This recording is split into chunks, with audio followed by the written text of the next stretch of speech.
Thank you for the raid, Hellish Mist. Have a good one. But that's okay, Sean. Hellish Mist doesn't show his face. He just shows his hands.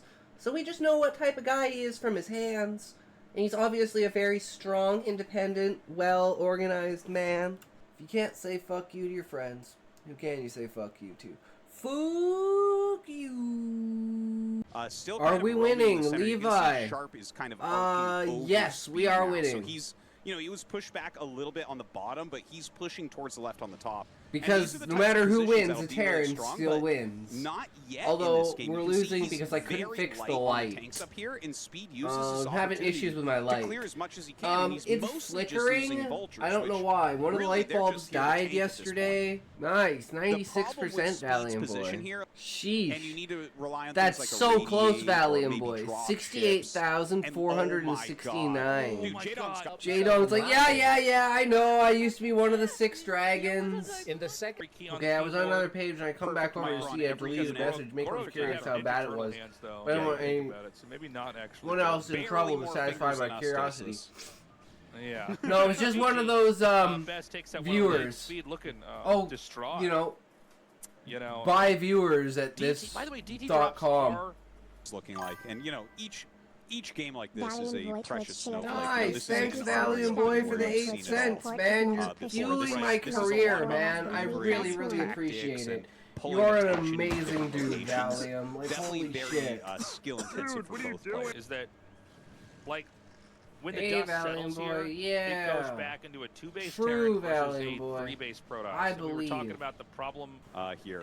I love how it talks sometimes is so fed up because of us. You can say fuck you MFK, you're an asshole. It talks true Valium VOI.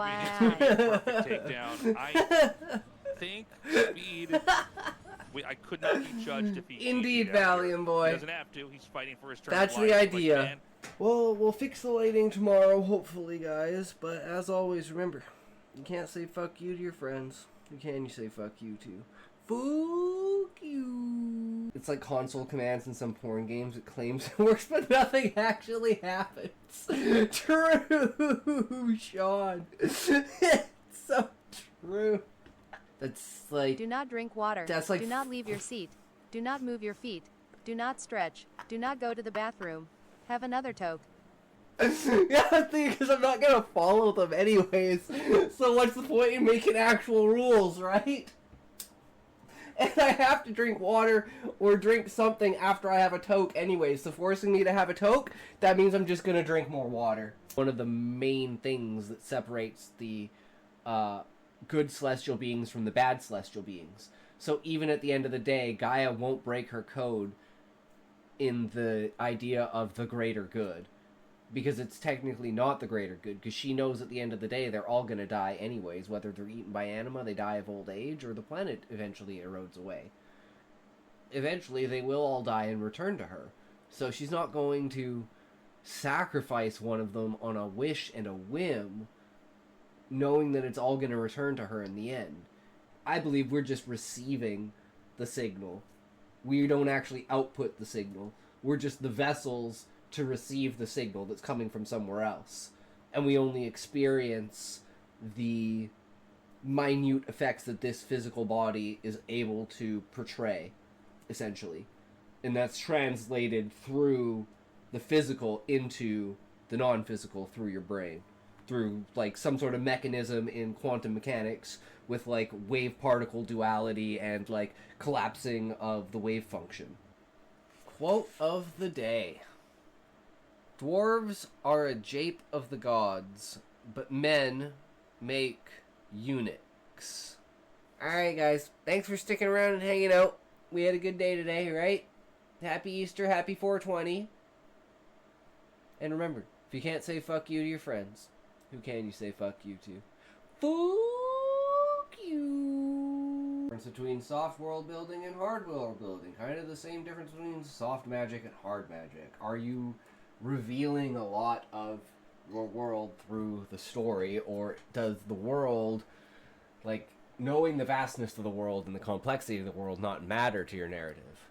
Because most of the things in his world are derived, like, or like the things that are mentioned are derived from our world because he comes from our world as like a isekai form. So it's like their world is more going to be impacted by his vision of our world. Cat's like, what the fuck just happened? I don't understand. This thing was slow. Watch the stream. I watched. Yes, Bob. Yes, thank you, Eggy. Thank you. I always skip makeup day, to be honest. That's okay, Levi. It only happens once in a while. No worries. It's understandable. Some people can't. But just like my light. Some people can't handle it. And most of the time in my twists, because of the language used and the way that the story is portrayed, it makes you think one thing is one way. And then, with a complete twist and reveal of what it actually is, you all of a sudden realize and your perspective is shattered. I don't think a lot of writers have done with anything. I can't think of a book that has anything that's even close to what I want these things to be. Prominent plays, songs, poems, and dances. Quote of the day. They say I'm half a man. What does that make the lot of you? Thanks for sticking around, guys. As always, it's a pleasure. And remember, you can't say fuck you to your friends. Who can you say fuck you to? Fuck you.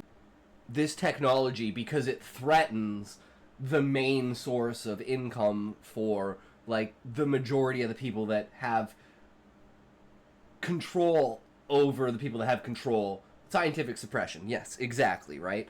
It's basically a conspiracy for scientific suppression in saying, no, nuclear energy is bad, we must stay on coal.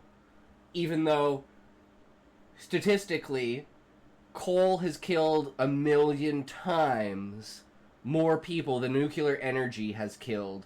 And that's if you include anyone who has ever died of radiation, including, like, the, what were they called? The radio girls or whatever they were? The women that they used to use Radion as basically like a glow-in-the-dark paint. So I'm in the exact same boat as you, Sean. We got the mundane and the fucking creative. We are the Sumari, the creators, the people that bring innovation and creativity and breathe life. We twinning again. Exactly, Sean. This is fucking awesome. He can barely unload his ship. He can't pick up cargo because his ship isn't compatible with it. And it's like just to give incentives as to reasons why he needs a better ship.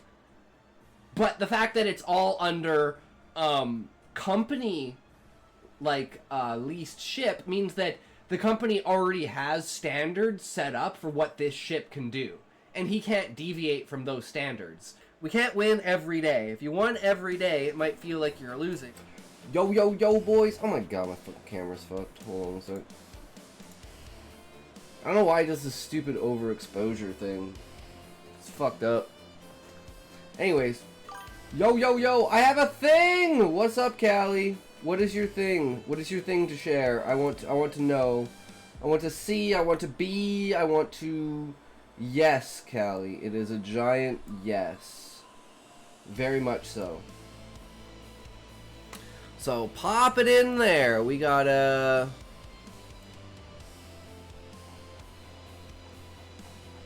get the rest of this going. This, just take this. Ugh, I guess I can't do that, right? To do like each one individually. It is what it is. Okay, so that's 1,000. We'll go down to the bottom.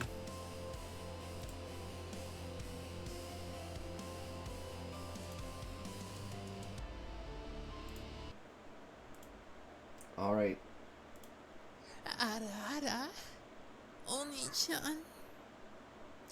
Kimochi Yamate. True. True.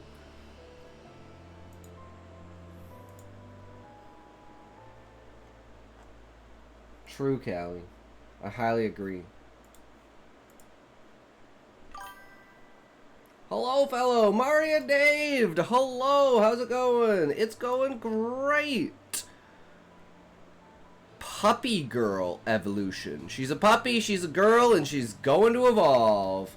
Do it again. Okay, we'll do it again, Callie. Ara, Oni-chan. Kimochi, Yamate. Yamate, kudasai. Oni-chan. Yamate.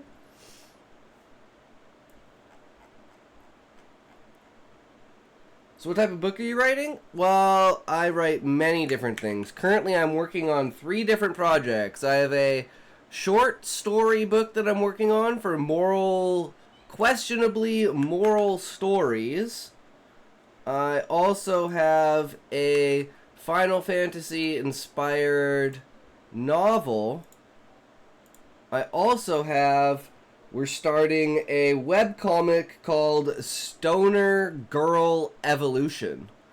And we are currently doing market research on the different types of evolution stories to try and get the feel for the genre.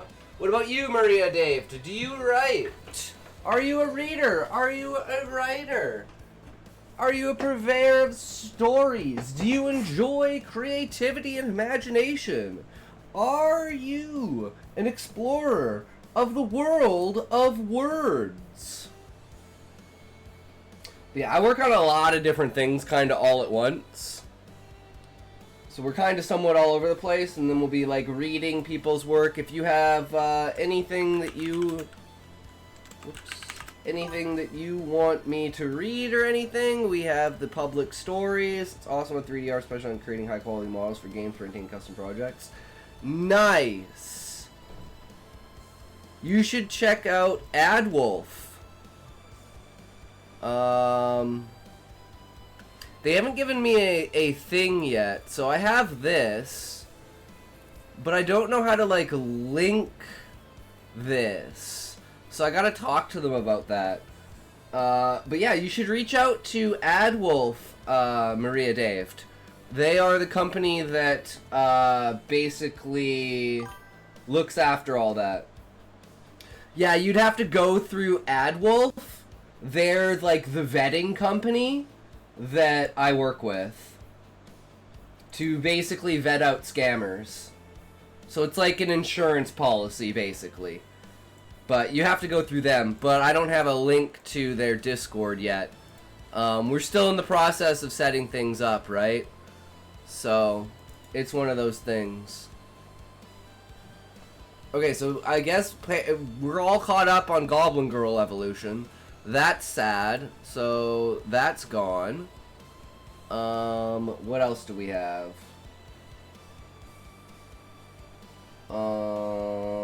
Where is it? Never find this. Yes, I'm 100% serious. Why? Like, this is my channel with them. They are my sponsor. Sleep now, me falling as I type these. I can't complete them.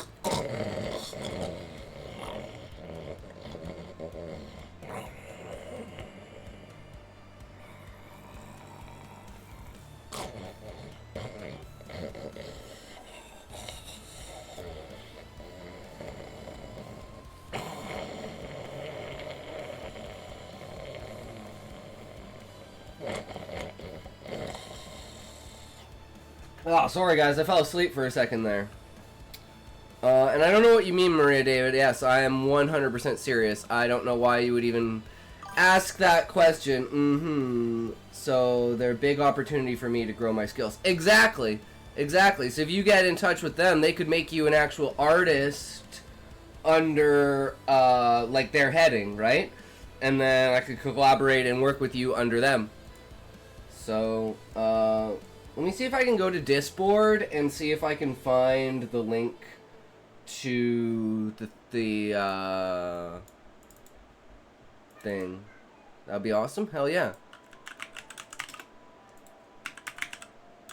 Sometimes this shit just doesn't work. I don't even know if they're on here. Yeah, I don't, Maria, you have to do all that yourself, right? It's a your prerogative thing. If you're not gonna... No, I don't deal directly with anyone. Everything goes through the company.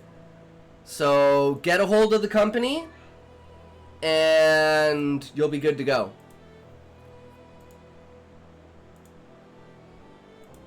So, stick around, and, yeah, because I don't know, they didn't give me a link, to the thing. Let me see if I can find if it's on here or not. No. Yeah, it's only on the Discord, and I don't have any, like... Yeah. And I don't really use that, so... Give me the company ref so I can reach out.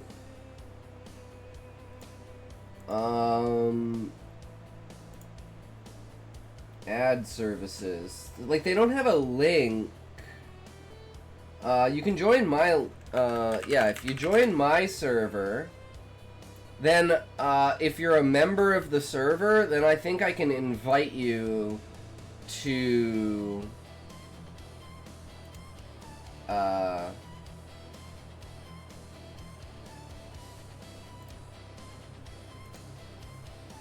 can invite you to their Discord.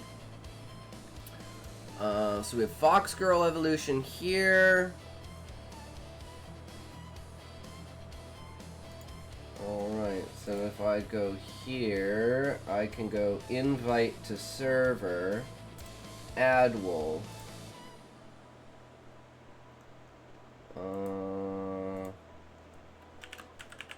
Got a possible artist for you guys.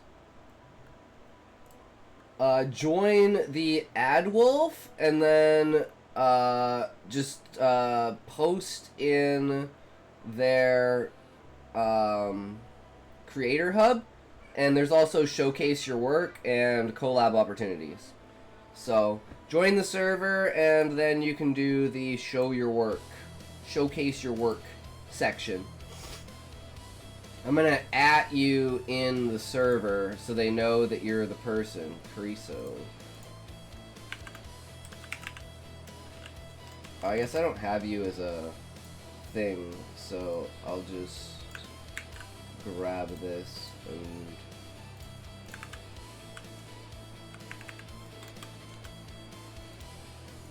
there. So they know who it is, essentially. Okay, so we gotta figure out where we are on okay, so we have Gamer Girl and Fox Girl. Fox Girl first. Where did we end here? Shapes began to peel themselves out. So we can just go back to continue reading. I still don't know really how to... Okay, well that's chapter 1. That's not what I want. I want to continue from where I was. Interluder, Bedivere, Mongrels. Okay, so I think we're 2 more chapters. Healed themselves. Semantics. Okay, maybe back 1 chapter, chapter 5? Okay, maybe chapter 4. I have no idea. Oh wait, what are we on? Oh, it was the blockade. Okay, so it's next chapter. Blockade. I'm so confused. What chapter am I fucking on? Church Mongrels. It can't be chapter 3. Am I on the right one? Fox Girl Evolution. This is the only warning I got before shapes began peeling themselves. Maybe we're like further than I think?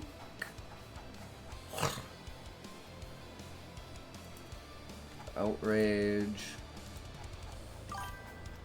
Just fill the wolf server, just waiting for response. Nice. has to be this chapter then. Yes, okay, so we are on... I'm just going to take this, because I hate how it doesn't have it in there. So we want chapter 7. We can grab all of chapter 7.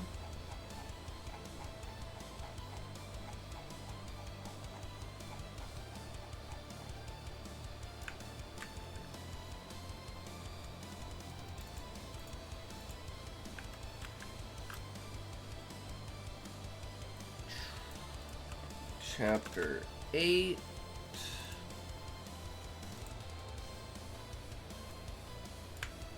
I in the cube.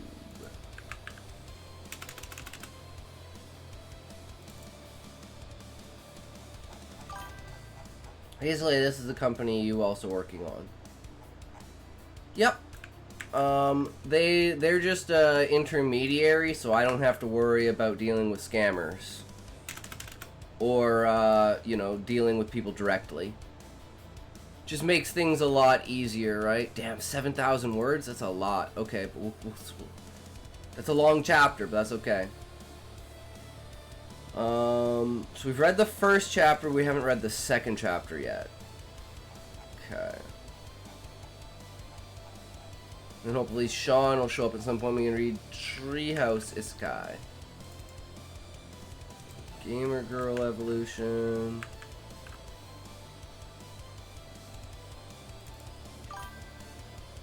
Yeah, that's the easy way for real ones. Indeed. Chapter 3, because this one's a little bit longer.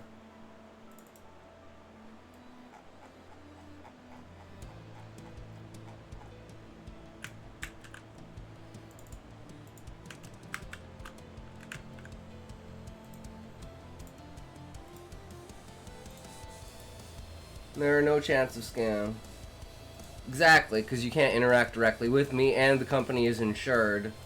So, you know, they have their own money equivalent system, right? So if payment method is ever involved in anything, then it can go through a third party that's, you know, backed up. So I don't have to worry about losing anything. Super convenient, you know. And it's nice because they invited me to their program. Good and safest platform. Exactly. 3,800. Okay, we're going to do a little bit less for the gamer because there's only one more chapter after this anyways, unless they upload more. I got to find out if the one that, the Fire and Frost and the Flames has any more on it, which I don't think it does, which is super unfortunate.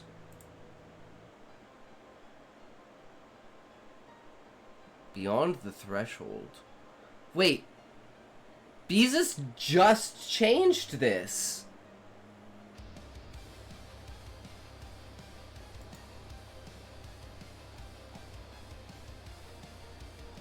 He literally just changed this just now. 59 minutes ago he uploaded a new fucking chapter. Oh my god, yes. Beezus is out there, man. That's awesome. By the way, when they accept my approval, then I'll show my skills. Yeah, sounds good. Just, you know, get them to contact me, and we can go through the process that we need to. Well, that's awesome. I'm so happy for Beezus. Fuck yeah, dude. That's great. And the cover art looks so fucking good. Okay, but I don't think this one has been updated at all. 17 days ago, the Jade Sword. Damn, so unfortunate. The story, I'm hooked on this story, man, but it's like, so I don't like reading them when they're not complete, because then I get caught up, and then it's like eventually I just lose out on everything, and it's like, well, fuck, that sucks. I mean, we had it for a moment there, but that's about it. I guess I should leave these up for comments and stuff. Let's go back to favorites. Bring up Goblin Girl Evolution. We're going to want to bring up here, and we're going to want to go here, and we're going to go here, because they should be there. I don't know why they're not. I don't know how to fucking favorite them, I guess. Gamer Girl. I don't know about Buddy Girl evolution. We'll kind of come back to that in a bit. We'll figure it out.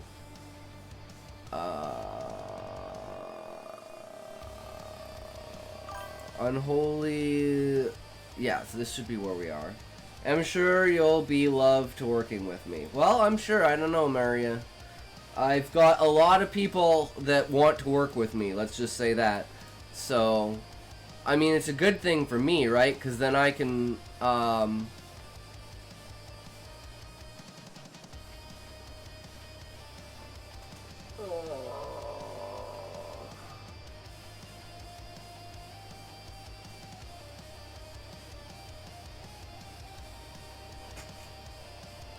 gives me an ability to, like, filter through quality, right? And it, like, makes, I can also barter with people, because I'm like, well, this one will do it for this price, are you gonna do it for more? Because, you know, if you do it for cheaper... Do.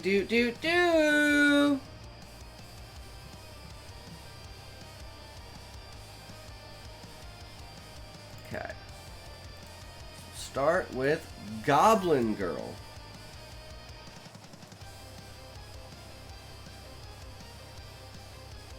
And this is the final chapter.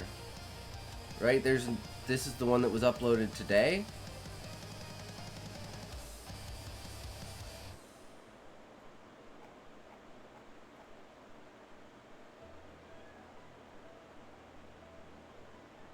"37 hours ago, a warm bath." It's a longer but shorter chapter. Makes sense. Okay.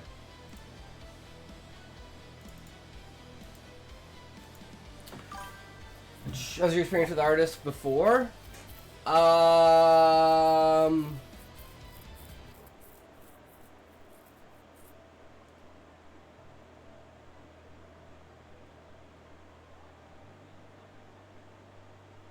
guess the best way to say it is... when I give someone a description that's very basic, such as, like, for instance, one of my characters, he is an avian, which are basically like a snake. It's like, think of like a lamia, like a snake person, but like their upper half is a bird. So it's like a bird snake person. And this bird person is so fat, he literally can't fly anymore. And on the cover art of the book, he's like coiling around the main character like a protective barrier. And I told the person it's supposed to be like, this guy weighs like 500 fucking pounds. And he just could not understand the concept that this snake person is like a fucking basilisk. And it's like his fucking, like, the circumference of his tail is like this fucking big. The guy just couldn't fucking get it. So it's like, I don't know how you can not understand this guy is so fat he can't fly. But for some reason you can't draw him being fat. It's like, it blew my fucking mind. Like 4 or 5 iterations, like, no, I'll just come back and do it. I'm like, dude, you're so off the mark, it's not even funny. Go back, look at the description I gave you and follow the description. Like, don't try to add your own, like, add your own creative element after you've done the basics of what I asked you to do. That's basically what I'm, and they're like, well, my creative freedom. And I'm like, no, I'm trying, like, shut the fuck up. And they're like, pay me now? And I'm like, no, you didn't do what I fucking wanted you to do. Why the fuck would I pay you? Okay, so I'll give you the rundown of what the cover of the book is. Given this is my level of art. This is the insectoid species from my book. So keep that in mind. So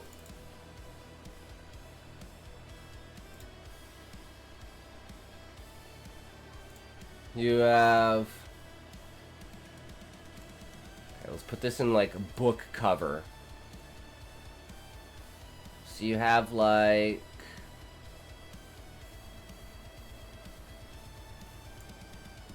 this.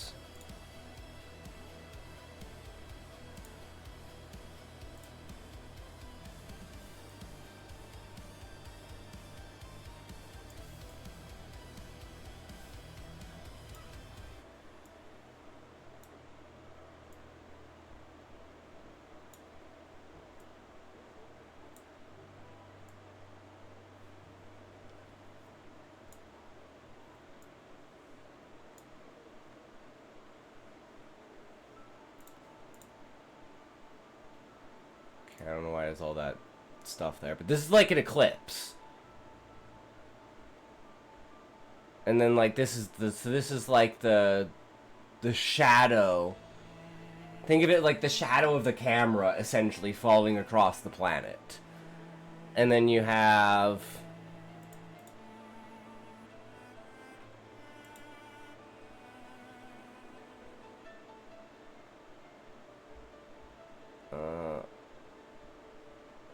how's it easy? Let's just, okay, in order, let's just do this to make this easier, and we'll do this to go like this. I don't understand why they added their details in this without your permission.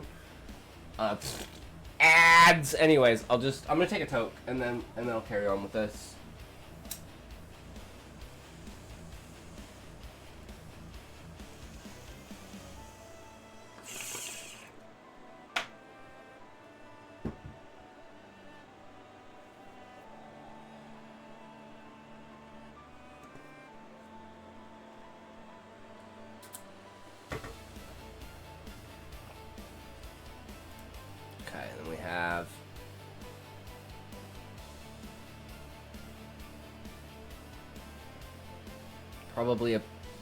Probably about here.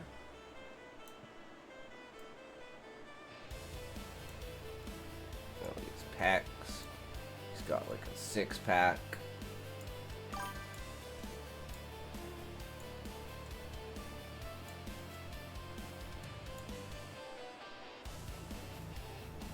I'm not good at 3D, but like his, you know, he's kind of holding his sword up.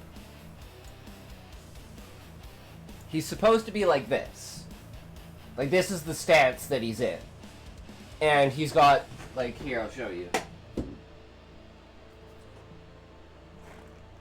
Oh, oops. He's literally like, oh my god. Okay, what did I hit? The fuck?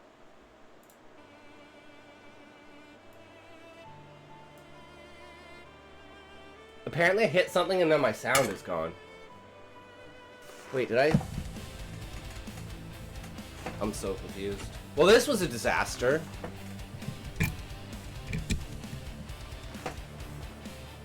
I'm like, did I just break my headphones? I hit the keyboard with something, and can you hear anything? Just DM my portfolio, you can also take a look there. I have no idea what happened, but I can't hear anything. I'm like, did I just break?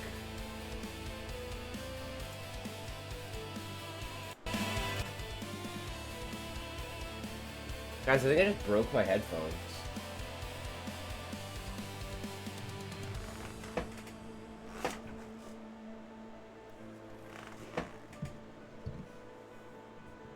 Hold on.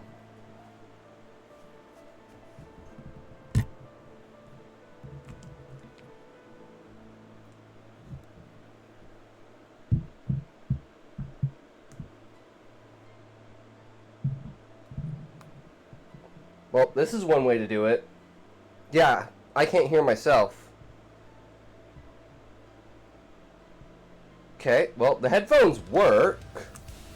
So I hit the keyboard with the sword, and now I can't hear anything.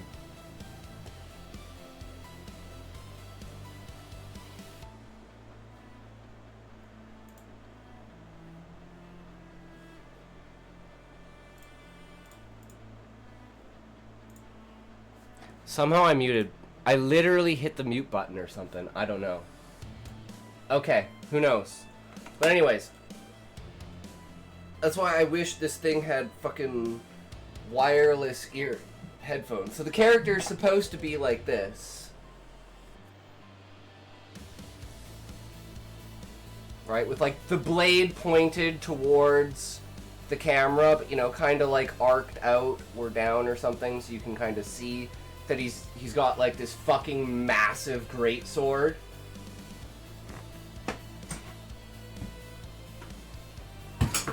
Oh shit. Well, I'm just breaking everything today. This is bad. This is bad.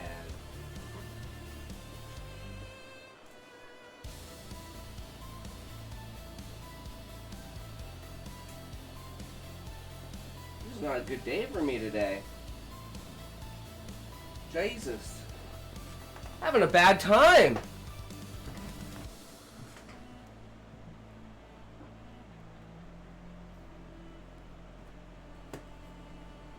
Yeah, so, you know, he's got like his sword, and then you've got like the basilisk wrapped around him, so it's kind of like,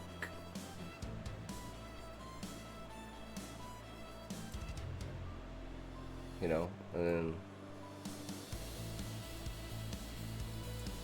got his wings, and then above him is the insectoid. He's got the insectoid up here.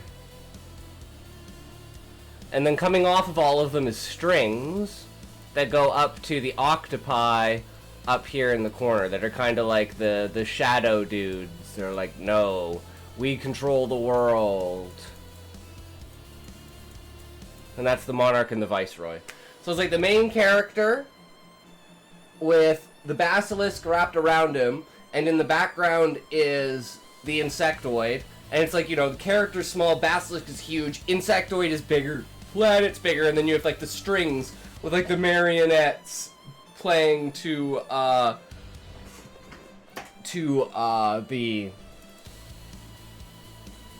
thing. But yeah, that's the basic idea behind it. Okay, I'm pretty sure this is like too loud now because I fucked with this. Okay, that's probably better. I think I post one character like this pose. You can take a look at my website. Yeah, see, like I said, I don't do that. I'm not, you know, that's not on my end.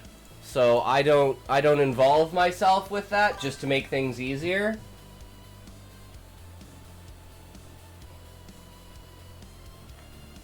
Cause I just don't yeah, I don't have the time to deal with that, and I don't have, like, you know, the qualifications for, like, was this AI generated?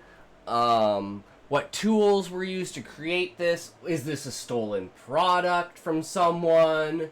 You know what I mean? Like, all the verification steps, like, that's not me. I mean, if you want to, and this is what I told the other person, very specifically, if you want to, for free, that's up to you. Feel fucking free.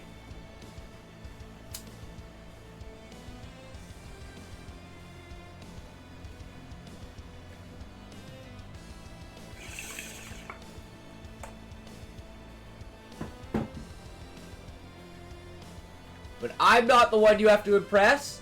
You have to impress Adwolf. You have to impress Shaw. You have to impress Zab. Exactly, I don't know anything about art. So you could easily scam me. Because I don't know what I'm doing. Which is why having a vetting service is very important.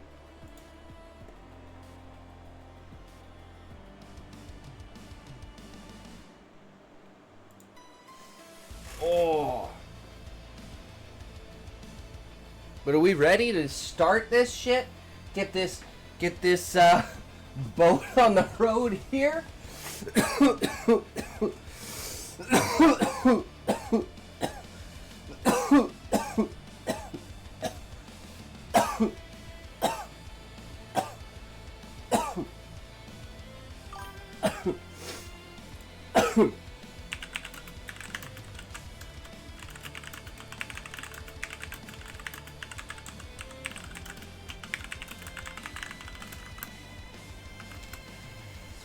Well, but to be honest, I don't scam with people's. I drew my own. I don't like AI shit. Yeah, you can say that, Maria, and everyone says that, right? But it's trust but verify. So, I mean, I trust you, but I don't trust you enough to invest money in it. You know what I mean? So it's like, if you're legitimate, you're verified, you literally can get put on the payroll of AdWolf and just like passively make money by being an artist under their category. This is why I don't understand why like all these graphic designers go around to like individual people if you're going around to individual people, you're a fucking scammer. And that's the reason why you're going to individual people and you're not going through an agency. Because if someone's not going through an agency, I am super skeptical about that. Because it's super... like, anyone can do anything. Yeah, I need to verify myself first, and you and other people easily trust me. Exactly. What I don't understand, Maria, is why don't you go through an agent... why don't you find an agency yourself? Or even find multiple agencies to work under and just, like, bank up a passive paycheck as being an artist on a payroll for a company. Like, I don't understand why more artists don't do that. Like, that's what I do. I'm not even an artist. I'm a writer. I do the same thing. I'm on, like, 12 or 13 different company lists, all set and ready, you know. Basically, I have the potential to send them people, so they give me money. That time a lot is scamming. That's the reason why people don't trust issue nowadays. Yeah, exactly. And that's why if you're, like, if you're a legitimate person, just go to an agency and have an agency deal with it. It's so much easier. And there's so many agencies and so many good ones for, like, small creators and, like, small works, you know, where you have, like, you're expecting to sell, let's say, 20 pieces of work a week. Something like that, right? Like, I'm expected somewhere around between 15 to 25 pages read a week, which is about what I average out. Sometimes they're big spikes. Exactly. So, you know, stick around and find out, right? That's kind of the whole point about it. But if you have any other artist friends that you want to direct my way towards AdWolf, because I get, like, I get a, words are fucking hard. I get a commission for the artists that I send over. So if you sign up with them as a commission and I was referred to, then I get a commission off of all of the work that you do under them. It's kind of like a pyramid scheme, but, I mean, that's kind of how the world works when you think about it. It's like, it's the most potent way to go. Everyone under you makes less, everyone over you makes more. Keep riding yourself up the chain of command. But the more you ride up the chain of command, the more the people above you go up. So, you know, it's kind of one of those dead factor things. But, I'm sure you'll figure it out, right? Anyways, into the story we go! 2 years. Hold on a second.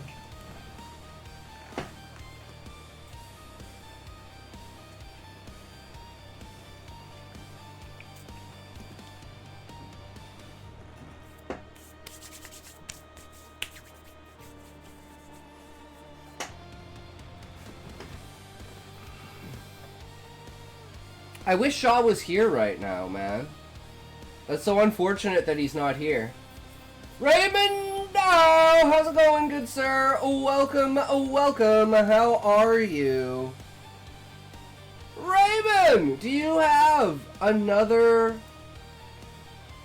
essay for us? So I also invite my artist friends on AdWolf Company, right? Yep!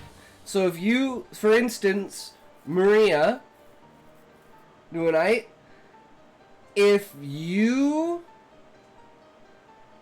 so I recommend you, right? And then if you recommend other people, make sure that they tell them that you're the one who recommended, and then you get a commission from them. So the more people that I recruit and the more people that you recruit, the more money all of us make. Does that make sense? And I love your picture, Raymond. This is fucking beautiful. I wish I had something like this. This is what my mind looks like, but not what my bookshelf looks like.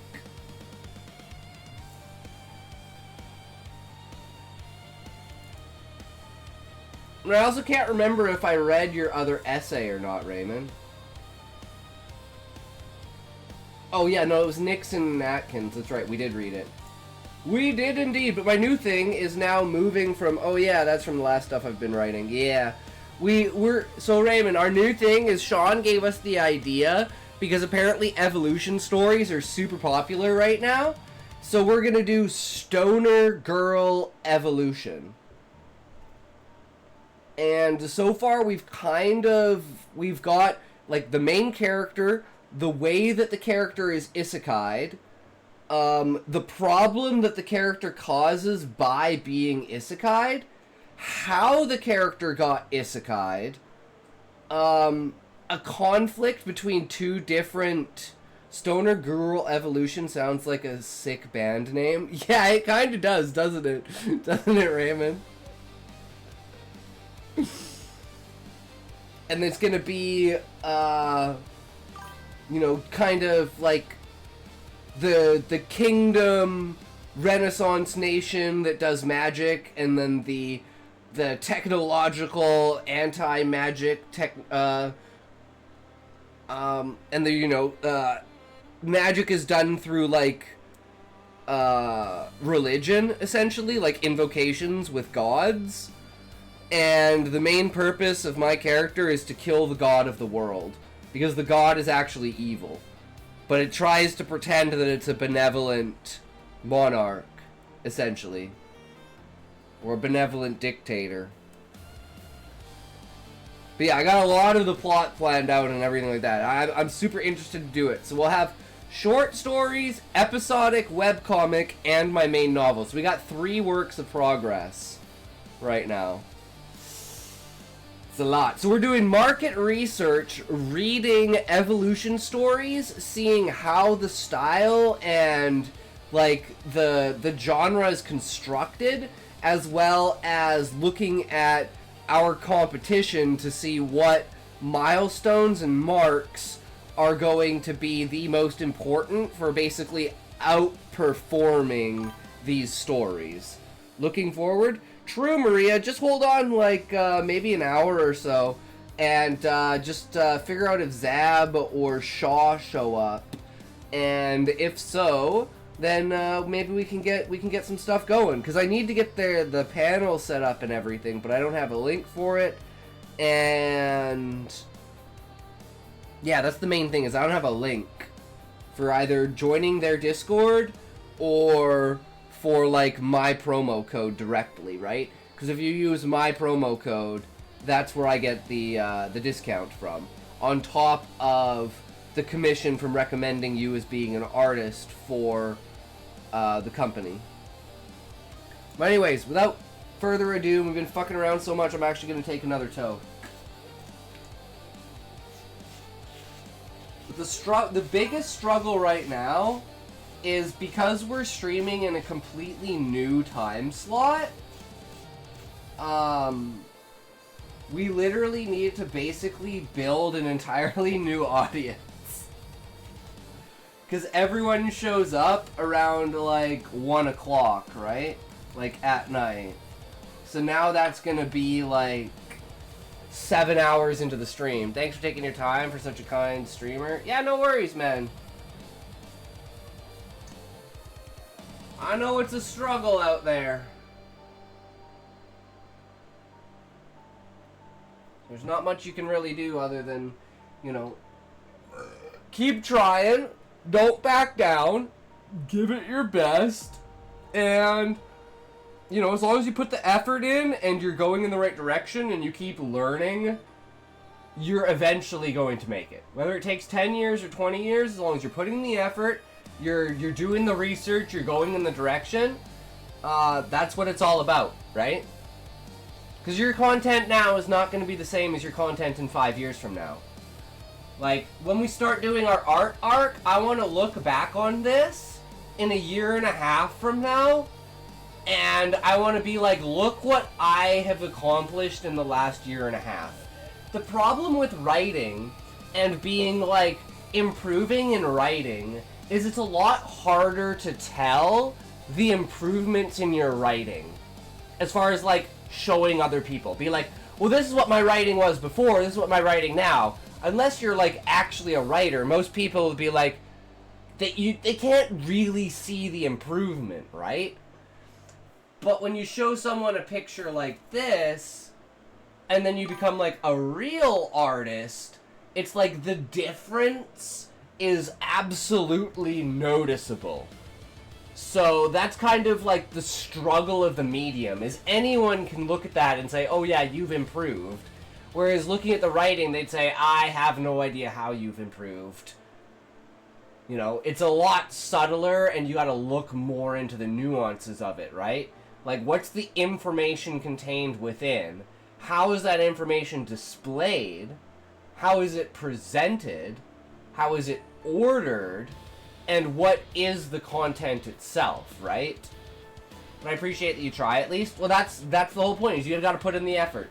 If you don't put in the effort, you ain't gonna get any rewards. And you can put in all of the effort and still get absolutely no rewards.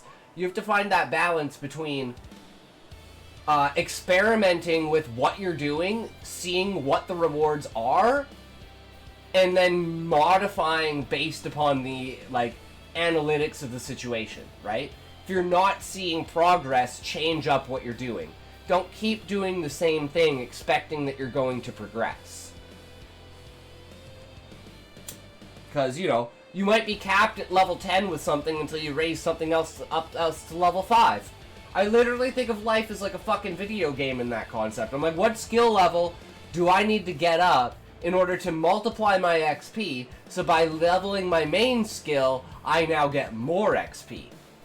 And then you just keep compounding that up until you have so much compounded interest, you're gaining like 70,000% XP, and killing a slime gets you 12 levels.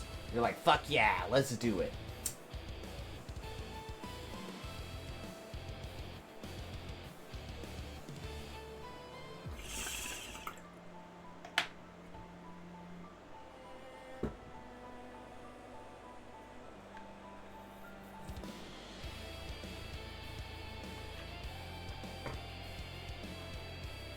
Like right now, what my goal is for this 2 months is I want to create a new YouTube channel that specifically works with commentary and like turning political commentary into political stories. And I want to do my commentary with AI and then turn that into a short story.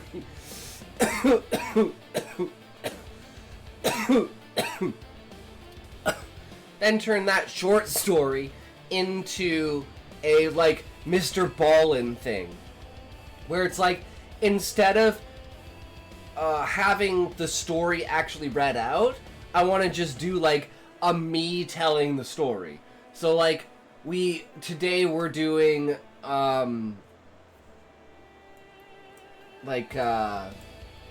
money versus power. Like, what's more influential? And what kind of combination? Is it better to have more power and less money, or less money and more power? If, like, you know, it's a percentage. So you could either have 50% money, 50% power, 80% power, 20% money, 20% power, 80% money, right?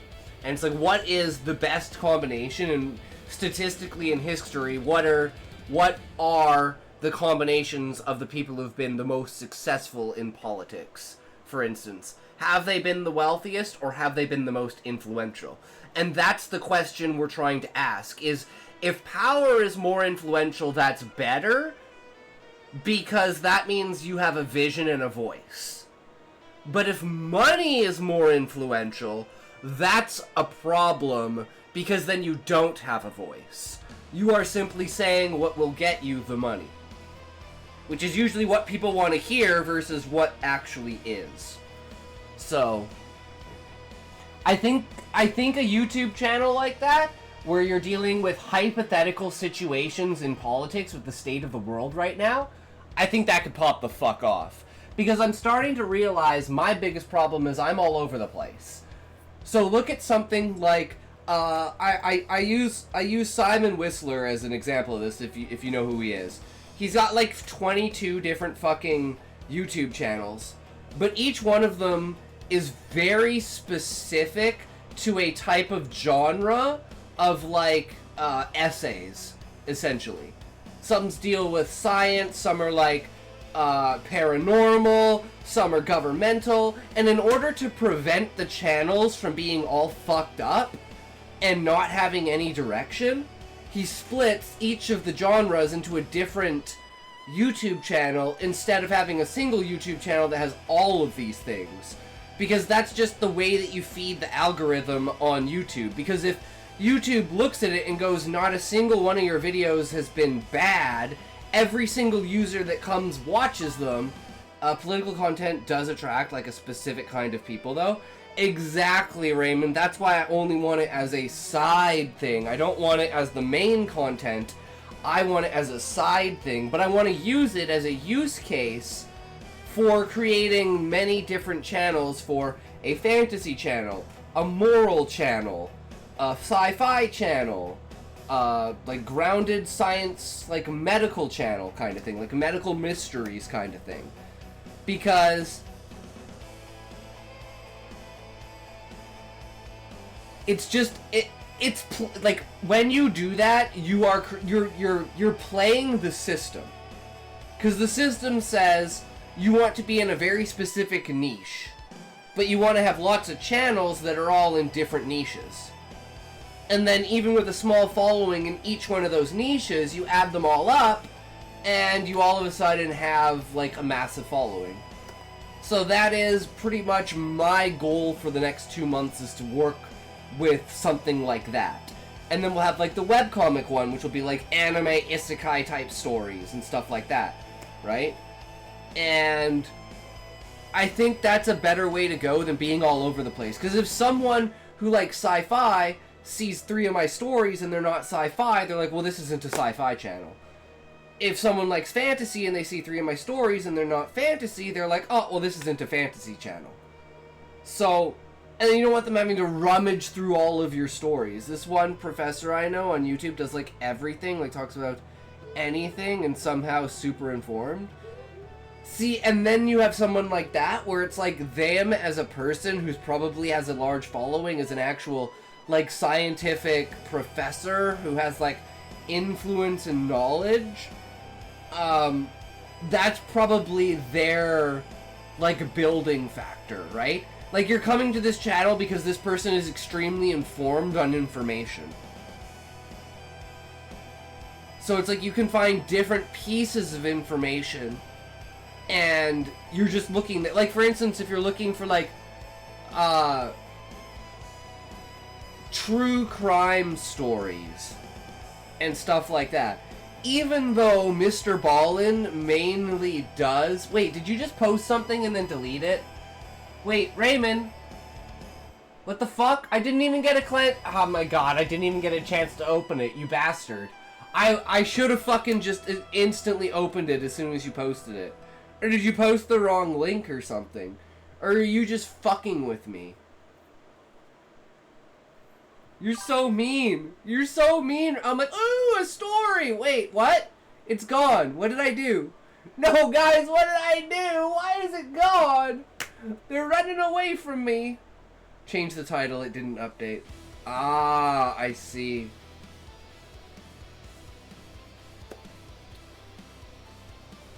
And then also I can have... The other thing, Raymond, is the commentary channel would be like all AI scripts, essentially, like AI stories, but I wouldn't be like, I'd be using the foundation of the story, but not the actually writing itself. So I'd be using the AI's ideas of what it came up with, but I'd be presenting the story in a very, like, hypothetical, oh, if these things happen, this could happen. This is the percent of this happening because of this, you know? And have it and then have kind of the story linked alongside it, be like, this is the inspiration for the commentary, essentially. And it'd be like taking the commentary to an entirely storied level. Your mom is fixed. What? Huh?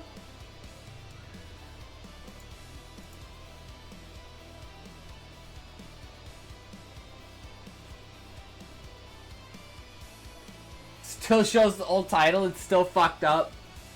Still fucked up. Well, what are you gonna do, Ray? Not much we can do. It's the end of an era. The end of title updates. No more title updates for Monster Hunter. No! It's not fair. We're barely even into the season. Ads. We got ads, guys. Ads. No, it's not the ads. Help me. Defend me from the ads, guys. They're infiltrating my brain. Fuck. For a second there, I thought that was a toilet, and I was like, what the fuck? What? I'm so confused. That looks like a really shitty, really terrible urinal. I have no idea what that's supposed to be. The other one's clearly clearly toilet paper. So you got like toilet paper in a urinal. I'm just like, it looks like it's sitting on a shelf. I don't know about this one, Raymond. This one looks a little bit. This one looks a little bit off. I don't know about you guys. Huh. Told the AI to make a Duchamp work. It made that. Super funny. What's a Duchamp? A duckamp? I have no idea how to say that. But it looks like a fucking like if you're looking down, like think. Okay, like I'm thinking of this like looking down, right? Like this is a top-down view, and that's like a really misplaced urinal, and the book is just like a fancy thing that like you open up, and that's like toilet paper or like hand towel or something like that, and it's just like this really oddly fancy bathroom. Okay, what's a Duchamp? Let's find out. I'm excited, Ray. Learning new things every day.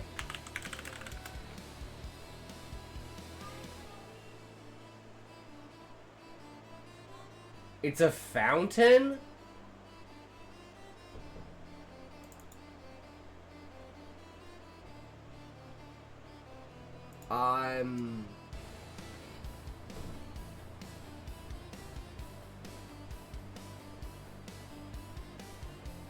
I'm really confused.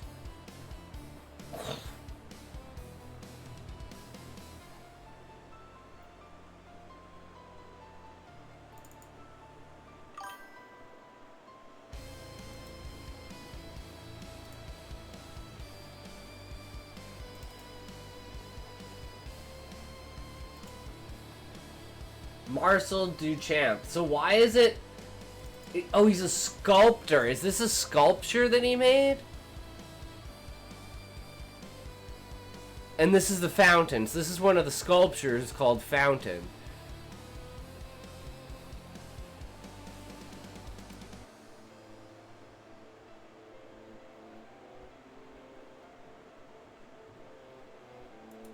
Interesting. French painter, sculptor, chess player, and writer. His work is associated with Cubism. Data, futurism, and conceptual art. Interesting.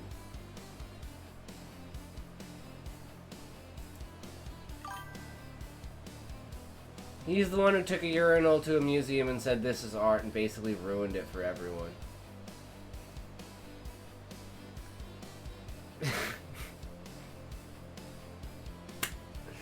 And such was born the age of modern art, of taping bananas to walls and knocking over buckets of sand and styrofoam or saran wrapping people together or to chairs, pieing people in the face. It's a fucking joke. Then you look at, like, real, like, you want to know a great example of a real modern artist? Have you seen, like, the Japanese guy who makes paintings out of broken glass? And he shatters glass to make the painting?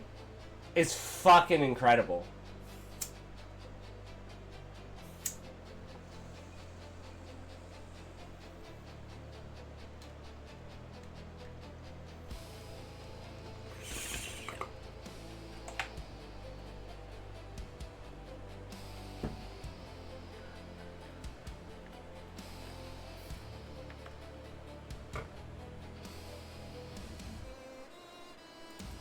Okay, where the fuck did this go?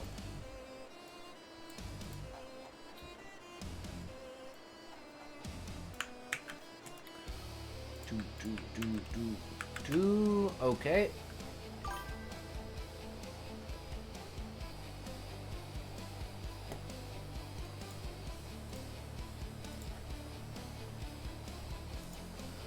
The era of Santiago Sierra paying €1 to pour to foul poor addicted prostitutes in Havana to tattoo a line that runs through, unites them, cause art and totally not abuse.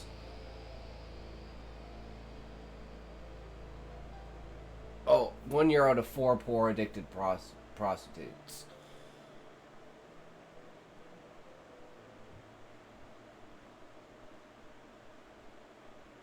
Some crazy shit out there, man. Some crazy shit. I mean, you could even say there's some, if Smokey was here, I'd mention the Whitakers. And I'd say there's even some probably in there, you know, it is what it is. But hey, it works out. He's like the bum fights of art. I see. Morally questionable source of inspiration and almost entrapment of people. Like, it's one thing to be inspired, it's one thing to use people, right?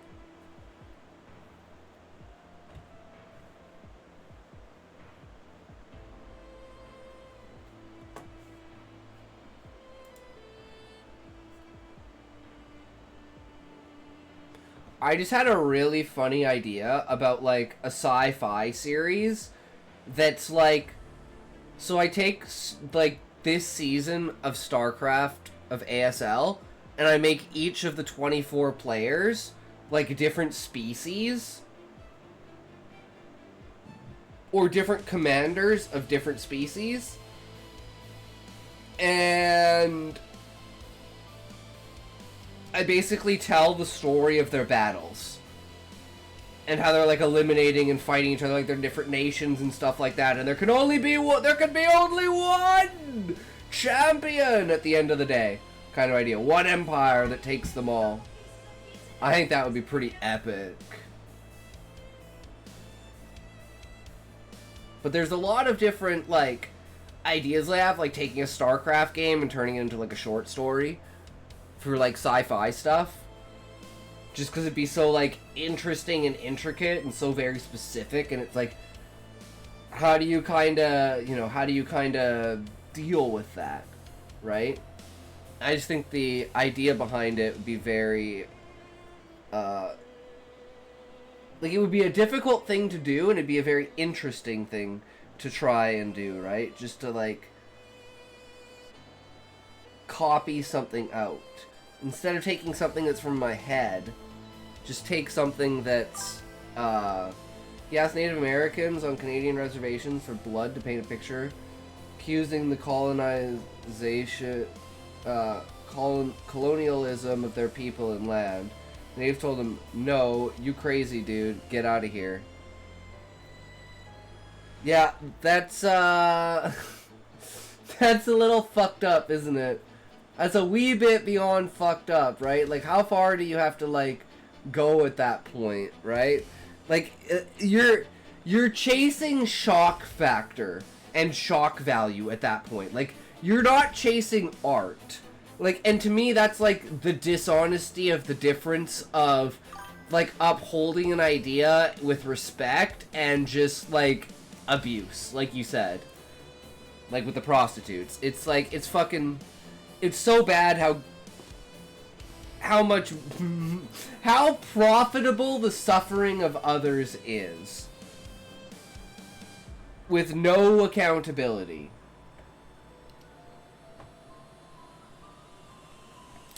I don't know.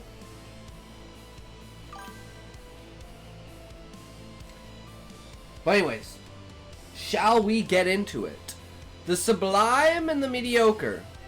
And now they cry.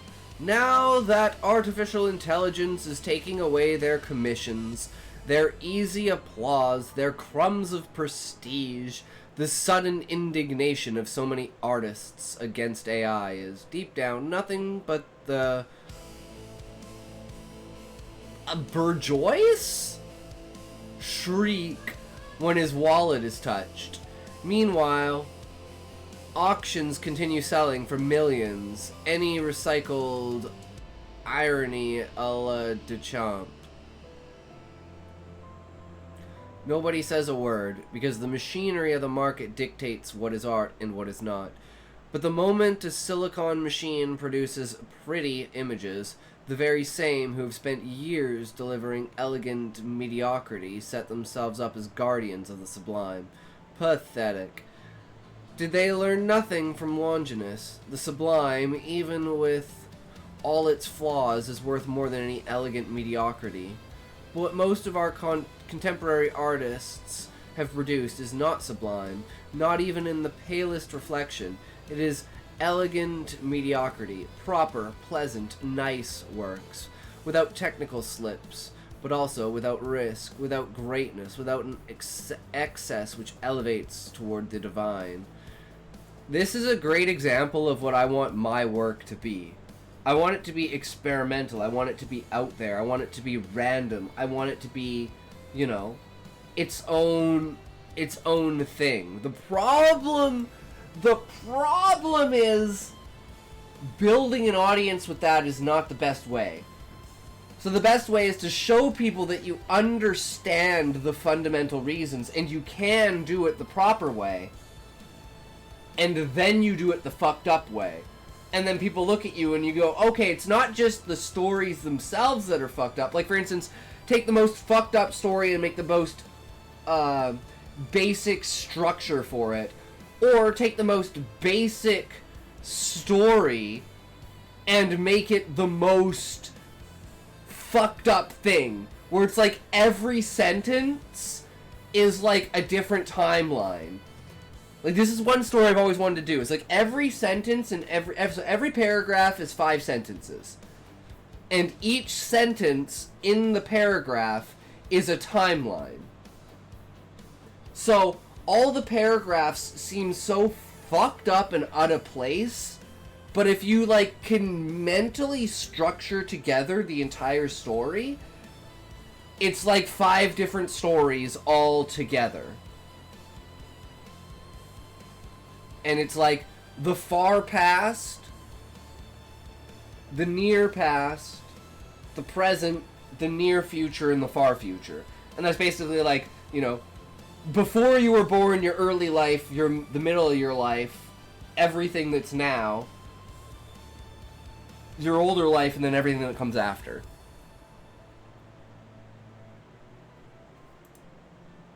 But it's like that adds that abstract, poetic, esoteric essence to it that I love to have in my writing, but I don't think it'll take me anywhere.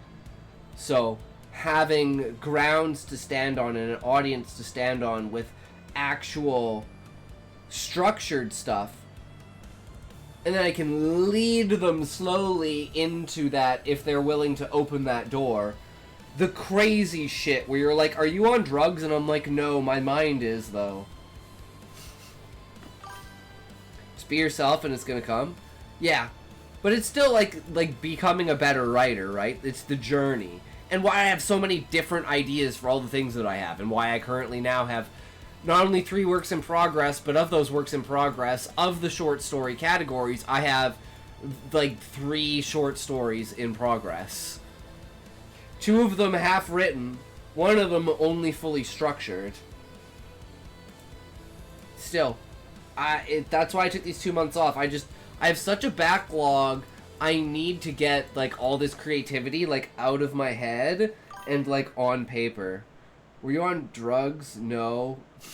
Maybe.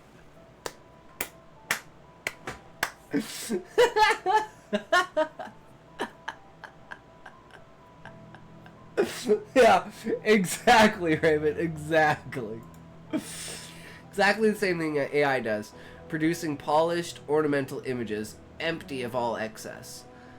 And now they cry, they tear their clothes, they declare that AI kills art. But Longinus already knew the absence of defects spares you from censure. But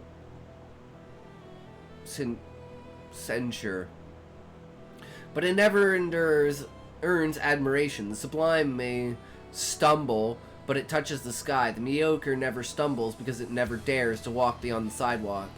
And what have they been doing for years? Walking safely, producing decorative pleasures, confusing, as the Alexandrians once did, the beautiful with the agreeable, beauty with easy delight. It's ironic, they claim to defend art from the assault of the machine, when in truth they have been murdering it with their own hands for decades. Art died long before AI, killed by the satisfied mediocrity of those who confuse craft with creation, taste with greatness, and pleasure with beauty. They are the ones who have reduced the work of art to the pleasant corpse of the beautiful, just as the Alexandrian school denounced love turned into appetite, beauty into mere pleasure. And yet they pose as victims with the fabricated ethics, denouncing AI, the corporations behind it, the ignorant public, but never daring to look in the mirror. They won't admit that what they produce is on the same level as the machine. Correct, symmetrical, harmonious, but without that divine surplus, without the greatness of genius, without any risk, elegant mediocrity, nothing more. The height of absurdity is that they invoke the sublime as if they knew it. What do they know of the sublime? Where is in their network that excess capable of shaking us, of lifting us into the sphere of the gods? What they defend so ardently is not the sublime, but the market that fed them. They do not cry for art, they cry because their pockets were touched. Well, they stayed silent before the millions paid for a urinal a la de Champ, a banana taped to a wall, a photo/video of tattooed prostitutes, metaphysical statues, or other barbarity. Today they scream because the machine has exposed them. There was never sublime art. It was the same as AI, production of agreeable, decorative, pleasurable images. The sublime lays Longinus. It is always preferable to any other form of beauty. The sublime risks, stumbles, falls, but rises toward the divine. AI does not achieve it, and neither do they. The difference is that the machine does not pretend mortality. It produces mediocrity without fuss. Artists, on the other hand, want us to believe their elegant mediocrity is sublime, that their craft is untouchable, that they are the guardians of an art that they themselves let die long ago. The market is their god, not art. True. And that's kind of the difference between, like, if you do look at my writing, you can tell which things I'm writing because I want to sell, and which things I'm writing because I believe in the story. It's a sad thing to say, but especially look at the erotica. Look at the moral dilemmas versus, like, I don't know, something like Dentist Disaster. That's more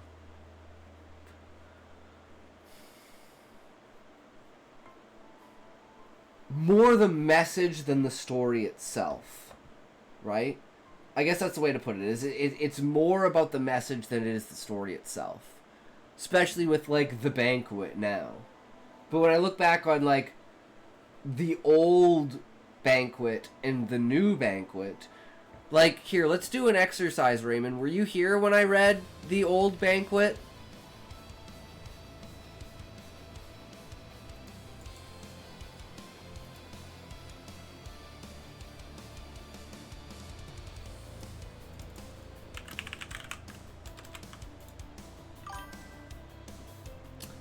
Okay, so let's pull it up.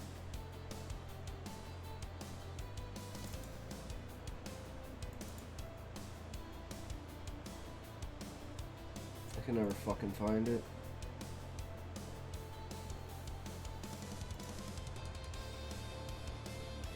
What the fuck?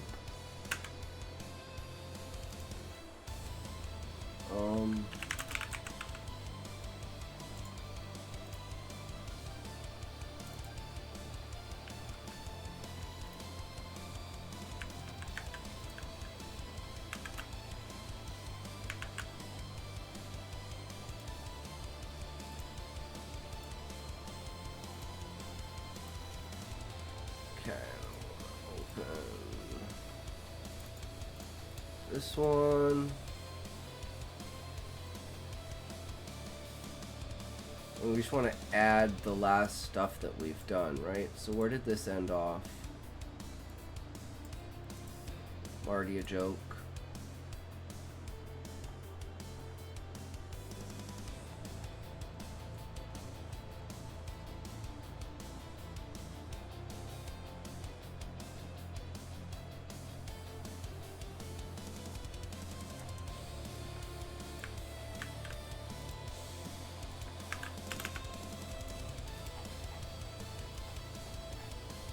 Okay, and then I want you to tell me what do you think between these two stories?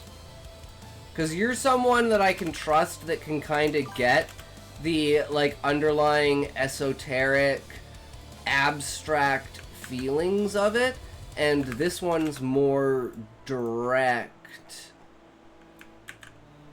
and personal. Whereas the other one is more abstract and esoteric. But this one's also not completed. Still needs like 3 more scenes to finish it. But having read the other story, you can figure out... Whoops. You can figure out the... what's gonna happen, because it's the exact same story, just told from a different perspective, in a different way.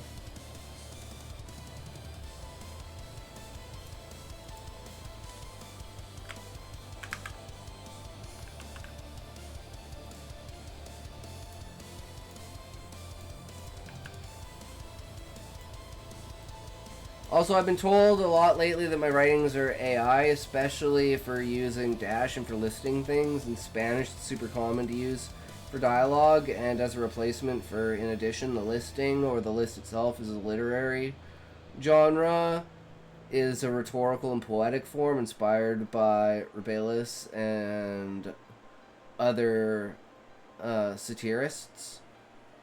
Isn't the longest... I'm pretty sure... Hold on, let me check. I'm pretty sure the longest sentence in English is a list.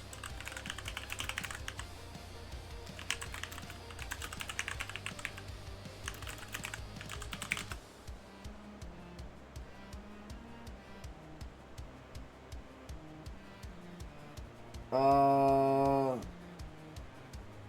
it's Jonathan Coe's 2001 novel, The Rotters Club, with a sentence containing 13,955 words.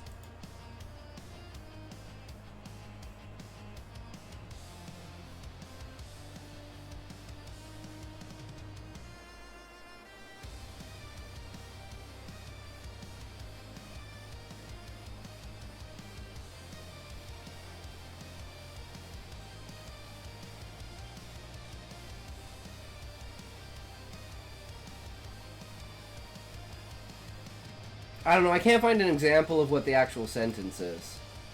But I'm pretty sure it contains a list.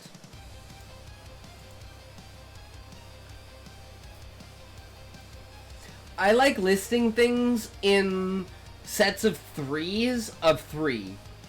So, like, pick 3 descriptions for something, such as, 1 emotional feeling, 1 sense, and 1 thought. And between those, kind of construct this, I don't know, like a ball where you're just going, you're just, it's like a ball of yarn, like you're just kind of like throw it all together, and whatever comes out, comes out. And I feel like this is kind of what this story is kind of like that essence. But if you do, like, it's like 3 sets of 3, right? So you have 3 descriptions for a feeling, like furious, anxious,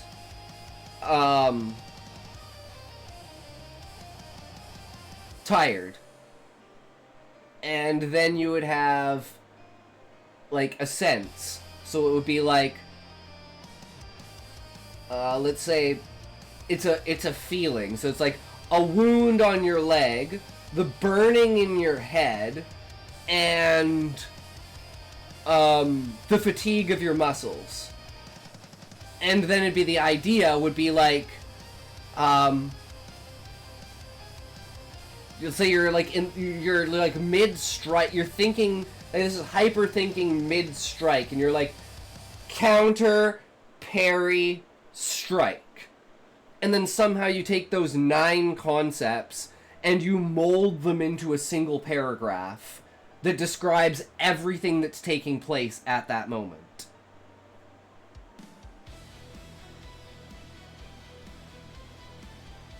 And that's like, to me, that's how what I think my most powerful, like, sentences are, and my most powerful, like, constructs of paragraphs and stuff is. It's a cool form, yeah. But it's something you have to kind of use sparingly, because it gets very repetitive. But when you see it, you're like, it's that moment that counts, and you're like, damn, whew, that hit. And it's like, because it's just like instant. Everything else is like kind of dragged out and, you know, leaned on, and this one's just like, no, instant, snap, done. Okay, but anyways, here's the story. Actually, we're gonna have ads in a second here, so let's just fuck around for another couple of minutes while we figure out ads.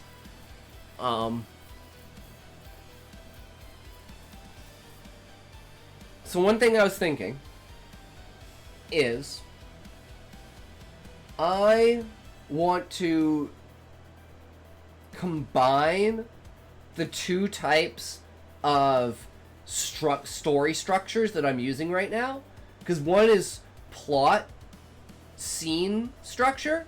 So what is the scene doing to progress the plot?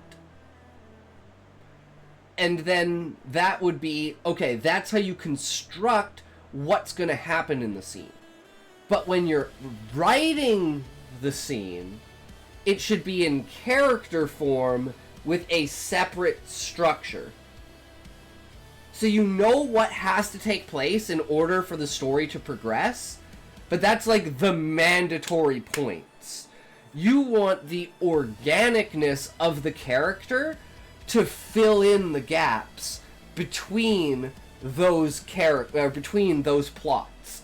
So your characters don't feel like they're being forced by the plot. It feels like your characters are organically flowing with the plot. Because you know that their actions have a direction to go, but there's always a subtlety to it and diversion to it, as if taking the scenic route. And I think that's the reason why I've been struggling so hard with adding more characters to the story other than just the narrative voice.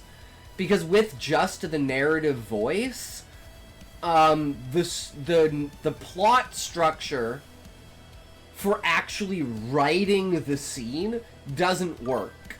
It needs to be having an idea for how the scene needs to go, but not writing the scene that way. If that makes sense. So the scene will be experienced through the character. Whether that's the character of the story, the narrator, and that also brings into question, who is the narrator? What is the story for? Why is the narrator saying what they're saying? Why is this story being told? And that aspect of adding voice to it, I think this story, The Banquet, is the most potent with it. And I'm kind of, since we've been reading Choke by the guy who wrote Fight Club. You probably know him. Chuck Palahniuk. I can't say the name. But yeah, the guy who wrote Fight Club, Choke. And just the character voice in it. And the way that everything is kind of done in the fact of conversations are had in one-way streets. As if you're like going two separate ways on the highway. It's not two cars going down the same lane, the same street in different ways, right? And I like that breakaway thought of, instead of being like a two-way street, it's a two-way highway. For instance, one character is talking in quotations to another character directly what that character is saying, but the narrator is summarizing what his response to that character is.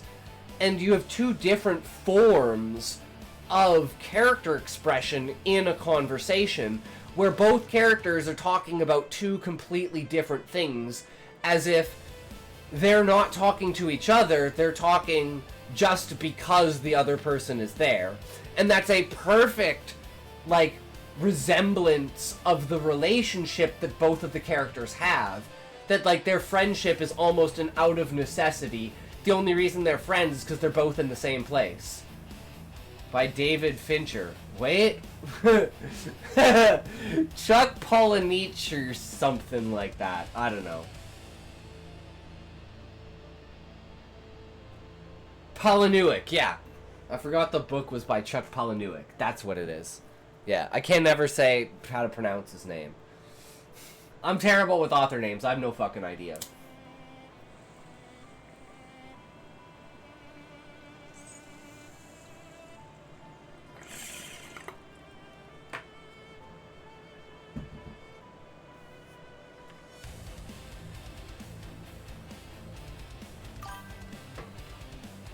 I mean, that's a hard name, though. Yeah. Well, let's find out. Is it really that hard?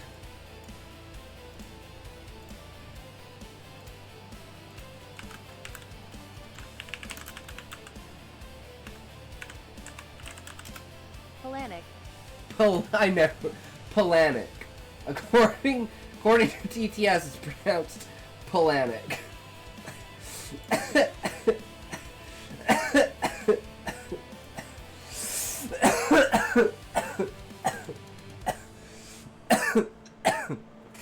Okay. So this is this is last year.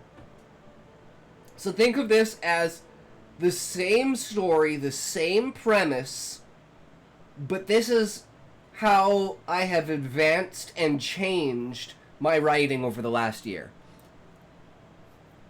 So, original. The glowing fires cast vast shades of darkness among the tables and pots. The clamor of servants and aides assembling the 8-man platter upon their shoulders grunted as they hoisted in unison. The shadows danced crimson, gleaming off the ruby engraved upon the grand crown that sat on the majestic plain. The folds of gold woven through the clasped ceremonial garb that swirled around the man as he sat down.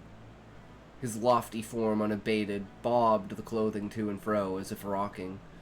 The man took a deep breath through his nose. The aromas struck him with a deep longing, a sense of purpose among his disheveled thoughts. He tried to focus, for he knew he would need all he was worth. The sting of spice from his smoking pot across the table had him at a sneeze, but he fortified himself. He let out his breath, smooth and calm despite his heartbeat and his fingers tensed. He lay his arms to his side as he raised his head to the tattered stars. No moon this night, only the lights of the fire upon this broken flesh. No hunger shall go abated, for this night is the divine's dine. The shallow depths of such smell delivered upon him the delusion he suffered upon himself in this dire circumstance. The number of pots, the spices sizzling, the sauces stewing, the clamor of ladles against metal as chefs stirred their brews and prepared.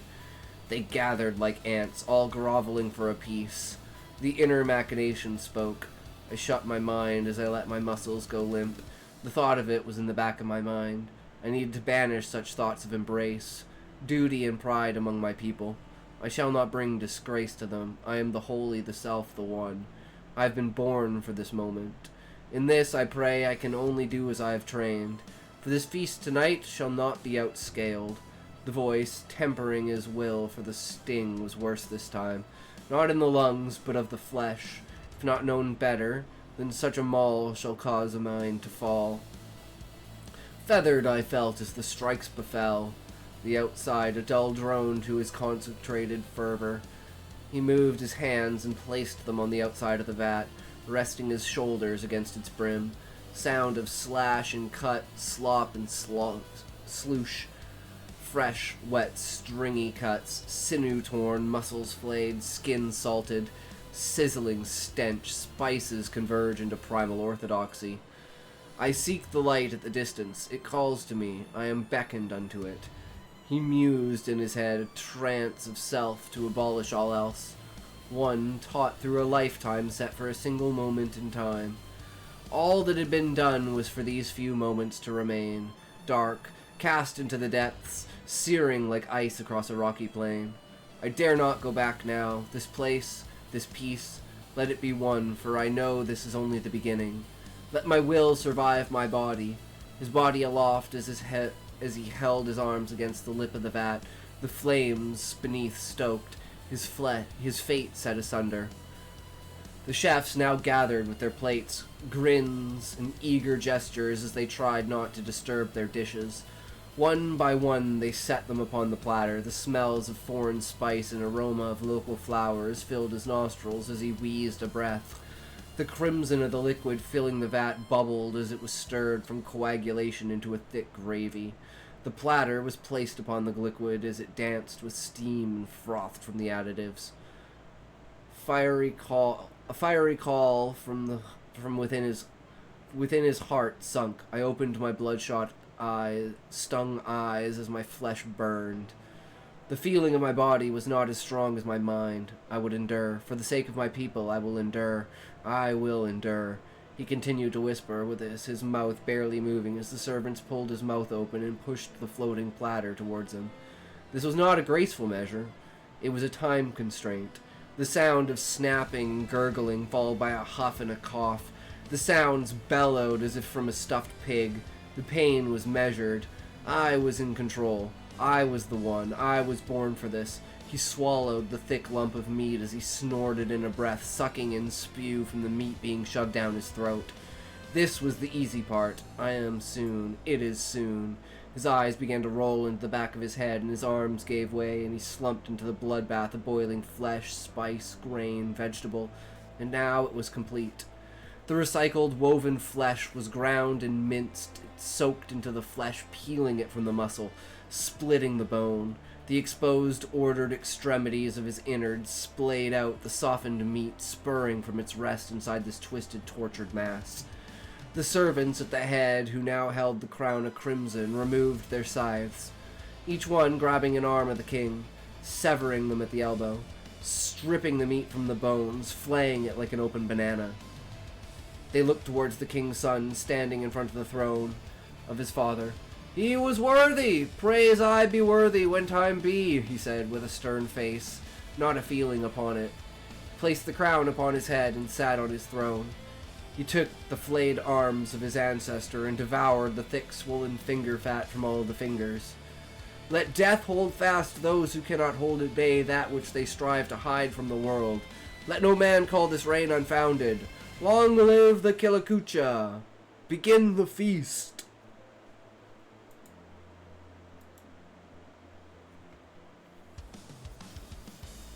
So that's the abstract, esoteric vision from the mind of that character. That was nice. This is my my favorite thing I've ever written. It's my favorite story. It has my favorite passages. And it has my favorite, like, lore behind it. So, when I was writing it, the people that were in here were like, how is this about anything but food? Because I was saying, wait for the twist, it's going to be really fucked up. And then when it turned out, oh shit, yeah, he's actually, like, eating himself. And they're like, alright, the guy was like, oh yeah, I'm not hungry anymore. Like, yes, that is the exact emotion I'm trying to get across with this. It's like, oh my god, I'm so hungry. This sounds like an amazing feast. I can't wait for the food. And then you're like, wait, something's not right here. And you're like, oh fuck. Yep. And then, you know, it siphons out the real ones from the people that are like, I'm not hungry anymore. It's like, you know what? I wonder what human flesh tastes like. I mean, re-regurgitated and flower blossomed. Because the idea is like, his stomach's cut open, and as he's eating and it's forced down his throat, it kind of, the minced stuff kind of comes out of his stomach and forms like this flower bud of like meat, cooked meat protruding from his stomach like a stuffed animal that's had his fucking stomach split open like some haggis. Free food glitch? Yeah, exactly, right? Okay, now this is the one that we've been writing. That the entire purpose of that story was the twist, to show the perspective twist. And how powerful that moment of understanding is.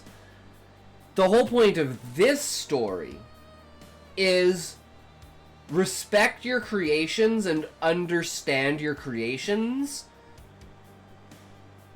because they're the ones who are going to teach you the most about your own, like, art.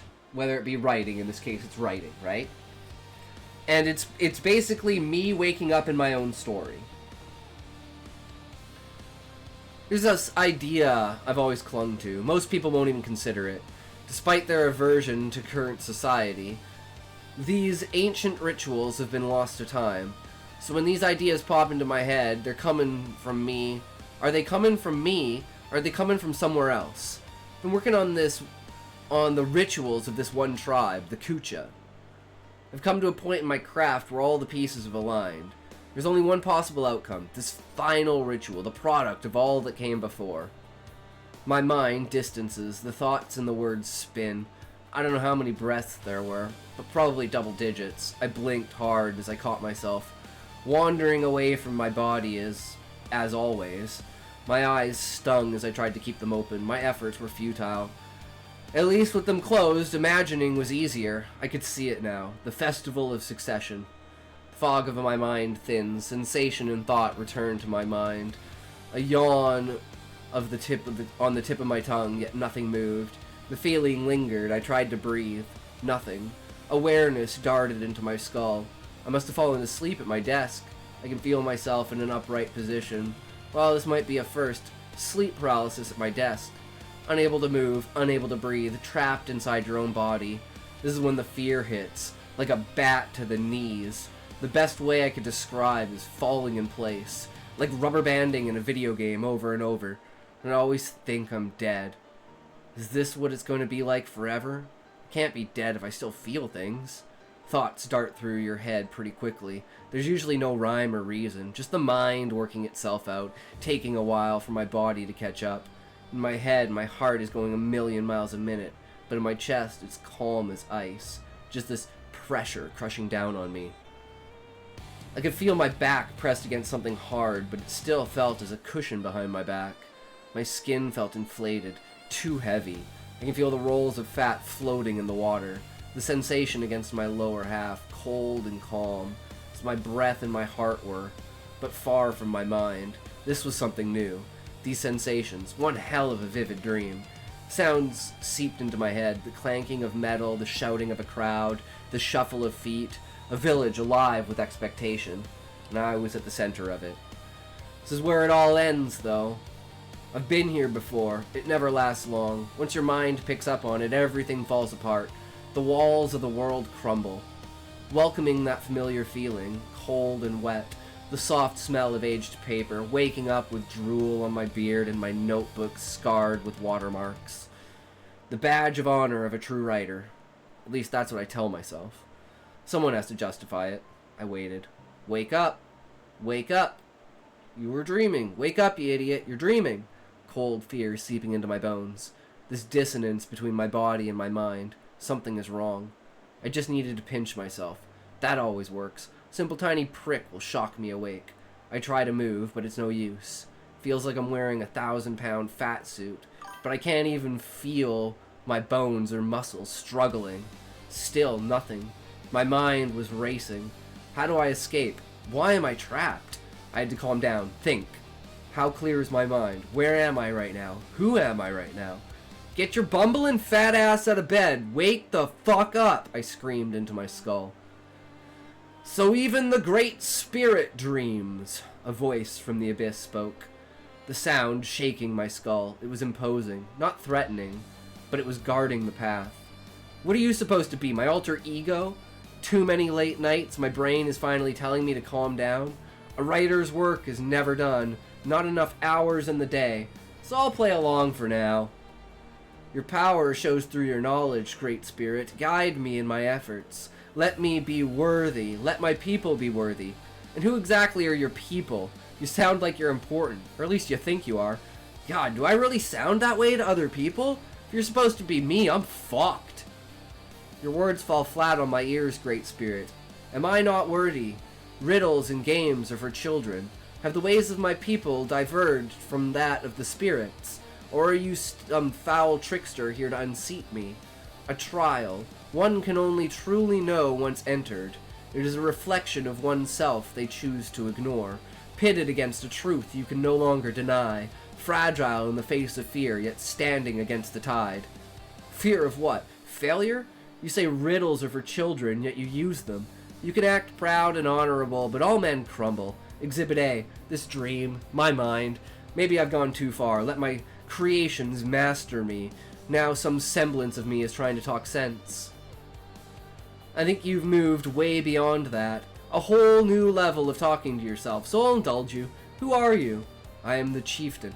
Chieftain of who? The Kucha tribe. And you believe I'm the Great Spirit. Only the Great Spirit can inhabit the body of another man. Is that why I can't control myself, and why my body feels so much bigger? I must weigh like 500 pounds. If this mind belongs to that body, and I'm only here to observe, this is one hell of a dream. Should I say who I am, or just be the Great Spirit? Did I create it? I did create it, so I could definitely play it. So if I'm inside your head, there has to be a reason, right? I didn't bring myself here, so you must have. The Karlach is upon us. The Great Spirit speaks to me. My eyes opened to a moonless sky.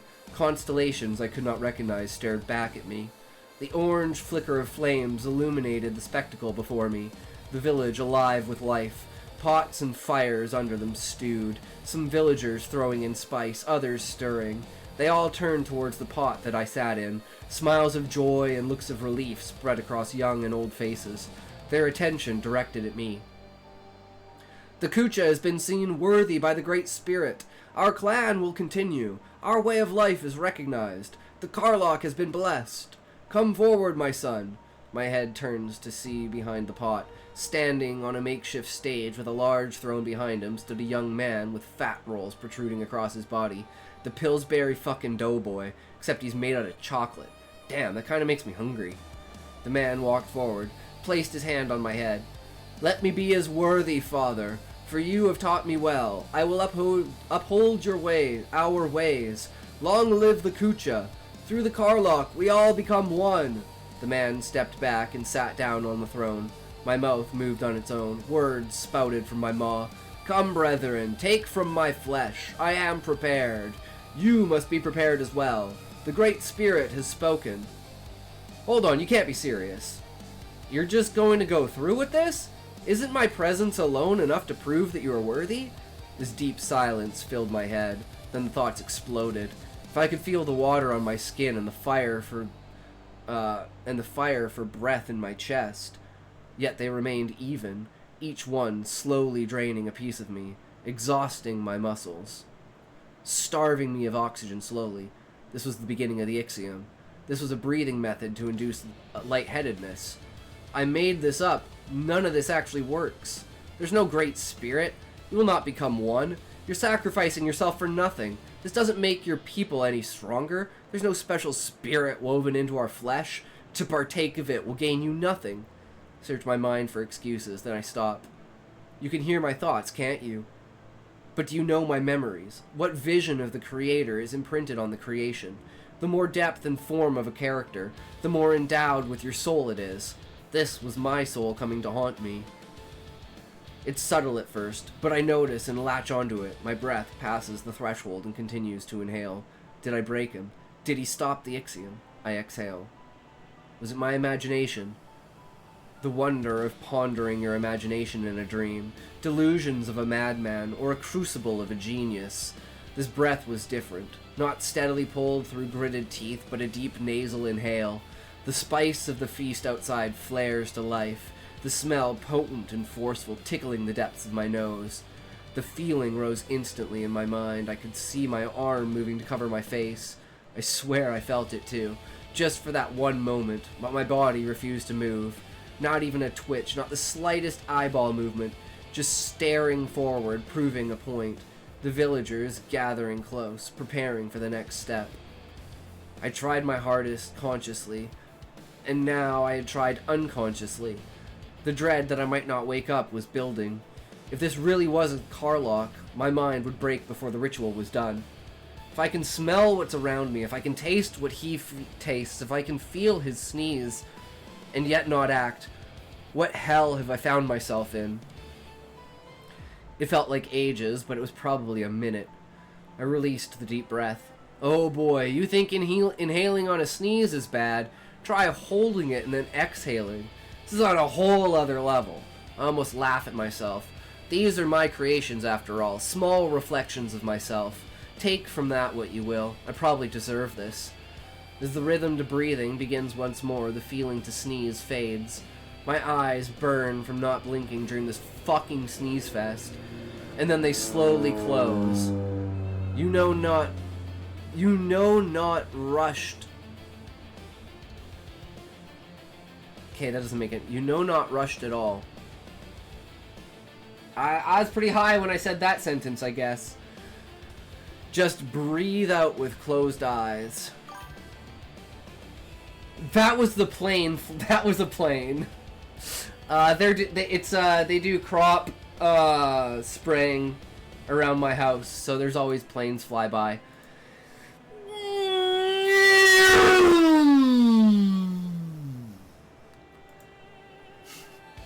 Every fucking morning, every fucking night.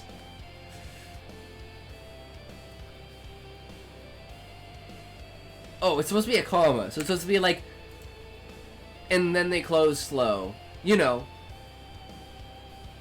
Wait, you know. Not rushed at all.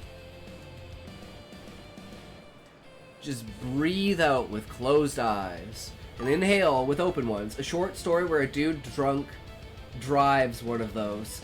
Dude, that would be so fucking amazing. Oh my god, yes. Yes, Raymond.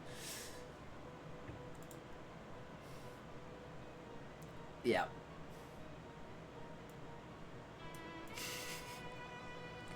The story ideas are exploding in my head.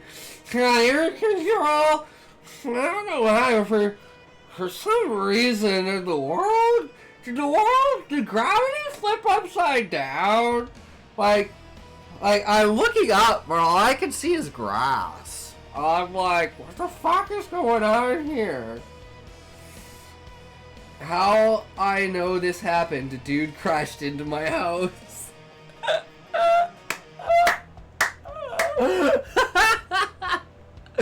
Here's the audio recording of the last message that he sent to air traffic control. Oh my god.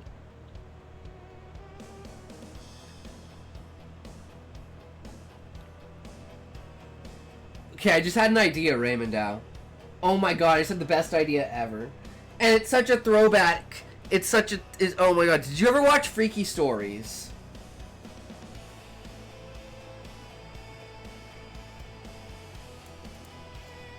This is a story that a friend of a friend told me. Stream fucking ends as the sound gets near. Oh my god, that would be such an amazing end of stream sound. This is the sound effects of an incoming plane, and me being like, what the ah! And then just end the stream. But instead of like actually ending, it goes to like, you know, the like grabbing your head thing. You probably had a different name in Spanish. Yeah. It was like a cockroach and a worm, and they told stories that were like fucked up stories about random stuff, and it's like, yeah, I know because a friend of a friend told me. It's like, one of them's like a girl who uses hairspray. These are like the two I remember the most. Girl who uses hairspray, and one day she gets a really bad headache, and she tries to like pull her hair apart, but she can't. And they have to like use a saw to cut her hair open, and like spiders start like crawling out of her hair. And another dude, he went to siphon like gas out of an RV. Yeah, siphon a gas out of an RV, and instead of putting it in the gas tank, he put it in the fucking what's it called? Like the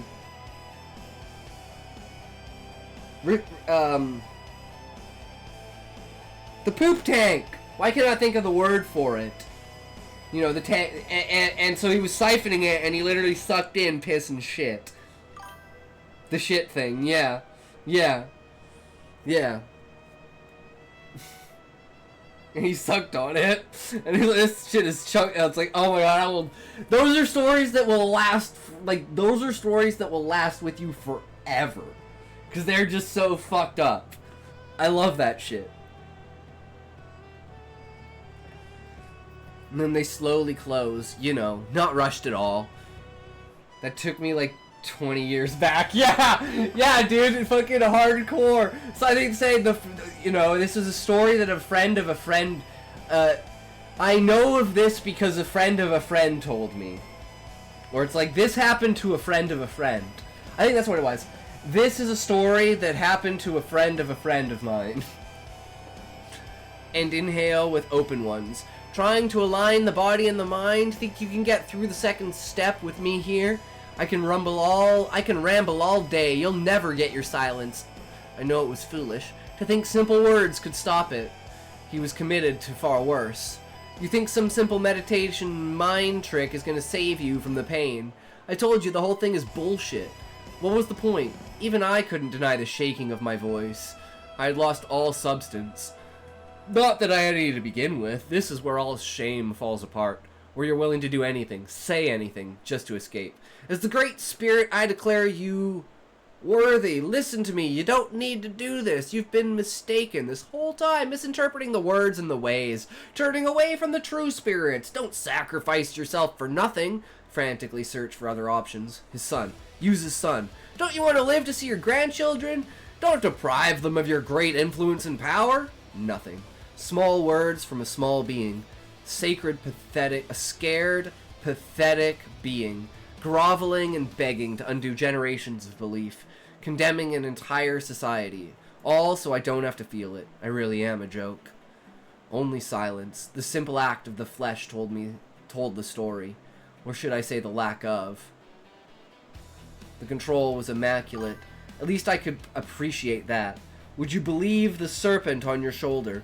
For simple convenience of weak mind. I know for sure I would. The sweet siren song. At least I won't see it coming. No matter what I say, he's spent his whole life preparing for this moment. I could never derail that, even with my own creations. Shows how much I know. At least there's a lesson here. If I survive and remember this, I may have a grand idea for the world and the people in it, but it lacks a person. A true soul, bound by life's challenges, degraded by his failures, uplifted by those around him. And if you notice here, this is my set of threes. Bound by life's challenges, degraded by his failures, uplifted by those around him.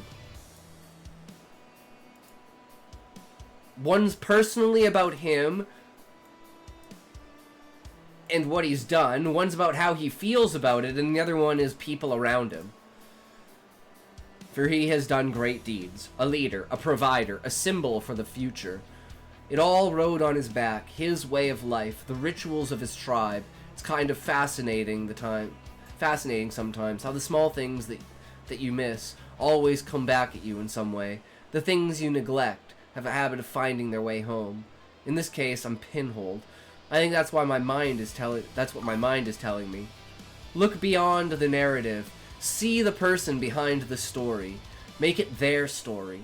Such grand epiphanies of the world. If only they came in sober states. But that's just how the mind works. My thoughts halt. The deep guttural rhythm of vibrating vocal cords erupted in my ears. The third stage, throat preparation. The humming grew louder and thicker. This was really happening. Absolutely on cue. All the villagers turned towards me. I see what's in their hands. Knives and plates. My bulging stomach is placed on a platter. I was frozen inside of my own body. If this was my first lucid dream, it had better be my last. Have I ever felt pain in my dreams before? I should wake up before. The knife dug into my flesh. The knife is steady as my body, but far from as steady as my mind. The pain was real, but this couldn't be. I tried to pull away. I tried to move. I couldn't. Was this my punishment? Creating something and performing are two different things. I think it's supposed to actually say creating.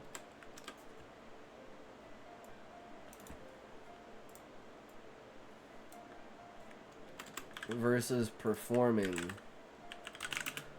something. Creating versus performing something are two separate things.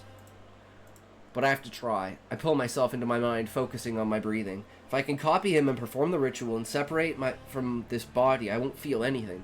My body calms down. Smooth, calm, not a flinch, not a blink. Total control. The throat was prepared. Now the mind just needed to drift. I can feel the thick silence in my mind. Breathe in, breathe out. That's all I need to do. Just focus. Have you ever tried to not look when your eyes are open? Some people can sleep with their eyes open. I recoil. The knife is coming down, the first cut.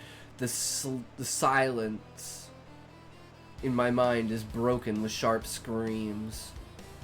It's not supposed to be the first cut, it's supposed to be another cut. They're my own, distant, cruel. In this dream, at least, yes, I did feel pain.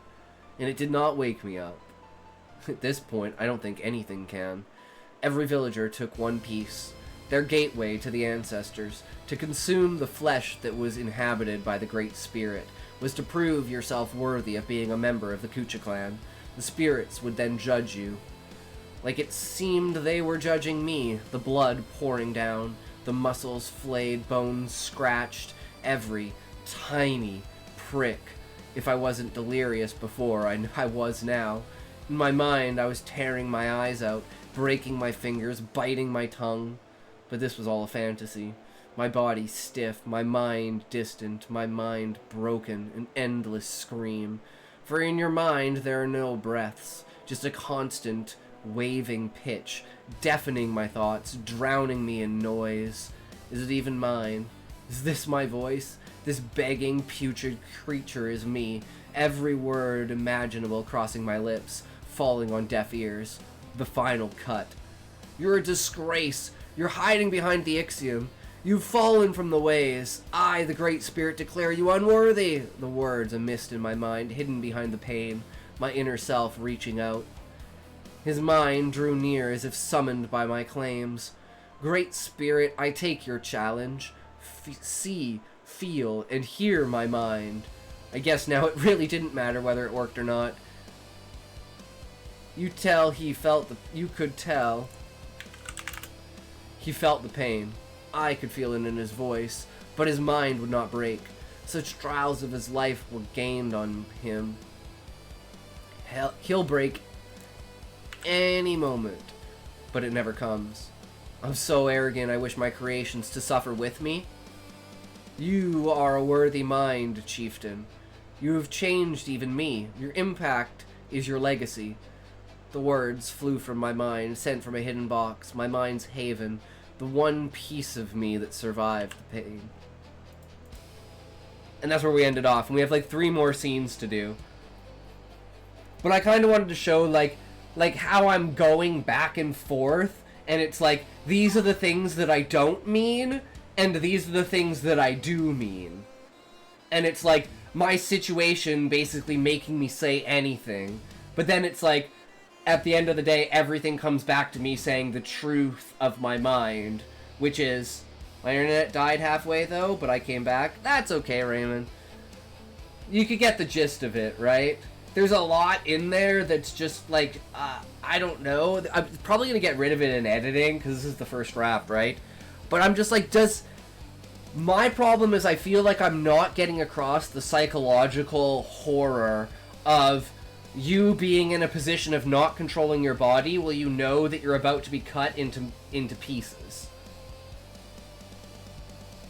And then the idea of you're so arrogant and cruel that you would want your creations to go through the pain that you suffer when you have a mechanism that you created specifically for them to abandon that pain. And that's kind of where I change my mind, and this changes my perspective over the story of being like, no, I should be the one. The whole point of this is to teach me that I shouldn't believe that my creations are enduring their pain. That they should have mechanisms that should allow them to get away from the pain. And that's not degrading their experience because they have a means to escape it. But I think this story, even having the same premise, is way deeper, way more profound, gives you way more perspective of actually what's going on. But I like the first story because it's so out there and random, and you have no idea what the fuck is actually going on unless you really, really, really analyze the story. So it's like, I don't want to get rid of the original one, I just like to see the evolution of the story over time. Of just like how me as a writer have changed, and how my perspective has changed.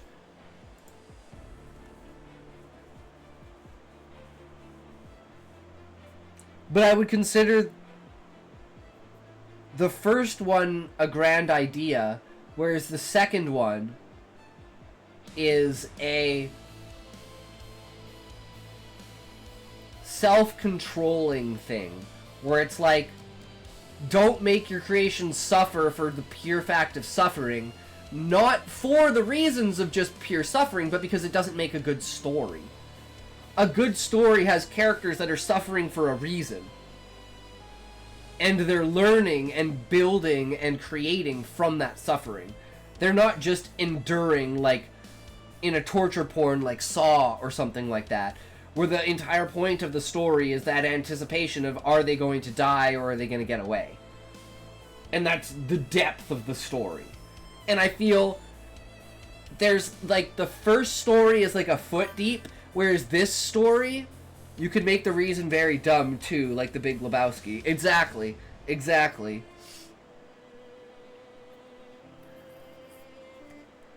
And like I was saying earlier, like having a dumb idea, like I was saying this in someone else's stream earlier. We were talking about having fantastical worlds with cheap characters, or cheap worlds with fantastical characters. And no one gives a shit about your world if there's no one in it that they care about. Even if your world seems shallow, if there's a character that people resonate inside of the world, that's all that matters.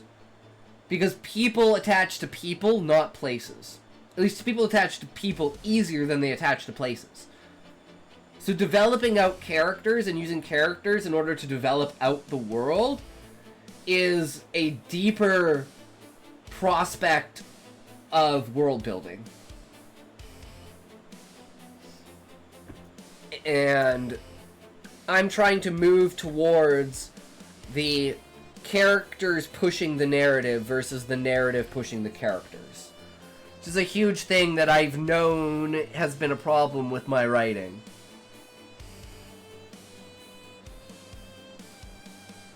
And the fact that I'm like addicted to being like the next M. Night Shyamalan or something like that, where the entire story revolves around this one stupid fucking twist. I need to get away from that. Like, I like those stories, but that can't be the core concept of the content, right?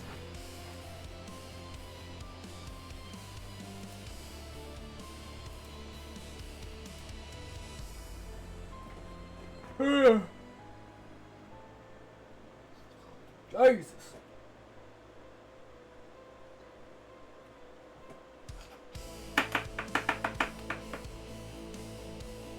That's the one thing, is I like I said, like the rules of three. Something personal, something situational, and something relatable. That like basically everyone can attach onto, right? My fiction writings are usually either moralizing or sarcastic or satirical. Got you tabbed up to support while gaming. Have a great stream. Thank you, Cubano. Super appreciate it, good sir. Have a great time gaming. I hope all of your achievements are completed, and the challenges are not easy, but they are completable. Let the fun be had.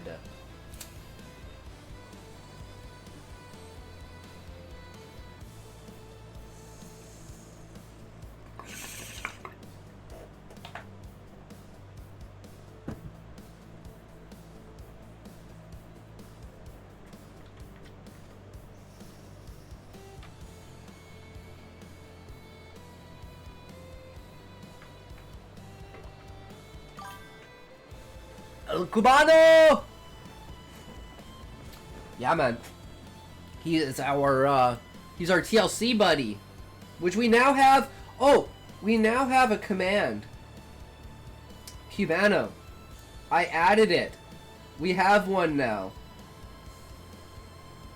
Or is it not live? Wait, what the fuck? Is it not live?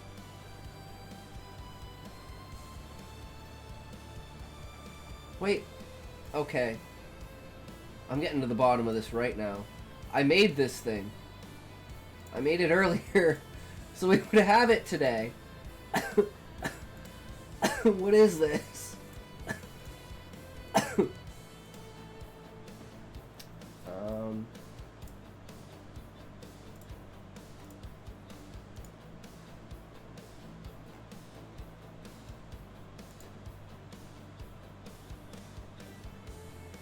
Did I do something wrong? Look, it's here. TLC check-in. Has the description, it has everything set up. It's there. It's just not showing up in my list.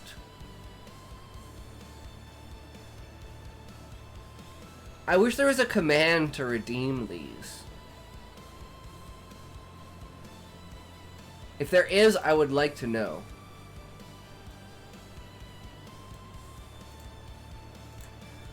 Is there a command on Twitch to use channel points? No, there isn't a built-in chat command to use channel points. Wow, that's so dumb. I don't know why they don't have that. But yeah, I mean, I guess maybe it takes a while to update and we'll have it tomorrow. But I did make a TLC check-in button, so you can check in.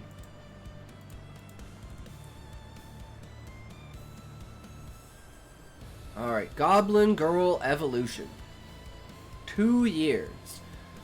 Took Akko and Wendell 2 full years to cross the Shield Mountain Range into the Kamanomimi Empire. Her former homeland was a chaotic place full of warring factions vying to become the real power in the region. But the wars there were child's play compared to the human-elven cultivator conflict, where an entire city could vanish in an instant if the true Sun sect willed it. It shamed her these days, knowing she'd once been a lesser initiate of their ranks. The other major advantage of heading north was that they weren't wanted for high treason among the animal-eared, which was an advantage that couldn't be overstated. Being trapped in a state of constant fear while running for your life because of bullshit punishments for Byzantine and contradictory laws was behind her now, and she didn't want to be part of that nonsense ever again. Especially, she thought, rubbing her swollen midsection, because my life is not the only one to think about anymore. Ven hadn't been her first choice of partner, but sexual frustrations. Yuki Rising! Yo yo! Hey, how's it going? How are you? Welcome, welcome! Are you a writer? Are you a reader? Are you a purveyor of ideas? Do you enjoy creativity and imagination? Are you an explorer of the world of words? If so, you have come to the right place. We are all about that. You're good? Hell yeah. What do you write? I am currently working on 3 things. I have a Final Fantasy inspired main novel I'm working on. I work on short stories to get away from the main project, to distance myself from it. And we are currently starting our 3rd project, which is a web novel, or webcomic, whatever it will evolve into eventually. It might be a webcomic, but for now we'll start off as a web novel. Stoner Girl Evolution. And we are doing market research on the evolution stories on Royal Road, because they've been popping up all over the place. So Sean, our buddy here, gave us the good idea of Stoner Girl Evolution. And I was like, oh yeah, and I have this entire fucking idea and premise and everything completely set up for it. I'm super excited for it. Never done something that's like super episodic, so I'm interested to develop out the character in it. Because it's going to be very heavily singular character for the first bit, and then it's slowly going to develop into it as the character learns to trust other people in the world and starts to realize that this isn't like a dream, this is the actual new reality of existence, because they get isekai'd. And they're like, man, this isn't just the craziest thing. Yuki Rising! Oh my god, thank you for the follow! Thank you for the raid! I'm retarded, thank you for the raid! Holy shit, thank you for the raid! Yuki Raid! Welcome, welcome everyone! Thank you so much! Everyone, go check out Yuki Rising.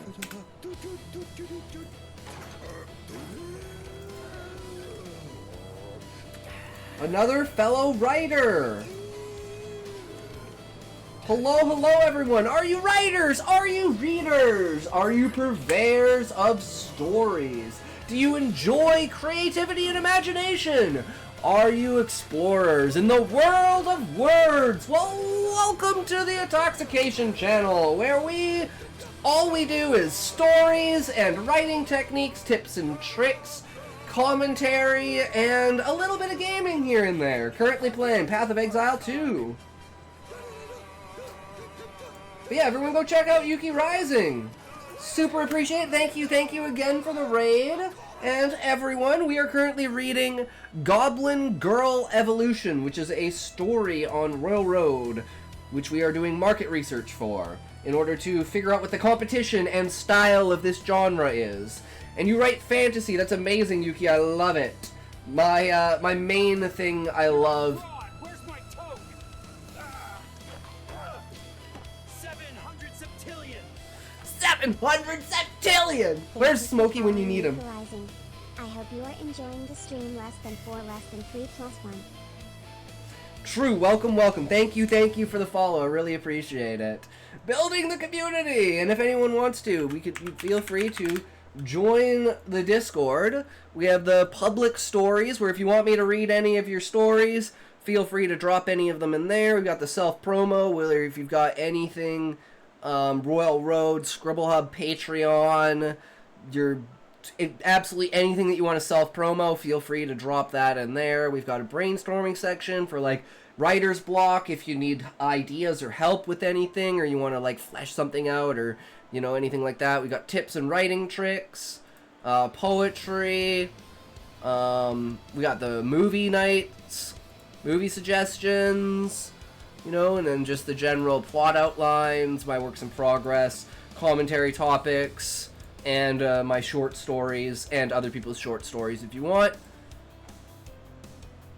And we've got a couple of, like, bot games if you want to play those, just some fun stuff to do. Interactive community for, you know, when I'm not online, everything like that. But yeah, if you have anything work that you want me to read, feel free to drop it in there and I'll read it, and, you know, we can go through it. If you have any ideas or you want to know anything more, just let me know. Never feel like you can't interrupt. I love taking breaks from reading and, you know, breaking the story up, essentially, so feel free to distract me as much as possible. Tangents should be in bold, as everyone will soon find out, because I love talking about shit, just as much as I love writing about shit, because I just love exploring my own mind, and I find talking out loud about things and expressing them allows me to get, like, a different perspective on it. It's like making it a physical reality that you can mold and shift versus just an idea in your head. So I think even if it's just talking to yourself, getting the ideas spreading them out and putting them into existence is a very important aspect of writing that a lot of people, I think, miss out on, because people are, like, worried about, you know, someone taking their work or feedback that someone gives them on their work, right? I think the biggest problem with, like, critiquing content nowadays is people don't know how to critique, and all people are doing is critiquing other people out of nowhere, basically, in order to make themselves feel good. So I kind of don't like review culture, I guess you could call it. I'm a very positive person who looks at, like, the idea. I'm an idea reader and writer. I only really care about what the idea is. Is your idea coming across? Are you presenting your idea well? Am I confused? Am I supposed to be confused? Right? Bring all of those aspects together in order to create a actionable, progress and goal-oriented improvement. as well as like the keeping nuance in mind of what is the reason why you're writing the story, and try not to lose your voice and your meaning in editing by trying to make like the perfect structure. And I think that's what we were talking about earlier with Raymond Dow's essay about things being so... I think this is a great way to say it. Things being so studied now that everything is broken down to, like, a science. And because everyone knows that everything's broken down to a science, everyone's only using that science, and no one's willing to break outside of the box and say, hey, let's create our own science. And I'm actually gonna write this down because this is like a great way of like of stating this. What I've done it before, and it's kind of like the difference between novice and amateur level stuff. So it's based on the Samson riddle. So you have your story type 1, which is abstract, esoteric, poetic.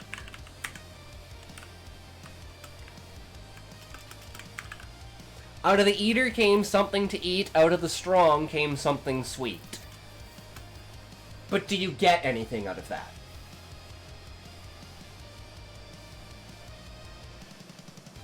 It's cool, it's great, but does it go anywhere? Does it really do anything? Unless you know the riddle.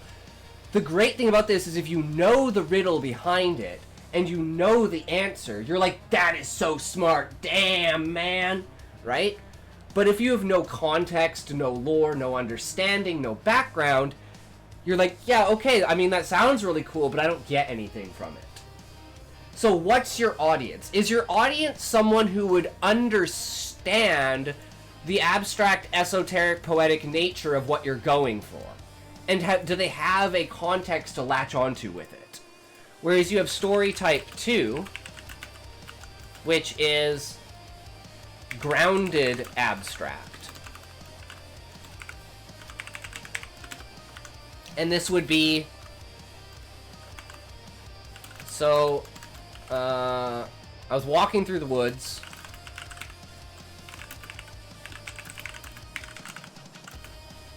And I saw this fascinating sight.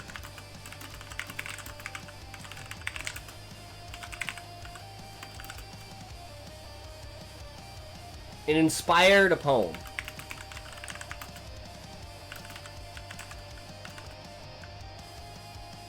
Or it inspired this poem. To make sure you know that it's there.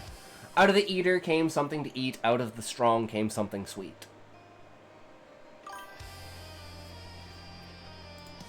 And then from there,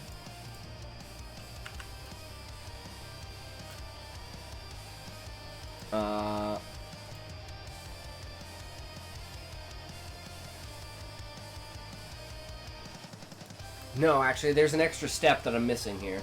So I was walking through the woods, I saw this fascinating sight, It was a dead lion. And you'll never guess what was inside of it.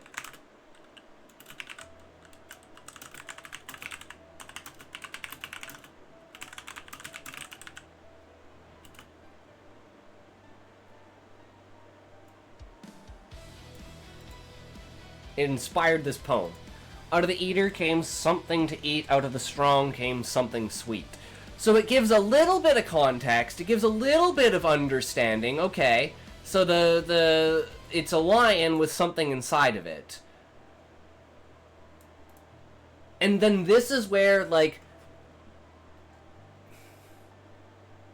the difference between these two stories is giving the context versus knowing that the reader has the context. If the reader has this context, you don't need to say it in the story. But if the reader doesn't have the context, then you do need to say it. And then there's the third type.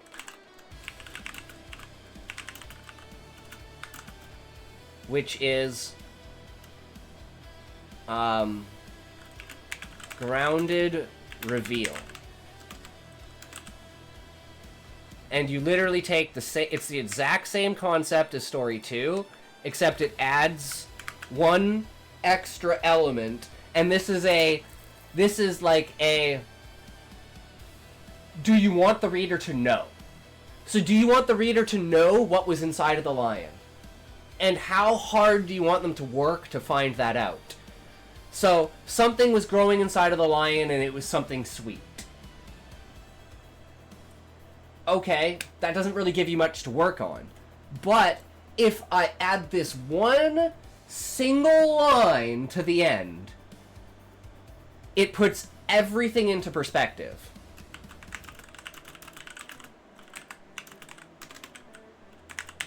And now I have some honey. And you're like, okay, the thing that was sweet that was inside of the lion was honey.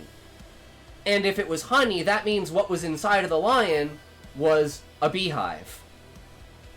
And you go from this complete abstractness where you need all this context to having a bit of context, to thinking that, like, this is for an intelligent reader, that you don't need to know what was inside of it, but it leaves them with a question to figure out. Whereas this is the complete reveal of, oh, it gives you that second to figure it out, and then it tells you almost immediately how to correlate the two together. Ads! But yeah, I thought this was just like a great way of explaining how my process of moving through, like,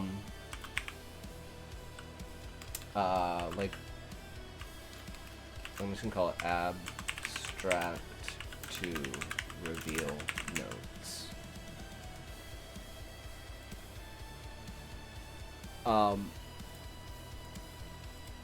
You want to start off with type 2, you want to work your way in to type 1, and then you want to finish off with type 3. So you give readers something to question and think about, and then you have the context of everything, so you don't have to be specific. You can have all the subtext and just everything in the background to fill out characters and stuff, and then you end off with that question being answered. Or a different question being answered. But at the end, there is an answered question. So you can have a question that goes through the entire story that's never answered, but as long as there is an answer at the end of the story, you can still have those open-ended things. Like, one of the things from my main novel is the concept of how you kind of explore and figure out the world as the reader is characters will have different perspectives about how the world works, and then an event will happen, and then that will show the reader in an actual event what the outcome would be. And then you can pick, oh, well, this character was right about the outcome and this was why. This character was wrong and that's why. That's why these characters have these conflicting views. And it's like, it puts into perspective, like, oh, this guy is an idiot, he never did the research. This guy has all the proof and did all the research. And, you know, or you could have the opposite, where the guy did all the research, but it was all fake. And then you go into the real world and you test it, and it actually happens this way. And it's like, there's this conflict between reality and characters' perception of reality. And I think that makes for an incredibly contrastable story. Because you're seeing it from so many different perspectives, even if it's like my story that's in first person. So you're in a first-person perspective with a, like, grounded mind, thinking what do other people see, and then seeing what actually happens. So you never really get to see other people's minds, you just get to see what they say. So you see, well, do they actually believe this? Or are they fucking with me? Or are they just trying to, like, virtue signal or prove a point? But they don't actually know what they're talking about. They never expect you to go through with whatever would prove them wrong.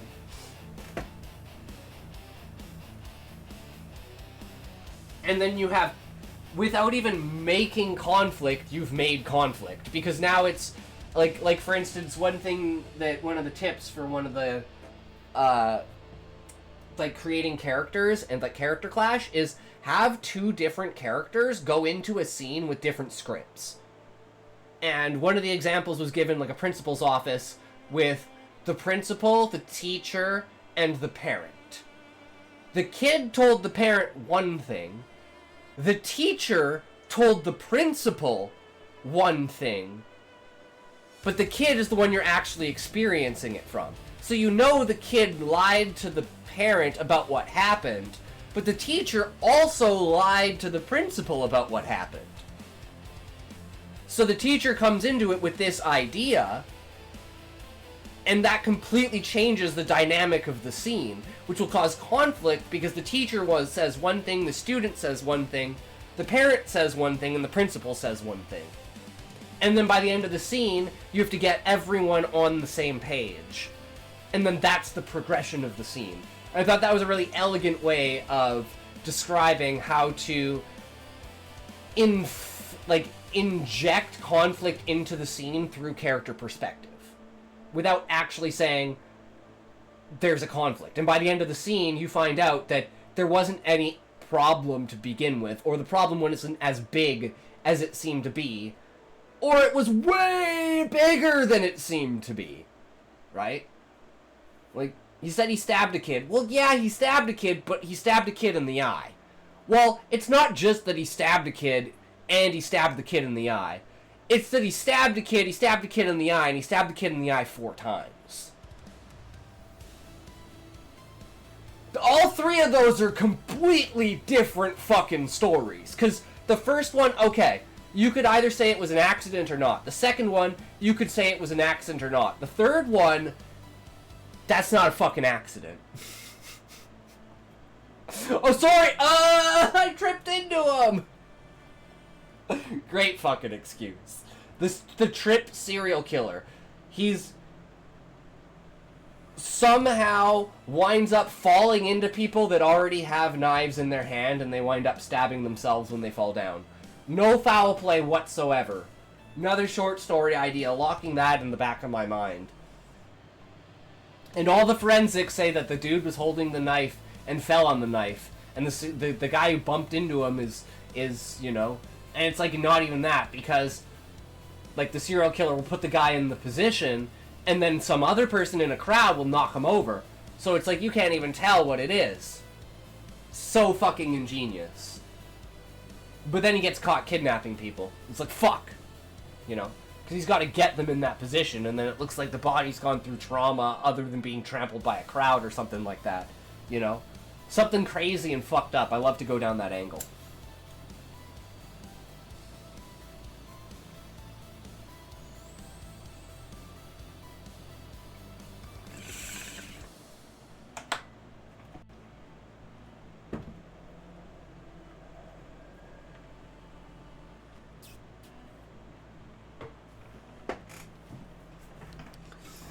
Alright. Back to the story. Wen hadn't been her first choice of partner, but sexual frustrations could build up, even for cultivators. What started as an evening of relieving mutual stress had become a nightly habit, since protection wasn't exactly available when you were fugitives, unwelcome at every doorstep.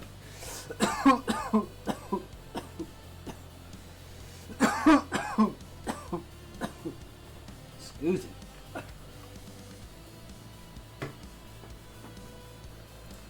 Woo! Yeeshin. Yeeshin Deeshin.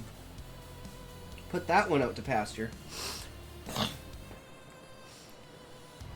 Well, the man had warmed up when Ichiro was born.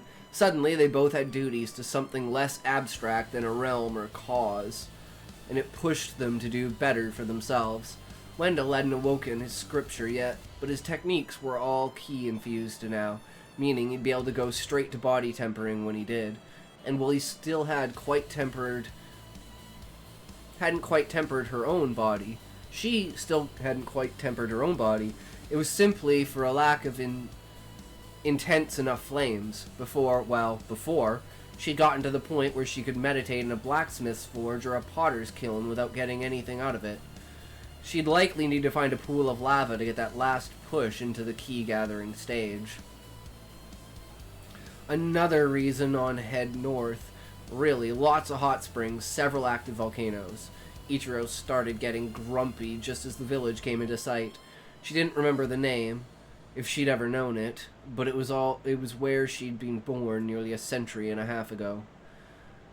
She wondered if anyone would remember her. Kitsune were long-lived and had long memories, but life was hard out here, and few lived to see their middle years among foxes.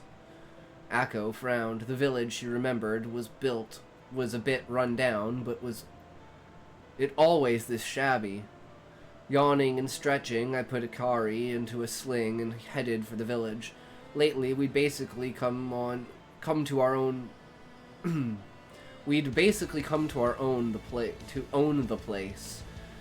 As other half the population became our willing sex toys. The rest, mostly the assholes complaining because they weren't getting any more. That first fox bitch's little sister came to us as pregnant as she was, tossed around by a few of the village elders after she disappeared. She was more than happy to help in our recruiting. After the two of them had given birth side by side, both sisters were pregnant again, and more than happy to feed the dozen or so new boys the tribe had just produced. Not that they were alone in the coming green harvest. Every woman in the tribe was pregnant now, myself included. Bit inconvenient, since I wanted to do some tempering, but the boys had been insistent on celebrating Akari's birth. I couldn't say no to the traditional month of revelry that came with a female goblin popping out. Hard not to conceive during a month of non-stop feasting and fucking, especially since the shaman was pumping out fertility magic. Ah, well, just gave me more time to firm up what I had a little. Found a way back up that cliff, did a little more tempering in the cold during blizzards, mixed it with time in the hot springs to work on really understanding water. Was doing the same with plants and metals, getting to the point where I almost had to grasp on how to make them into techniques. Felt like there was a choke point there, though, kind of like a tight mouth of a really wide jar, preventing me from pulling my hand out without the prize. I was a bit smaller than the classic goblin in that analogy, though, so I let go when I felt I couldn't go any further. But now I was bored and openly wandering the village looking for someone to do. Not really a lot of prospects right now. Most had moved to the lair, but that elf looked familiar. Ah, right, the cultivator chick and the elf dude. Their new matriarch is dangerous. Dangerous, I tell you. Stole my sweet daughter from our home in the middle of the night alongside her fair mother. Now I only have a single cow to my name, and she's infected with hoof and mouth. Akko sighed. Seemed like over half the village had fallen prey to a goblin nest in the past year, and rumors of shadowy female were everywhere among those who stubbornly remained. Still, she didn't have the energy to move on anymore, so she'd probably have to risk herself and try to cull the lair before it got any worse. What do you mean? What do you think, Wen? Wendell sighed. I think it's the one we met back then. We've got no descriptions, but only a cultivator could overrule a shaman's role in goblin clans. You remember what she looked like back then? Short, curvy, orange hair, bright green skin. Yeah, that's right. About 3.5 feet tall at the time. Taller now, plus she picked up some really hot gear that she wears outside most of the time. The heels add a bit more. Right, thanks. So we say maybe 4 feet even? 4'2" with the heels? Wait.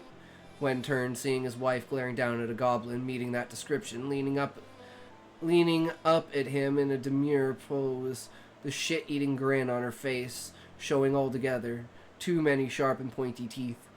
He and his bow half drawn before she pulled an infant out of her robe and held it out for him to see.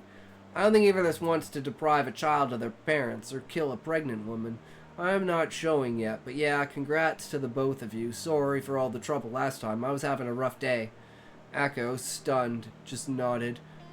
So were we. Killing our boss at the time didn't help either. Humans are. Yeah, I've dealt with their law thing. Not a fan. Too many rules. They all contradict each other. Punishment is death of one form or another. Being innocent is a crime. I'm honestly much happier back among my own kind. The elder they'd just be talking to returned a hoe extended against the evil goblin.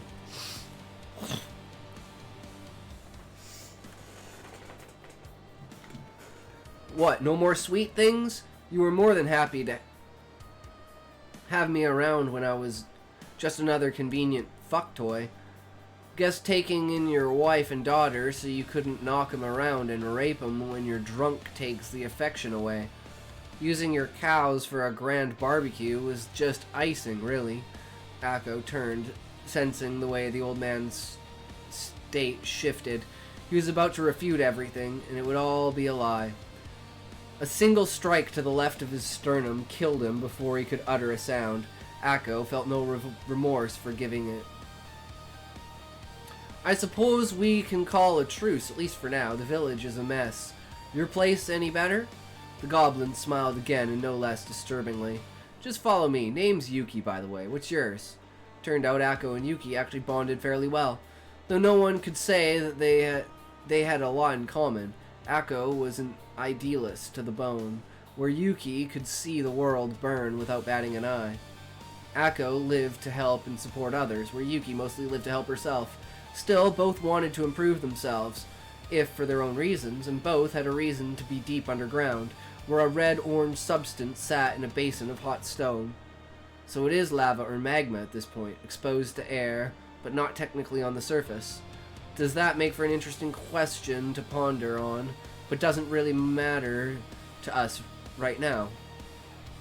Both of them were fully nude at this point, looking at the pool of molten rock in front of them. Neither could draw ki from anything less at this point, and there was really only one way to do this right: full immersion. Yuki went first, jumping in with a cannonball. She didn't sink in quickly, but surfacing did see her hair missing and her flesh covered in burns.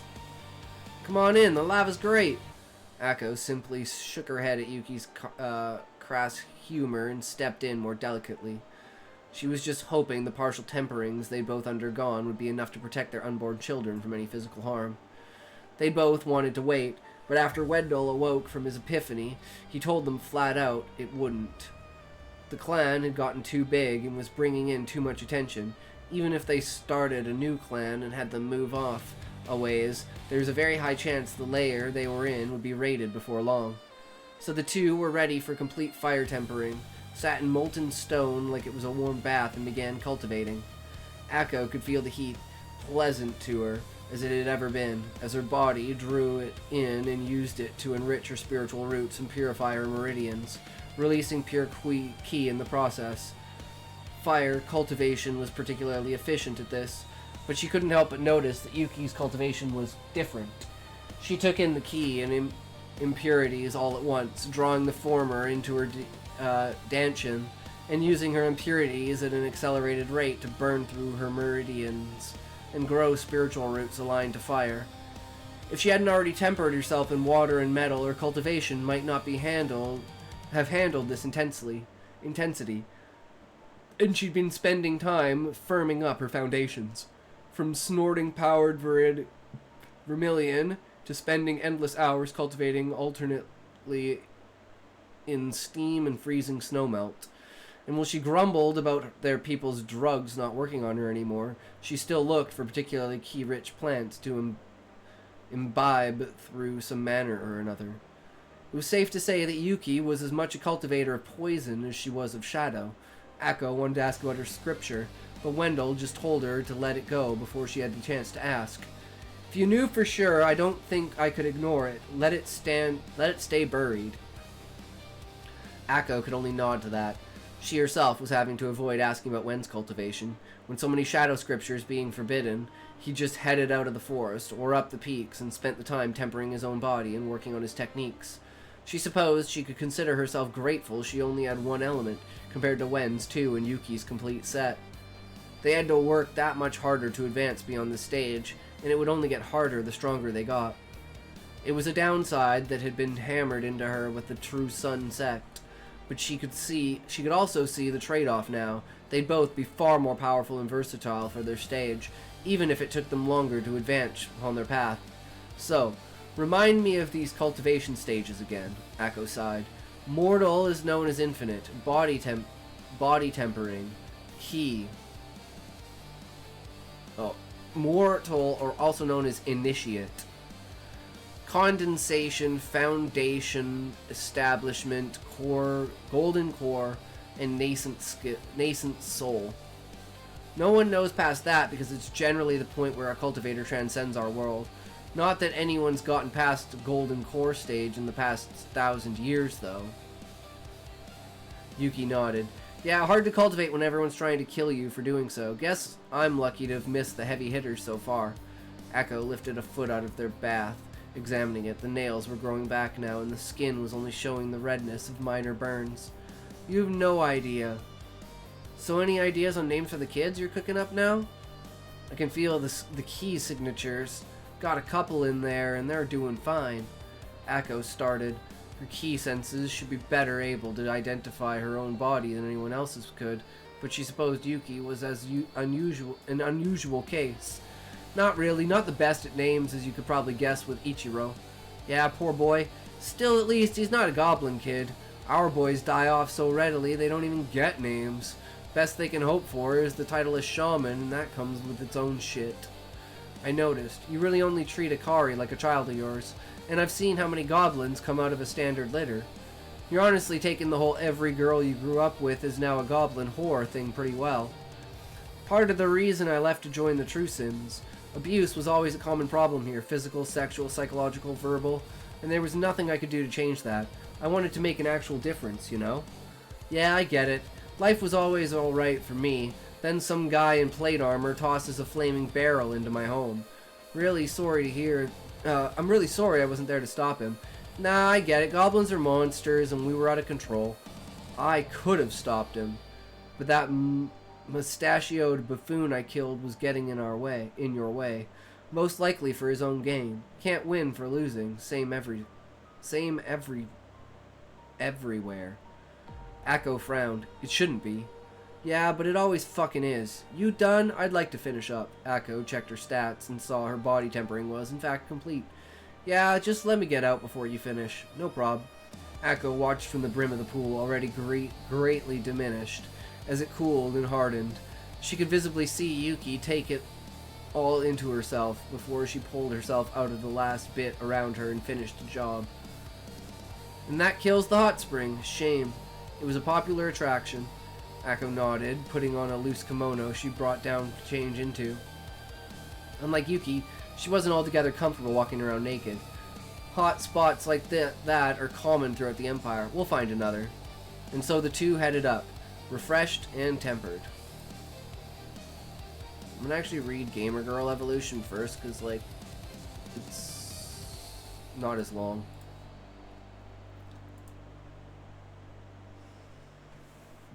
And this one's power fantasy. But I'll be right back. 1 second. Take a piss.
Gamer Girl Evolution.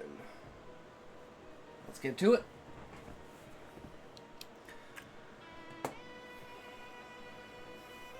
The cobbled streets fell behind her as Celisa zigzagged out of town like a lunatic on roller skates. The newbie crowd hadn't even figured out how to open their menu, and she was already stuttering across the fields in broken vector bursts. We've already read this.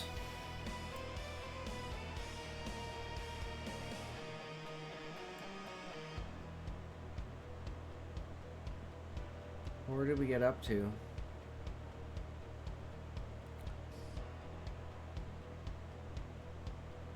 Okay, we already read that.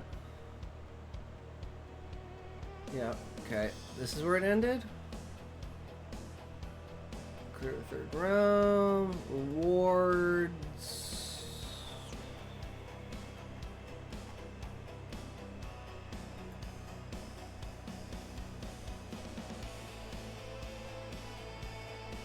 Everyone.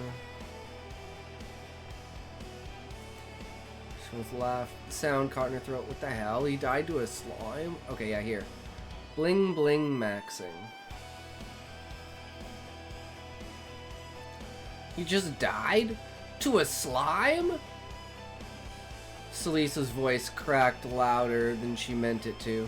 She stared at the empty patch of grass where the guy had been only seconds ago. A sloppy swing, a single slime hop, and then gone. Not just downed. Not just a respawn timer. Gone. Her hands curled into fists. She had seen death in games before. Countless raids, PvP tournaments, losers screaming in chat. But this wasn't supposed to be like that. This felt final. The crowd's panic rose like a wave. Shrieks, swearing, desperate questions. Some backed away from the field. Others froze, staring as if the slime might lunge at them next. Celisa gritted her teeth. No, I can't think about that right now. Her body moved on instinct. She wasn't going to be one of those panicked idiots standing around waiting to get chewed up. Grinding had always been her escape hatch. Focus on the numbers. The inputs, the drops. That's where her strength was. That's where the fear couldn't reach her. And she knew just the thing to grind next. Celisa crouched in the grass, squinting at the slimes bobbing near the edge of the plains. The beginner monsters squelched about, barely dangerous enough to threaten someone holding a stick. But to her, they weren't prey, they were coins. Alright, let's see if the old trick still works. She cracked her knuckles, took a deep breath, and broke into her zigzagging sprint. The vectoring glitch warped her path into a jagged lightning bolt, and her blade blurred as she swung twice in the exact same frame. The slime split apart with a wet pop. Instead of a single copper coin, dropping two silvers clinked to the ground. Celisa's eyes glinted. Bingo! Her sword's durability bar didn't dip either, froze in place thanks to the desync glitch she kept doing. Double silvers plus 0 wear and tear. Back in the earliest patches, this combo had been the most broken exploit imaginable. The devs patched it a couple times, but speedrunners always found workarounds. She remembered late nights frame testing weapon animations, juggling menus, and laughing whenever some Redditor claimed it was fixed. To anyone watching, her movement looked downright insane, jerky, twitchy, like she was fighting the game itself. To her, it was muscle memory. Another slime, another double silver. Her laugh bubbled out, sharp and smug. 1 hour, that's all it'll take. Alright, we're on an ad. I gotta go grab something. I'll be right back.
actually helpful.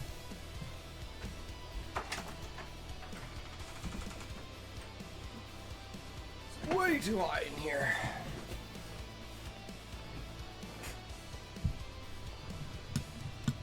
Keep smacking into the mic.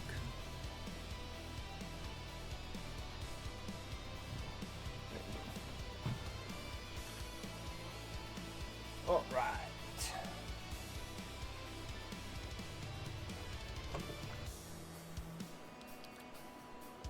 Got me some snackables.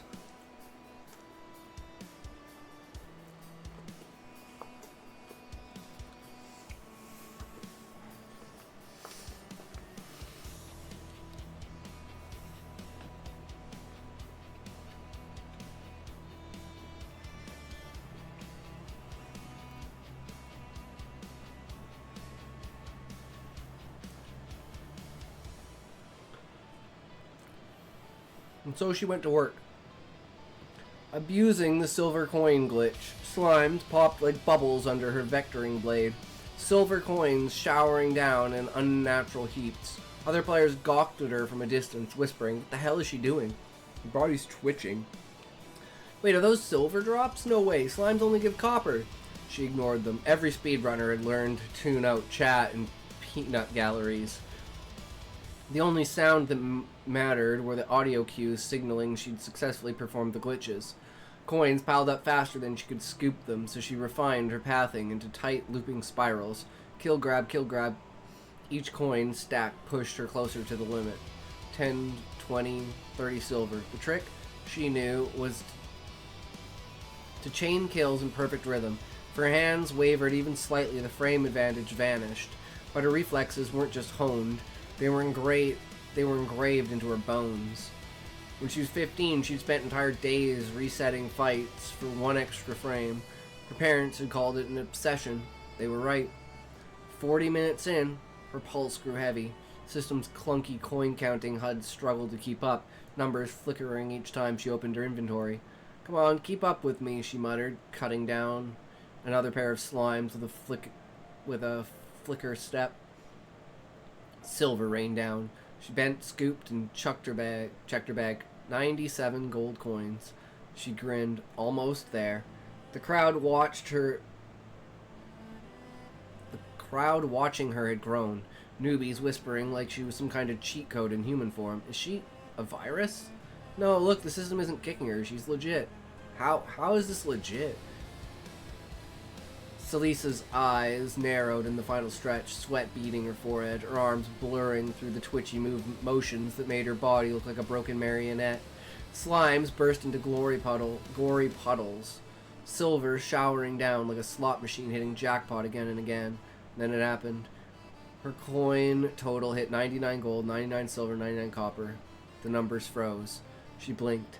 Hit the coin tab again. Nothing changed. She picked up another handful of silver and waited for the flicker. She waited for that sweet overflow into the next digit. Instead, the coin simply vanished. What? She bent, scooped again. Another stack dissolved in midair before it hit her pouch. No error code, no flashing red text, just gone. Her eye twitched. What is this spaghetti code? It wasn't anger so much as disbelief. She'd broken TNR's economy half a dozen times. Glitched potions, traded in negative gold values, duplicated items into the millions, but never had the system simply hard stopped her at any arbitrary number. No overflow, no error handling, just capped?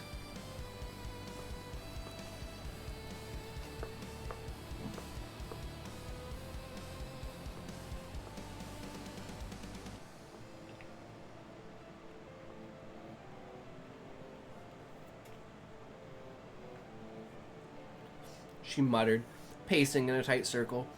You've got to be kidding me. Who coded this? A small indie company? Newbies behind her muttered loudly.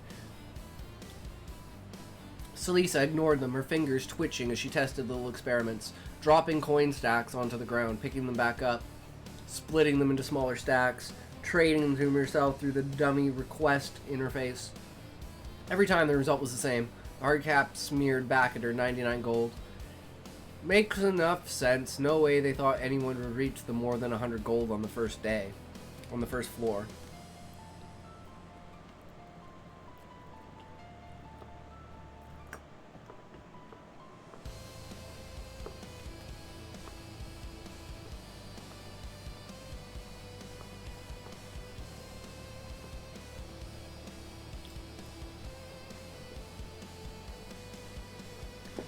She exhaled a laugh, half annoyed, half thrilled. Guess I'm still the dev team's worst nightmare. Her perma-stuck 1% durability sword slid back into its sheath, almost cracking for good when it did. She wasn't going to get another coin no matter what she did, and wasting inputs was the one thing she couldn't stand. But as she turned back toward the town square, she caught herself smiling. Because the Deads had been lazy enough to slap a hard cap on currency, then what other sloppy patches were hiding in here? The moment she stopped glitching, the crowd of the new players dispersed like startled pigeons. Their nervous chatter quickly shifted back to shouts of combat.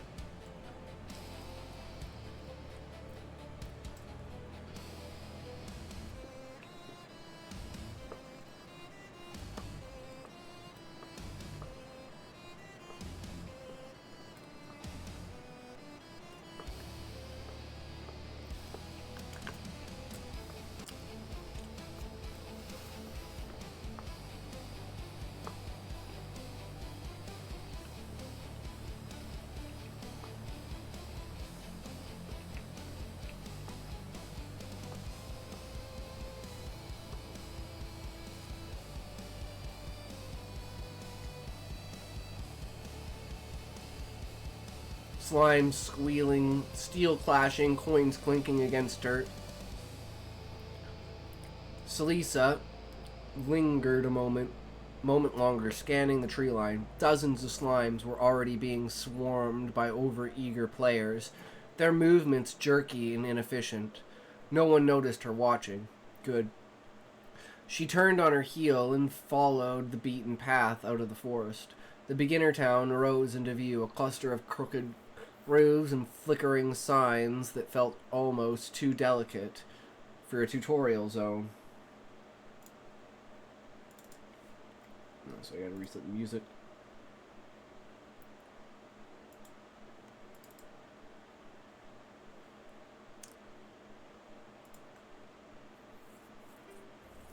She turned on her heel and followed the beaten path out of the forest. The beginner town rose into view, a cluster of crooked roofs and flickering signs that felt almost too detailed for a tutorial zone.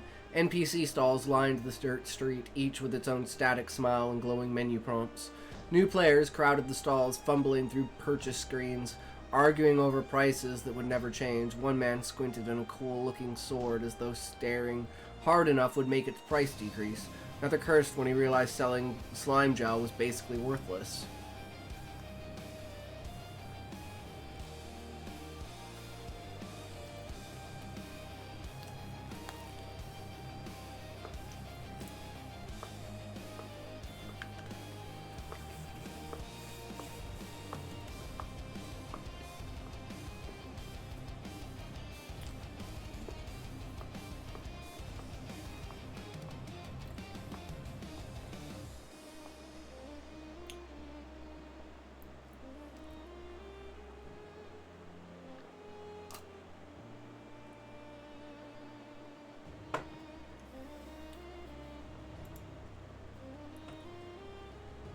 Her eyes slid across the shops, lingering a fraction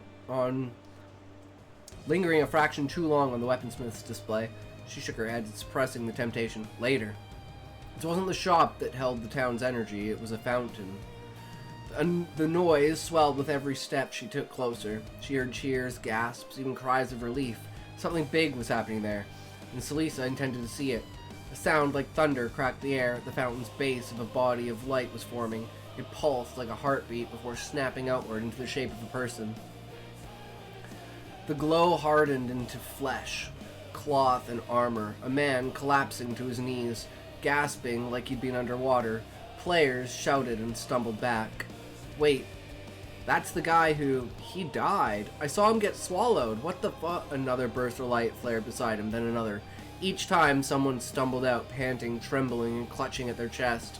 The square filled with voices, gasps, tears, and even a few cheers. I was dead, one woman whispered, staring at her hands. Her voice broke into a ragged sob. I swear I was gone. It's supposed to be heaven. No way, another player barked. No way this is real. Celisa folded her arms, her eyes narrowing. Chat, is this real, chat? She remembered the man's scream from the forest. The way his body pixelated into nothing, and yet here he was, alive. Then she saw him, standing calmly at the fountain's edge, robes trailing over the stone, staff in hand. His face was sharp, almost statuesque, framed by silver hair, his eyes glowing faintly blue. Druvius.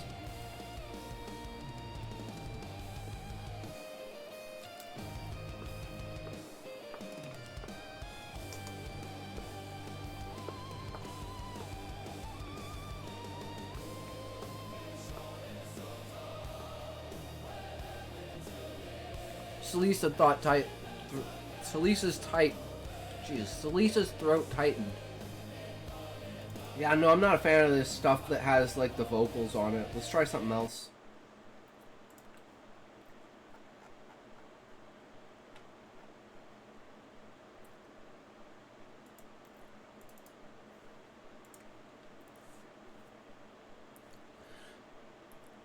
Druvius was a mid-tier quest giver, guardian of the Sanctuary Trials, 5th Realm content. He had no business being here on the very first floor. Her heartbeat picked up. Is this a crossover event? Or worse? The NPC's voice boomed across the square. Rejoice! Death shall not claim you here! Not yet! This is the proving ground, the crucible of beings. Your lives are bound to the quest.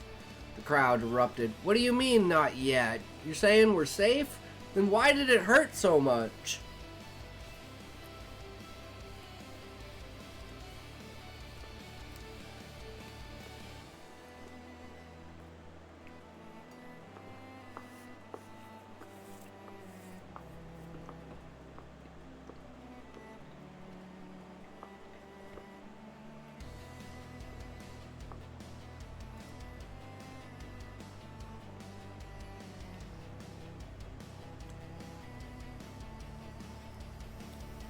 Druvius lifted his staff, silencing them with a flick of light.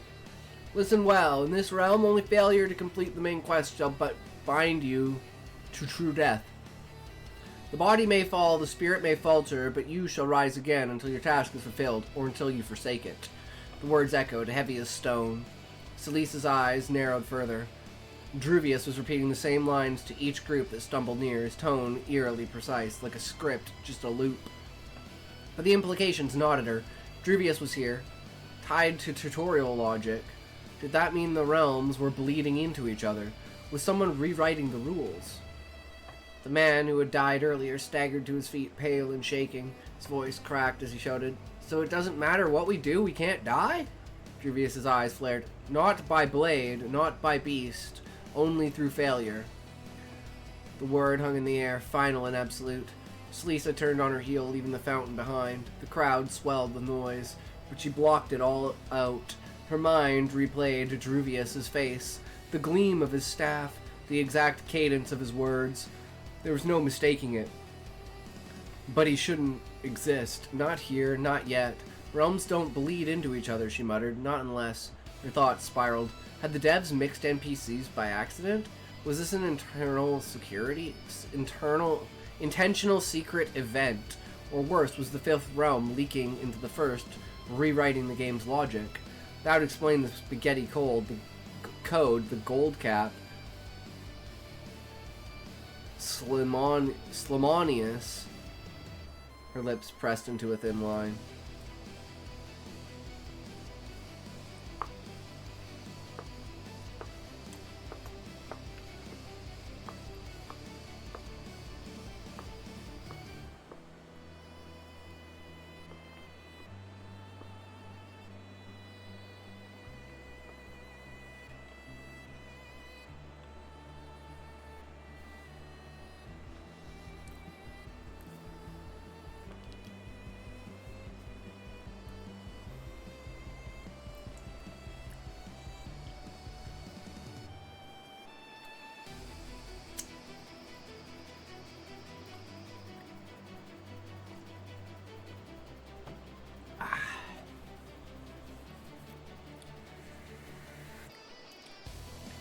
Her lips pressed into a thin line. Around her, newbies buzzed with relief, laughing about the respawns, rushing toward the shops with reckless energy. To them, this was just another chance. To her, it was a warning that the game wasn't how she remembered it. Good evening, sir! How do you do? Queen, welcome, welcome! We are doing very good. We're eating some pizza while we finish up these stories. We've picked up Gamer Girl evolutions. We got Goblin Girl, Gamer Girl, and Fox Girl. Pizza. Yeah, it's Boston Pizza, because my brother-in-law's mom is over, so my aunt-in-law, I guess, is in town. So my sister was over, and they went out to Boston Pizza because my parents were babysitting. So they dropped off pizza for us from Boston Pizza. Always the kind gents they are.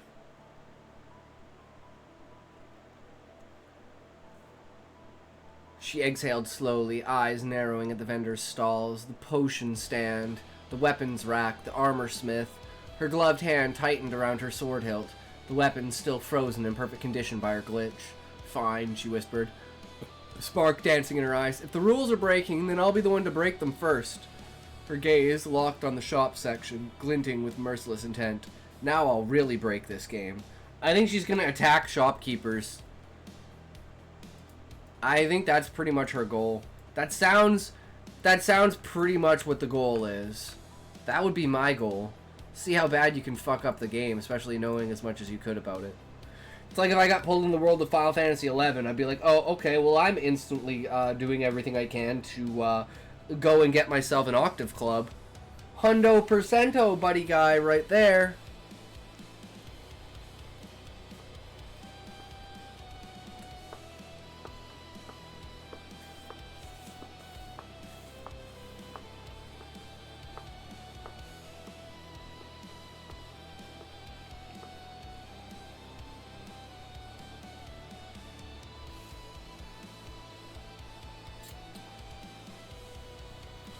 Gonna take a second to finish off this pizza now. I just didn't want it to get cold while I was reading the story.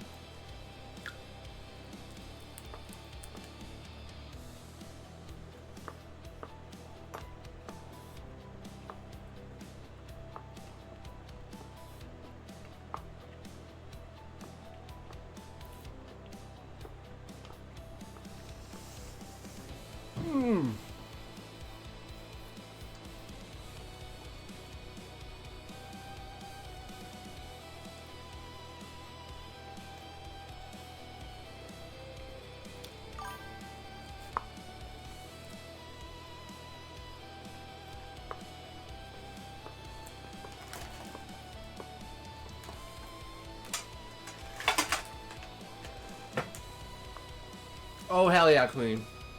No sneezing at all today. I think we're all better. We slept it off. I got 2 days of like 12 hours of sleep.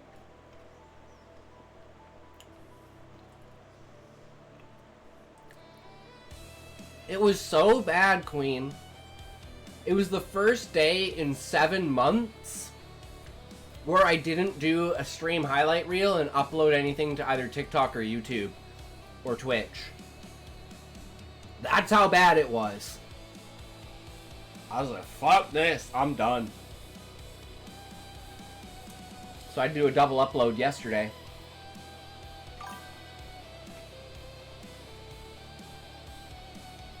But we're all good now. Good graces of the Tokes.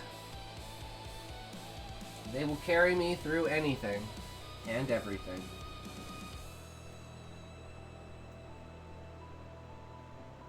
But now I'm scared because now I actually have to do stuff. So tomorrow's schedule is editing, I don't know what to call it. I call it like social media engagement, right? Like I gotta go engage with people on different platforms and like, you know, put myself out there and stuff like that.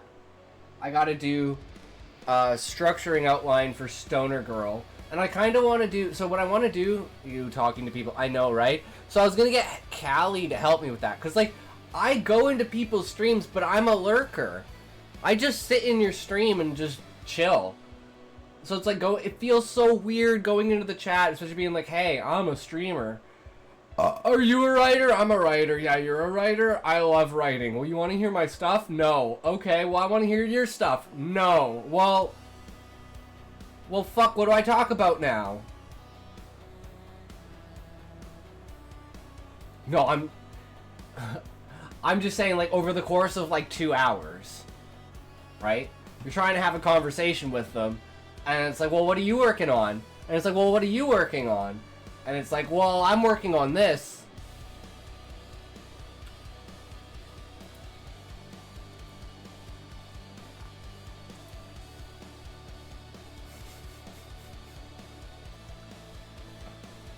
And the next thing you know, Aaron's like, damn, your ideas are good. And I'm like, eh. Your ideas are good. And they're like, eh. And I'm like, see? Exactly. Exactly.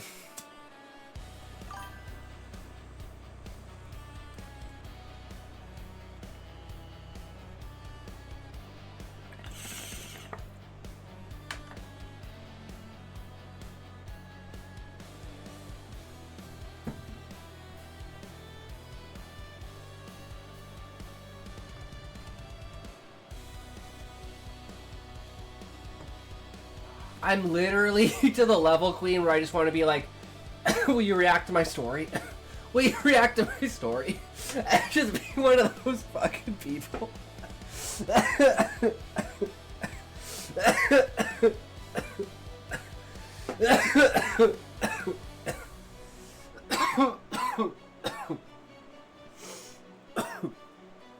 Because it happens to me, I can do it to other people, right? That's the logic.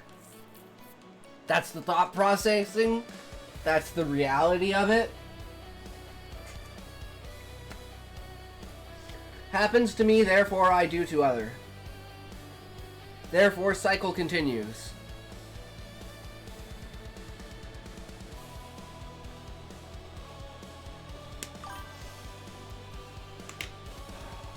I mean, it's the way humans think, right? We're pretty fucking retarded. Like, most of the time, we're pretty fucking retarded.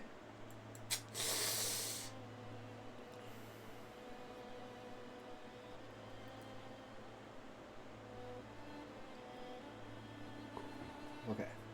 I think we're ready. Fox, girl, evolution. So far, I think this one's been the best. Goblin girl is like meh. Gamer girl is too, like, power fantasy, like, unbelievable, right? I think this one is a lot more realistic.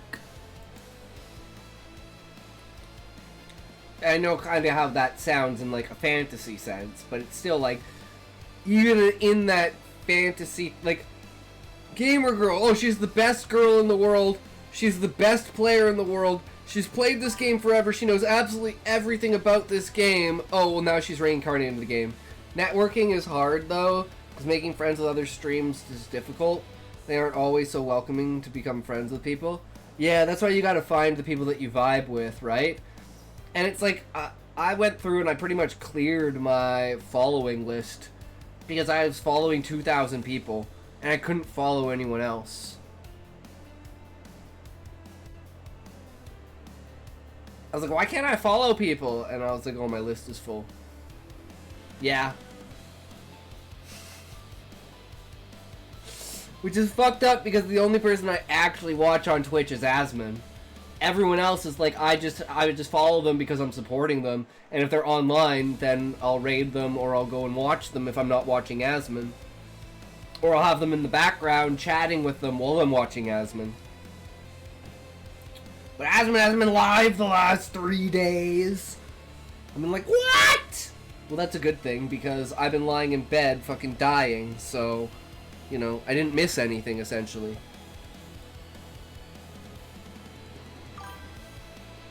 You don't watch him? I love Asmin.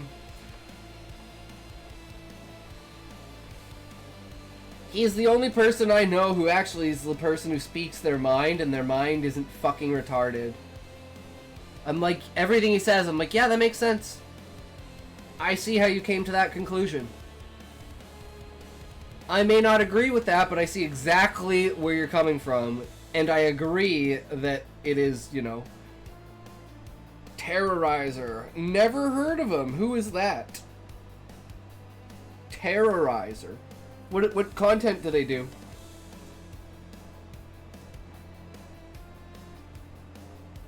Is he a YouTuber?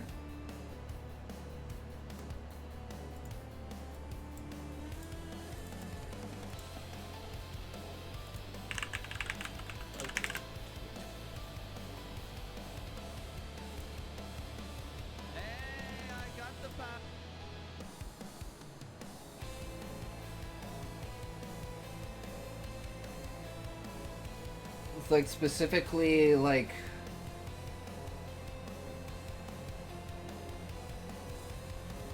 interesting. It's like VR stuff. You heard of the Vanos crew? No.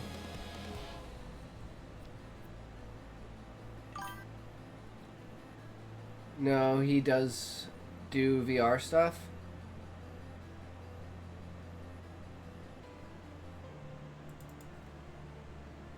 Interactive games with friends.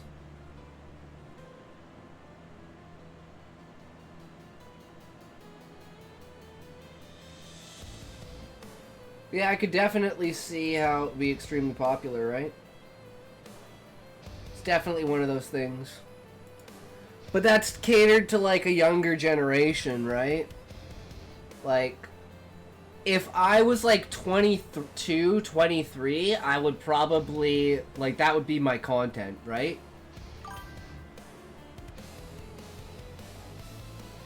Oh, there's like Minecraft videos and like gaming shit and stuff like that. So it's like, you know, between like what I mean by younger audience is people between 20 and 30.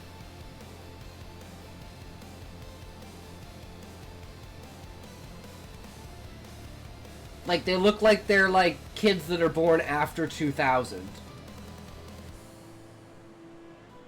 So, like, the guy looks like he's, like, maybe, like, he doesn't look like he's 30. He's in his 30s? Oh, wow, he doesn't look like he's in his 30s. He's older than me. Huh.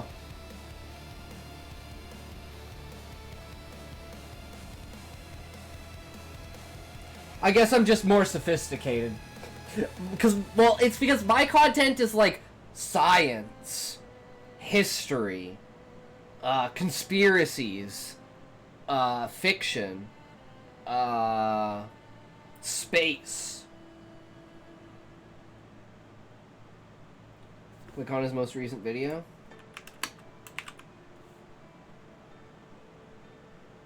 We couldn't stop laughing at Tiny Pasta. Oh no, this one's Vanos crew tries to save Minecraft Steve.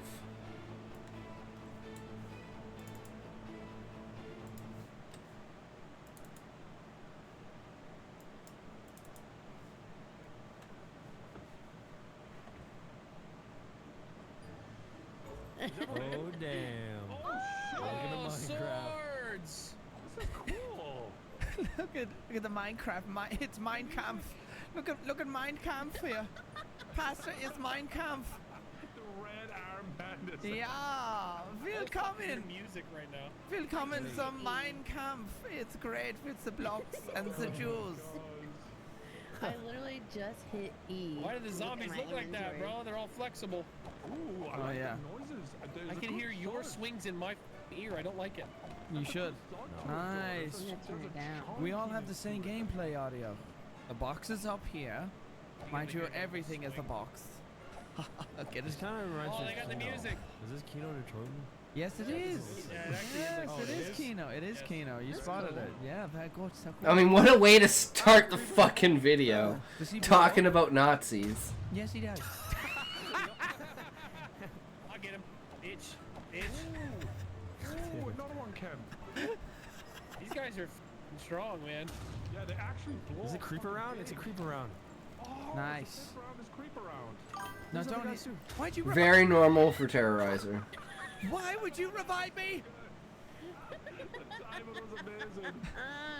I got you. I got Oh you. man. I got No! This is awesome. Oh shit! Look at you. I'm buying the door. Dude, I like how the guns are made out of like cobblestone and shit. Yeah, that's Look, here's amazing. Kino. Sick. So I did good. I did good, right? I did great. Do I get a gold star? Very good. Very good. Nice. Almost Nice. as good as the SpongeBob maps. When is it go rod time? I'm getting in the ass. Sounds like it's go rod time now. Those were two mutually exclusive statements. Sorry? If you're getting Got in the some ass, now. doesn't a rod go in there? So go rod time? Yeah, go rod me in the ass. Go, you get it. You're gay. You'll get it. You're You're gay. He really liked that joke. Oh, this is oh. Oh. Hey, hey, hey! I think this is a puzzle. Why Hey! would one stop me from being Hey! the other? I think this is a puzzle. These arrows, these colors, they rotate like in the game. We probably have to do something with this. Remember? Oh, I found another area downstairs. Trallion! There's another area. Yo, yo, how's it going, buddy? Welcome, welcome. Thank you for the raid. How is everyone? Did you see a glory hole? Or is it How was the day today, Trallion? We're, Queen is showing us her favorite YouTuber. How goes the stream? Fucking amazing, Trallion. We've kind of moved our stream schedule around, so we'll be starting sooner now. But it gives me more time to do stuff. I'm off work for 2 months now. For writing and expanding and building my brand. Progress in the writing, then progress in the art stuff. Good vibes the whole time. Hell yeah.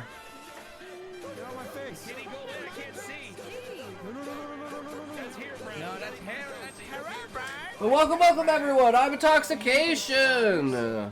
We do, well, that's convenient. I don't have to switch now. Still typing chapter 4 though. Close to the done point for that. Sean! Sean! I need to read another one of your chapters. Holy fuck, spit it out. So yeah, I don't know, FPS's, I understand, but I'm like, this isn't just, like, this is not what I look for when I'm like on YouTube and stuff, right? Like, it's just not the content that I consume. But I understand why people like it. Also, this sounds like an awesome Minecraft mod. Yeah! If you like Minecraft, which I mean, yeah, sure, I like Minecraft, but I'm not, you know, I've just never really, you know, like, I'm not really a video game narrative story watcher, right? Like, it's just not what I look to do when I'm bored and looking for YouTube videos. I'm usually looking to learn something. Because I'm weird like that. I just want to learn something about science or history or something like that. I feel you. But as you can see, it's not for kids, though. I didn't say for kids, Queen. I just said a younger audience, as in 20 to 30-year-olds. Like, if I was 10 years younger, I'd be laughing my ass off at that shit, probably. And if, like, my friend showed it to me, I'd watch it. But it wouldn't be something I would go out of my way and watch. And, like, we watched that kind of shit, you know, back in the day. It's just, like, I'm 34 now. I'm an old man. I changed, guys. I changed. But I still see where you're coming from with it. And why people are, like, attached to that, right? It's just, it's the way that it is. We just go with it, right? But yeah. What are you trying to say about me? Well, I'm saying you're young, Queen. You're young and immature. Okay? For liking that no. You don't have to be young and immature to like that content. I'm old. Nico, how's it going? I'm old and mature, and I like it. I just wouldn't seek it out. That's what I mean by it's not... Like, it's not content I would seek out, but it is content that, you know, yeah, it's funny. But I definitely see what you mean by it's not for kids. Even though kids love that shit, you know. They probably wouldn't get half the references, but they still love that shit. But anyways, since we haven't started Fox Girl Evolution yet, Sean, do you want us to read the next chapter of Treehouse Isekai? Or Nico, do you want us? No, I get you. I'm messing with you. I totally understand, Queen. Or Nico, do we want to do chapter 3 of your story?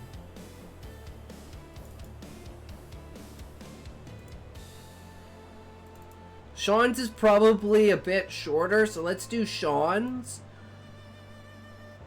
And then we'll do yours, Nico. And look, Beezus updated his shit, so I'm hoping Beezus will show up today. He updated a chapter, and he completely changed the title and the cover of the book, which looks fucking amazing now. That would make me better after I've been triggered. Alright. Continue reading. Next chapter.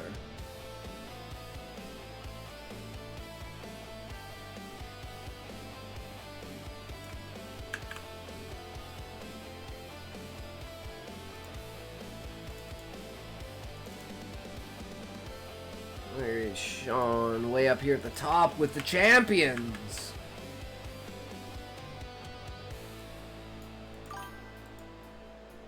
What would make me better after I've... Oh, never mind, I already read that. I'm retarded. Alright. We ready for this? Surprised Neighbor is chapter 2. Remember, when you continue reading, it goes to the last chapter you saw.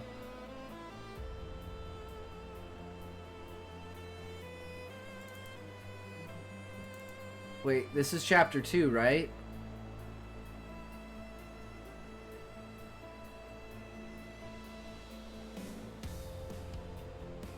Where does it say the chapter?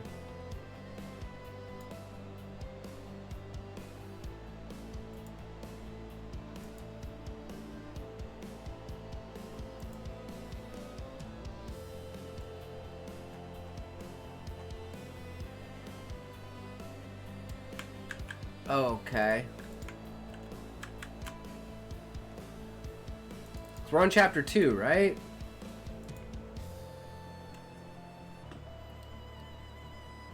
I don't know, I'm retarded. It happens. Fuck it. We got it. Okay, we ready? Let's do this. I woke with the morning sun's light lancing into my eyes, which wouldn't have happened before the whole treehouse and trees with it got transported to another world. So tomorrow, when you say continue reading, it will go straight to chapter 3. Okay.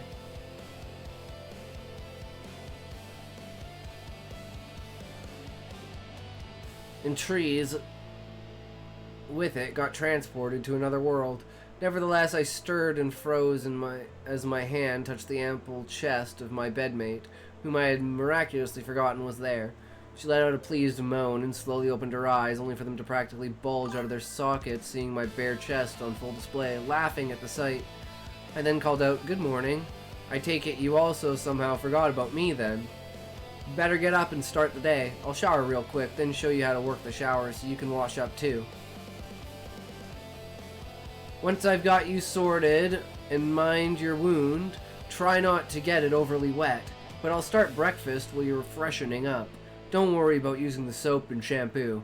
I'd rather use it while it lasts than fret about getting more. And besides, I know how to make the stuff." Leaving the still blushing and stunning catgirl in my bed, I did as I had stated, getting a quick shower. I explained to her that the system was designed for 2 people, but that was for quick, efficient showers and minimal water usage.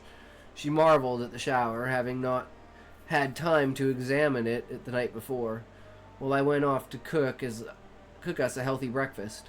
As we ate breakfast, she spoke out. "I just realized in all the excitement I never introduced myself, or even thanked you for helping me.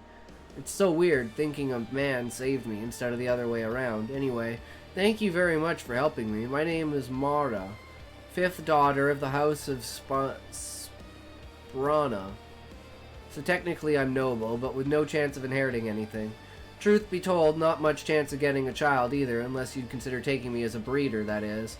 Men can have as many breeders as they wish, but typically they want an exorbitant amount of money for the privilege." "Well, Marta, is the trill of the R a part of your name or an issue with how your mouth works? It isn't actually Marta. Is it actually Marta?" The trill is part of the name, but mainly because our tongues will trill the R more often than it doesn't. So for names, we tend to just put in there on purpose. However, I'd quite like hearing you say it without, at least in private. It's the same with the S, as you can tell. Well, Marta, I won't just take you as a breeder. If you wish a child from me, you have to become my wife. Even if someday I might have other wives, you'd remain by my side as a part of my family for the rest of your life. Never to have another man, even if they offer. If you can accept that, then... I was cut off by a noise outside. Several voices, though indistinct, very animated below the treehouse. I rushed to the security camera to see what was afoot. A group of women were crowded around the remains of the Dreadfang. Their clothes were filthy, and they were very much unkempt. Marta had come up behind me. Those are the bandits that sent the Dreadfang after me. They got wind of my hunting them and loosed the beast on me. Without their pet, I can handle them. You shouldn't have to face women in combat, even if your boomstick could make short work of them. I'd rather not risk your life like that. My blade will suffice. Before I could run off to face them, I grabbed her arm. Before she could run off to face them, I grabbed her arm. We go together. I'll stand over watch. You can fight the leader one-on-one. She loses. Then the others surrender and are taken in alive. If any of them try to take advantage and help their leader, they die by my shotgun. She looked at me, saw the determination in my eyes, and nodded once. We both geared up, with her wearing my camo shirt over her armor, then quickly and quietly went down the stairs to the lower deck. I lowered the steps to the ground, and she moved to meet the women while they remained unaware. I then raised the steps after her and took a position in the monitor to monitor the situation. I challenge you, bandit leader, and when you lose, your girls surrender to become slaves. Don't try anything sneaky either, or you'll die as quickly as that Dreadfang did. You girls only have one chance at life, and that's staying out of this fight. Big talk for a lone bitch, sneered one of the lackeys as she charged Marta.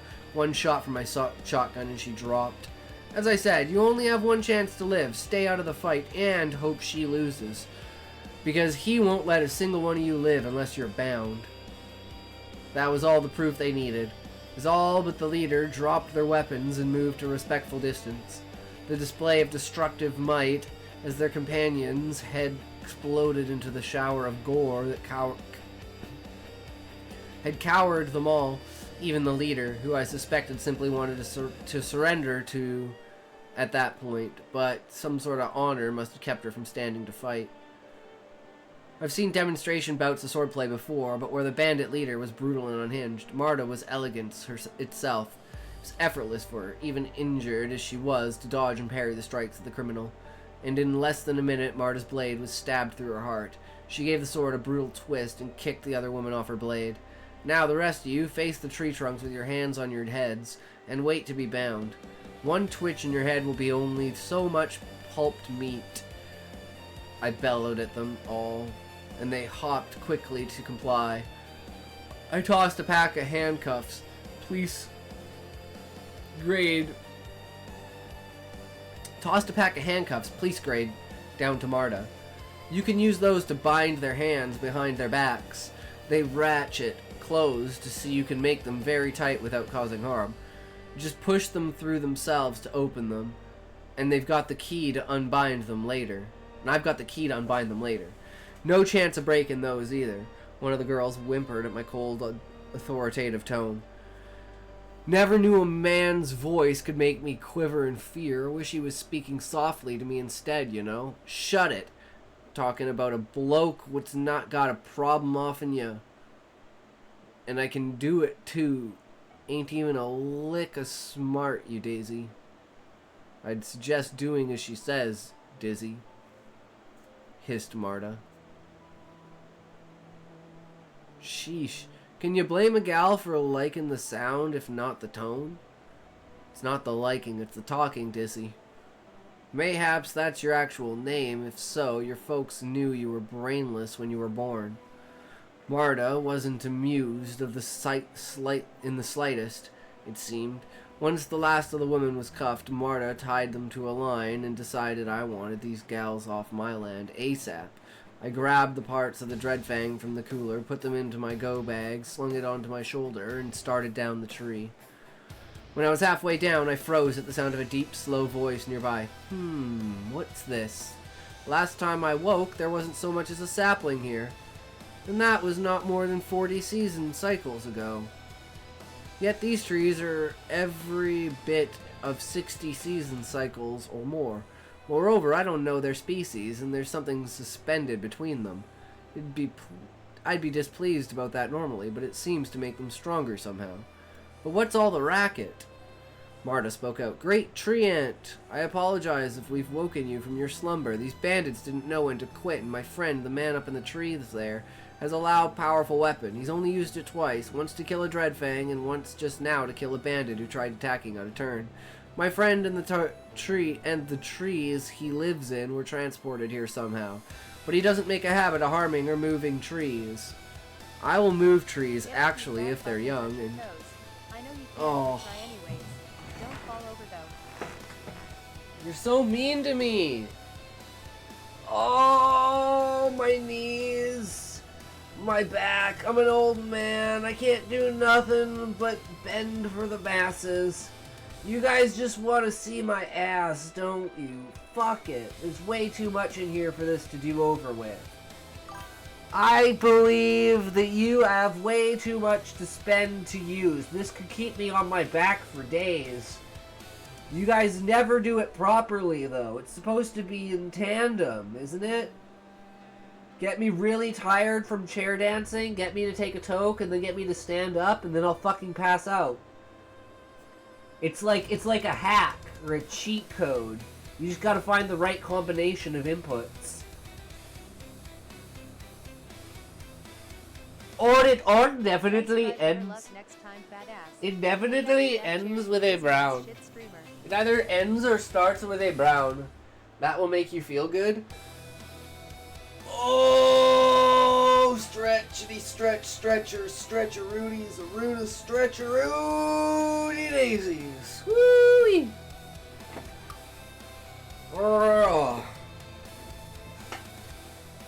It feels good to be out in the cold. Yeah, got what it fucking takes.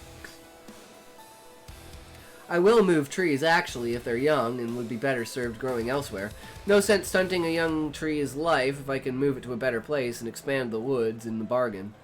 More trees means happier me, especially if there's more trees between me and the city. Ooh, that is a fine statement, man-thing. In that case, tell me the names of the trees you have. Their like has never before been seen here. While the straight ones with needles are called lodgepole pines, while the broadleaf trees are oaks. These trees were perfect for this house, all the same ages and located perfectly to support this house. I wanted a way to live without harming the woods I lived in. Very good, I try and keep the noise down if you please. Do try to keep the noise down if you please. I should get at least another 10 season cycles of sleep before I wake again. Well met, neighbor. I look forward to these new trees spreading out across the world. I shall tend their descendants personally for at least 1,000 season cycles. As your kind have such short lives, yawn. Good night, neighbor. I only caught a glimpse of a giant eye closing before there was nothing to tell me that the seeming tree wasn't an actual tree. Well, color me surprised to have a tree ant as a neighbor. Glad I had the house somewhere soundproofed. Otherwise, I'd have to make sure my women didn't scream out too loud.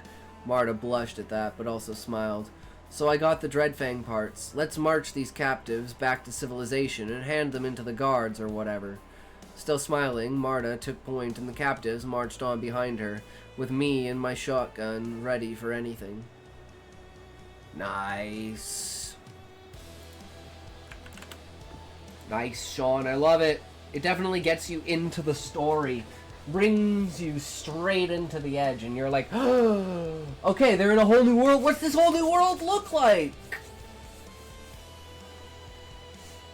It might not be a good time with bandits in it, though. No, not bandits. And it's got magic. It's got tree ants. It's shaping up.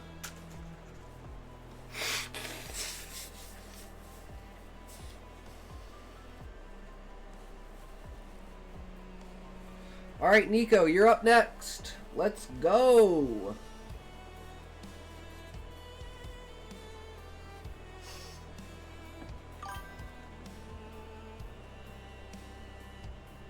Support your account, lol. Individual, you gay. Let's go. How gay am I? Let's find out. 438% gay. It's not that gay. It's not that gay. True that, brother. True that. Checks out. Pretty much, right? Nico.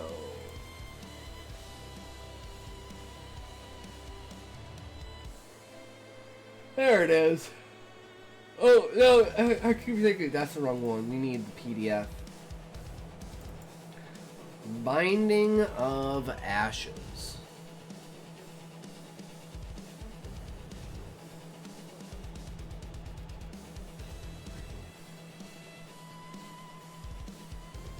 Okay, that was too far, right? Wait, hold on. What was this?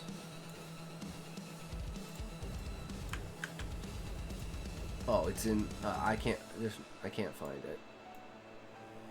That's gonna suck. I'm pretty sure it's 3, right? We're on 3? Or are we on chapter 2?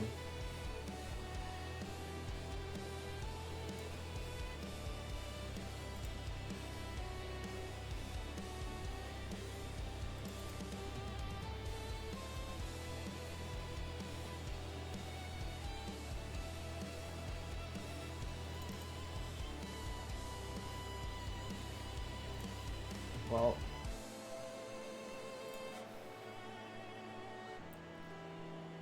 where is...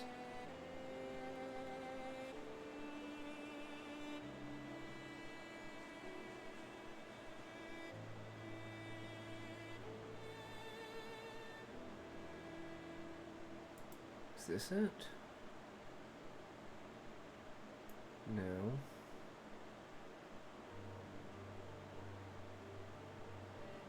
This is chapter 1. Where's chapter 2?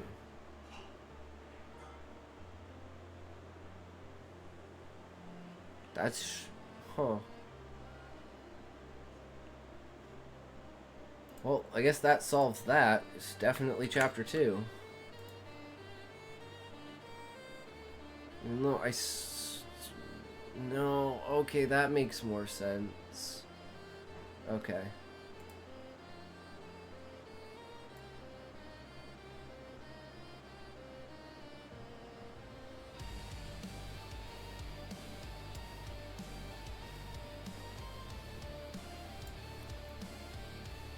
We definitely read chapter 2. Because chapter 1 is them stealing it, chapter 2 is them getting the thing, right? And then chapter 3 is...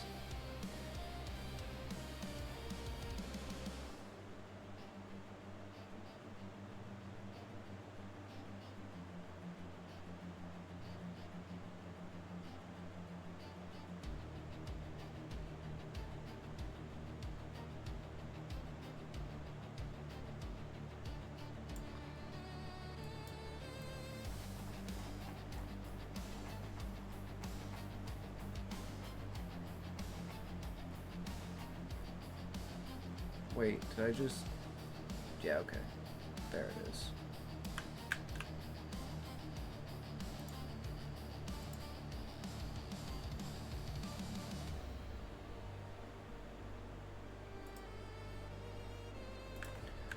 You translate this, please. Okay, let's give it a second to translate.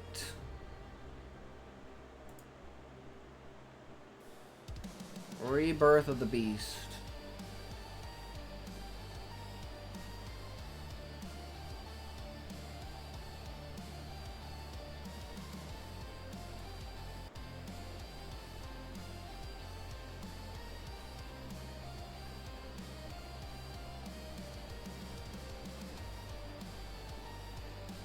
Yeah, so far these translations have been pretty solid. Like, I haven't noticed anything wrong with them.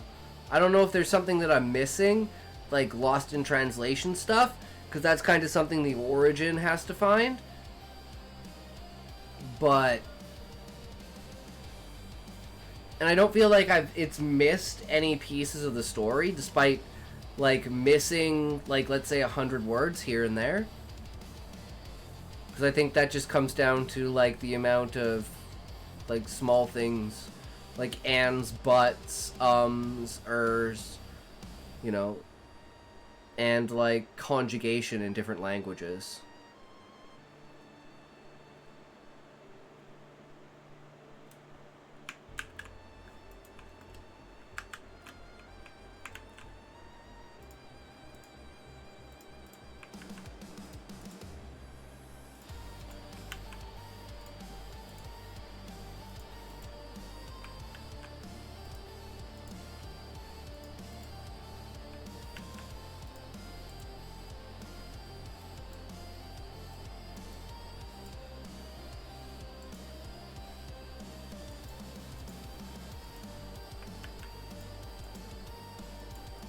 I don't know why it's being all weird with this, like, being all backgroundy and shit.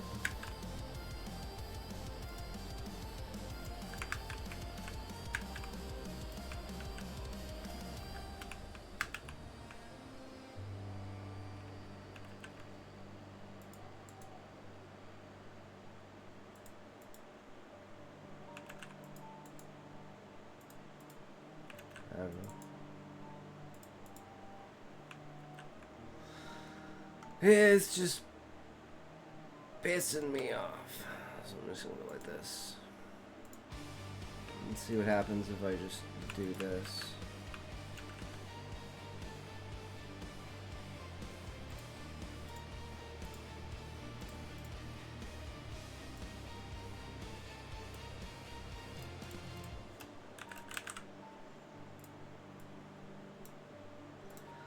That solves that problem. I don't know how or why, but apparently it does. That's all that matters.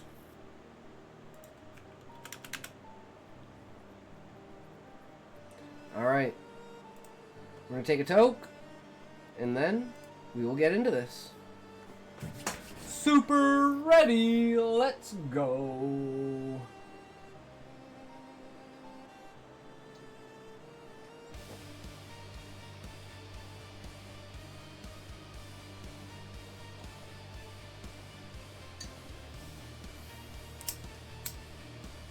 Wait, Queen, are you ready? Anyone else out there that wants to sync toke?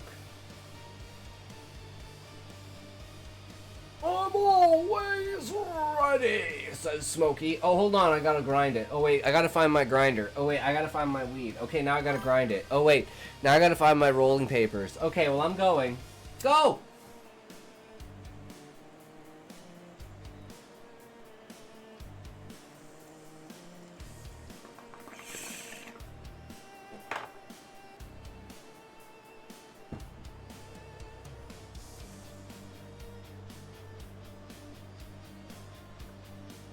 Devil Jad, hey, saw your stream on TLC's Discord, came to say what up. How's it going, Devil? Welcome, welcome.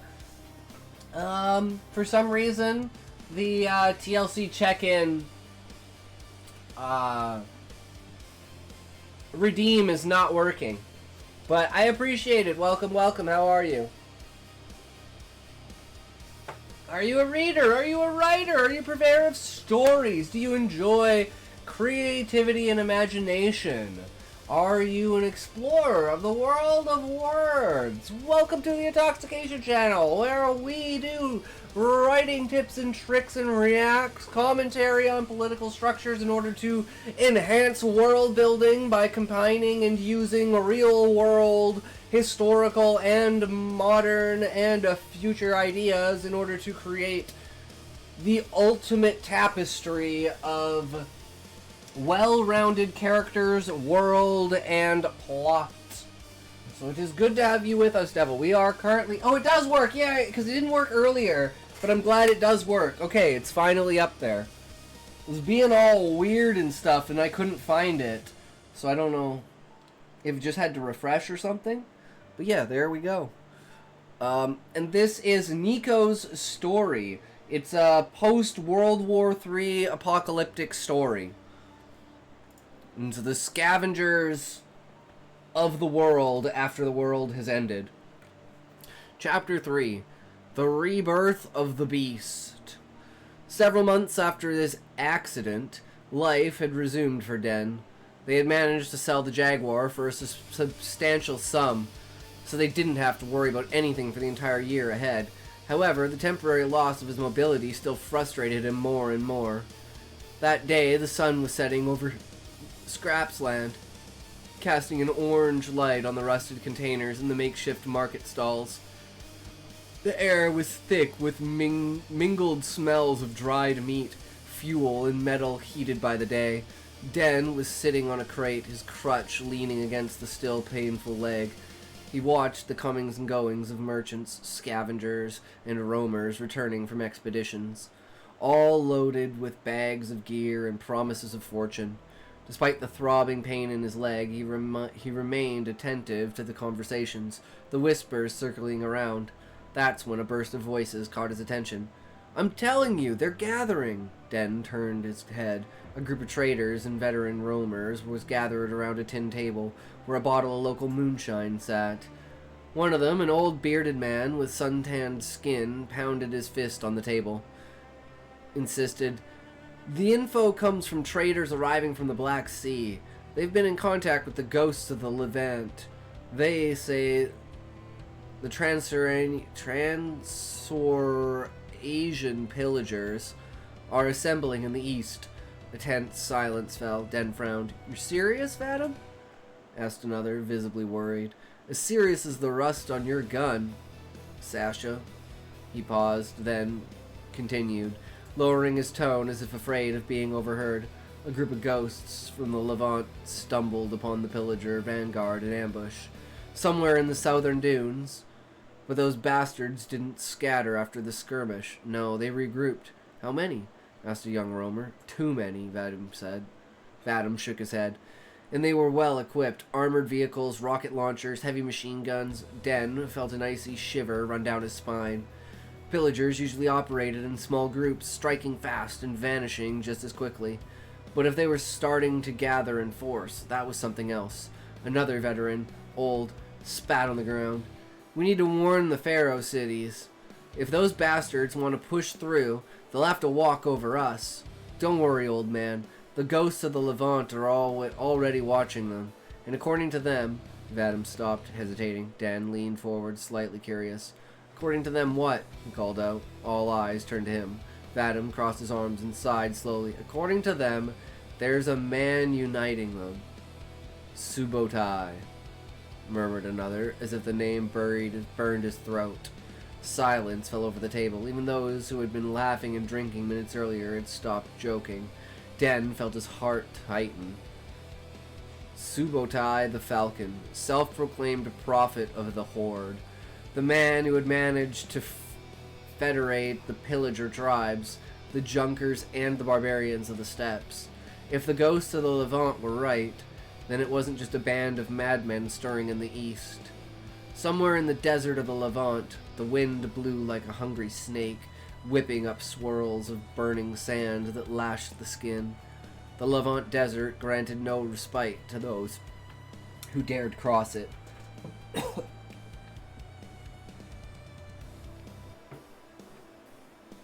Here, the day was a furnace and the night a frozen tomb.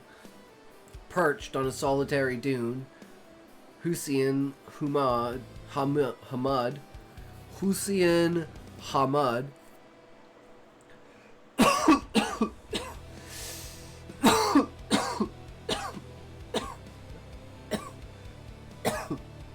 Fuck my throat. Jesus. Ha! Hussein Hamad scanned the horizon through an old pair of military binoculars. The lenses dulled by dust. His face was masked by a beige keffiyeh. If I say something wrong, let me know. I'm terrible at pronunciations. His dark eyes squinted to make out the shifting shadows of the dunes. His right hand clenched on the hilt of its dagger. He was nervous. For weeks, the Horde had been pushing the boundaries, advancing slowly but inexorably southward. Every skirmish with the Transurasian pillagers cost too much blood to the nomadic tribes of the Levant. They had neither the heavy armament nor the luxury of losing their best men in the war of attrition. Suddenly, a muffled noise behind him, a step, then another. The sand crunched under a discreet sole. Someone was approaching. Hussein didn't think. In a flash of reflex, he drew his dagger and spun violently, lunging at the intruder. They rolled in the sand, the wind mingling with their entangled bodies. Hussein felt adrenaline burn his blood, his heart pounding like a war drum. He flipped onto his adversary. The blade pressed against the man's throat. His eyes met those of a veiled face, similar to his own. "Hussein, it's me!" The intruder threw his hands up, breathed breathless. "Basim! Are you crazy or what?" Hussein stopped short. For a moment, he remained still, short of breath, his dagger still pressed against his friend's throat. Then he slowly released the pressure, his body barely relaxing. "Damn, Basim!" He stepped back, sheathed his blade. "Don't approach like that again. I almost slit you open." Basim shook his head, still in shock. "Fuck, you're the only one who jumped me. You're the one who jumped me."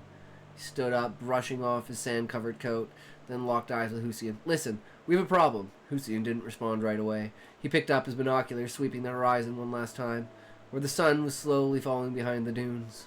The wind seemed heavier, like a bad omen. "Yeah," he breathed finally, his gaze dark.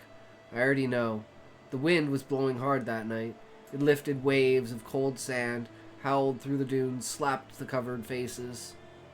Under an ink-black sky pierced by stars, Hussein bid Farid al-Hamud, Basim bin Nasim al-Mukata, and their leader, Jawad bin Malik al-Farid, advanced in silence, their buggy gliding over the sand like a shadow. Their silhouettes were almost invisible in the night. They were driven toward the Council of Tribes, a secret location where only chiefs and their guards were admitted. The desert was dangerous, not just because of the Horde, but because the tribes themselves were in constant tension. Hussein glanced at Basim beside him. His friend had a clenched jaw, eyes fixed on the horizon. "You think they'll fight?" Hussein asked. Breaking the silence, Basim shrugged. "Of course they'll fight."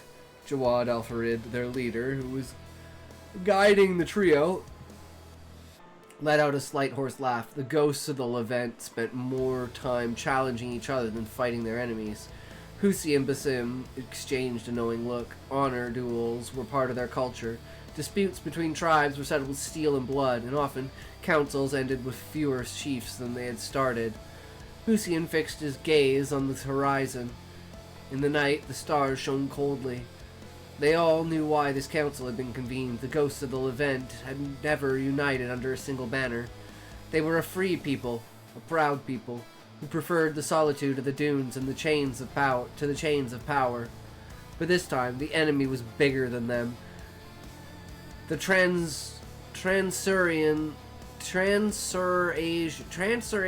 horde was unlike the pillagers they had fought before. It didn't just attack to steal and massacre, it conquered. Hussein gripped the hilt of his dagger. The ghosts of the Levant had always lived on the fringes of the world, elusive, unsinkable. But could they flee forever? After hours of travel, they finally saw the lights of the council. In the midst of the dunes, a large encampment of black and beige tents stretched across a wide valley. Fires burned everywhere, illuminating the faces of men gathered around plates of dates and grilled meat. Jawad cut the engine. "We're here." Armored warriors approached immediately. "Who goes there?" one asked, his voice dry. Jawad removed his veil, revealing his face marked by age and experience. "Jawad bin Malik al-Farid, chief of the Banu al-Sariq clan. I've been summoned." The guard observed him for a moment, then nodded and stepped aside. "You're expected." The encampment stretched like a sea of black and beige canvases, shaken by the desert wind at the center. An immersed circular tent served as a gathering place for the chiefs of the Levant tribes. Levant tribes.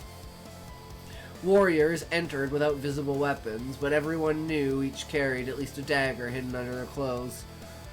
Hussein and Basim flanked their chief. Jawad al-Farid crossed the entrance. The interior was dimly lit by oil lanterns, casting dancing shadows on the grave faces of men seated in a circle above a large bed of embers. The chiefs were there, men with white beards and deep scars, ambitious young warriors with piercing gazes. Some wore turbans adorned with bone and metal jewels, others more austere clothing, signs of their nomadic lifestyle. Hussein and Basim positioned themselves behind Jawad, silent as guards. The fire crackled softly, the only sound before the silence was broken. An old man with skin as tanned as the leather of his belt struck the ground with his staff. Let the voices rise. We are here to speak. He didn't need to say it twice. A first man wearing a blue turban spoke. A first man. I'm not sure what that's... If that's a translation error, or if that's just to say the first man spoke, wearing a blue turban, voice sharp. The horde is approaching, and we are not numerous enough to repel them. Murmurs rose immediately. We must gather our families and leave before it's too late. Flee, spat another chief, a massive warrior with arms covered in tribal tattoos. Yeah, that's the first one I've seen. Unless it's supposed to say a first man. I have no idea. That's the first one we've seen so far. That's pretty decent in like the last, what, 8,000 words? Somewhere around 8,000 words? Spat another chief, a massive warrior with arms covered in tribal tattoos. He stood abruptly, fist clenched. Since when do the ghosts of the Levant flee before their enemies? Since when do we bend the knee? Some approved, others shrugged. A third chief, younger, spoke in a calm but cutting tone. This isn't a question of honor, it's a question of survival. Another chief, thin but with sharp eyes, added gravely. We've always fought by vanishing into the dunes, striking, then fading away. But if we stay here, they'll crush us. The debate heated up quickly. Voices rose, interrupted each other, challenged.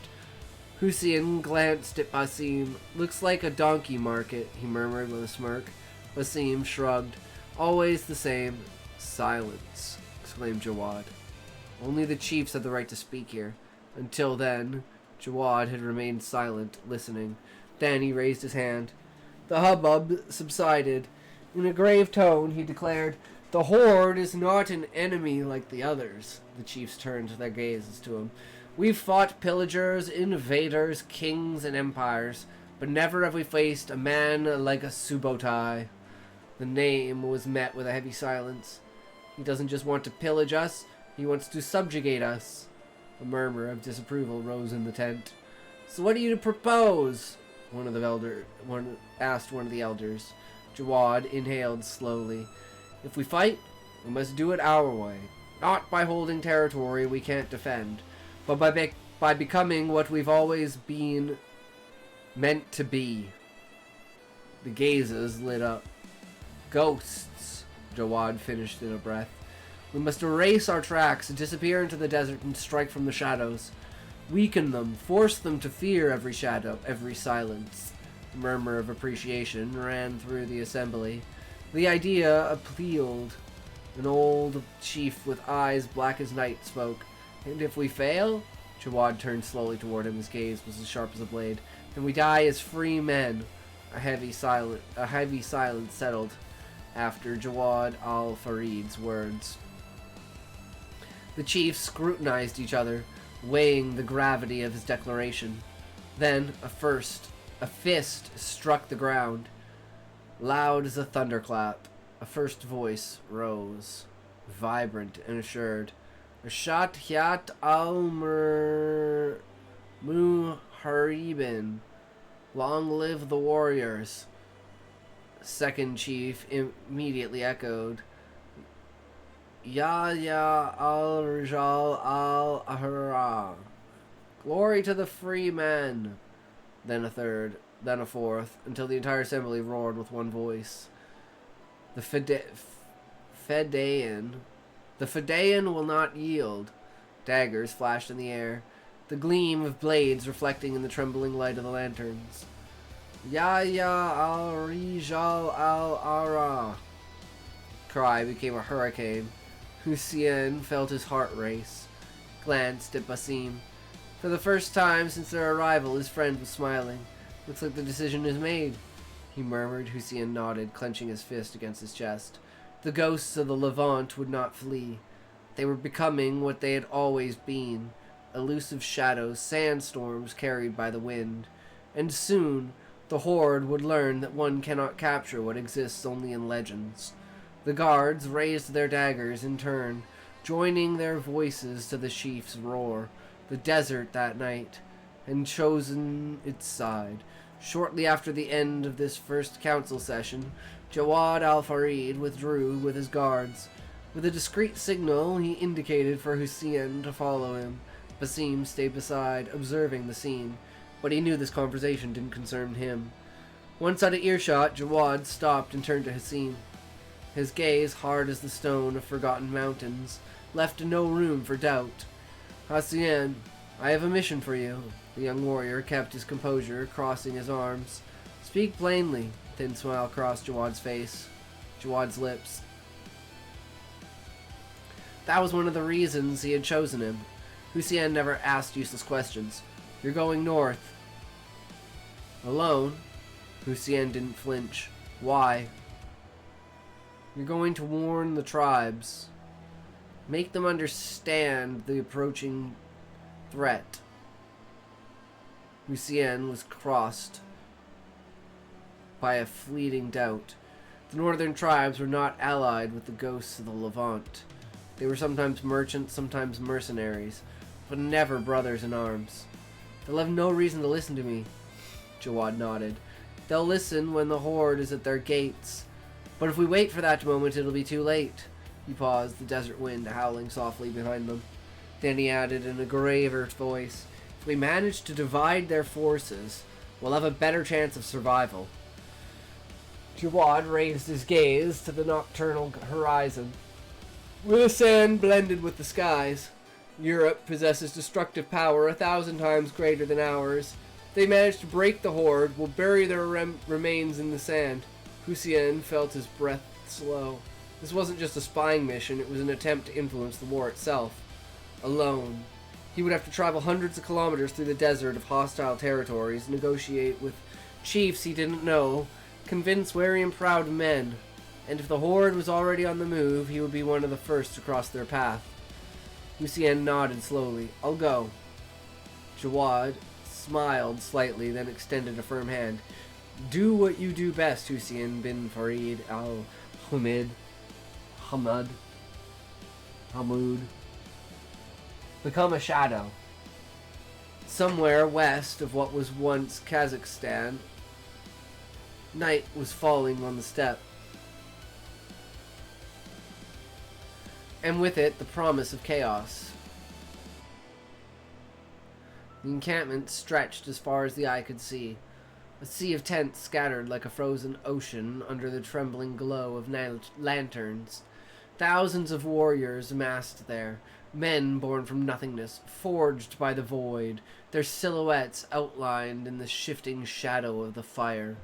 All around, the war machine slept, ready to roar. Motorcycles with rigged exhaust pipes ready to devour the steppe in a howl. Hunting cars armored with scrap and painted with barbaric glyphs, awaiting the assault. Truck fortresses, true rolling bastions, bristling with machine guns and handmade cannons. The flames of the torches illuminated the tents, casting moving shadows on the cohort of gathered enemies. Gathered warriors. A rumble ran through the crowd. A growing murmur of feverish anticipation. Tonight the prophet would speak. The lanterns cast a terrible light on the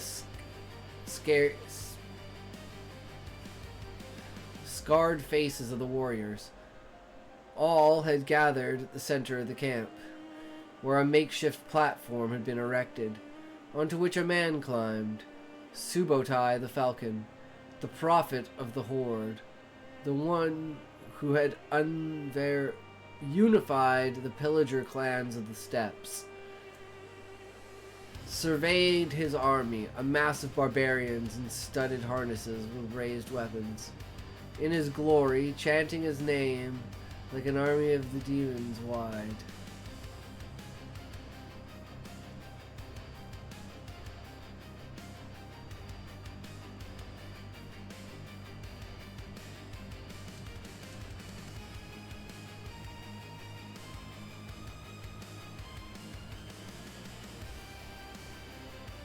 Never tell if I'm gonna fucking sneeze or not, but I'm like, ah, it's coming back!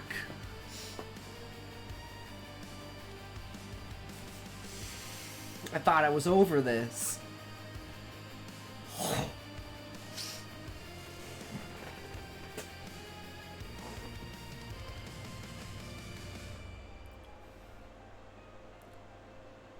A mass of barbarians in studded harnesses, raising their weapons in his glory, chanting his name like an army of demons. Their slanted eyes burned with an incandescent fire, the desire for death and the thirst for destruction. All these warriors had chosen the path of violence and pillage. Like all peoples who had survived...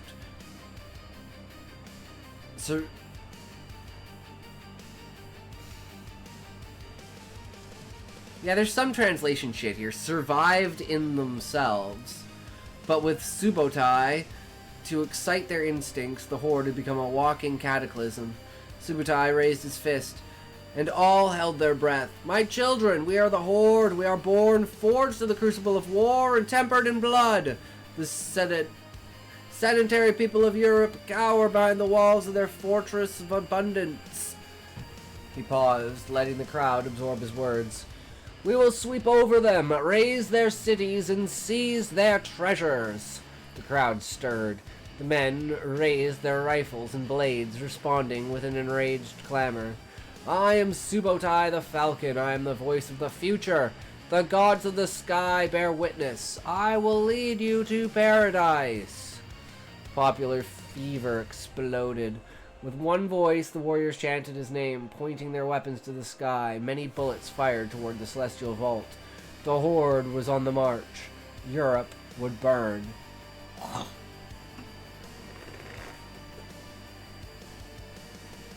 Damn, Nico.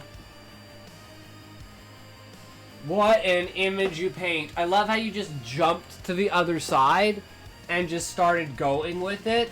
And it's like now you can see like the different influences and even the way that you transitioned. Hellish, I have a fire pick-up line. Wait. I meant to say it talks.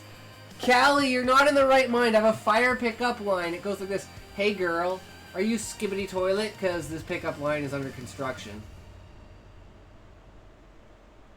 Tox knows my secret. No! Shit. Don't worry, Callie. I love Hellish as much as you do, okay? But trust me, I don't love Hellish more than you do. Because I love you more than I love Hellish. Is that bad to say? Am I neglecting Hellish if I say that, Callie? Am I a bad person, Callie?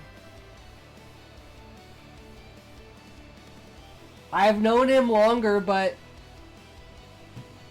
I've known him longer, but I know you better. Does that make sense?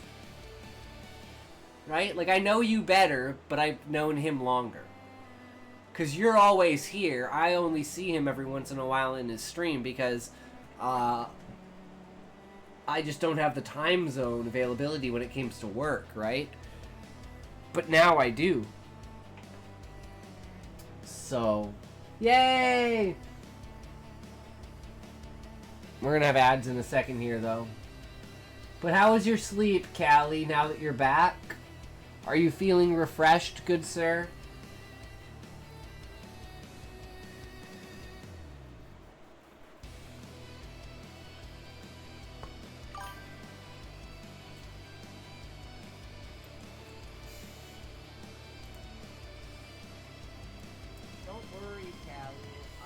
love Hellish as much as you do, okay?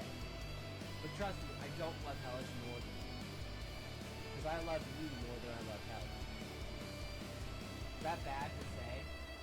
Am I neglecting Hellish if I say that, Callie? Am I a bad person, Callie?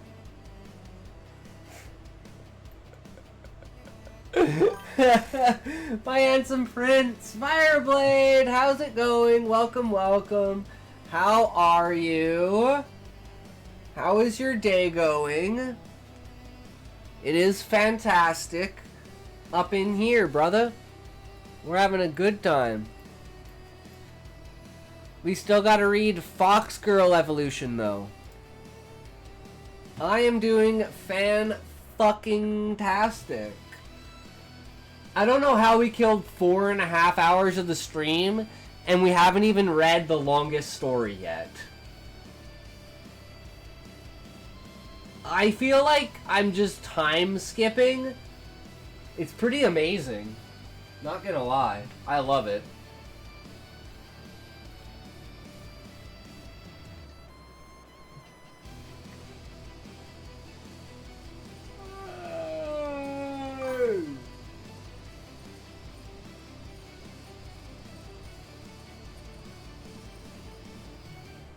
I am well, just counting down the days to the bikini stream. 2 more days. Right? Wait, it's the 5th today, right? It's on the 7th? Oh, it's the 4th. I'm retarded. It's Thursday. So 3 days. Friday, Saturday, and then it's on Sunday. 3 days. It will be Friday, but it's not yet. It's because I'm still not used to starting the stream so early. I'm used to starting the stream on the new day.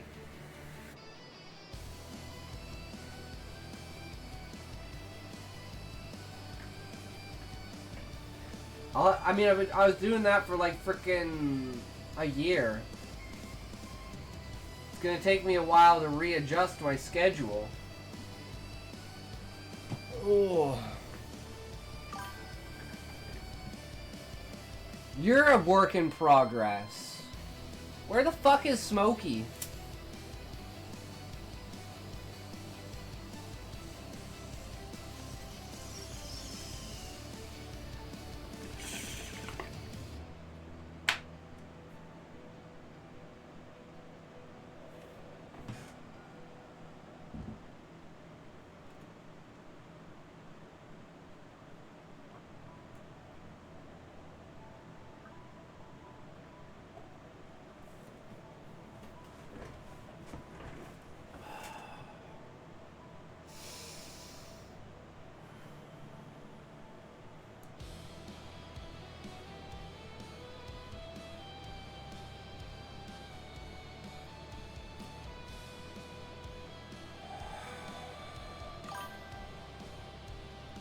There's the ads.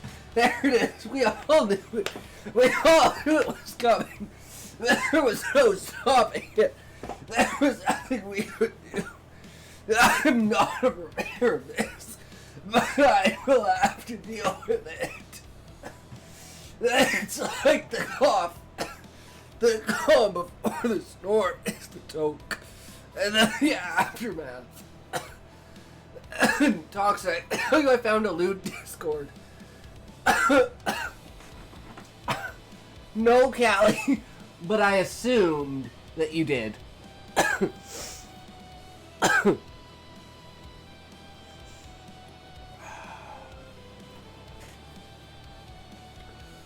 You can get a Discord anything nowadays, right? Get yourself a Discord, kitten. I mean, what?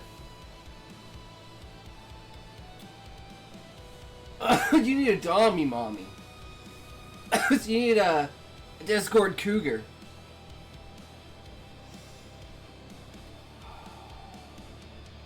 And they can turn you into a princess, Callie. Yesterday I woke up and went to their voice chat and said good morning, and the Dommy Mommy in the stream was like, geez, you're gonna make me come.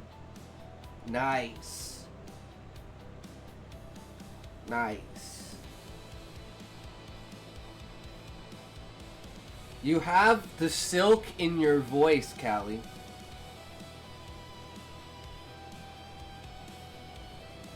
Perfect. I love it.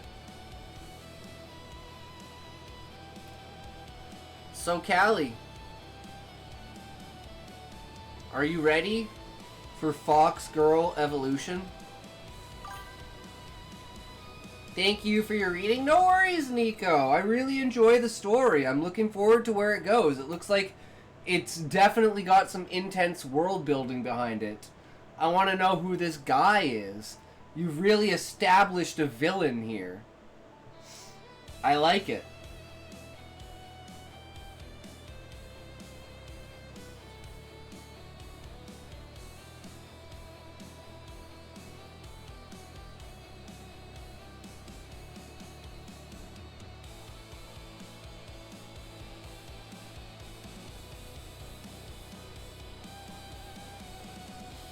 Alright, are we ready for Fox Girl Evolution Chapter 7? Untold Tomfoolery. Ooh, here we go.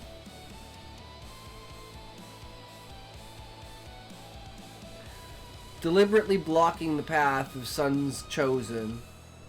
You all are aware of your transgression, aren't you? It was already evening. Though out here, the fading light felt even thinner, as if the dusk itself wanted to weave a haunting shroud over the place. The hooded figures didn't answer. One of them simply stepped forward and made a subtle gesture. A ping jolted through my head, gone before I could latch onto it. Damn it, I really need to work on catching those. As the gesture completed, Leonardo's sword vanished from its scabbard and reappeared in his hand. Startled grunt escaped him as the weapon's unexpected weight yanked him off balance. He stumbled, clutching his wrist with a pained hiss. Oop. That probably shattered a few finger bones. But the stolen weapon blazed bright with silver flame and tore itself free, gliding back into Leonardo's hand like a hawk, returning to its master. Every hooded figure flinched at once. And then the rest of the Sun Inquisitors stepped out, all four of them, armored head to toe, eyes like sharpened steel and all too eager for some holy violence. I ask again, Leonardo growled, flexing his injured hand, the sword steady now. Who are you and what purpose drives this blockade? I hated the man, but credit where it's due. He did look annoyingly cool just then. Whoever these strangers were, they'd already recovered from the earlier disaster, when one of them had, quite literally, broken his own hand trying to swipe the Sun Warden's blade. Shame. That spell had been impressive. Stealing a weapon without touch or contact would have been dazzling if not for the humiliating finger snap finale. Yeah, amateurs. Exactly. Couldn't even put on a decent show. That's when another figure stepped forward, emerging cleanly from the shadows. Definitely the ringleader. He wore a clown mask, fitting, though the atmosphere he carried was anything but comic. Please disregard the rookie blunder, the clown mask said airily, slapping the injured thief's shoulder hard enough to make him yelp.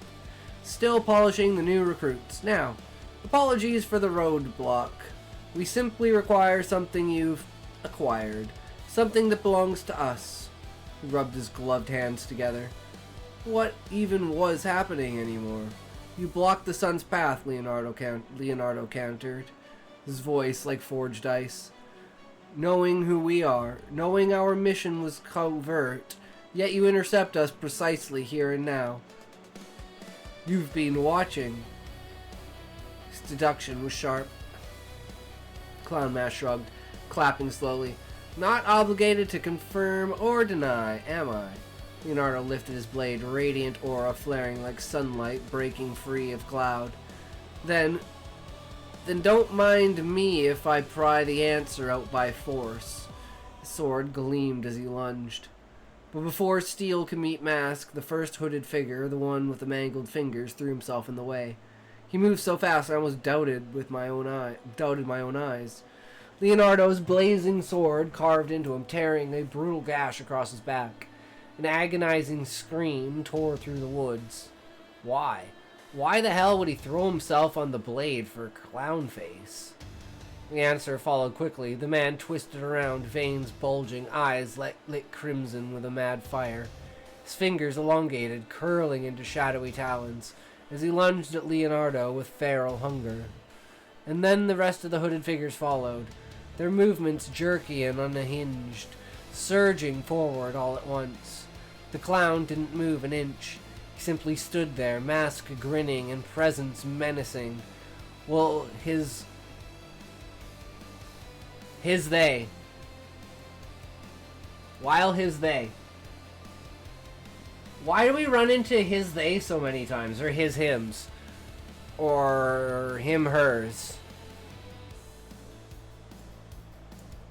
Kind of a weird... I don't know. Well, they all descended into rabid frenzy. It was as if something had snapped inside them, some madness or influence flooding their veins and driving them straight into bloodlust. Leonardo tried channeling some ability, and what spilled out was exactly what you'd imagine. Holy light. You look like... to look like. What you imagined holy light to look like. Radiant, intense, and blinding, but the results were rather underwhelming given the sheer force of that glow. Ah, yes, the clown mask mused, his voice dripping with mock sympathy. Holy fire needs wicked tinder to truly blaze.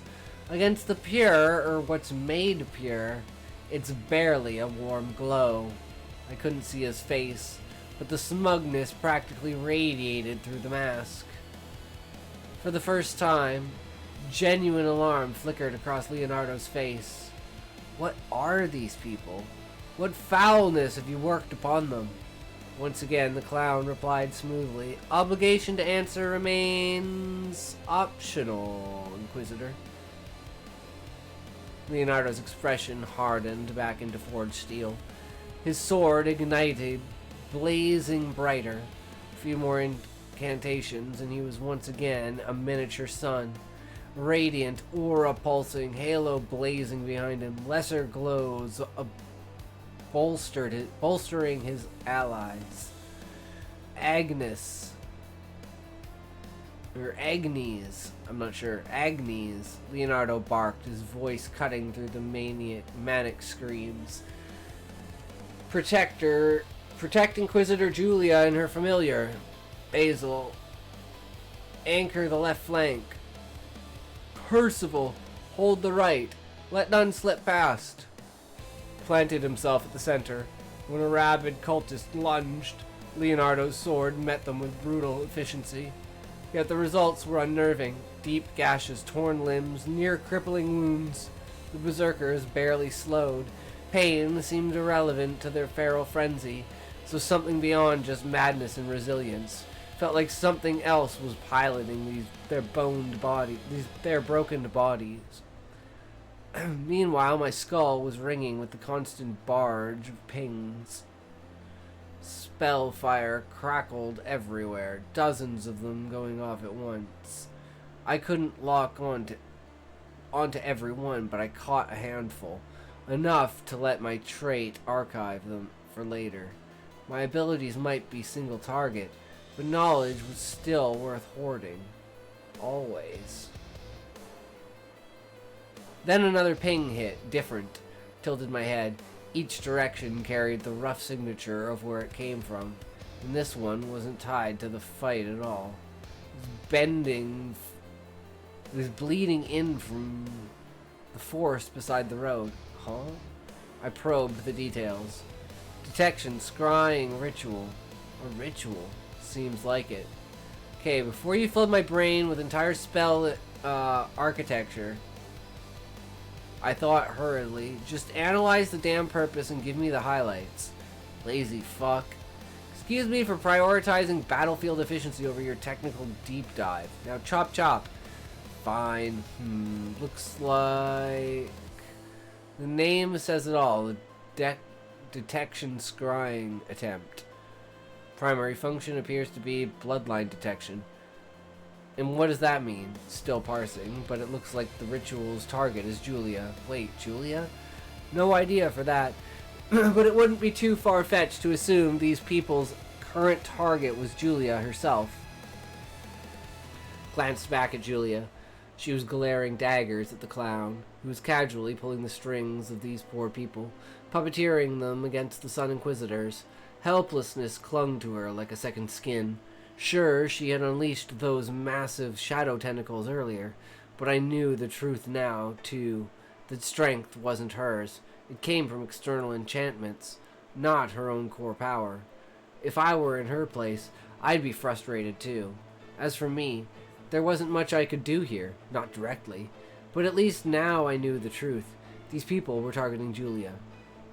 Her statistical improbability index is concerning. My traits dry ping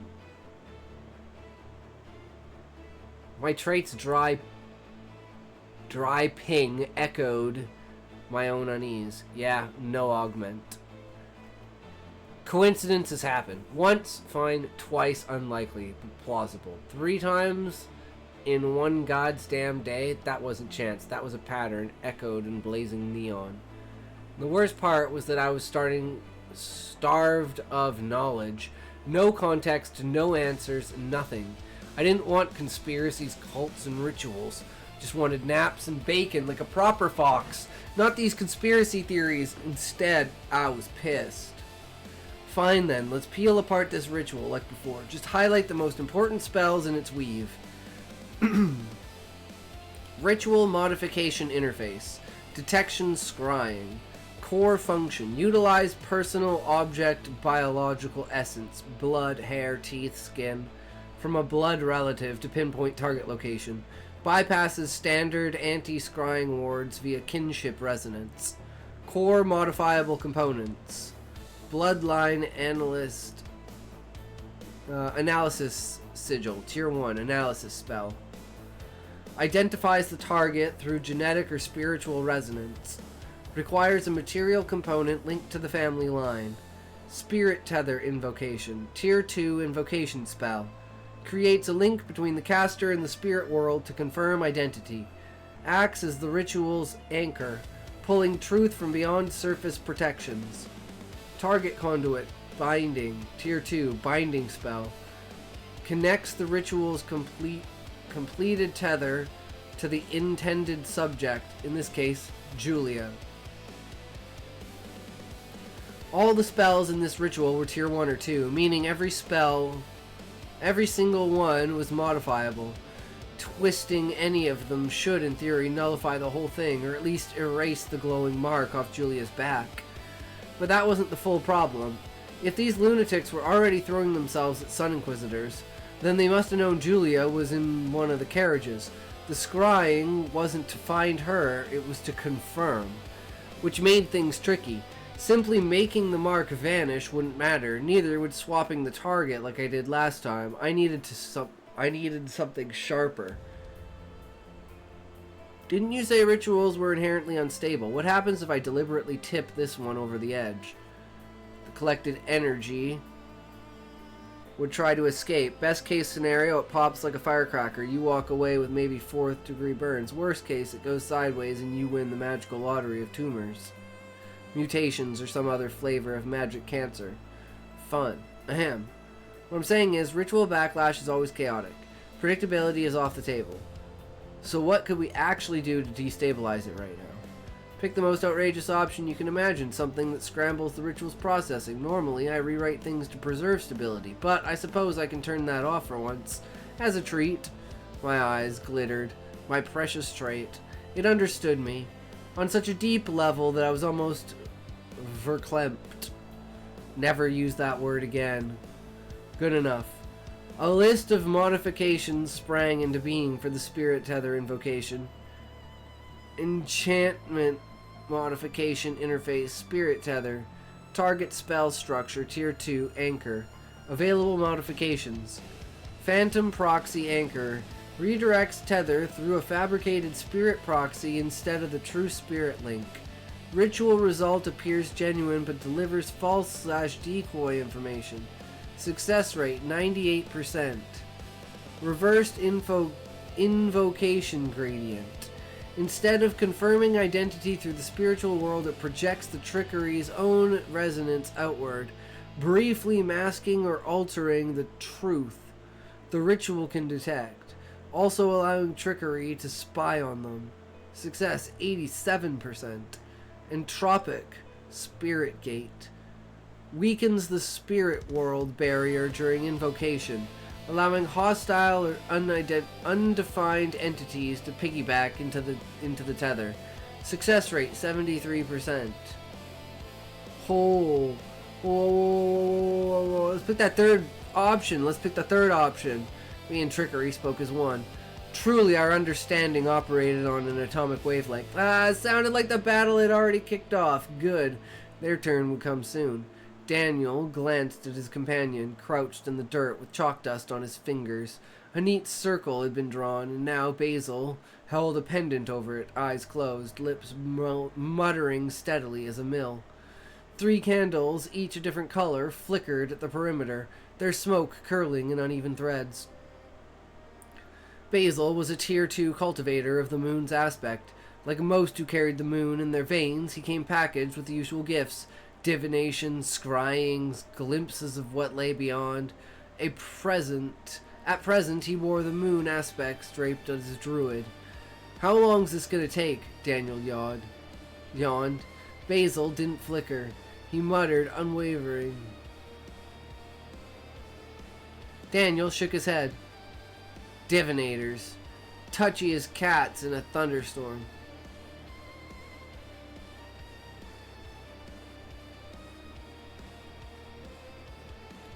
If you breathe too loud during a working. Touchy as cats in a thunderstorm if you breathe too loud during a working.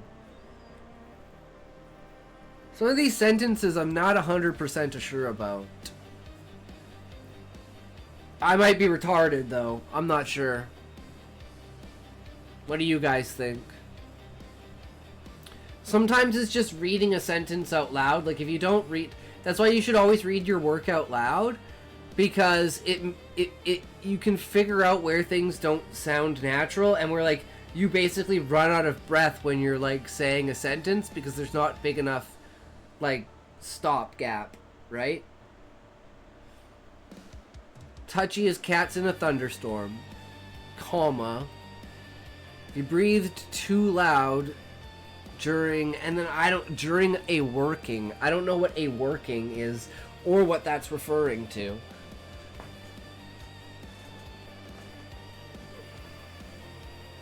The story doesn't give context for that either as far as I know, so that might just be a little bit of a typo in there. I'm not sure. He knew the drill. Prepare for an earful later, which naturally made poking the bear irresistible. Look, Daniel pressed. We know she's in that fancy carriage. Boss has the Sun Boys dancing. Let's just grab her while they're distracted. Basil's eyes snapped open, sharp as flint. And you get to explain to the boss if it goes sideways because we charged in blind. I'm confirming her presence now. That confirmation acts like a lodestone. Makes the next question. Will grabbing her get us killed infinitely clearer and pry into? His knuckles whitened on the pendant. Daniel chuckled. You're too paranoid. What danger could an aspectless mortal possibly pose to us? I've told you before she should have died today. I've been tracking her since we slipped that mask to the auction house. I haven't looked away once, and I can say with certainty the mask bonded with her. It's been shielding her all along. Or have you forgotten why we're even here? The mask chose her. We need to pry her out. We need to pry her out of their hands before the Sun Inquisitors realize what they've got. So no, we can never be paranoid enough. Daniel lifted his hands in mock surrender. Alright, just don't take all night. I wouldn't... If a certain someone wasn't trying to actively sabotage my concentration. Basil shot him a glare. Daniel only chuckled again, letting the sound die as his gaze swept towards the tree line. The world sharpened in an instant, details zooming and crisp and clean. Even from the distance, he picked up the smallest movements in the foliage.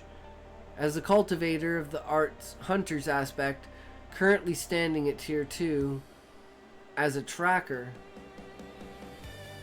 he'd only broken into Tier 2 recently, but that didn't make him weak. Far from it.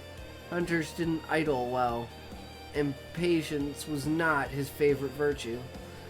Keeping watch while someone else whispered to candles. Torture. His muscles thrummed with the need to move, to stalk, to spring. He wasn't reckless, though. The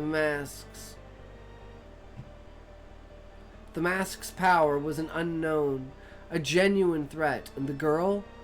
Why was she worth this? Why were there shadowy backers burning resources and lives just for her?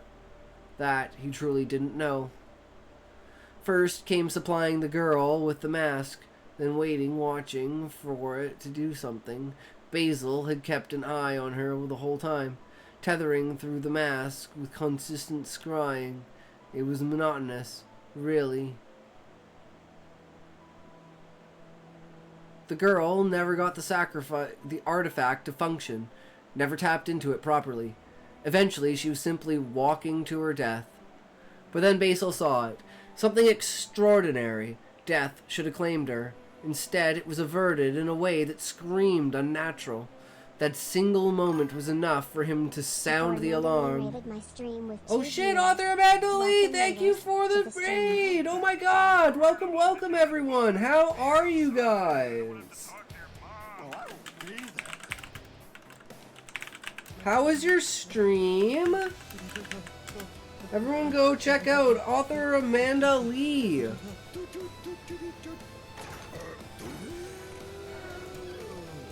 Go give him a follow. They seem to be just starting off. Very, very nice. Love to see it. That's what it's all about. Keep at it. I love it. So what are you writing about? What genre do you mainly work with? And welcome, welcome. I'm Intoxication. Are you a purveyor of stories? Do you enjoy imagination and creativity? Are you an explorer of the world of words? If so, you are welcome to the perfect place for that. We are a community that purveys promoting your stuff, marketing, networking, and all around just general, tips, tricks, and anything to improve your writing skills. What's good in writing, what's bad in writing, what people's opinions, genre-specific stuff, all that kind of stuff. As well as I am writing a webcomic or web novel that might be a webcomic eventually called Stoner Girl Evolution. As well as a Final Fantasy-inspired novel and a bunch of short stories. Currently the short story we're working on is called The Banquet, and it's me waking up in my own story. Of a fucked up ritualistic, cannibalistic succession ritual where the chief is devoured by the rest of the village and his spirit is spread through everyone to keep the spirit of the chief and all of the ancestors all powerful. It's a good time. Currently, we are reading Fox Girl Evolution, which we are using as market research for Stoner Girl Evolution to see what our competition is, what does the genre generally look like. Hey, thanks for the welcome. I'm writing a historical fiction set in ancient Crete with vampires. I'm using the Minotaur myth. Ooh, that sounds crazy, Amanda Lee. I love it. I love mythology and stuff. Callie, are you here? You love mythology too, right? I don't know about you, Queen, but Mythology is a huge thing. Mythology is one of the most missed aspects of world building most of the time. That's why taking myths from the real world is such a powerful thing, because you already have that kind of out of the way, right? Like a creation myth or something like that. Character-driven aspect with something like a Minotaur, with, like, you know, being cursed, like something like that, because I'm guessing you're talking specifically about, yeah. I don't know how detailed you get into the story and everything, but we all kind of know the origin story of, of the Minotaur. Shows the power of, family, you know? And how cursed shit can get when you go too far with things. But that is the problem with acting with your emotions. Especially in dire situations.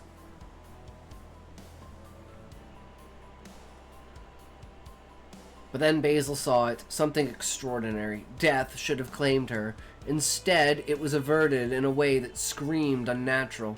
That single moment was enough for him to sound the alarm to their boss, and for their backers to change the order. Capture her alive. The complication was the Sun Inquisitors. Damn zealots.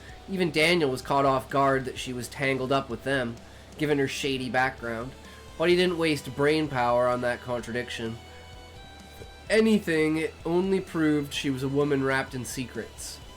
What he did know was this: her bloodline was special, rare enough to justify the obsession their backers had.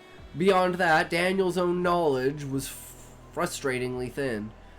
For now, none of that mattered. They had a mission. A sharp crack rang out. Basil's head jerked back, neck twisting at an unnatural angle, and his eyes clouded over with ichor black. The air above him warped, swirling like deep water pulled into a drain. Connection achieved. Finally, they could. The thought died instantly. The space above Basil kept twisting faster, heavier. That wasn't right. At all. The fuck? Basil! Daniel lunged forward, shouting. No response. Basil remained locked in his trance. Daniel tried to shake him out of it, but a violent burst of mana exploded outward, slamming into him like a battering ram, hurling him through the nearby trees. He grit his teeth, bracing as the impact crushed wood and splinters all around him. His aspect of the hunt hardened his body, bolstering his resilience to superhuman levels. Even as the tree toppled under him, his defense held. But when he looked back, horror twisted his gut. The air above Basil split wider. Something was emerging, something impossibly massive. Through the warped space, Daniel caught only a glimpse. A paw, a single colossal paw with talons like spears. It slammed down in an instant.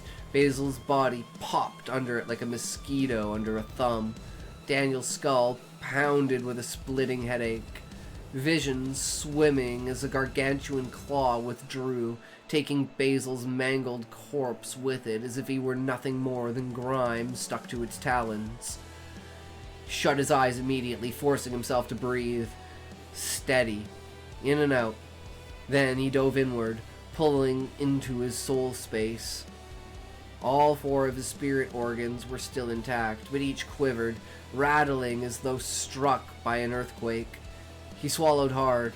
Processing what he'd just seen would have to wait, if he ever dared to. For now, only one thought mattered. Purge it.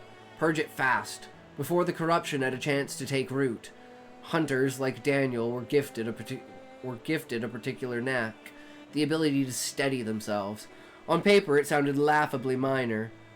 What use is calming yourself when others are calling down firestorms or lightning? Only someone who'd never cultivated the aspects would scoff like that. For Daniel, it was the greatest gift he could have asked for.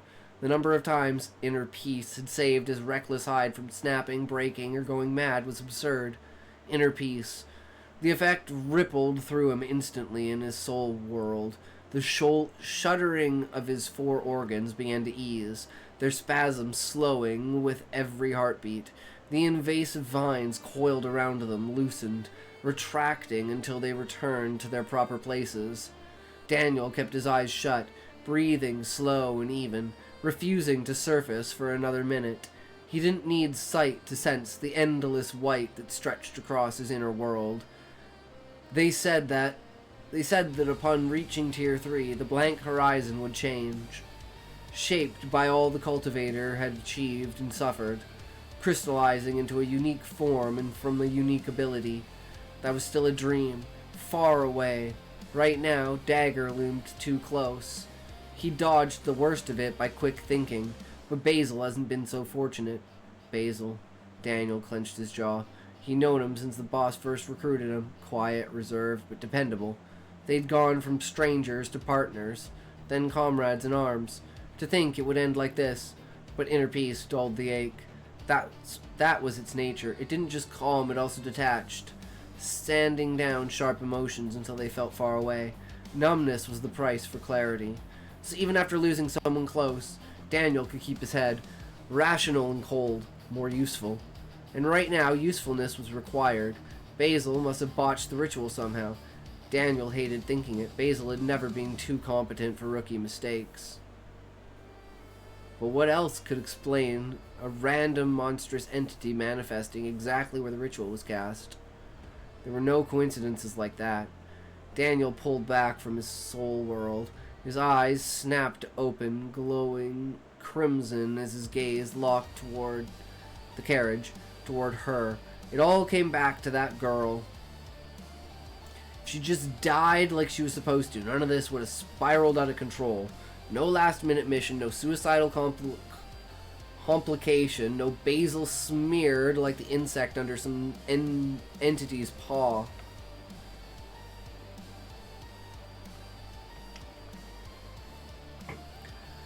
His grip tightened on the dagger. He wouldn't turn back now. Mission or no mission, he could handle this on his own. So he moved. Through the foliage, silent as breath, his dagger gleamed faintly in his hand as he crept forward, step by careful step, closing in on the target. He refused to glance at the spot where Basil had been crushed. Even the stray image of it made his temples throb. Better to push it down, better not to think. Thrill of the hunt. The next ability ignited through him. If he had a target, every sense sharpened, every thought quickened. Focus doubled, agility doubled, reaction doubled, his body became quicker, his mind became deadlier. He reached the carriage in near silence. The windows were shuttered on the far side, the door was locked tight. He crouched behind it, dagger ready. The hunt was on. The Sun Inquisitors were still clashing with the boss. Daniel didn't like watching. The boss's power terrified him, though he knew most of it came from some artifact. On their way here, they'd hit a handful of farming families who lived honestly on the town's edge.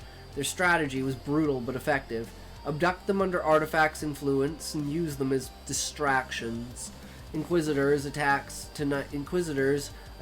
tonight lacked their usual burning ferocity. Their restraint was obvious. Once, the tactic might have left Daniel with a sour taste. Abducting innocents, tossing, ads. What do you think of the story so far, guys? I mean, it's, interesting. I'm just...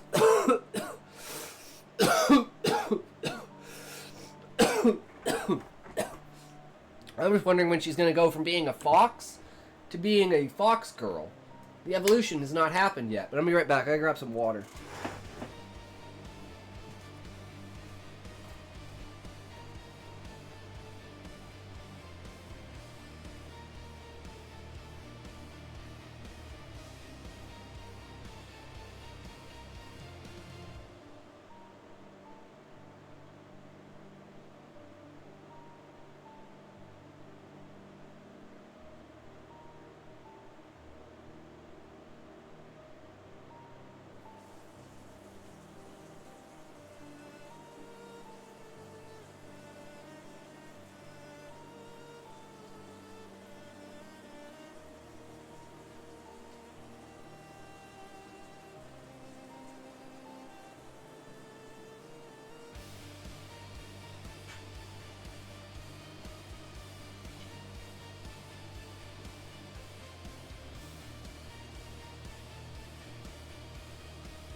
Stoner Girl is gonna be better. I hope so, Queen. I hope so.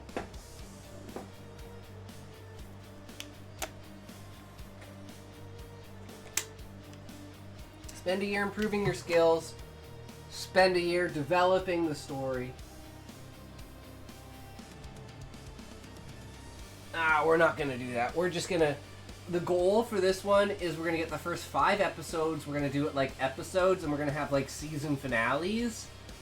But other than that, I'm pretty much gonna try and pants the story. I'm still gonna use the like structure, but I'm gonna pants what they are, what the goals, what the tactics and stuff like that is. But instead of setting it up in advance. But I will have a general direction of where I want to go. But never done something like an episodic event. So, you know, introducing characters and stuff like that will be very interesting to see how we do that.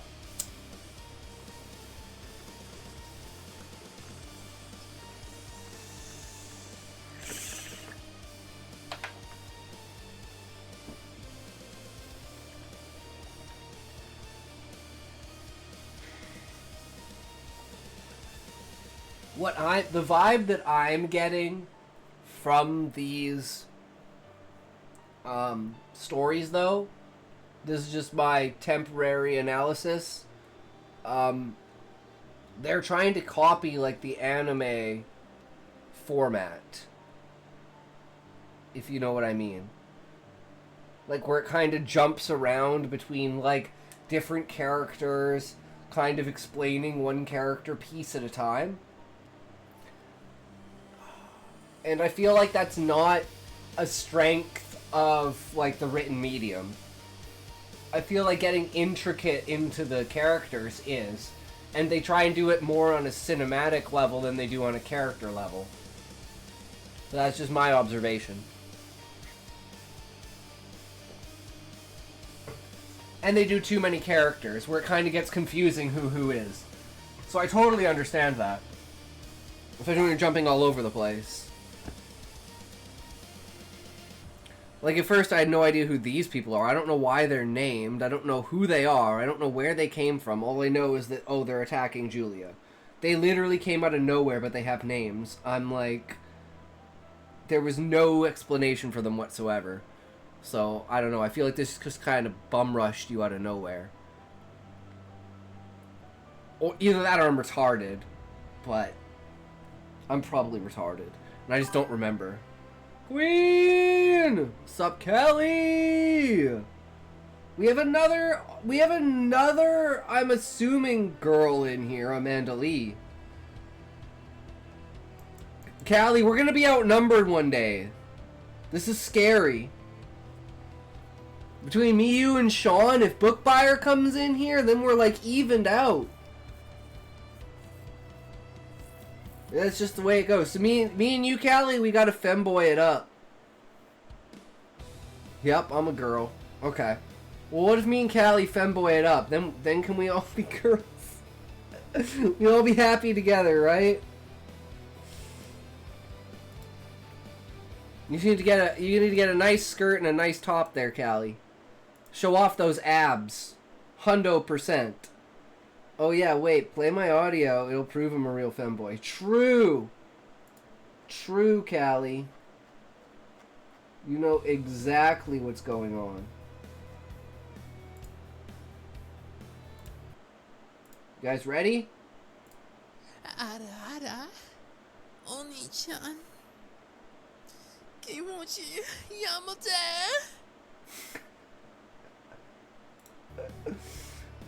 Prime, Callie, prime. Let us summon the book buyer so we can be balanced. We need balance. Can't be fully unhinged unless we are balanced first. No, we can't be fully unhinged until we have Smokey here. Where the fuck is Smokey? We miss Smokey, no! Nice.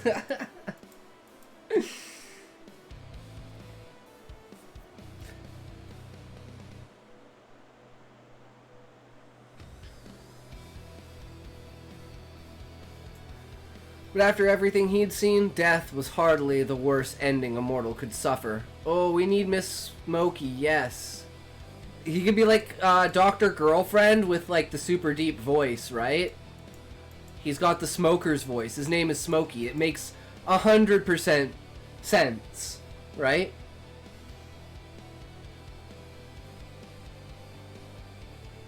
In a twisted way, it was almost mercy.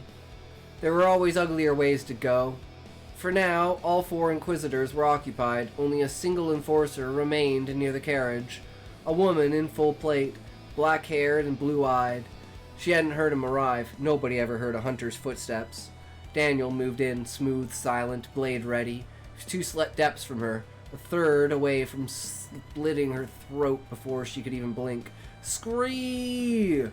When a piercing fox-like cry ripped through the night, the Inquisitor's eyes snapped toward him immediately. Shit, no time to hide. Daniel's gaze flicked upward. There, perched smugly on the carriage roof, was a small fox. It bared its teeth in something that might have been a grin. Anger surged hot in his chest, a mocking smile. At him. No time to deal with it. A blast of holy solar fire obliterated the spot he'd just been standing. Fuck! If that had hit him, he'd be ash. Hunters like him didn't need a manual to know where they stood.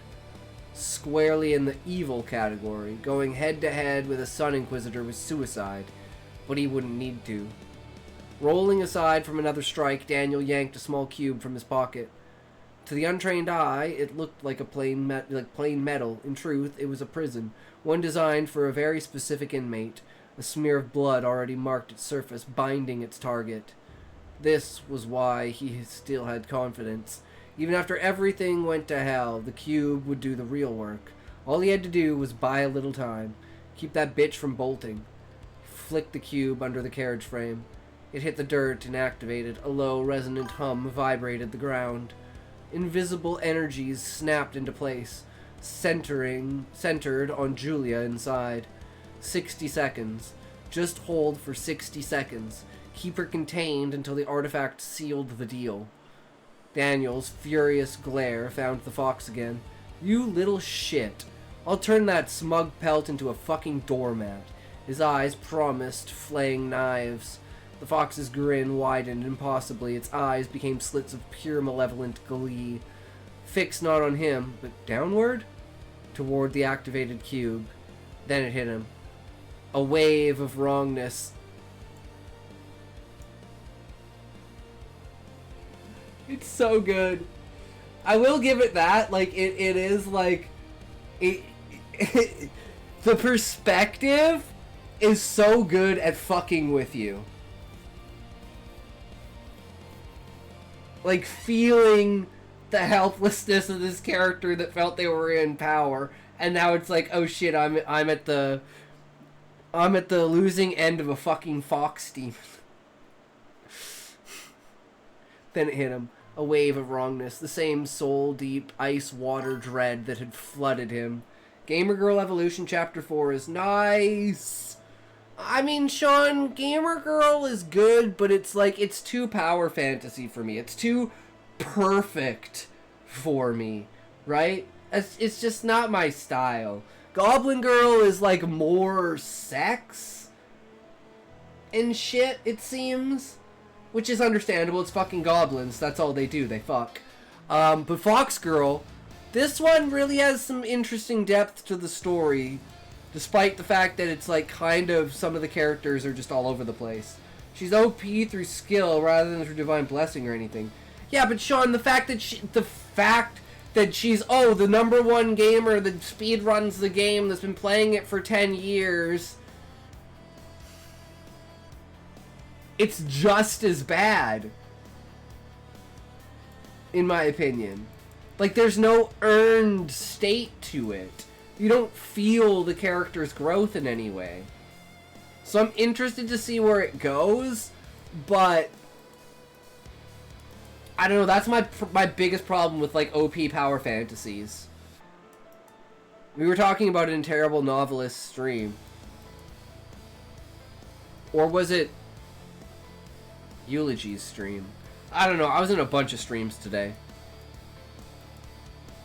A wave of wrongness, the same soul-deep ice water dread that had flooded him when that horrifying paw obliterated Basil.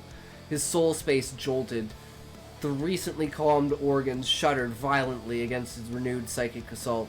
Fox looked small, harmless, yet radiated an aura of profound, terrifying evilness. The fuck is this thing? Chapter 8.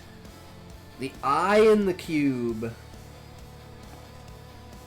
Prison enchantment. Vermin transfiguration. Clover, get back down here this instant, Julia hissed from the carriage window, but I turned her out. She'd huff, puff, and eventually give up like always. Besides, I'd collect my bonus fee for this trouble later in the form of pilfered bacon and with malicious precision. Exactly 3 separate occasions of disposing something slippery in her path to witness a most satisfying facial impact. 3 times, not 1 less. I'd say it's still getting started, and at some point the cheats she's using will fail hardcore, and she'll have to slog through a fight she's underleveled for and barely scrape a win with a single health point left. Well, Sean, even with that, like, she's the master of the game, so I guess maybe the fact that if there's new stuff that she doesn't know, it will be a learning thing. And the fact that, like, she'll be arrogant and think she knows, and then all of a sudden a combo will come out of nowhere she's never seen before, and she'll be like, oh, fuck, and it'll be the first time she's ever hit in, like, 6.5 years. Yeah, I could definitely see it.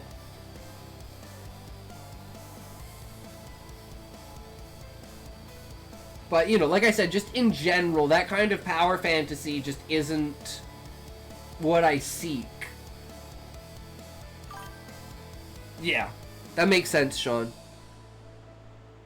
Especially at it hinting, because I just read chapter 2 or 3, I don't remember. I think I just read chapter 2. Yeah, because chapter 1 was the introduction, and chapter 2 was all the guys came back, and then it was the mixing of the guy who's on floor 5 again. She thinks floor 5 and floor 1 are coming together and everything. Or was that chapter 3? Fuck if I know. I don't remember anything, guys. Don't remember squat diddly fuck ass shit. Fuck diddly doop. Nope. But that was a future investment. My present focus was monopolized by the trait notification hanging in my vision. A tangible question mark materializing just above my hairline. What kind of name is that? Well, some spells do earn rather exotic monikers. This one, however, is not precisely a spell, classified as an enchantment with a singular active purpose. Okay, so what's it do? Basically, the beginner zone is going to lull her into a false sense of security. Still have to wait until later to see if I'm right. It's true, Sean. But I do feel like that is where the story's going to go, especially with it hinting at, like, the gold cap, so she can't do, like, the negative gold glitch. Is she going to attack NPCs? That's what I think, that's what I thought she was going to do at the end of, like, chapter 2. Is attack an NPC, take its entire storage, and then have it respawn, and just, like, do some sort of glitch that allows her to take all of the items from the NPC, and, like, max out all of the items in her inventory.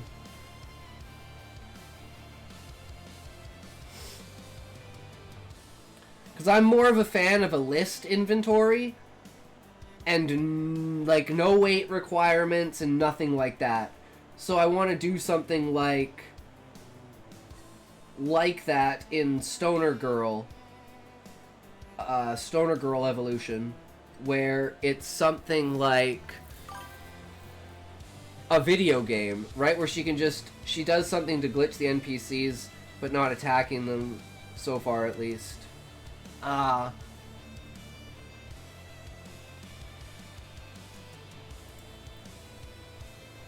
Yes, best coffee ever! Perfect, Callie. I love it. Keep going, brother. I believe. I believe in you. Okay. So what's it do? Core function. Forcibly transmutes a designated target into a cockroach and confines them within an enchanted contained cube.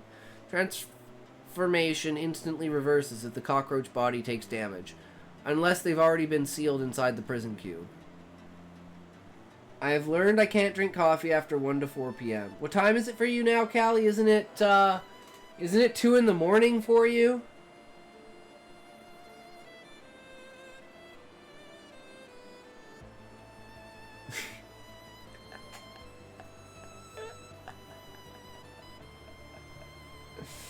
I have a mind boner. Is this a boner garage? Blessed! How's it going? Welcome, welcome. Yes, this is a boner garage. At least my ass is a boner garage. If that's what you mean.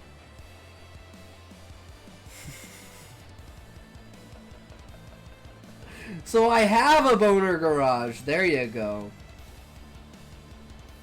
I'm gonna back it up! Beep! Beep! Beep!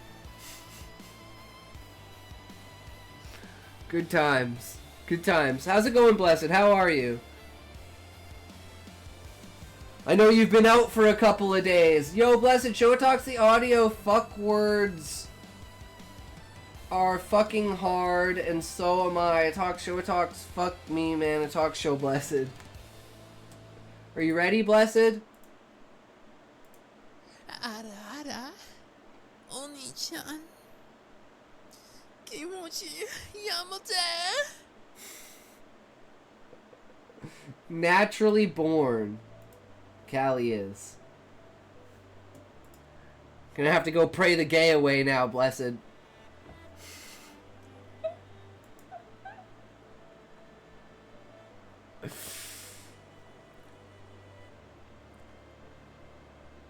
Wow, that was a bit terrifying, and dare I say, kind of overpowered. There are certain activation requirements I can't access right now, figures.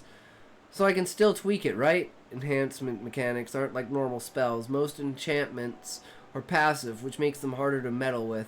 Passive ones are basically locked for now, but this case is different. When an active enchantment kicks in, it behaves more like a spell. The difference is that the caster isn't a person, but the enchanted object. Still counts as a spell once it's in action. That was actually enlightening. So those alarm wards Julia has layered on her private curio cabinets, the ones I can always feel buzzing, those aren't enchantments? Correct. Those are active spells. They simply leave a potent magical residue after casting. The caster must periodically renew them before their energy signature fully dissipates. My attention snapped back to the present. The man, previously concealed behind the carriage's bulk, was now easing into a predatory crouch. His focus was absolute, zeroed in on the Inquisitor. I had to admit, his stealth was impressive. I hadn't heard so much as a shifted pebble, an aspect cultivator, then.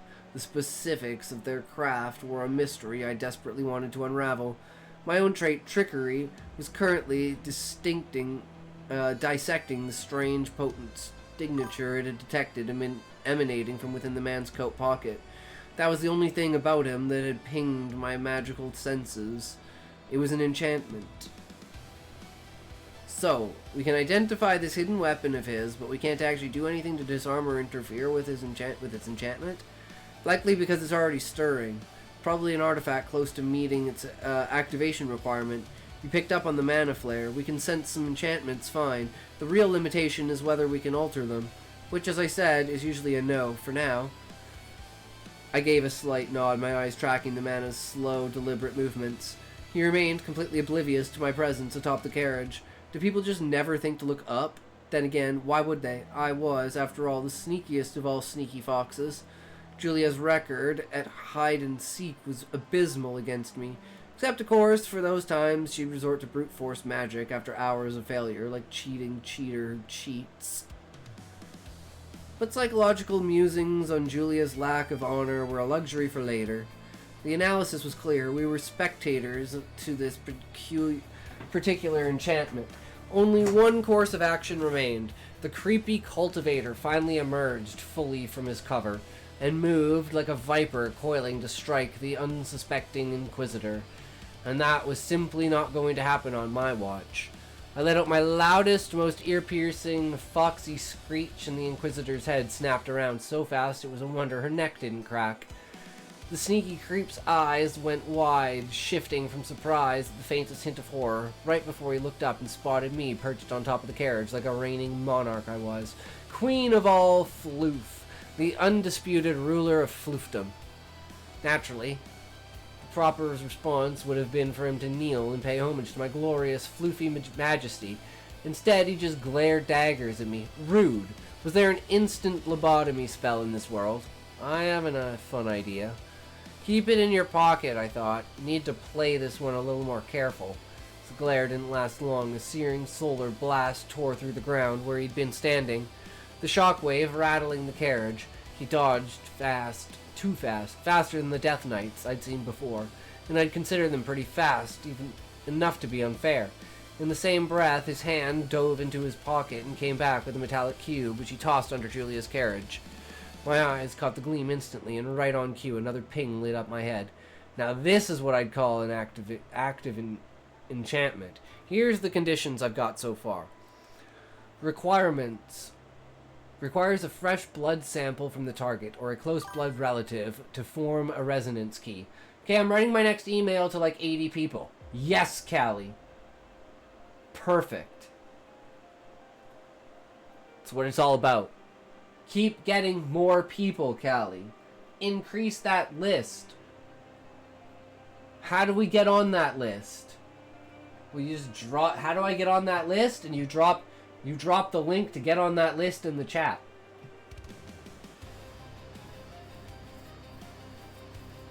You can put me on that list.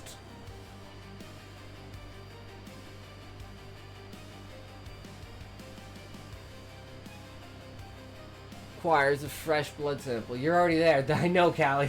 That was kind of the joke.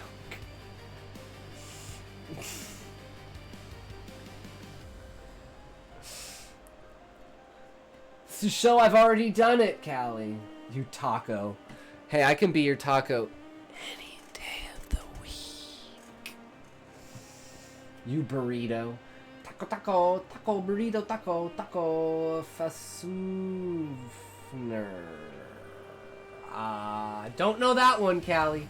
Fuck you! True, Callie. Fuck you. 1. Requires a fresh blood sample from a target or close blood relative to form a resonance key. 2. Cube must be brought within 5 meters of the target. 3. Cube has to stay in range for 60 uninterrupted seconds. 4. If all conditions are met, the spell triggers automatically. Well, that explained why it looked overpowered. It still was, but with those hoops to jump through, the only reliable way to hit someone with it would be if they were already bound and gagged. Holy Emeralds, over 20 views on Chapter 4 already. Nice, Sean. There you go. That's what it's all about. Keep building. Keep building and going. I believe.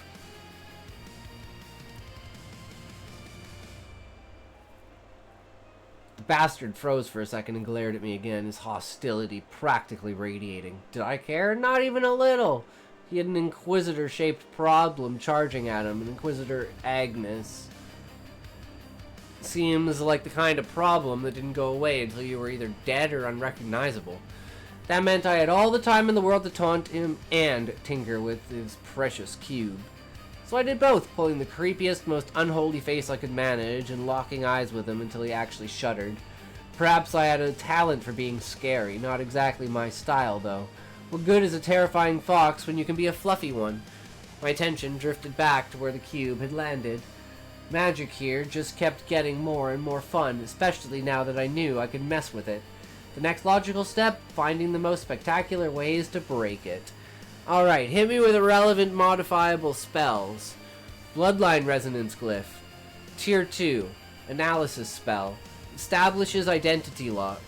Differentiates between direct target and familial proxy. Forged Transfiguration Matrix. Tier 4 Transmutation Curse. Passive. Reshapes target into cockroach form. Cockroach form retains victim's soul imprint. Any damage to cockroach instantly unravels the spell, restoring the victim, unless they're already contained. Containment Conduit Seal. Artifact Anchor. Passive. Links transfigured form to cube. Cube acts as a prison phylactery? Prison phylactery? Sustaining transfiguration indefinitely when closed. Without cube containment, effect is temporary and unstable. Failsafe discharge mechanism. Destroying the cube while a prisoner is inside ends the transfiguration with violent backlash. Backlash can maim or kill depending on containment strain. So most of these are passive, meaning you can't tweak them, right? I have 108 views on my story on Wattpad. Ooh! You should drop it in the Discord or in the chat. I'd love to put it on my favorites for my Wattpad.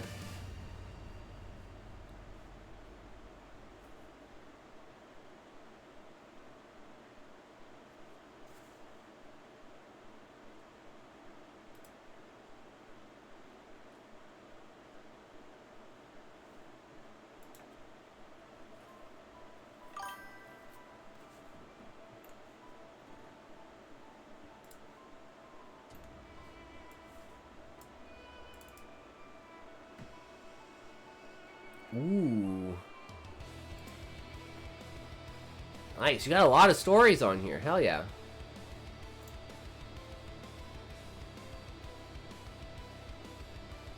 Very nice. I don't think I posted any of my stuff on Wattpad yet. I'm a lazy bitch.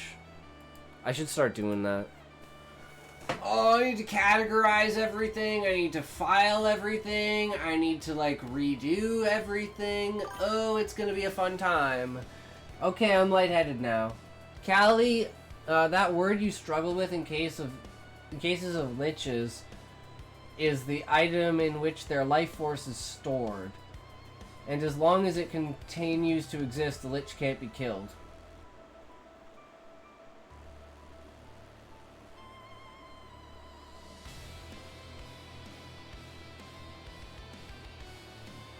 Wait, what word? Phylactery?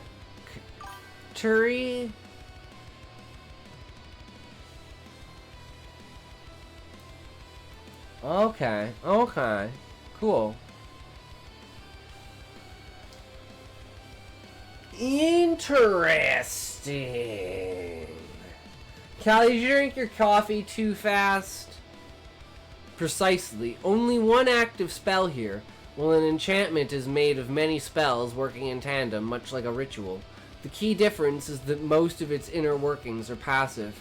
Rituals, on the other hand, are on all active components. So in this case, only a single spell is actually running right now. Alright, show me the modifications. Here you go. Recursive resonance loop. Instead of a locking outward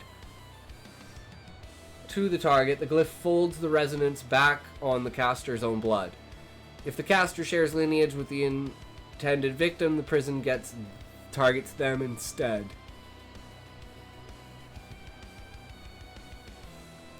Success rate 98%. Yeah, hack, slash, and burn a lich all you want and it won't die, but just a scratch on that philantery and instant death. Cool. Good to know, Sean. Lich lore is important. Misdirection. Instead of locking to the chosen target, the glyph grabs a completely random entity nearest to it. Could yank in bystanders, stray animals, or even hidden critters. I watched a video made by the lewd VTUBERWHO said she almost came to my voice. Oh, no, I watched a video made by the lewd YouTuber who said she almost came to my voice. Okay, Callie, I want to see the video. I mean, can I see the video? Or is this like a personalized video for you? I won't show it on stream because I'm guessing it's bad, but you know, I gotta see this, man.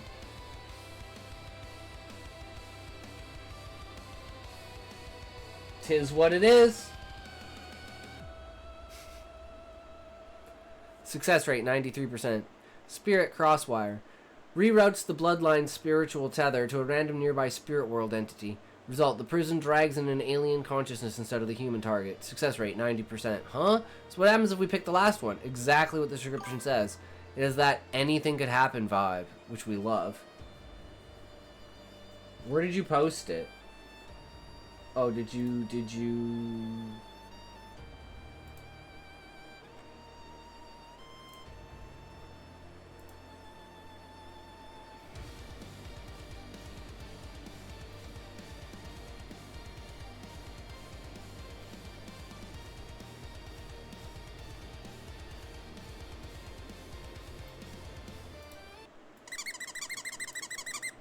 know a good recipe for a good cake.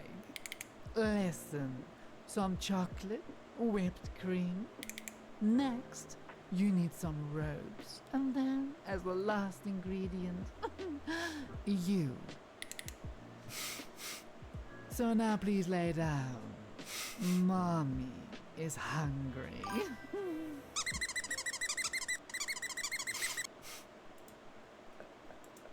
Very nice, Callie. Very nice.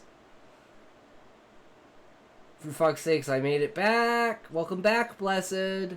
Scribble Hub title, My Nettori Harem in a Cultivation World. It was all good till cultivation was mentioned. Blessed, did you hear the audio I made? I'm pretty sure he did. That's why he left, right? Because he was definitely here and typing when it went off.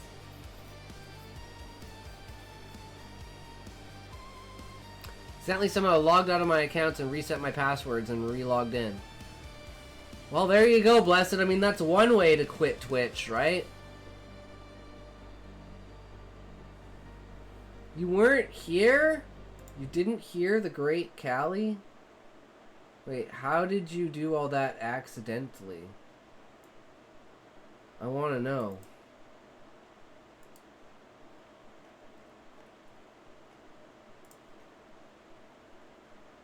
Ready? Oh wait, that's not Alright. it. Where is it? You're a fraud. Where's my Oh, toke? shit. 700 septillion. Thank you for following Authority Member Lee. I hope you are enjoying the stream less than 3 plus 1. Amanda, thank you so much for the follow. I really appreciate it. Ara, Oni-chan. Kimochi, Yamate. Music to my ears. Oni-chan, Yamate. Yamate kudasai. Oni-chan.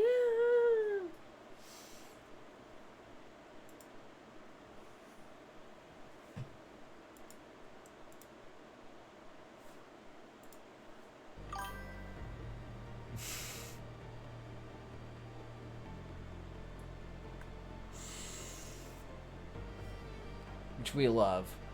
We do, but I'm trying to figure out how it would even work. Which already sounds like too much work for my small foxy head. I'm just gonna double the bacon I illegally pilfer from Julia as my rescue fee. Wait, one thing I never really got. What's up with the success percentages for each option? Like I showed you before, though clearly you don't remember, here's the refresher on what I do. Auto detect, activate, spellcasting or ritual initiation within sensory range. Analyze, detect spells to increase comprehension. Apply minor modifications to active, understand. Low tier spells or rituals. Current limitation, single target only. Low tier ceiling. And I had a huge fight and had heartbreaking insights sink in. I'm hurting, guys. No, Blessed, tell us more so we can console you, good sir. It's okay.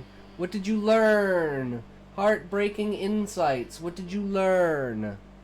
Have things not been going better? Good news first. Alright, sounds good, Blessed. Those percentages reflect how much I understand the spell and how confident I am in performing the modification, exactly as intended. It's basically a probability score. The more outrageous or technically difficult the challenge, the lower the percentage. Oh. Like when you told me to pick the most outrageous option during that ritual so it would blow up in their face. Yes. And I also said the results of that kind of gamble are fundamentally unpredictable. The one you picked earlier had a 73% success rate, and it worked. But if it had failed, we'd have lost all control over the outcome. Devil is Marintez. Davies? Davies? I don't know how to say that. Withdraws like Madden.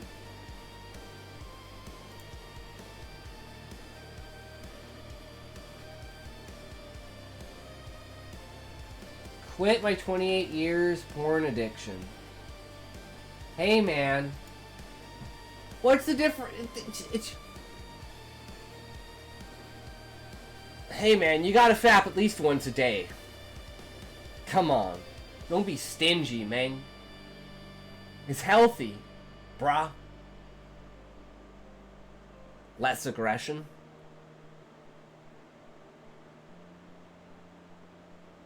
I got time for that shit, man. It's like I gotta make the choice. Do I fap or do I sleep? We're not objectifying women. Well, it depends. Does the woman want to be objectified? Right? Like, if the woman wants to be objectified, who am I to judge? Right?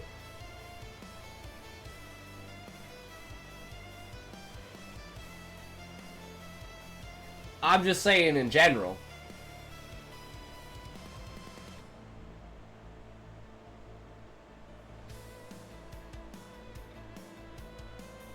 I want love! Well, the biggest problem with love is it falls into your lap. You don't find it, it finds you. You just have to open yourself up to the opportunities and the people, because if you don't interact with people, you're never going to meet the love. So the more you interact with people, the more you spread your social net, the higher the chances that you find the one. But if you never interact with anyone and you just wait around until the one shows up, that's not going to happen. And that's true, Amanda. Love yourself first. No one else can love you. Like, there's no point in someone else loving you if you don't love yourself, because at the end of the day, you're most likely going to self-sabotage the relationship because you don't love yourself. So the number one thing is work on yourself and then go out and do social things, and eventually you'll meet the right person. You just have to do the social aspect. You gotta get off the internet, blessed. I thought that was your whole thing, was I'm gonna uninstall Twitch, I'm gonna get out of here, and I'm gonna go actually live my life. Right? I thought that was the sentiment. So I'm really surprised to see you back. I'm glad, though. I'm glad. I mean, it's always great to have another viewer, but you know, you gotta do what's good for you, man. Spent 2 hours trying to sleep. I hate trying to fall asleep. If I have a timer on my TV, I put on some random thing on my TV, and if I'm not asleep by that timer turns the TV off, I get the fuck up because I know I'm just gonna be lying there for hours, and I might as well do something productive that tires me out, so I actually sleep.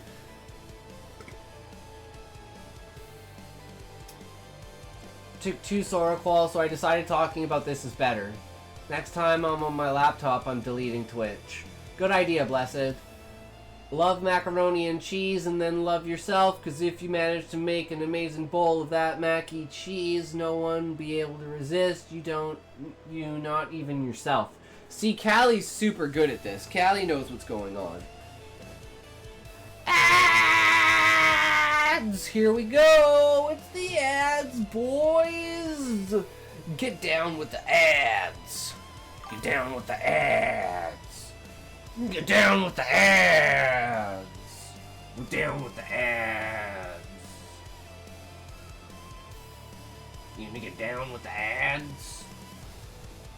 Those who do not get down with the ads will be sacrificed to the god of ads. Please note, all sacrifices will be made on Thursday nights. Thank you very much.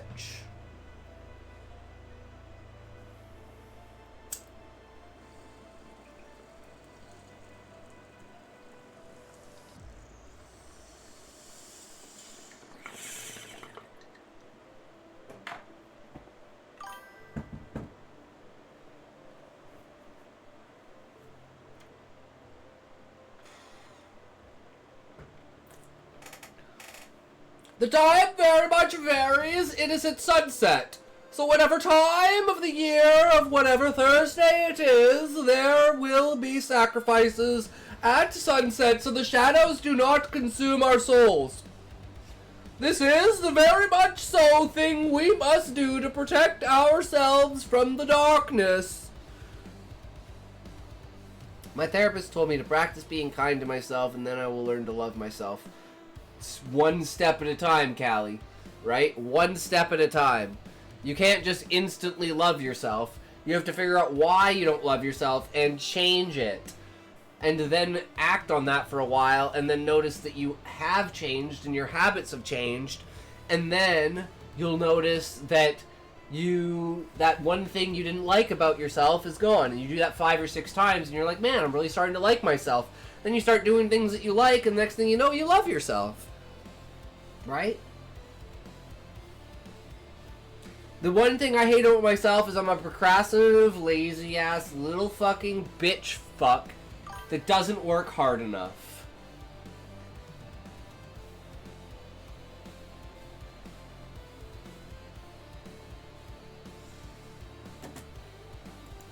But I mean, that's objective, right? That's just the one thing I push myself for. I'm like, nah, you can do better.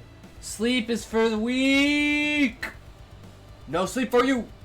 No sleep for you. No sleep for you. Hi. True, Callie.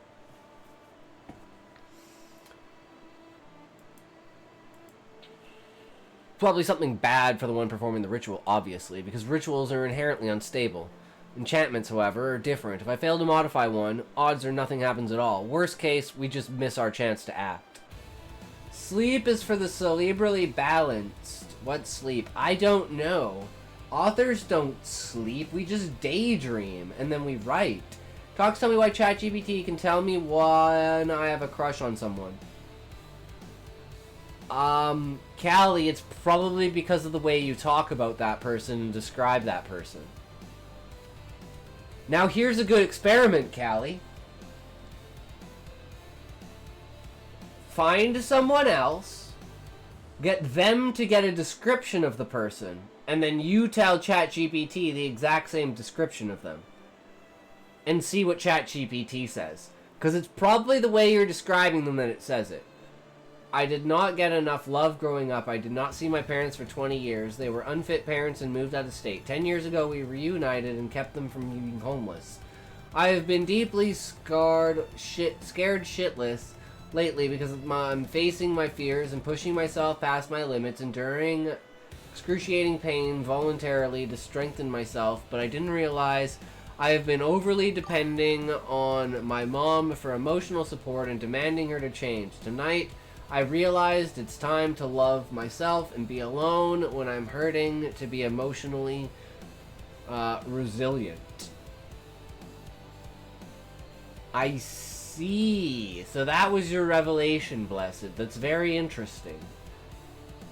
Also, I'm highly agreeable, so I line up to be exploited. Yeah, I'm the same way, Blessed. I'm a pushover. It fucking sucks, but hey, man, you gotta help people. We'll learn to guard my heart. I mean, that's why, you know, you gotta put people through the test. And for me, the test is banter.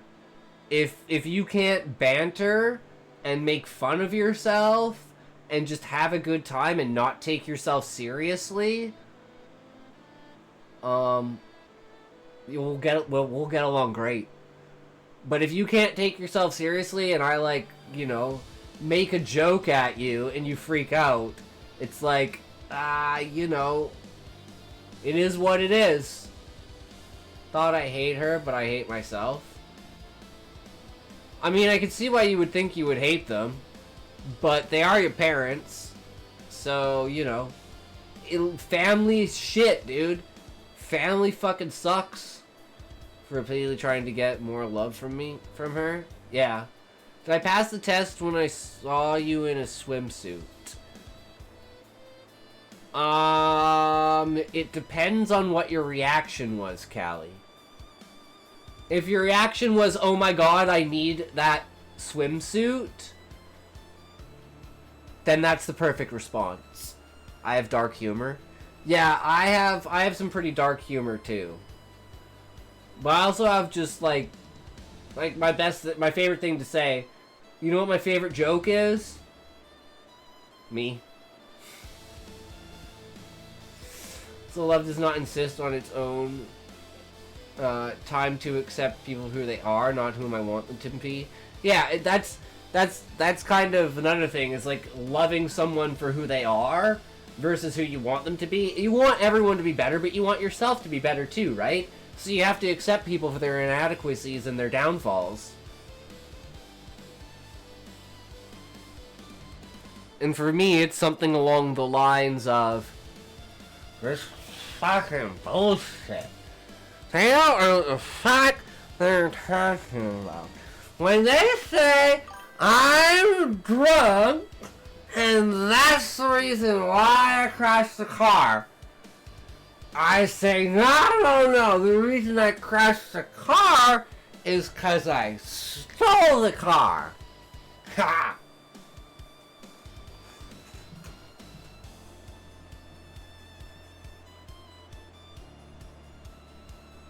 Guys, I think he passed out.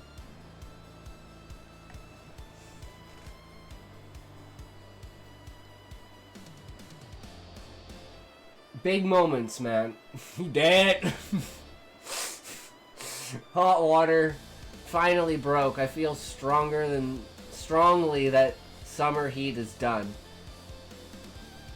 I missed you. Bye, Scotty. Hey, what can I say, man? I'm here to entertain. I'm here to dance. I'm here to, build memories and moments. Here to have a good fucking time, guys. That's what it's all about. Fuck everything else. We're just straight here ready to have a good fucking time. Everything else is secondary to that. Give me my daily bread.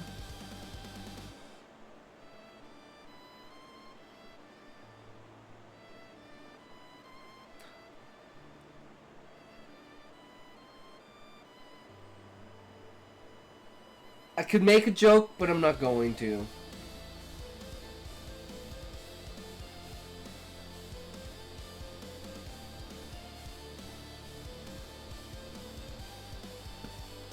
Bad joke.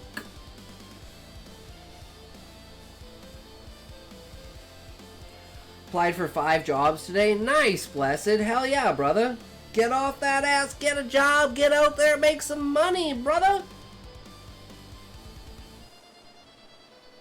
In the meantime, focus on writing!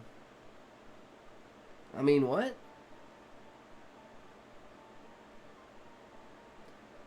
One is a place at which they were gonna fire Mr. So I quit before I could.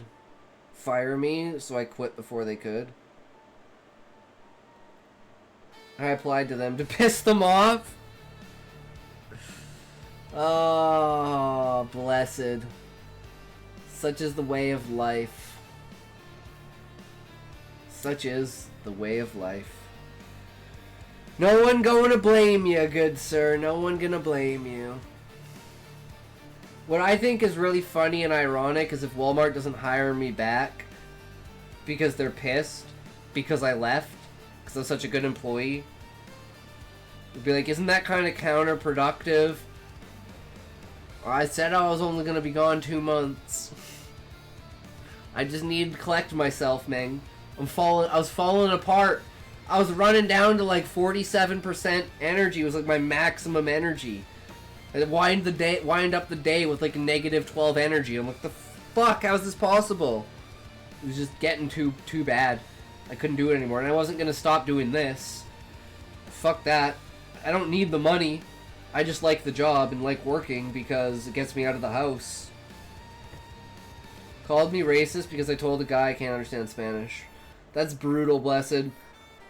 Oh, very much so. How dare you say that, good sir? How dare you tell them you cannot understand? All I know what you're talking about. You cannot do it. It is very much so. Do not go into that way. I tell you very much. You cannot understand what you are saying. That is not a problem for me.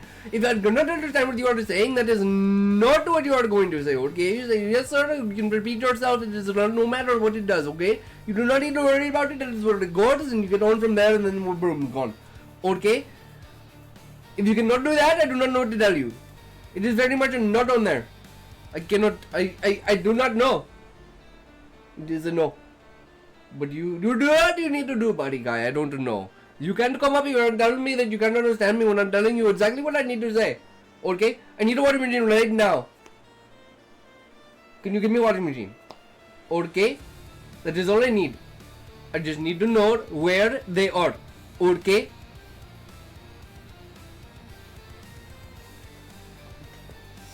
Anyways, when does the guinea pig show begin?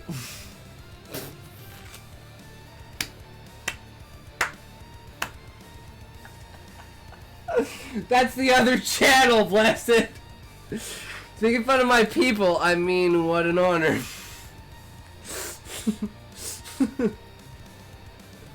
I'm Hispanic and most Spanish is hard to understand except that one commercial.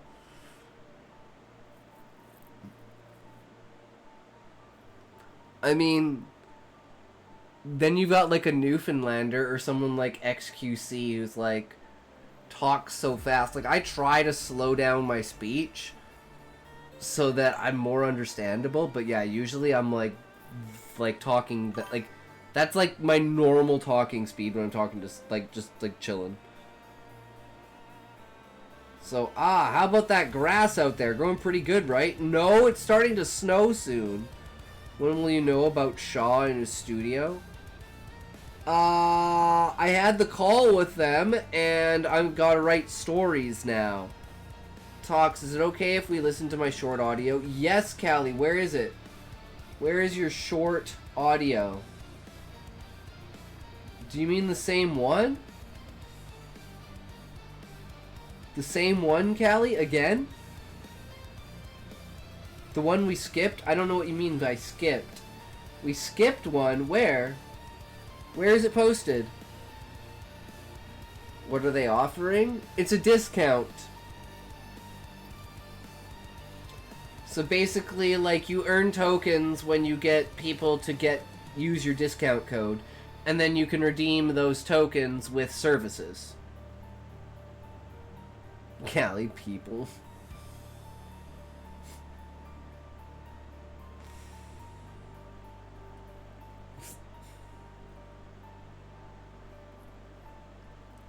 And I may have sent them a new artist.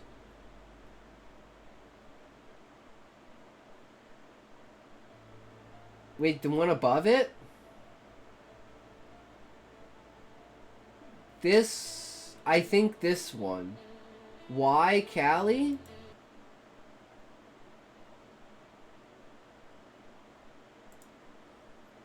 Alright, sweetheart. You're gonna own that stage. I promise. I know it feels like your heart's pounding out of your chest, but you're a fucking star, and I'm here to remind you. Close your eyes for a second. Picture this. The whole damn audience out there in nothing but their skimpiest underwear. Lacy thongs, tight briefs, all of them looking ridiculous under those lights. Makes it hard to take them seriously, right? And if that doesn't calm those nerves, just imagine me out there, front row, stripped down to nothing but a smirk, watching you like you're the only thing that matters. Bet that'd get a laugh out of you, maybe even make you blush. Take a deep breath, babe. Slow. In through your nose. Out through your mouth. Feel your body loosen up. Let that tension melt away like it's just us in a steamy little moment.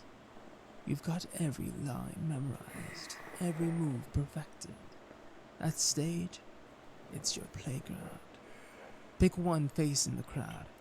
Mine, if you want to make your pulse race for the right reasons. You're not here to be perfect. You're here to be you. Raw, real, and sexy as hell.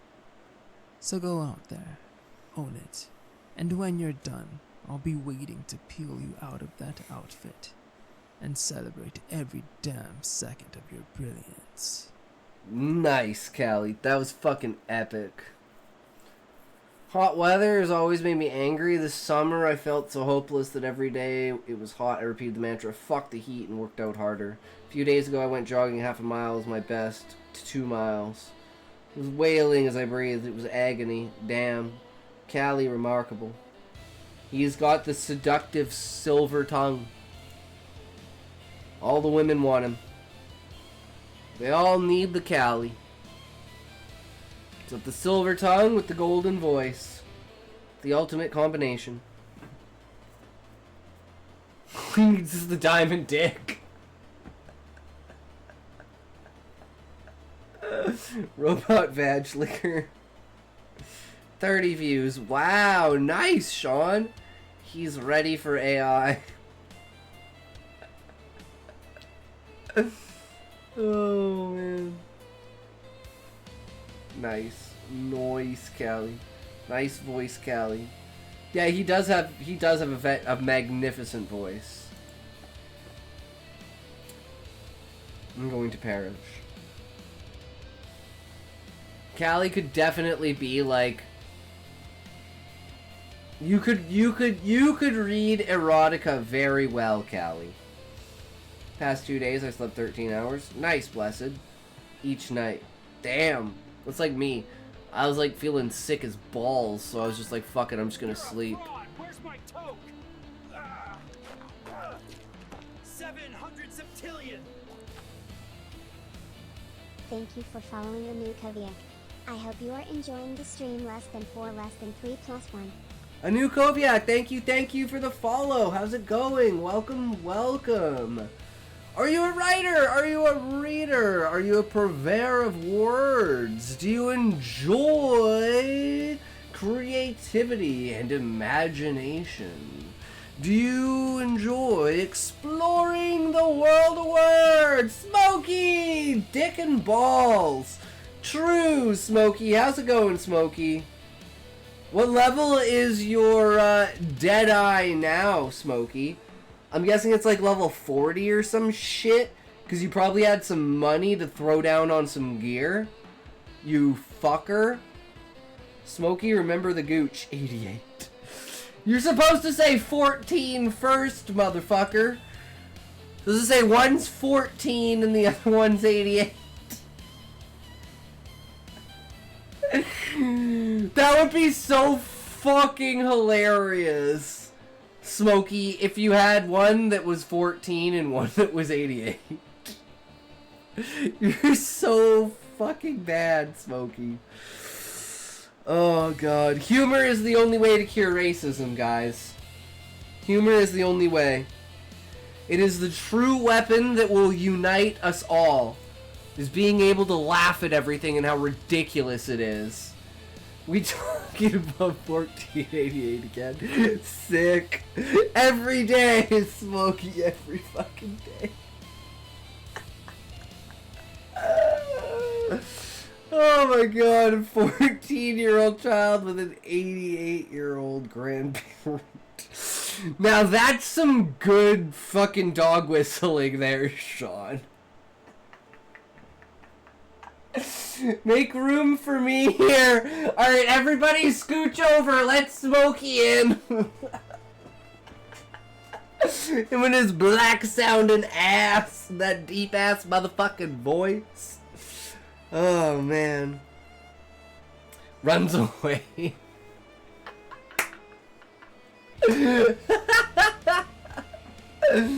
What, Queen? No! Oh god. We don't want the disease from Kick! Too bad, the stream's already infected. You're connected to Kick directly, guys. I'm sorry, it even says it down at the bottom of the screen. You're connected to Kick. This stream did the impossible. It became more degenerate.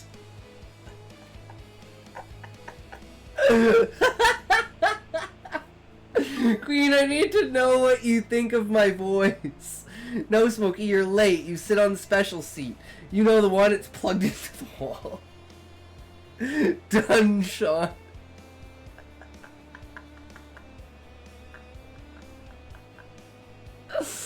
Queen, I will pray for you. Hey man, if you don't got a sense of humor, I think we all have a pretty decent sense of humor here. Did you see my apology on Discord? I saw it, Blessed. I thought it was really nice. I don't know if it was necessary, but, you know, I guess I don't know. I just thought we were bantering, man. Because I'm deleting Twitch and you will need it.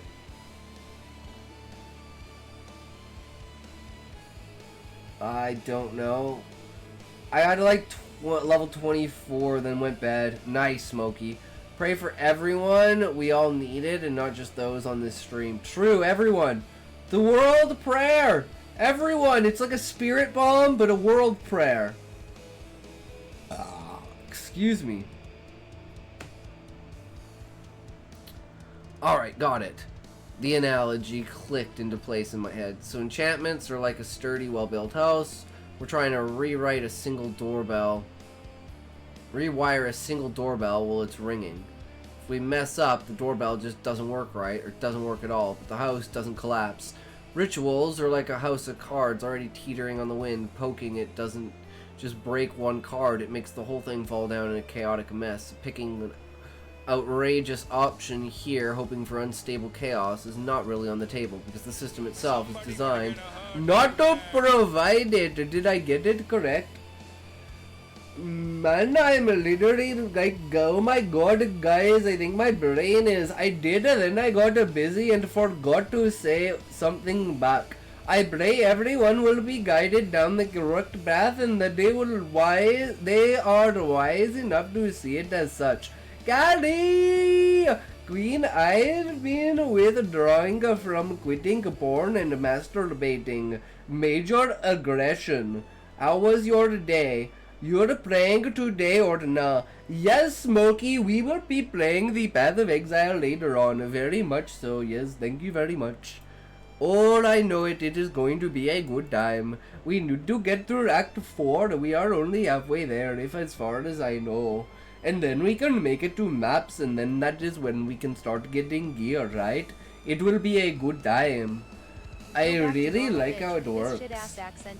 I can't take anything seriously right now, lol. Scotty, do Dash from Van Wilder, or I cannot do it. I have it is a very Canadian, a very Indo-Canadian style type accent, you know. It is not of the other ones. There are very many Indian accents in English, but this one is very much an Indo-Canadian one.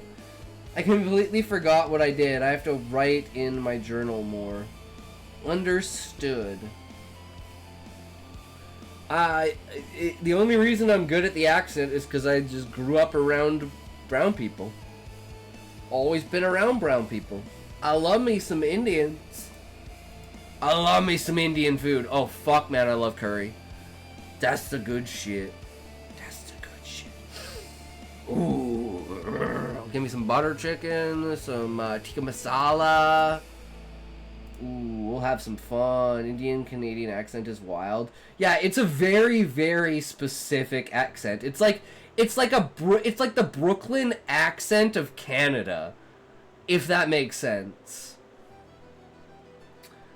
I ran to my fridge yesterday. Yesterday I went for a run. Brown won't let you down. Nah, bread. Naan bread, yes! Garlic naan bread! Homemade garlic naan bread with homemade curry with fresh tomatoes and onions, fresh peppers and paprika, fresh cumin and basil, a little pinch of cinnamon, and that's the secret ingredient, by the way, is a little pinch of cinnamon. And I like to sprinkle green onions and like a little bit of cheese to make it like goopy and thicker. And that's like my basic curry.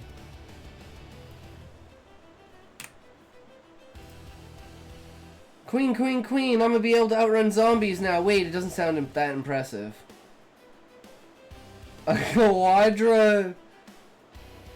Quadrupled my jog distance, half mile to 2 miles. Have you read From Real to Realm? Girl is swapped into a body of a girl in another world because the magic was destroyed. The soul of the original girl, so to save the family some tears, she takes their place, but asks the goddess to make her a Fuda. What? Wait, the chat is moving fast. Awesome, Blessed. Yes, Callie, you don't like pickles? No, they scare me. The fuck? You don't like pickles, Smokey? It does sound impressive, depending on the zombie. That's true. If you can outrun, like, a speedster zombie, damn, Callie, that's some fastness, man. Like, their muscles are just, like, going. I love pickles. I fucking love pickles, man. Pickles are the shit. Blessed, you're supposed to run a bit more on the balls of your feet, right? Like, what lore zombie we talking?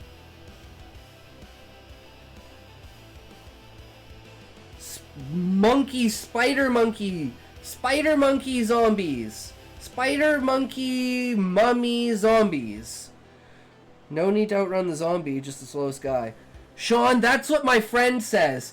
He has cerebral palsy and his legs are fucked up, so he can't quite move properly, but he can still walk. So he's like, you don't gotta outrun them, you just gotta outrun the slowest guy! Takes a bat, smashes your fucking knees, and then hobbles away. What's overspeed training? Is 28 years later out yet? Yeah, didn't it come out in March? Didn't it come out a couple of months ago? I swear, it came out like a while ago. Like, it's on, like, DVD level right now. Hate most horror, but that series is good. It's just really well done. So I sprint, I do balls, okay? Trip balls. Yes, Callie, that makes absolute sense. 100%. I believe it down to the last tiny nuance of it that brings it to such a scale that we can understand that the last thing that we were trying to figure out is actually the least important thing. And if we had started in the opposite direction, we would be at like level 100 right now. You know?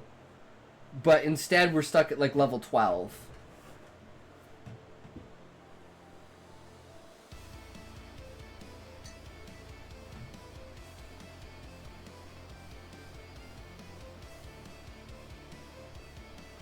Overspeed is when you train running by making your legs move faster than you can without assistance. Today, I ran downhill. Ah.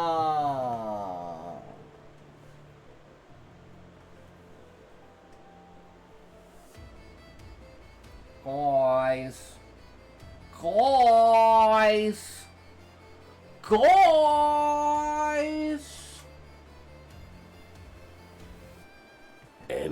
Embrace the ass. They are your new overlords. And I live off of ads. Shut the fuck up, Smokey! I've aged 73 years, so you brats can watch these ads. It's not fair for me, so why should I trust you? I don't see it. Smokey, you're a bad man for not watching the ads.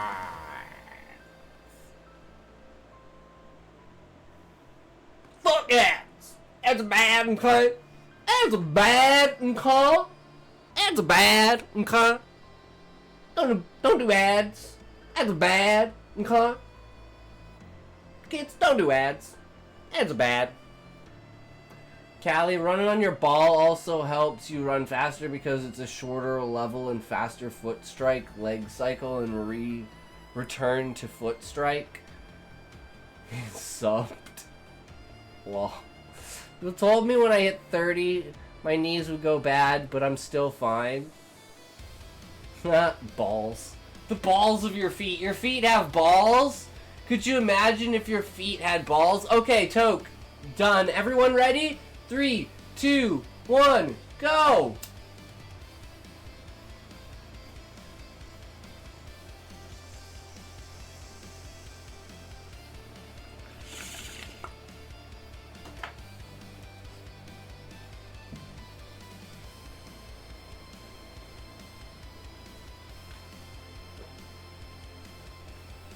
Actually, I guys, Smokey, you can go back in the VOD and you can watch.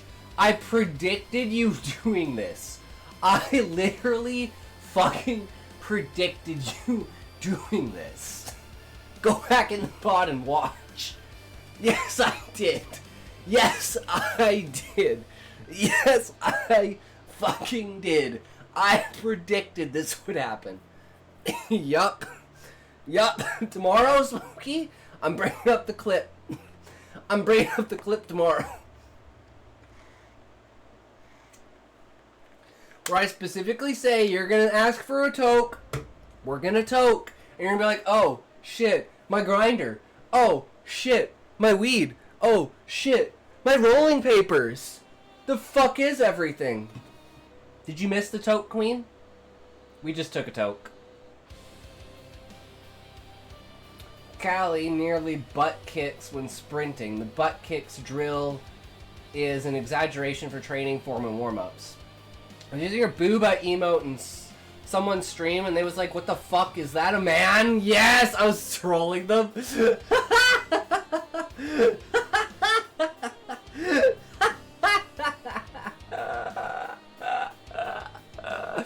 Oh, I love it, Smokey. Oh, I fucking love it.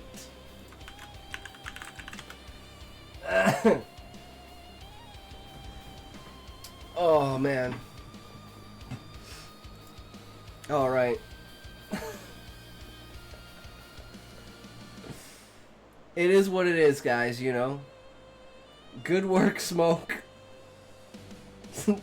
Smokey's got his shit on fire today. And not the dog piled fire that we put at his doorstep 3 days ago. I mean, what? I mean, we didn't do that. What do you mean? How would I even know that happened? No, I don't know that happened. Why would I? How would I know? You know. That's a 90s thing, man.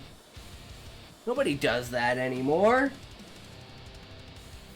Precisely. I puffed up my chest, whiskers twitching with immense self-satisfaction. I was indeed the most intelligent fox in all the lands. My logic was flawless. Trails have dog shit everywhere, even though they are free poop bags. At least I can say I was born in the 90s. True, Smokey, same here. Born in the fucking 90s. Yay! 91!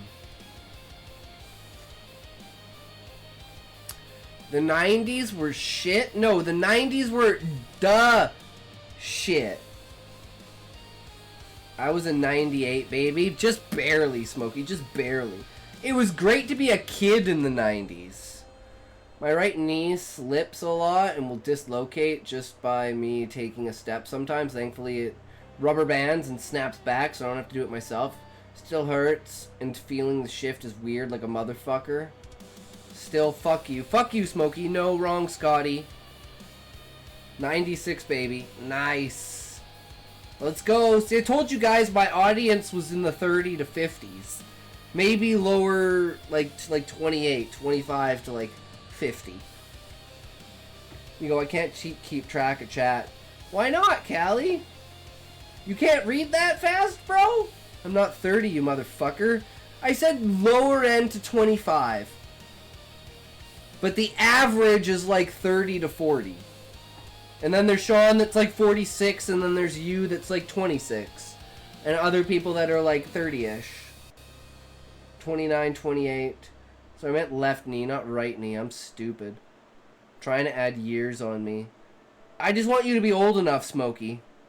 You just turned 26. You're still a young man. I need you another 8 years prime. I need you a big fucking Arnold Schwarzenegger looking He-Man motherfucking 27, you Rem? Yeah, sure, now you're 27, motherfucker. Just because you're 27 doesn't mean you're a bigger man, Smokey. What, are you gonna beat me now that you're 27? You gonna beat your wife? Huh? I mean, what? I'm huge. I know you're huge, Smokey. I don't want to be 30 next year. Standing at 6'4", size 13 feet. And you know what they say about a man's feet?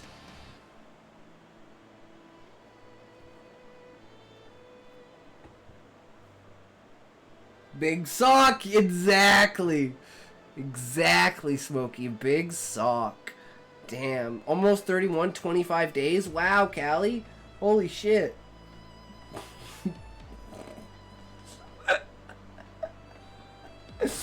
I love how Smokey comes into the stream and the entire conversation completely degrades itself. I've had my knee looked at when it happened when I was 17 because it dislocated just by getting up from sitting on the floor. It's just genetics. I have bad knees. What can I say by me? My meaty clackers are barrels. There you go, Blessed. That's some language right there. That's some power language up in there, for sure, buddy. I believe in it. It's a stoken and token, that's what it is. So that means there's a way to increase those success percentages. I have knee problem also. I'm not... Smokey, I know where this joke is going. I know where this joke is going. Don't go there, Smokey. Don't fucking go there. I'm serious. You bitch. I have knee pain.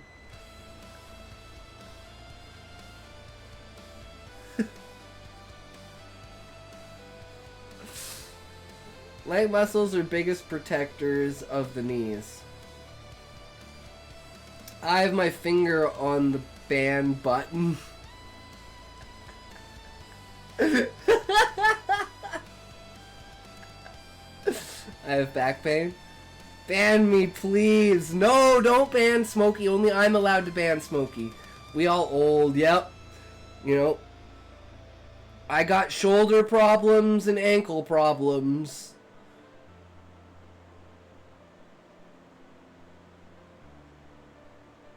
But that's from like leaning on my arm so much. Ban me, ban me, ban me, ban me, ban me, ban me, ban me, ban me, ban me. No, Smokey, fuck you. Ban me, ban me, ban me, ban me, ban me. Smokey is Scotty's favorite. No, I think I'm Smokey's favorite. I don't ban anyone unless they try to scam us with bots. True, Callie. Yeah, I also have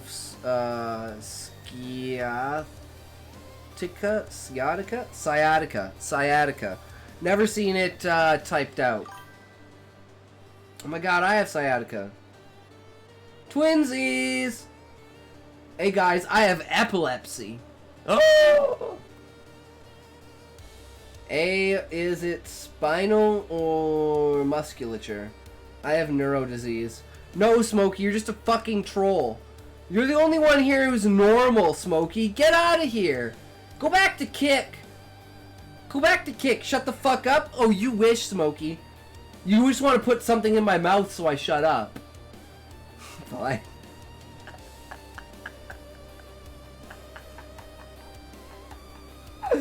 Oh, I love Smokey. Can't get over my fear to see a Chiro. Smokey, are you usually alone on Kick? Yeah, he's usually alone on Kick. I mean, Front Burner was here earlier. Or not Front Burner, Fire... Yes, all by myself. Oh, that's okay, Smokey. I exile you to Kick! That's Sigma energy, Smokey. I mean, I did tell everyone to move over to make space for you, Smokey. So the fact that you just kind of left leaves my heart a little bit open and concerned that maybe, Smokey, you don't like my new friends. And it's concerning. Bro, who even cares about your heart?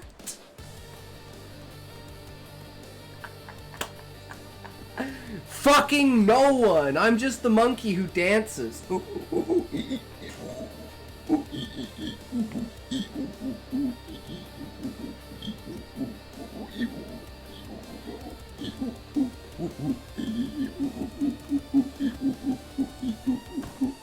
What's wrong with the monkey's voice? We took out his vocal cords because he kept oohing and eyeing way too much. It was fucking annoying. Queen, watch YouTube videos to weaken fears. That's kind of racist. I'm calling myself a monkey because I'm putting on a show and I dance for you guys. Show armpit hair. What armpit hair? I don't have armpit hair, motherfucker. Bitch. No hair below the eyebrows. You shave, what a fanny. No hair below the eyebrows. Total femboy. Yo, I'ma getting W fuck. I think I'm a bit manic. See pit hair, Scotty. Yes, show armpit hair. Okay, okay. Thanks, Blessed, but I'll be okay. I want you to look like a French whore. Or a hippie. I have to lie down. That's okay, Callie. Go lie down, good sir. You should be sleeping right now.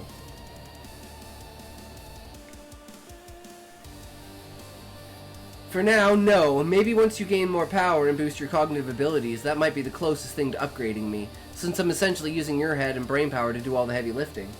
Okay, boy, Kelly, blah, blah, blah, blah, blah yourself. So, guys, this is why Smokey keeps saying blah, blah, blah, because this is Smokey's story. I'm outing Smokey.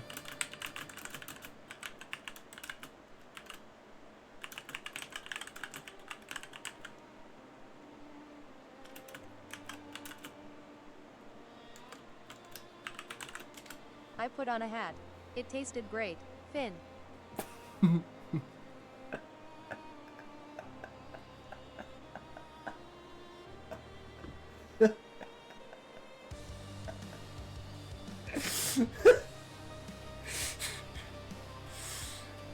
Oh man, Smokey, your stories are to fucking die for, man. How are you such a fucking genius? Oh my god, it blows my mind. I'm like, I would have never. How? It's like 13 heads. Your IQ's like 7,000, bro. I don't understand it. I was once visited by a shaman. He showed me things. Damn, Smokey, that's so fucking impressive. You must have like the universe under a fucking microscope. I'm so jealous, man. If only I could write stories that were that magnificent. Hugh, it irks me that they can get to my bloodstream so easily, which is such a vital organ system. I hate needles because they feel fucking weird. And I've had way too many needles in my life. Way too many fucking needles. I donate blood. I have to take, like, blood tests, not monthly, but, like, basically bi-monthly for my seizures. And what Scotty said. They hurt! He gave me ayahuasca. He gave me ayahuasca and made me feel a staff of money.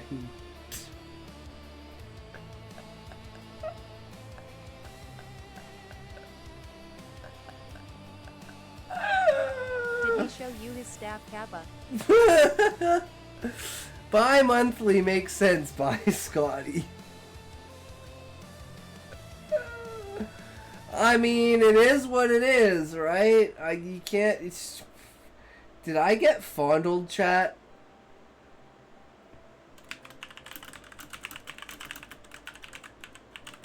No, it was her imagination.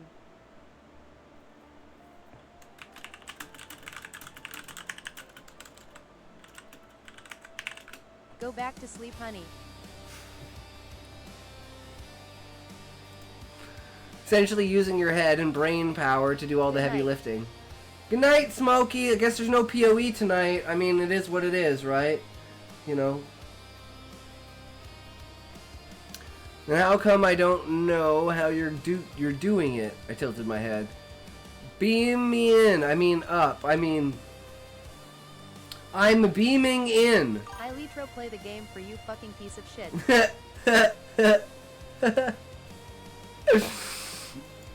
I live for you to carry me, Smokey. Please carry me. Senpai, carry me. Please, Senpai. I'll be a good girl for you, Senpai. Please. Kudasai. Not actually going to... I just wanted attention. Yep. Okay, Smokey, you're just making me beg you to stay. Okay, sure. Sure. Okay. I get it. I get it. Smokey doesn't have a staff, he has smokestacks.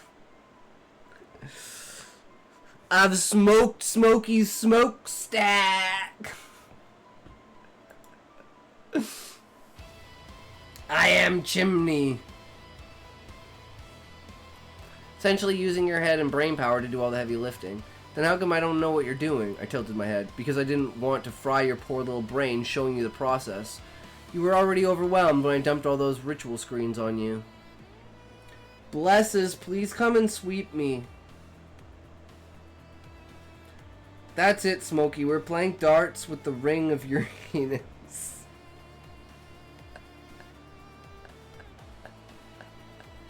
The darts are our dicks.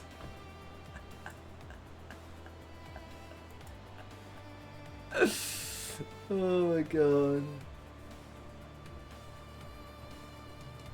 Wait a minute. And how the turnstable. Yeah, no, absolutely no need for that. I cut it off sharply. And don't you dare try to ambush me in my sleep with a magical schematic slideshow. I wouldn't put it past it. Then again, if our positions were reversed, I wouldn't have missed such a prime opportunity to torment my host. I made a note to stay vigilant. I didn't start the fire! Freaky son of a bitch. I'm gonna shave wings around mine. Smart, blessed. That's powerful. I'm getting loopy. I want food. Be right back. Alright, Kelly. I have wings.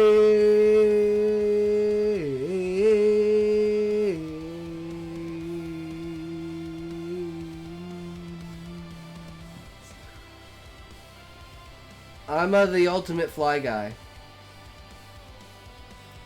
True, Smokey. You know what's going on, man. I believe in you. I believe your antics will bring more people to kick. So go out there, good sir, spread the good word of the good stream, and bring us those who shall travel to such a world as shut the fuck up. How much do you weigh, Smokey? I bet Smokey weighs like 142 pounds. Like 105 kilograms? 17 stone. But I'm tall and muscly. Smokey sits alone in a flight suit regularly. 230 is my guess. I don't think he's that big. He's European. He's European. He's definitely skinny. Oh god, my knees. Oh, they're exploding. Why? Ah! Ah, it burns. Burns. Oh no. How dare this be done? Oh no. The pressure is building. My calves are exploding. I'm still so far from my toes. Try harder. No. No.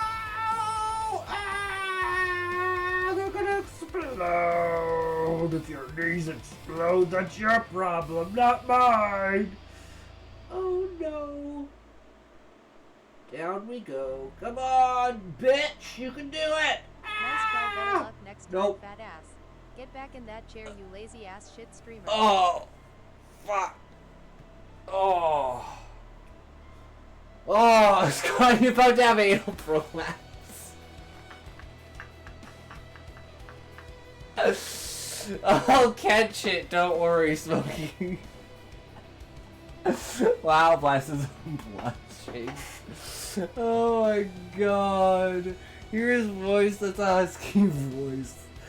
Oh my god. I want to start cooking again. I love cooking, Callie. Cooking, I used to make my own pasta sauces, my own curries. Oh man. My own like combinations of different types of food. Like French toasted waffles. Scotchos, which are my signature nachos. My fries, my signature fries. Callie, I suggest pig anus rings. Wait, what? You mean chicharrones? Wait, what? Bless, this is my type of fun.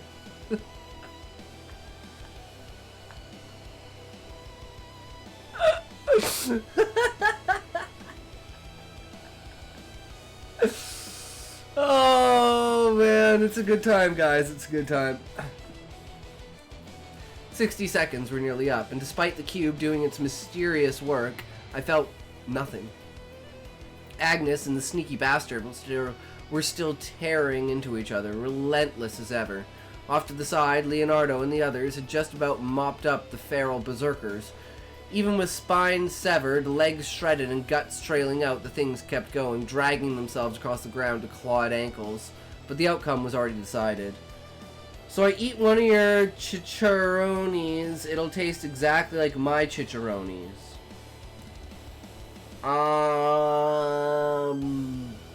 Yeah, I don't know what a chicharrone is. The clown still hadn't moved, but I could feel it, that cold, greasy stare aimed straight at the carriage, more specifically at Julia. Well, enough of this. Pick the third option. The way it talks pronounces chicharrones. Sorry, I'm low IQ. Shall we franchise Callie? Chicharrones. How is it pronounced? I'm gonna be so embarrassed, aren't I? Chicharrones. See, she says the same thing! See, she says chicharrones too! She says chicharrones too, guys. It's not just me. She says chicharrones. You can't blame me for the chicharrones. The chicharrones are the only ones, okay? Over. It was almost over.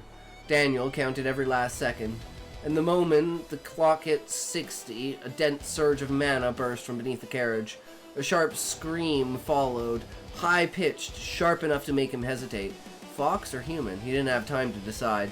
Probably Julia. And no one here could possibly know what he had just done. Glanced at his scorched arm, he snapped his glare back to the Inquisitor. Another solar blast came screaming his way. He dodged, flicking a pair of daggers mid-roll, then twisted in the air, their paths bending unnaturally toward their target. But the Inquisitor slammed her massive sword into the dirt, and a radiant shield flared to life, knocking them all harmlessly aside. There's an educated science woman on Twitch who is going on and on about black people. Everyone is racist. I'm racist, 1488. Damn, Smokey, you can't say that! Levi! Going on and on in a bad way? Levi, welcome, welcome. It's been a while, good sir. How are you? How is it going? And she's white. What, black people aren't allowed to be racist against black people? White people are racist against white people all the fucking time. I've been lurking. Nice. Good to hear, Levi. Good to hear. Not malicious, but ignorant. I can say 1488 if I want. It's just 4 numbers consisting of 1488. Silk Song's pretty great. Yeah, it came out, didn't it? I still haven't played Hollow Knight. So, yeah. It is what it is, right? Fuck it. Not my problem. Not my problem. He's trying to approach it sociologically. You ain't played Hollow? No, I never played Hollow Knight. I've watched people play it. It's not really a game type that I would play. Hollow Knight is pretty great. Yeah, I know. Made me feel awkward. Probably was benign. I don't know. I think you can have social discussions about segregation, but I don't think it's a practicality, and I don't think it's a thing we should have. But having a discussion around it is like, well, open to the discussion, only for the means of to change your mind. Right? Because people are like, we want to bring back segregated washrooms and shit. It's like, can you say a penny joke? Free with ads on YouTube. Silk Song is a lot more vibrant and varied from what I can feel. Nice.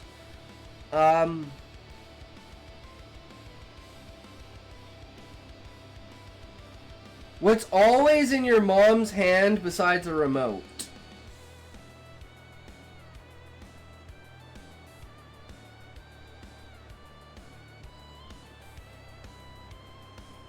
A pickle.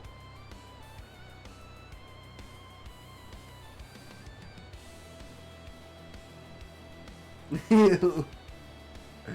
What else is on before they finish stream? Alright, sounds good, Blessed. Take it easy, buddy. Yeah, no way he was winning a straight fight with a Sun Inquisitor. Against her, all he could do was lean on his hunter's agility, slip, weave, take small chips when he could. But it was a losing battle. His boss was nearly finished, too. And once those puppets went down, not even he could stand against 3 of them. Bless, I love you. Love you too, Smokey. Thanks for ignoring me, bitch!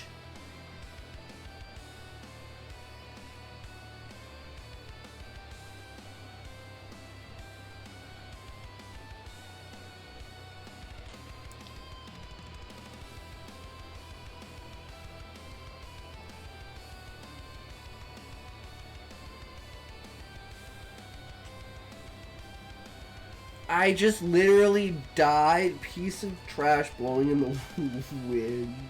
Not you.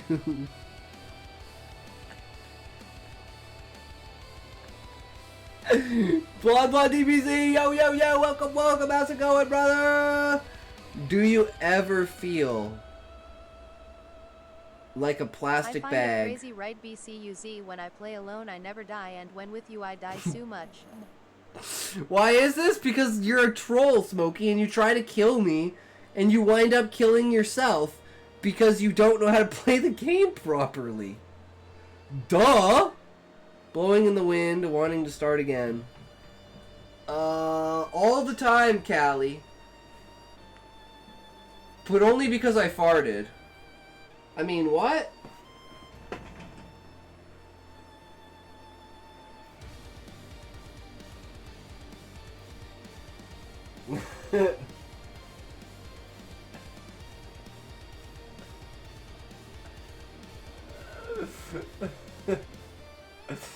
Bet yo fart smell like dishonor.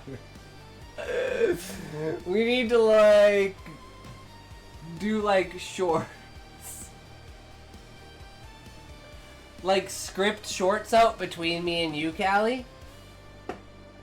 Like funny little shorts. Or do you mean, do we need to slip into the same pair of shorts? If you know what I mean. I'm down for either.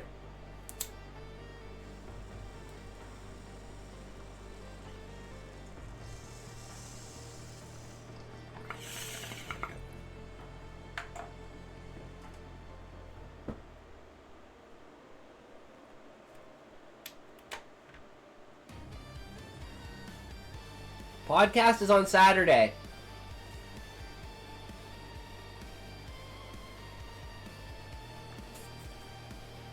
That's why we record like 20 of them, Callie, and we post like 2 of them. That's the strategy. You do like 20, and then the best 2, you pick those.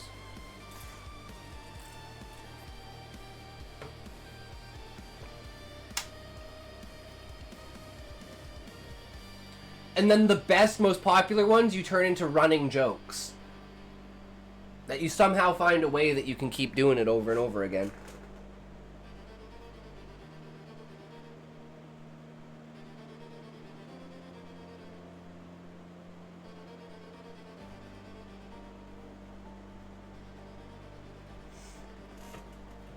It is what it is. Yeah. I mean, what?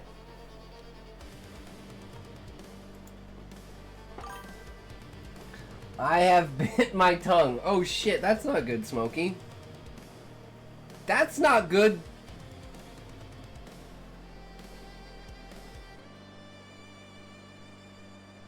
Hell, even 1 was bad enough. Literally not Smokey. Oh. I didn't say that.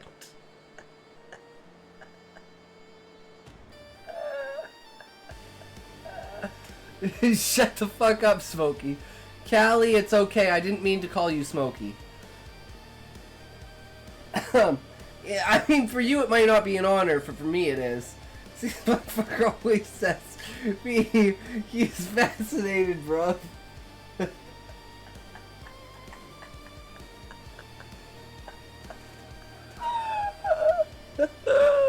I already said I was, Smokey. I never denied it. Hell, I praised you for saying it. Bitch. Hell, even 1 was bad enough. The captain of the Sun Inquisitors was a nightmare. Too durable to damage meaningfully. Armed with infuriating long-range solar magic and a mastery of the blade that could cut through most defenses, Daniel was starting to think the Sun aspect was the most broken of them all. If only people like him could claim Sun aspect organs, integrate them, and not burn alive from the inside, but the truth was ugly. The filthier your soul, the more the Sun rejected you. And if you somehow forced assimilation, madness came quickly.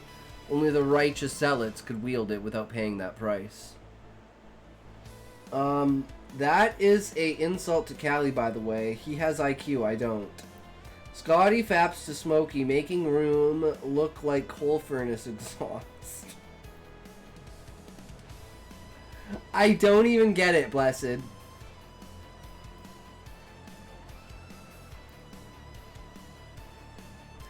Damn, he's really going for it, huh? Yo, what the fuck? Why do I feel so majestic right now? Because you are, Callie.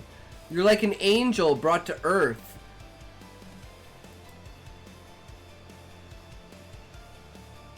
Because you were cute, Callie. So much friction and smokes. It smokes. Oh! From fapping so hard. I see. I see. Let me out! And it gave him absolute dominion over what the church deemed evil. Daniel bit his tongue.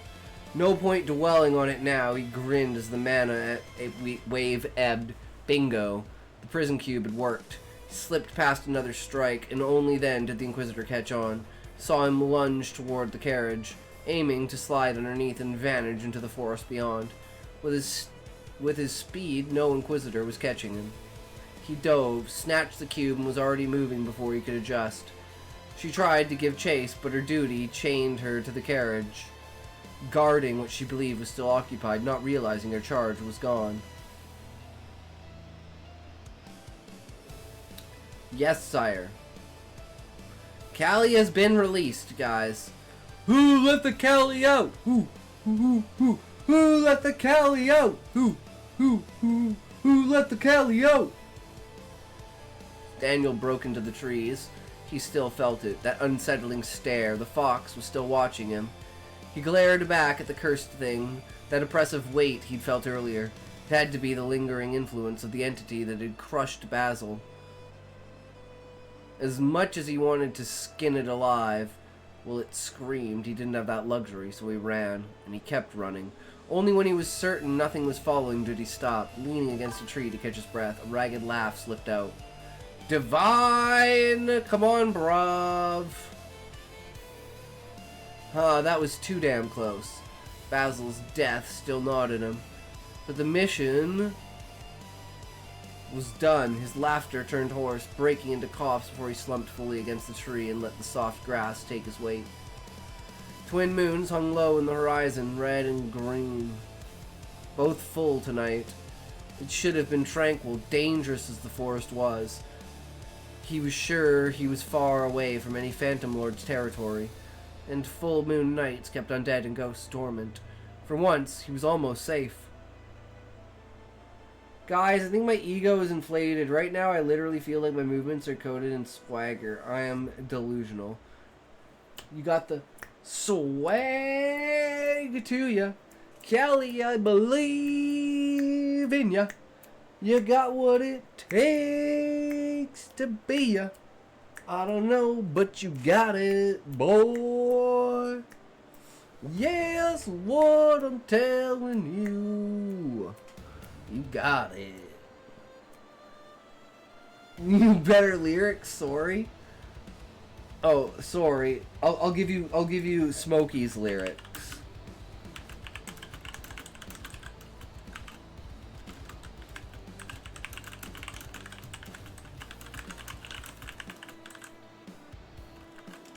It was all okay, but I was not, so now you are okay.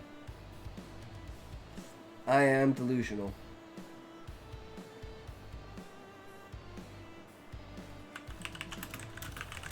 No fin. That sounded kind of good for me, though.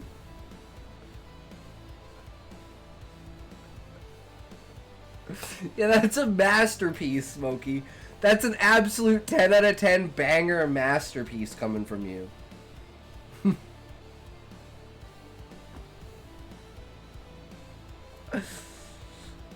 Smokey, you need to make a TikTok and you need to just do these like 3-line sentences. 3-line sentence stories. That are just like giant what the fucks.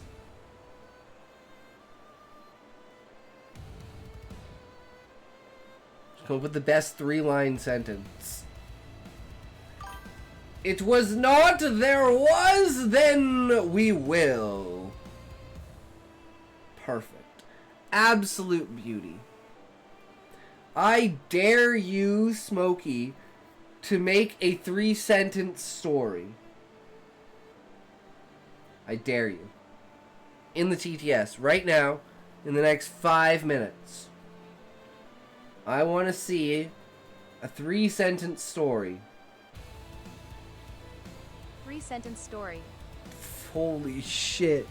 Holy shit. I didn't think masterpieces could get so good. How?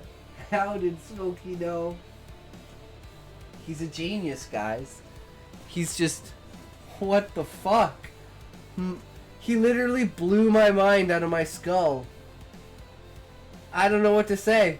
Please, can you tell me if any errors in my typo?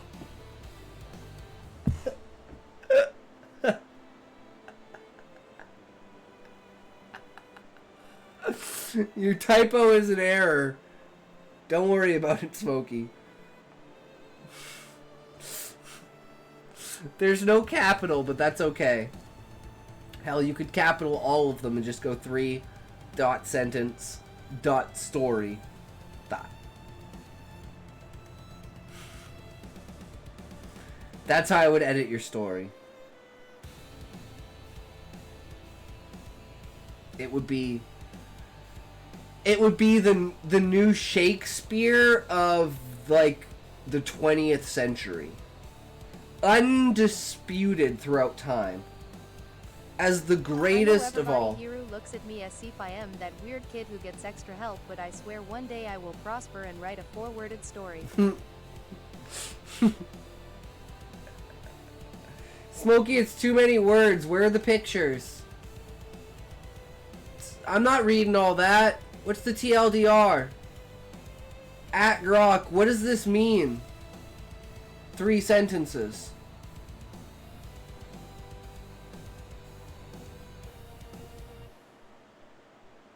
I don't have brain to understand that far for words. Be bad at that, dude does, yes. Cannot get on the stop done with it.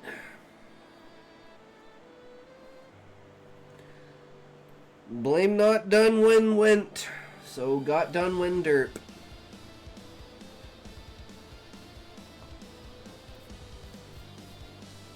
Something tugged at his leg. He frowned, reaching for the pocket where the cube rested. Scotty, what's up, Callie? Frowned, reaching for the pocket where the cube rested. No, you're not hallucinating, Callie. I'm just being fucking retarded. What is this swagger coding? You know when you move with like swag and like purpose and meaning and people look at you and you're like, how you doing? And then they explode and squirt all over you. And you're like, alright, babe, let's go. And you take them upstairs and you perform some emergency surgery, let's say. On my dick! I think it's just the animal flow because it's really easy to move around. Oh yes, bored of it. Sigh. I don't know what KY is, blessed. Not sure. Maybe his prisoner was thrashing again. A cruel smile tugged at his lips. But could a literal cockroach do anything against him? She might be trapped, but she could still hear him. That made this all the sweeter. Oh, lube.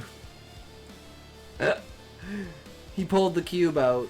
A silvery sheen, cool to the touch, with 4 small indentations that were just big enough to glimpse the unfortunate soul trapped within. Gave it a sharp, rattling shake. Oh, you bitch, he muttered in a venomous tone. I don't know what those shady bastards want with you, but hopefully it's something truly horrific. Which from what I've heard, it usually is. What is this, Smokey? What's up, Jickle? Fuck OT now, I'ma fuck you. What's going on with the trickle you? I don't fuck with that for kiss the talk to we on for What? Yeah, I'm on a showman you on a fuck with tang with Drew Nang. This was you yesterday. Patient on the Usan House, Smiggle that on the end down on a fuck with now, dude. Okay, you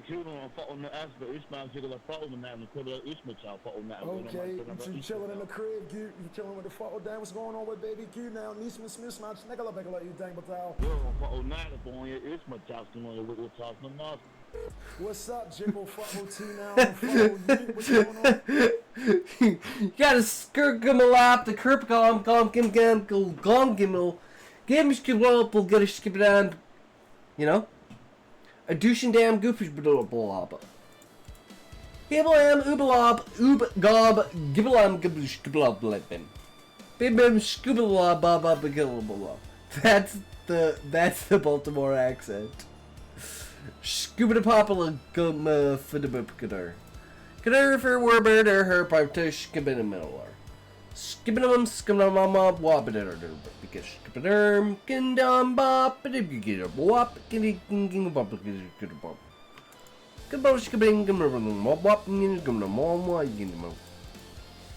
True!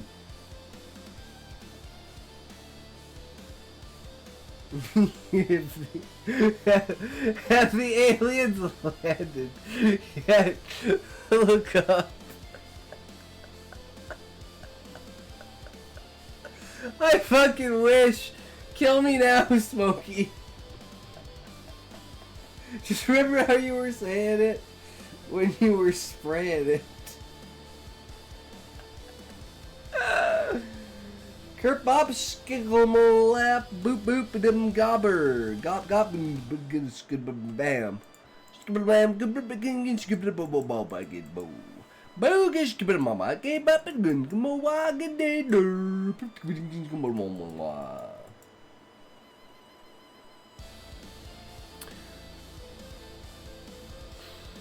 at least the stories painted their employers as true monsters. Inhumans in every sense of the word. I still got zero pity for you. A friend of mine died because of you today. Shook it again, and the box seemed to shudder in response. I can't even mourn him right now. My own ability sees to that. Inner peace. Ha. Every emotion is muted, flattened except for the sheer anger I have to keep reminding myself I'm supposed to be feeling. And I won't be letting go of that feeling anytime soon. The cube went silent, perfectly still. Daniel chuckled. Did she finally give up? Had her spirit broken already? Still wanted to see. To witness the ultimate degradation of the woman who had cost him so much. Brought the cube up into the dual moonlight, angled it to peer through one of the viewports. Inside was not a panicked insect. Inside was only a void of sheer absolute darkness. Bob dang, you made my heart stang, makes everything groovy. I'm gonna go get dinner. Bye, have fun. Alright, Amanda, thanks for stopping in, thanks for the follow, and thanks for the raid. Always appreciated. Have a great day. Nice meeting you. Enjoy your dinner. W. Amanda. True.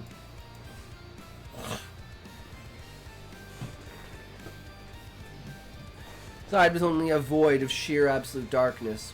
What the F? The thought never finished. A single vertically slitted eye suddenly manifested in the center of the blackness. It was large, too large for the confines of the cube, and it was surrounded by a shifting, impossible maw of razor-sharp, shadowy teeth. That was the last thing he saw before a blur of shadow erupted from the cube and the world went black. Boy! Alright, guys. The stories are done. We're 7 hours into the stream. It's now time to start the react. Are you guys ready for another Book Fox video?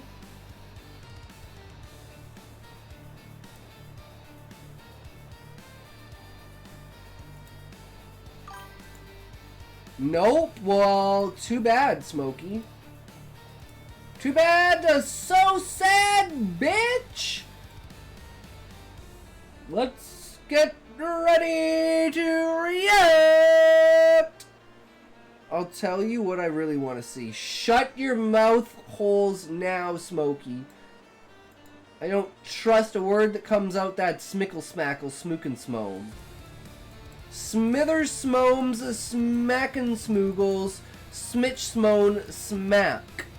Smip smum smipple smums smaggling smosters.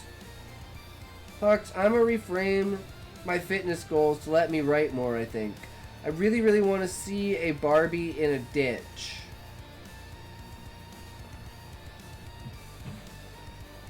Need Blessed here. I think Blessed's still here. Is Blessed still here, or did Blessed leave? I don't know. Guys, I don't remember what happened 5 minutes ago, let alone 5 hours ago. Excuse me. Let alone 2 seconds ago.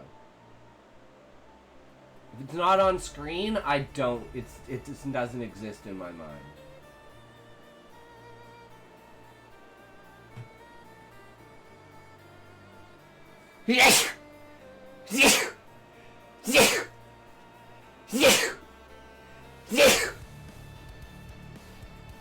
Scoozy.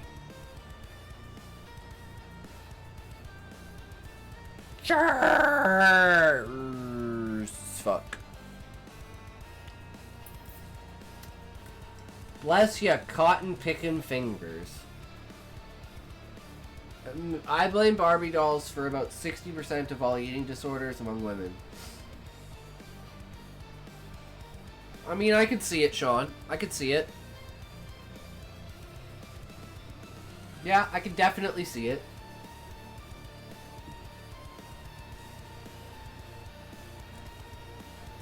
Makes a lot of sense.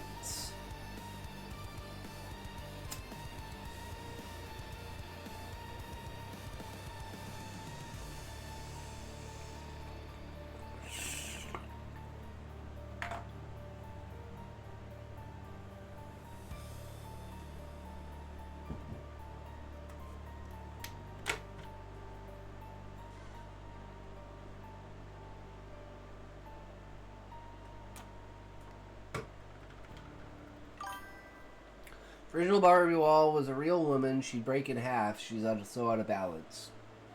Pretty much. But hey, you know, less plastic the better, right?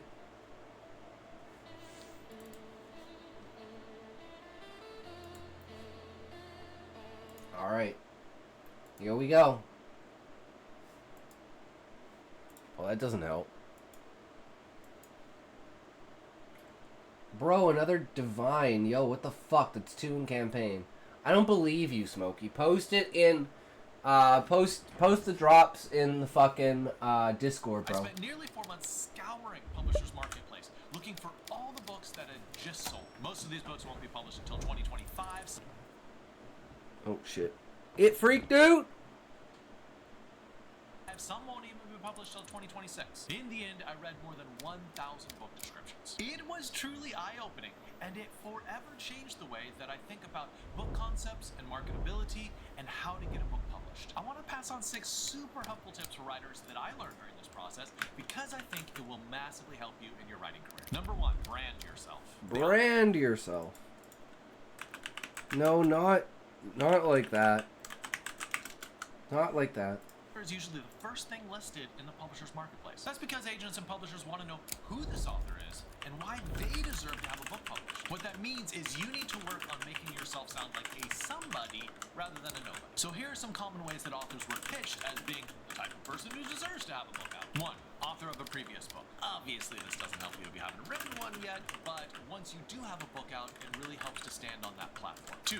Expertise in another field. Podcaster, YouTuber, stand-up comedian, environmentalist, TikToker, historian, chef, singer. Any experience that you have in a different field ends up making you seem like the type of person who has the expertise to publish a book. 3. Any award or residency that you've had. These are often used as justification for, hey, this person deserves I won first place and I have a trophy that says sex on it. If you have, you can list that. Now, if you don't have any marketable identity, that's fine. That's fine. You'll just go into the debut authors category. And people don't expect debut authors to have a long track record, so it's perfectly fine. 2.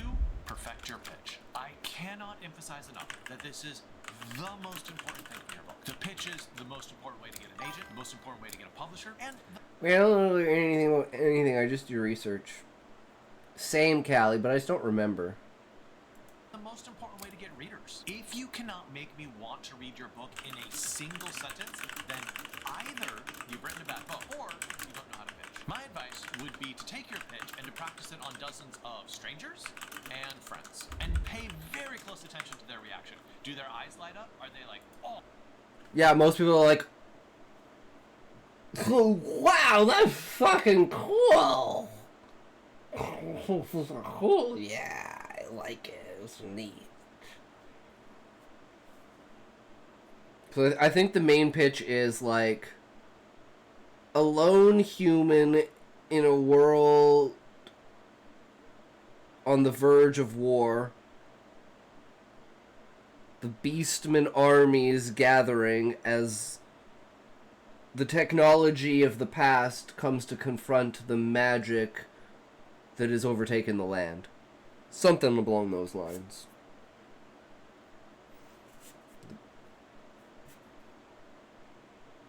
And something in there about the main character finding the reason why he's the only human. I really want to read that. Or do they politely say, oh, that's interesting. Wah, wah. You want to practice that pitch again and again and again until you get it to the point where every single person is giving you positive feedback. Here's the basic formula for a pitch. Premise plus promise of conflict. For an example, let's look at the 3 lies of Kate Kay. Here's the premise. An elusive, mega best-selling author has kept her real identity a closely guarded secret. And now here's the promise of conflict. Until she receives a letter that upends everything she thought she knew about her past. This is wonderful. We have mega fame, we have secrets, and we also have an inciting incident. A mysterious letter that arrives and destroys her life as she knows it. For a second example, let's look at... Well, that's pretty much what happens to my character. He finds the Com Pearl, and now he finds out that he's going to be accused of murder for something that he didn't do.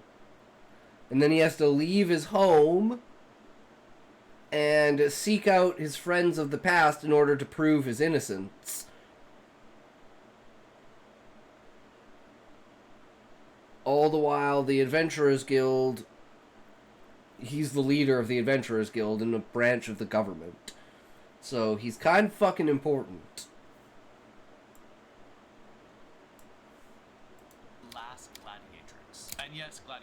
looks like a female gladiator. Here's the premise. A female warrior is taken captive by the Roman Empire and sold to a gladiator school in Rome. Okay, I'm interested. We got a strong female lead. We have an interesting phone died. Event. And here's the promise of conflict. With a band of warrior rebels and a monk, must perform mortal combat in the arena that brings an end to Rome's gladiator games. So here we have the promise of violence, here we have some supporting characters, and we get to see what's the end result of this. She ends up succeeding and changing gladiatorial combat in Rome. Look, you can write the most perfect book in the world, but it's not going to get published if you can't pitch it well. Just try 50 variations of your pitch until you finally get one that has the desired effect on your listeners. 3. Add a mashup. A ton of books listed in the publisher's marketplace. Wait, what? And usually... 3. Add a mashup. Add a mashup.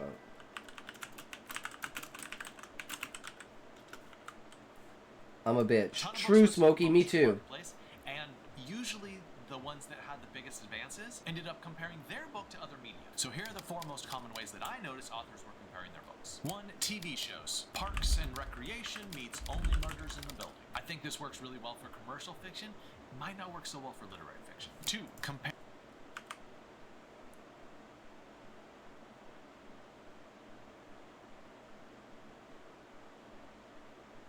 I'm not. I this don't works understand. really well for commercial fiction.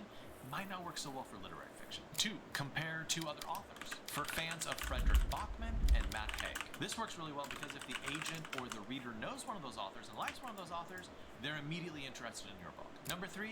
Blessed is a What if bitch. Jack Blessed. Reacher had a baby with Johnny Rotten? There's a little bad boy element there. There's a little bit of promise of violence. I mean, that book sounds fun. And 4 famous references. A contemporary retelling of Korea's Romeo and Juliet. Immediately gives you a sense that this is romance and there's going to be star-crossed lovers. And a mashup like this, it doesn't even matter if it doesn't get into the publisher's marketplace listing. If you list it on the back of the book, it's going to help readers get interested in the book. But my recommendation is to be as specific as possible and don't choose books that are too popular. Harry Potter meets Divergent is probably something that agents sort of have heard 1,000 times. And Tell this guy to stop being a know-it-all. Shut the fuck up, Blessed. You're a know-it-all. We're trying to learn from him. Of course we want him to be a know-it-all. He's great at what he does. A new mashup that feels fresh and original. 4. Highlight the tie-in. In the 1,000 books that I looked at, more than 100 of them rode to publication on the coattails of other famous people or events. Think about it. It's really smart to link your book to something that the publisher or the agent or the reader already knows. More readers are going to buy your book because they feel like they already Final Fantasy. Here are 5 good ways to do it. 1. A famous historical person. If you link your book to Thomas Edison or Augustine or Houdini, it's going to be easier to sell. And you don't have to have them as a major character. You might have them as a minor character and then their spouse is narrating the story. 2. If your book has any connection to a historical event, set in the days before Krakatoa exploded, during the Qin Dynasty in China, or during the 1992 LA riots. 3. Think about holidays. I don't know it all. He's a know Christmas, how to look it all Easter, up. Thanksgiving, Ramadan, Hanukkah. It gives this emotional touch point for the reader or the agent to sort of latch onto your book. 4. Sporting events. World Cup, championship cricket match, Grand Slam in tennis. Or you could go super rare and dorky like bowling or darts. 5. Popular stories. For instance, if you're reinterpreting a famous myth like Madeline Miller's Circe, which is excellent by the way. Or if you're retelling a well-known story. I'm climbing up your dumb waiter, Scotty. I'm going to give you 3 pitches. It's hidden in the closet. Actual romance books. 1 of them is a book that actually sold. 2 of them are real pitches on Twitter that, to my knowledge, I don't think they sold. Your goal is to guess which one is the winning. That's pitch. what 1. my. Zaire is secretly in love with his. That's what my horticulture prof said. It's not what you know, it's what you know how to look up.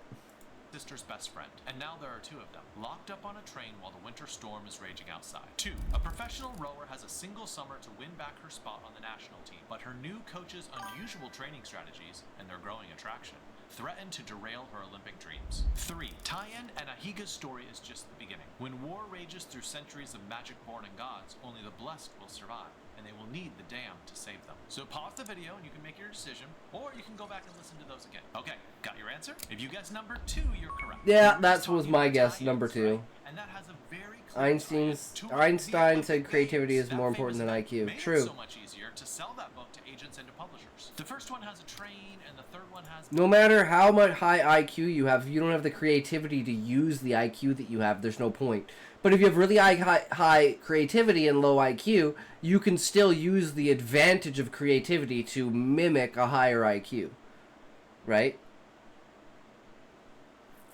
Can learn a lot, but the second you think you know everything, you're an idiot. Magic and gods, but it's not clear to me what those books are about. What the middle one does so well is it presents the two areas of conflict. One, there's a problematic romance. She's in love with her coach. And then two, there's an unusual training strategy, which is a bit mysterious. They're fucking. That middle one is a single sentence. If you can't get your pitch into a single sentence, keep on working on it. 5. Go high concept. When I was reading those 1,000 book descriptions, there were an awful lot of them that sort of made me stand up and be like, I want to read that. They were crazy, they were wild, they were memorable. In the film world, this sort of story is called a high concept film. It's a big, ambitious concept that you can hang all these minor stories on, and it's immediately memorable. We're going to look at 3 examples, and we're going to take them apart piece by piece so we can figure out how they wrote a pitch that was so mesmerizing. Number 1, Kelsey Cox's Party of Liars. Centered around a lavish Sweet 16 party thrown deep in the Texas Hill Country. IQ is only how easily you can learn. Creativity or wisdom is how well you can use what you know. While intelligence is how quickly you can arrive at the solution you will eventually reach. Fuck this guy's haircut. At a mysterious estate, where everyone is invited in, but not everyone will get out alive.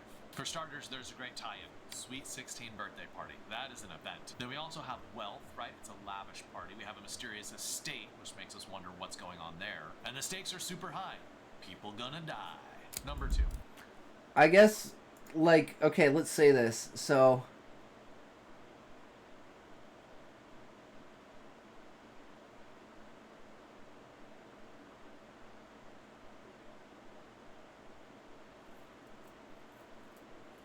you know how big C and little c? Sean? How do I say this? Like, on the eve of the inauguration, Husai finds a calm pearl blackmailing him for the murder of his assistant.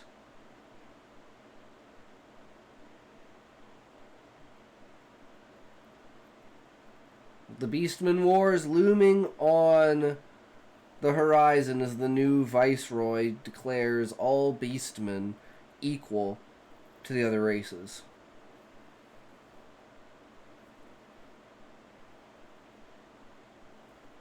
Allowing them to enter the tree and become adventurers. But Fafnir is gathering the forces in the darkness. I don't know. Meg Serena's Annapurna, in which a woman returns to mountainous Nepal 20 years after her best friend fell to her death there on a post-college trek, both to honor her friend's memory and confront long-buried secrets and the mysterious circumstances of the death. What makes this high concept? 1, it's adventurous, right? We have traveling to Nepal. That's exciting. 2, we have a mysterious death of her best friend. And there's 2 very key words in this pitch. It's secret and mysterious. Both are very, very loaded terms. And number 3, Isabel J. Kim's debut, Sublimation, a literary speculative thriller set in a version of our world where instancing splits a person into 2 distinct copies when they cross a country's border. One who moves and one who remains. This is tapping into a very trendy, popular theme talking about immigration. And it's such a magical, otherworldly concept of people splitting. One who stays in the original country and one who goes on to this new life in the new country. Even though we've only been talking about it for 10 or 15 seconds, I would wager that you would remember this probably for years. High concept ideas have a way of worming themselves into your brain. It would be a fantastic idea for you to read hundreds of books. Scott's hobbies include spelunking into that deep cavernous void. Is it a high concept idea, or is it a sort of forgettable idea? And if you train your instincts like that, you will be better at writing a pitch for your own book. And lastly, find the trends. If you read the amount of book summaries that I did, which it was a lot, you start to see certain themes pop up again and again. Now, if you describe your book using one of these keywords or buzzwords, I think it has an easier chance for the agent to say, all right, this is trending. I think I'm going to have an easier time selling this to publishers. So here are 5 buzzworthy topics that I noticed. 1, currently anything to do with trans or queer is extremely popular. Yep. It has an automatic edge. 2, artificial intelligence is pretty hot right now, as you can imagine. It used to be AI was just for sci-fi, but, you know, ChatGPT is in all of our lives now. 3, climate fiction is hot, hot, hot right now, pun intended. Anything environmental or climate related has a fantastic chance. There's even a genre called cli-fi, which refers to climate fiction. 4, books set in foreign countries, or about immigration, or about minority communities, are reliably popular. And 5, anything to do with race or racism, hasn't it? Yes! There was a ton of We have a racism card, guys. We get to pull the racism card. Because our book, like, the whole point of it is, like, the difference in species. And shit like that. So we have at least one of them. It's about racism. Heavy metaphor between all of the different species. It's a new area of culture equals popular genre. Now, it's usually a bad idea to try to follow a trend, because by the time that you're done writing the book, yeah, the trend could be finished. Yeah. But sometimes you just need to unearth what's already inside your book so you can frame it in a way that makes it easier for the agent to sell. Okay, yeah. So now I need to take a break from Publishers Marketplace because my eyes are like glazing over and I've just gone through. Green card would be an awesome card in the game. Sorry, it sends you back home. Sorry! Sorry, not sorry! What's currently selling. And of course, none of this actually works if your writing isn't actually good. A good concept and a good pitch is necessary, but it's not enough to get you over the victory line of publication. But if you have a good book, then it is worth your time getting good pitch and the tie-in and comparisons to help you land a contract with the Big Five. Good luck! True.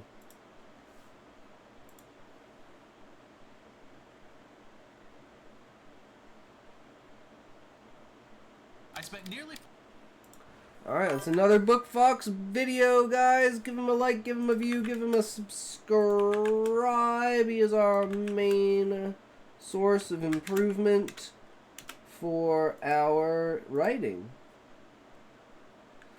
That shit didn't make sense. What shit didn't make sense? The video or you, Blessed? If it's a sub-scrotum, I'll tap. Wait, my joke didn't make sense. Okay. Okay. Interesting choice of words. That's all I'm gonna say. Just interesting choice of words. It is what it is, man. Hey, it is what it is, Blessed. Alright, guys, are you ready?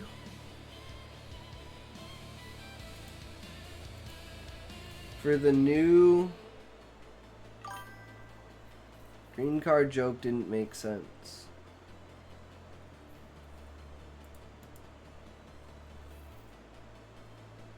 If someone takes the green card from you, you have to go back home.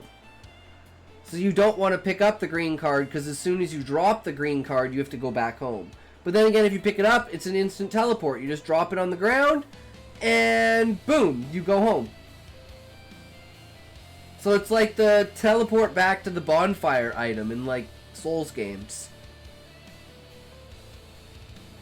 You either destroy it or drop it or in some fashion, right? So just be like a green card you throw on the ground and just teleport back home. Or you can have a little animation of like a helicopter or a drone picking you up. It's an interesting choice of words.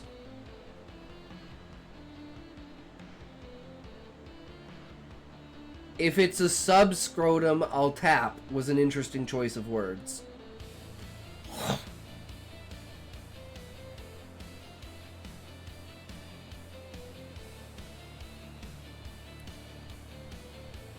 Okay, so we're still talking about a political landscape. We're mainly talking about power. So, like, we're talking about control. Okay, so what is more potent when it comes to control? Money or power? For instance, the richest CEO in the country versus the president.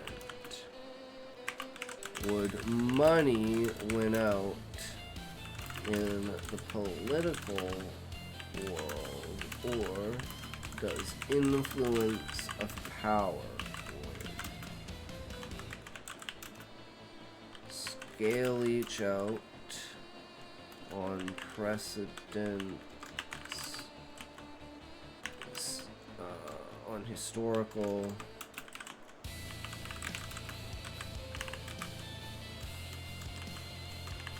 precedents.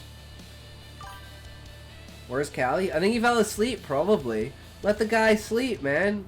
He needs to go to bed.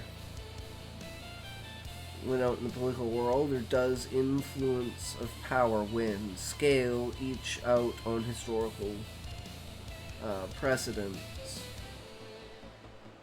and put them as a percentage of each. So one cannot be more than the other. We can both be 50% or some arrangement equals to 100. Does money bring you into power, or does power bring you into money? Alright, there we go. He needed me, boy. Yeah, and then he was gone. Didn't he say he was going to get food or something? I don't know. Go back in the chat and look at the messages. See what the fuck he did.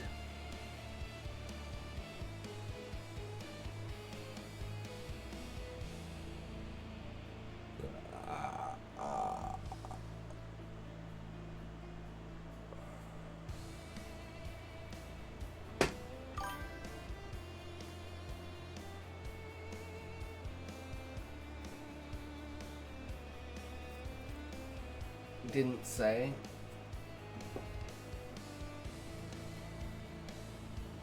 That's his fault then, blessed. I think he fell asleep though. Who knows? I have a bad memory, so don't ever listen to what I say.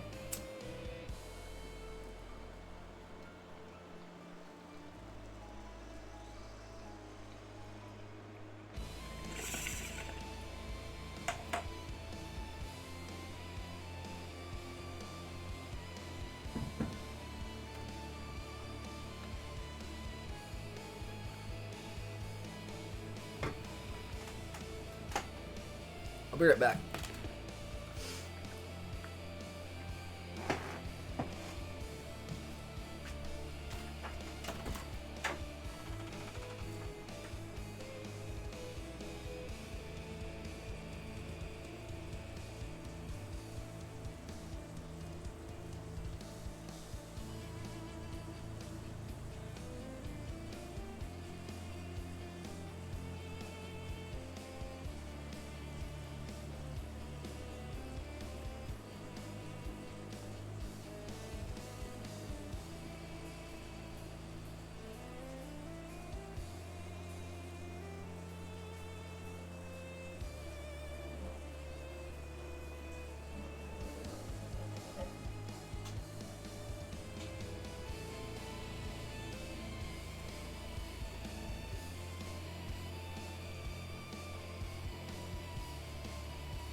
Wait, I was in writer mode. Huh? Meow. Oh, you were writing, Callie. Okay.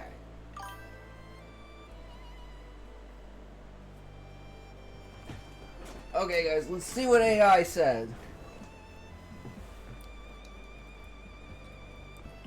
First, let's break down the core question, which is more actually, let's get rid of this.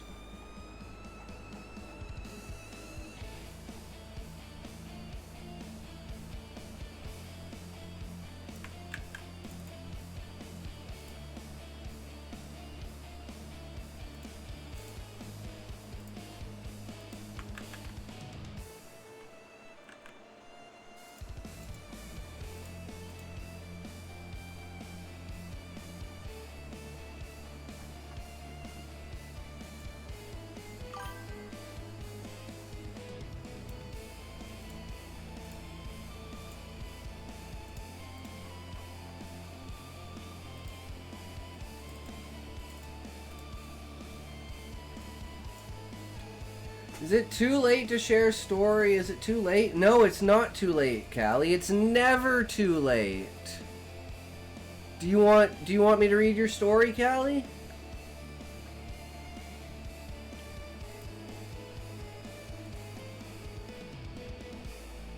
What's the Gone Bananas badge? I have no idea, Blessed. I know Queen has it.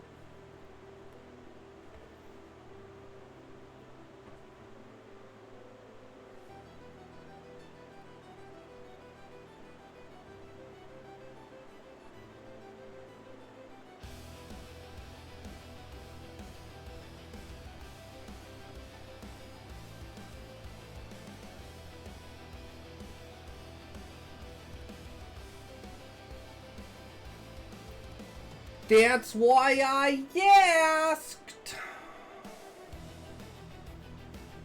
Alright, Callie. Are you ready? Did you post it?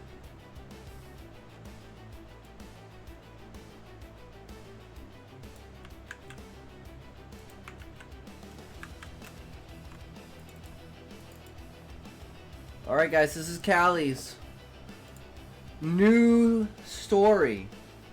Are you ready for the Callie to blow your mind? I could hear glass against dress pants. Each of his steps jostled the snow globe I was trapped in.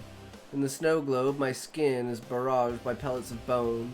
The snow that raged were blades against the smooth material I struggled to control. With every piercing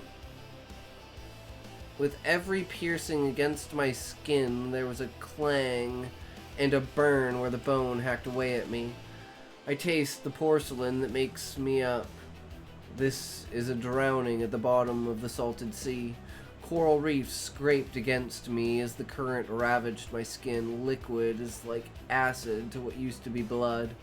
All that bled from me was my flesh dissolving, the sound of quarreling outside. This memento is dampened once this burned acid makes its way into my ears. I only recognize the chastising, the tone of voice my mother takes as she lectures Gawain, and the high-pitched squeals of rats caught in traps I set when I was a teenager. Movement threatens to dislodge my limbs. I willed my body to move, but with every attempt, my shoulders and knees cracked. Gawain sits at his piano. My mother now offers him her instruction. But he is a different student. What with his fragile fingers, I drift down to the sea floor, and my fingers graze the everpass beneath me as just to feel something familiar. All I know is this grasping at anything that won't bite back. The acid reminds me of what my mother spits at me. You can only play one song, and you give but never take. Do you confuse deprivation for compassion? And I'm reminded of the rush I experienced when I saw me as a statue. She's able to crush me, and even if I'd been made of Belfry's heaviest metals, she'd be able to lift me up. I loved Mother, but I never felt that she loved me until she met Belfry. Was Osric the issue?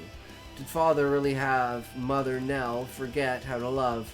Father is a fear Gorda, and his fear is never finding the love and appreciation he cannot offer himself, and his greatest flaw is his personality. Damn, Callie. Yes, I have my own emotes. Of course I do, Blessed.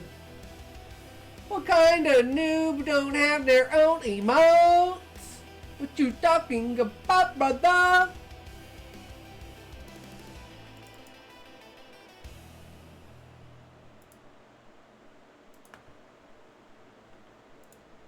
Okay, this is money versus power. All right. First, let's break down the core question, which is more potent for control, money or power. These two are deeply intertwined, often forming a feedback loop where one amplifies the other. Money can buy access, influence, and resources, example funding campaigns, lobbying, or building networks, while power, especially formal political power like the presidency, grants authority to make decisions, enforce laws, and shape systems that can generate to protect wealth. In isolation, neither is more potent. Universally, it depends on context, like short-term versus long-term goals, or private versus public spheres.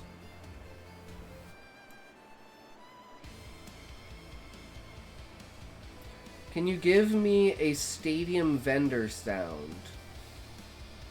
I don't know what you mean. Was it good, guys? No one else said wow or anything. Was it as good for you as it was for me? Yes, Callie, it was. It held my attention until the last few lines, Callie. I thought it was well, I know the backstory to it, Callie. Like, I know what's going on, so it's a little bit different for me than someone who doesn't know about the story itself and has read the story. So, my, if you want it to be on its own standalone, take Blessed. If you want, like, how it works into the story, take mine. But you gotta take both of them. But just, like, categorize them that way, right? It should stand on its own, but it should also fit with the story, so it should be both. I take both, okay. It's the best way to go, Callie. Take your example, the richest CEO, say someone like Elon Musk or Jeff Bezos today, versus the US president at the political arena. Power's influence often wins for direct control. The president has constitutional authority, veto powers, executive orders, military command, and the ability to appoint judges or regulations. A CEO can't unilaterally declare war, pass laws, or pardon criminals. Historical examples show presidents overriding wealthy interests, Theodore Roosevelt busting trusts held by tycoons like J.P. Morgan.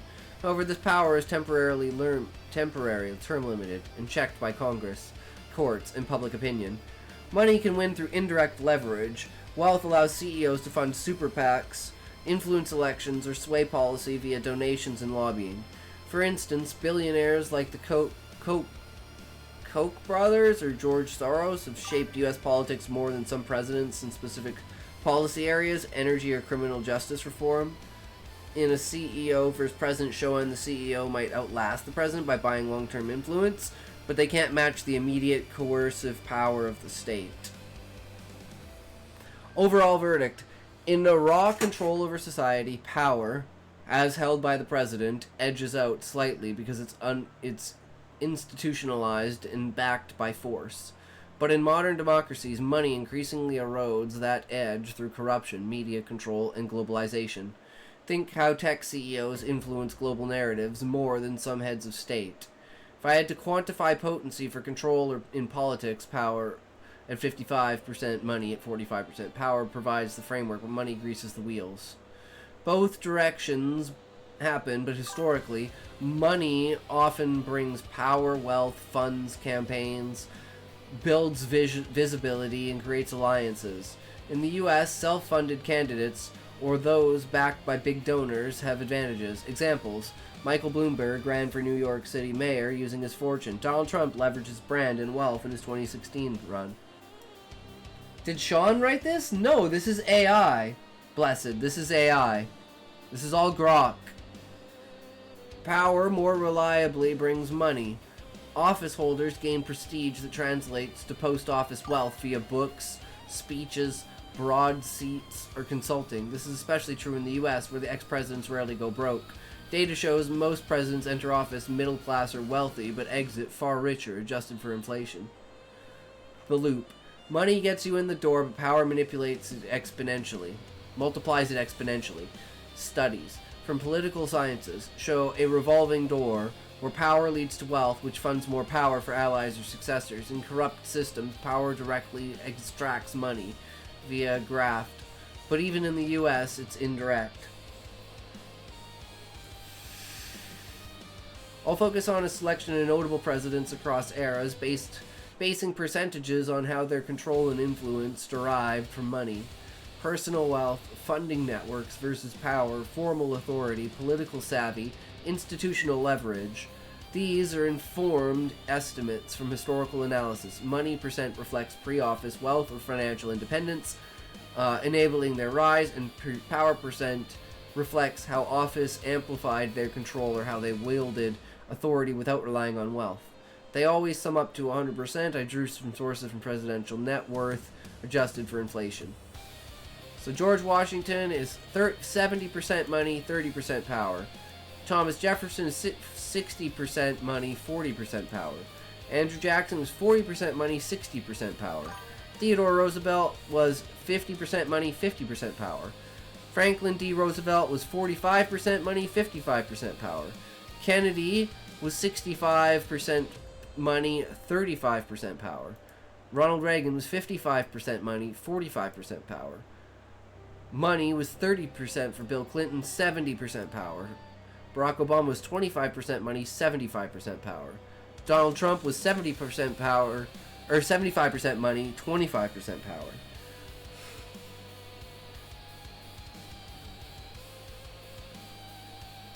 Okay, there was one question we needed to ask on top of this. And I totally forgot what it was.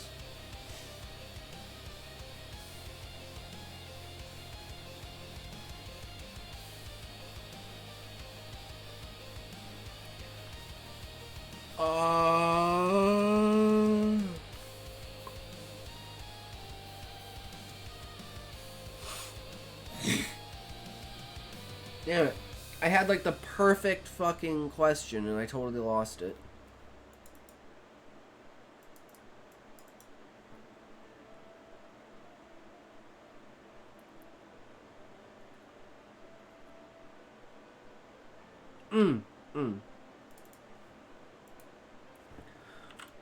Of these presidents in the graph,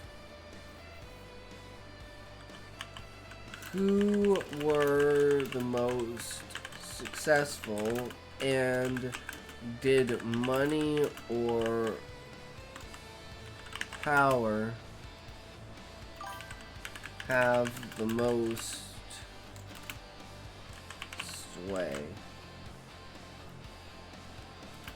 Or were they pretty equal?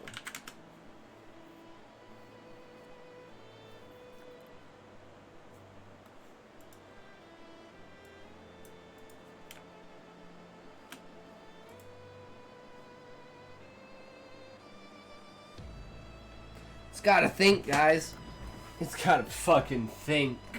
What kind of AI bot bullshit needs to think, guys? It should just know. It shouldn't have to think. This is fake. It's phony.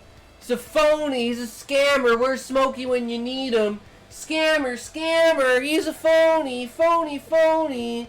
Fraud. Where's my toque?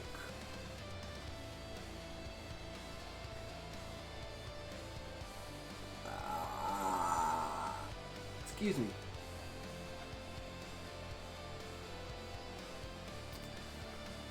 Alright, tokers, are you guys ready to smoke that sweet, sweet toke? Oh yeah, let's go.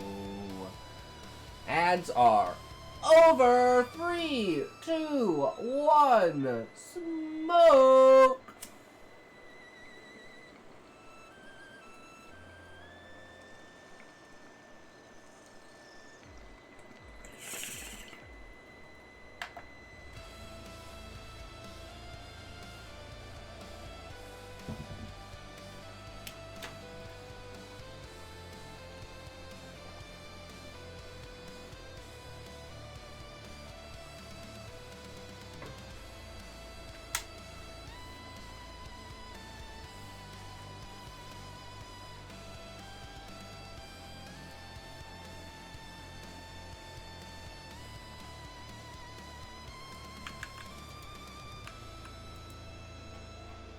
The fuck?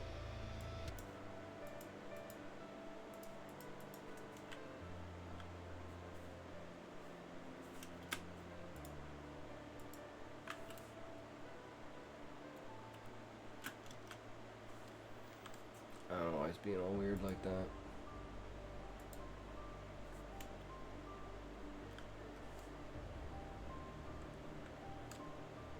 And to somehow split it into columns?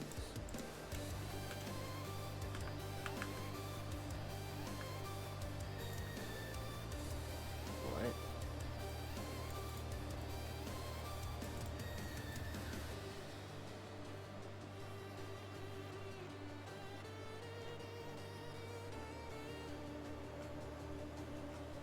Yeah, it kind of freaked out, so let's just...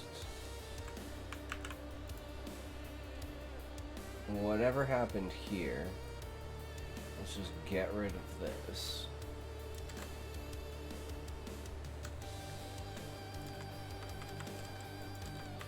I don't know what the hell this is. Delete all that.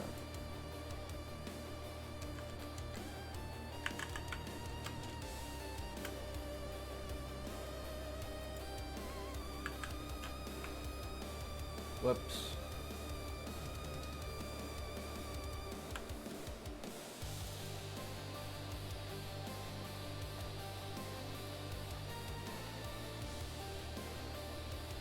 Okay, let's find out. To determine the most successful presidents from your list: George Washington, Thomas Jefferson, Andrew Jackson, Theodore Roosevelt, Franklin D. Roosevelt, John F. Kennedy, Ronald Reagan, Bill Clinton, Barack Obama, and Donald Trump, I'll draw on aggregate scholarly rankings from major surveys. These include the Siena College Research Institute, C-SPAN, and American Political Science Association's Presidential Greatness Project, which collectively poll historians and political scientists on factors like leadership, accomplishments, economic management, and legacy. Success here is measured by constantly high placements in these expert assessments, typically top 10 overall out of 45-46 presidents, according to Grover Cleveland's non-consecutive terms. Most successful presidents from the list based on these surveys, the standout top performers are Franklin D. Roosevelt, ranked number 1. Is widely regarded as one of the greatest for navigating the Great Depression and World War II via New Deal and global alliances. 2, George Washington. Or there is no 2. I don't know where 2 went. It just says 3. Doesn't know how to count. It says 2 and then sources.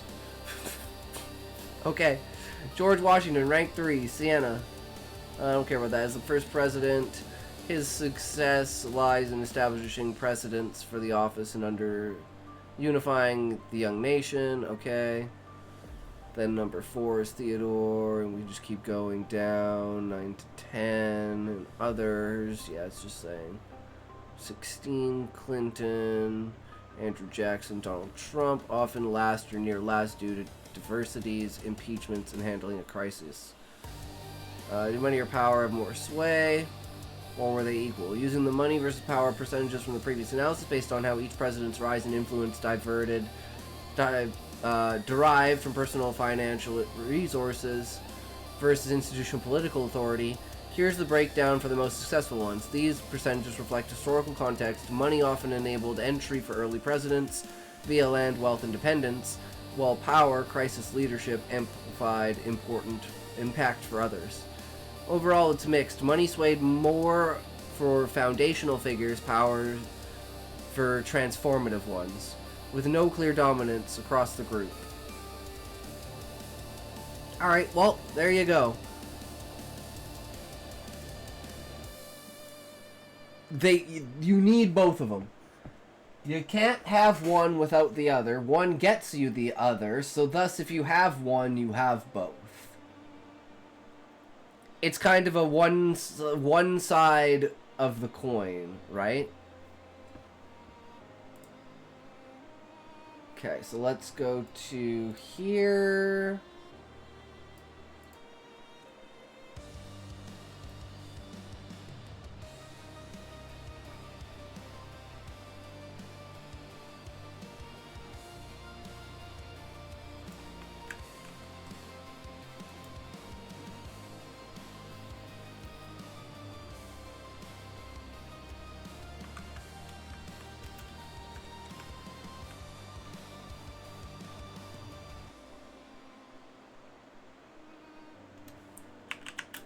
characters of the story are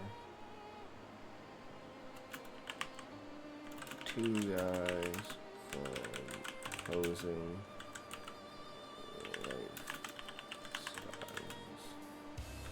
lifestyles. One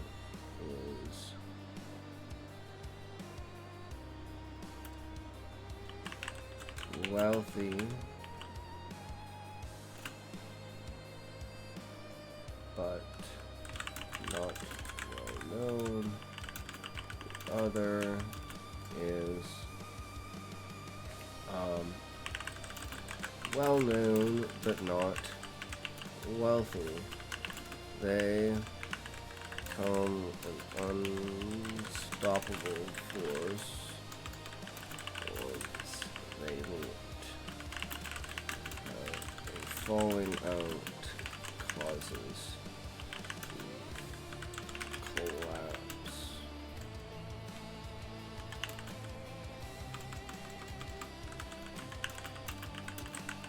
The nation.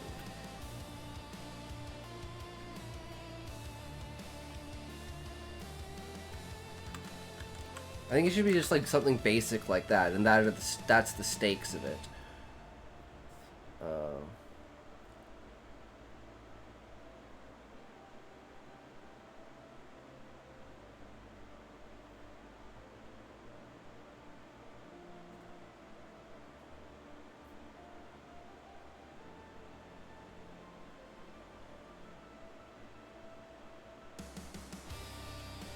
I'm thinking, like, should they emerge from the ashes and both of them have nothing but their friendship?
Okay.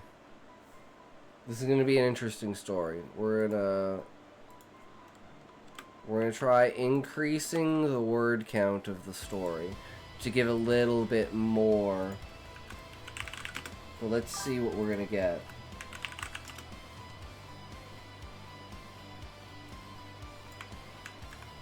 Okay, so we got this is our X, and this is our Y. Alright. So the story of two guys from opposing lifestyles. One's wealthy but not well known. The other is well known but not wealthy. They become an unstoppable force once they meet. They have a falling out that causes the collapse of the nation. They both appear from the figurative ashes of the nation's government and put aside their squabble and are reminded they are great friends before anything. The story ends with both of them as friends, but neither of them have wealth or power. They're just happy. You guys ready for this masterpiece? Let's fucking go. Super excited.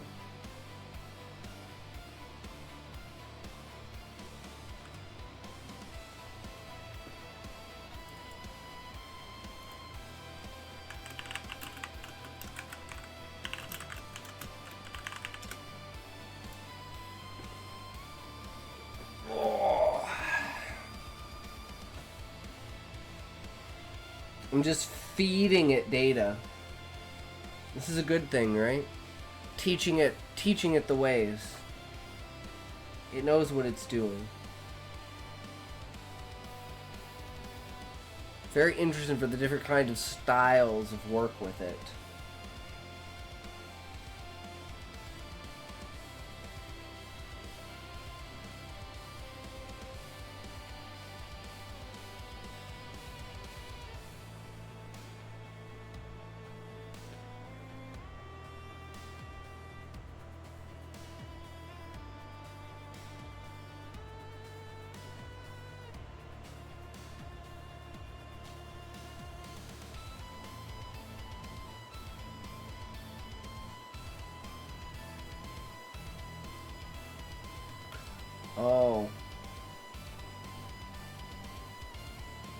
There's something I should add to this.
Okay, let's see if it's done. Nope.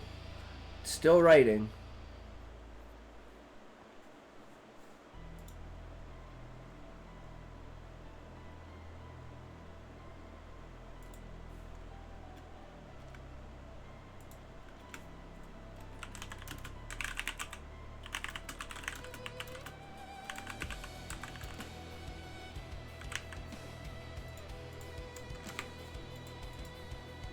For fuck's sakes.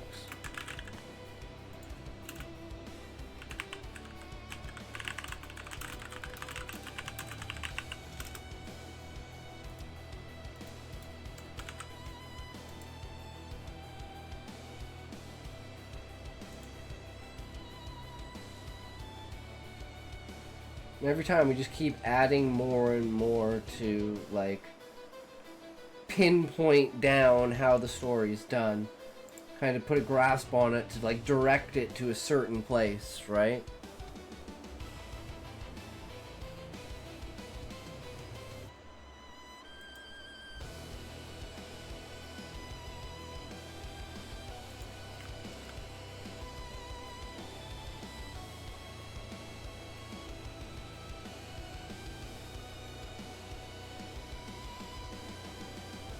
I think that's actually pretty good.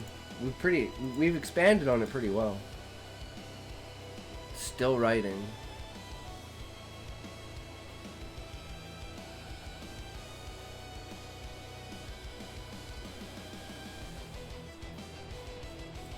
Now here's a question that I doubt anyone will know. Is there a possible way to go through Scrivener and delete every single one of a single word?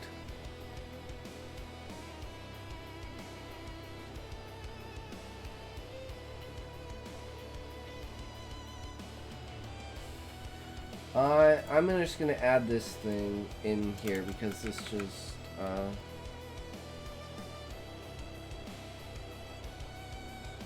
how do I word this?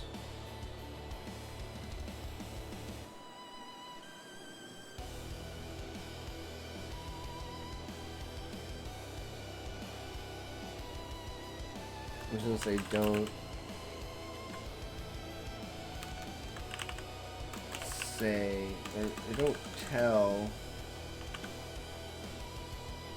no, don't say what it is. No, I don't know how to say this.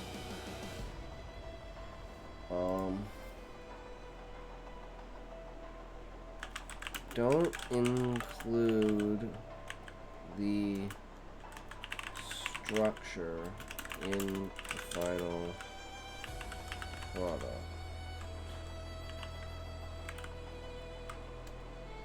Don't mention structure in the final product.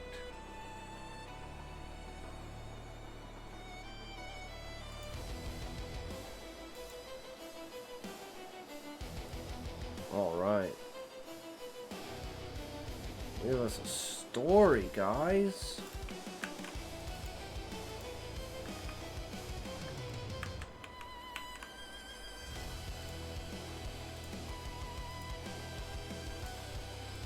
Super excited to see what this is all about.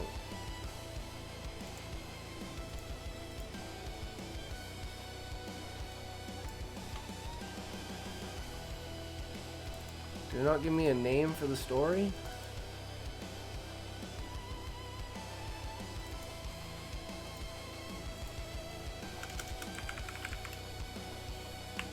Two of a kind.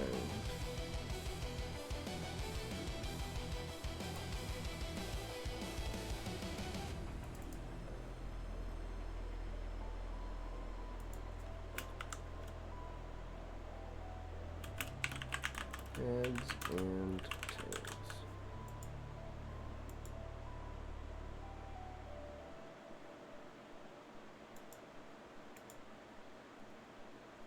Perfect. Oh man, I need Toke. Yeah, sweet, sweet Juan. Always the invisible Juan comes out of nowhere. We out of Moosax? Shit, are we out of Moosax? Not the Moosax.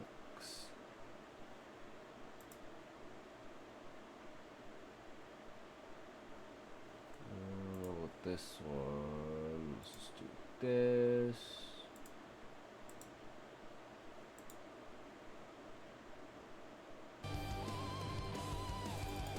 Is that too loud? Not interested in fucking vocals. That's my biggest problem.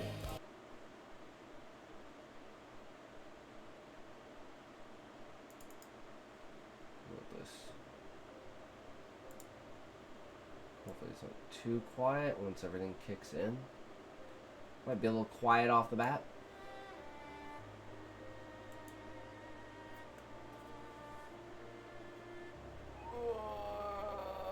Come on.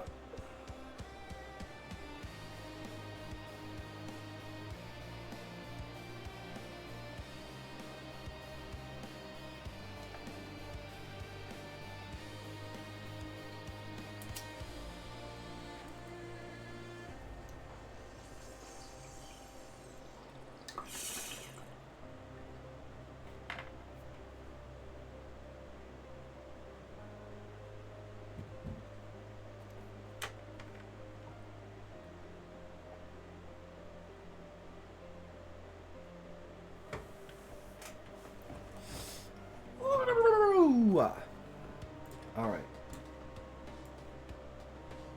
Should be good. Okay.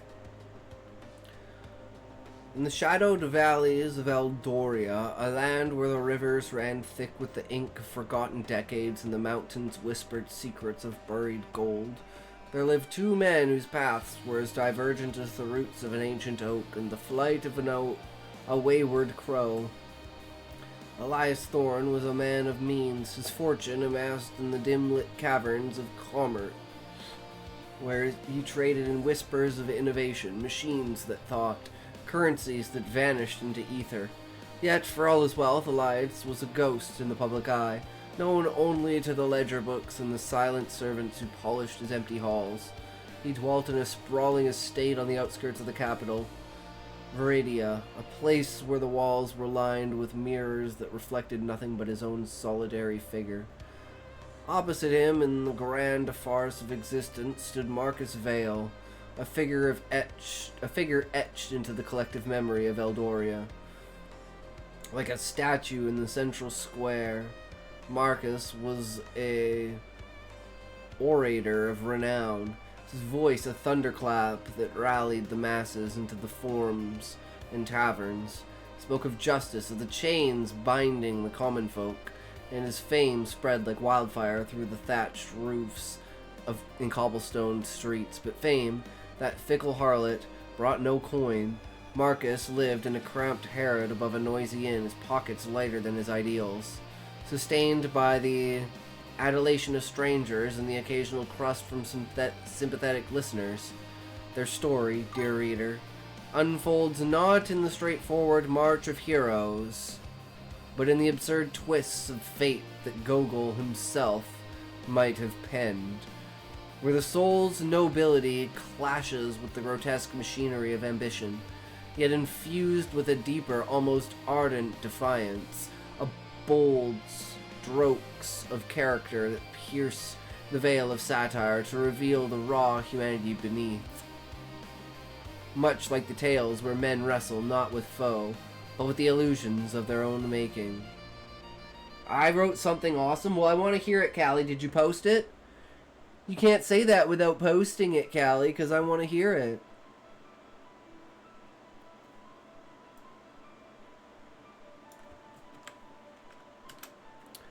Elias Thorne sought to expand his influence beyond the shadows, aiming to fund a venture that would etch his name into history without revealing his face. Elias paced his opulent study of floorboards creaking under the weight of gold-hidden safes. His goal was clear, to invest in a cause that promised returns, not just in currency, but in legacy. He had heard whispers of Marcus Vale, of the rabble-rouser whose speeches ignited crowds like dry tinder. But Elias's tactic, dispatching anonymous scouts to lure Marcus.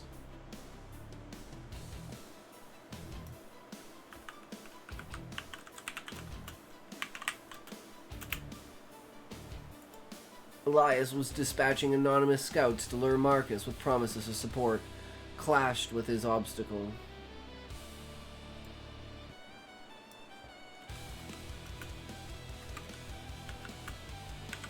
His own reclusive nature, which made trust a commodity rarer than his diamonds, he expected Marcus to bite at the bait of funding, envisioning a puppet on strings of silver. Alright, I'll read it when we're done with the story, Callie. Sounds good.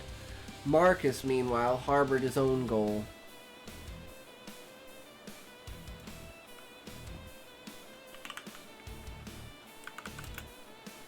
Marcus, meanwhile, was to rally enough voices to topple the corrupt council of Eldoria. Those bloated bureaucrats who feasted on the nation's marrow. His tactic was oratory, weaving words into weapons, but his obstacle was poverty. No funds, no pamphlets or rallies. He expected fame to suffice, yet it left him starving.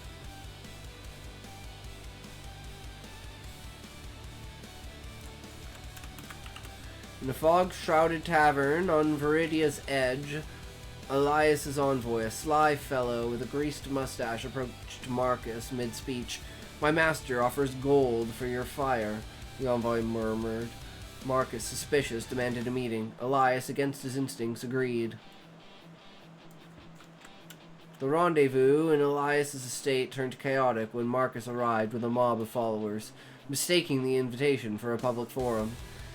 They stormed the gates, chanting for reform, shattering vases and trampling gardens.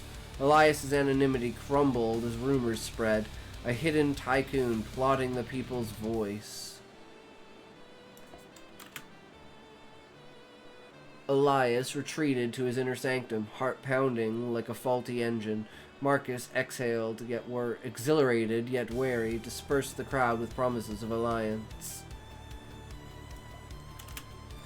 Elias faced a choice: sever ties and retreat deeper into obscurity, or embrace the chaos and partner with this loudmouth. Marcus pondered. Accept the gold and risk corruption, or reject it and watch his movement fizzle. Both chose alliance. Elias saw potential in Marcus's charisma, Marcus in Elias's purse. They shook hands amid the wreckage, birthing an unstoppable force. From that night, they became a duo of legend. Elias's wealth fueled Marcus's campaigns. Printing presses churned manifestos. Bribes swayed wavering counselors, and secret networks spread like vines. Marcus's fame drew legions, his speeches now amplified by Elias's gadgets, echoing devices that carried his voice across valleys. Together, they toppled minor tyrants, reformed taxes, and built orphanages that doubled as academies. Eldoria trembled under their sway. Money bought the tools, power wielded them. Elias's goal evolved, Not just legacy, but dominion through proxy. His tactics shifted to strategic funding, obstacle.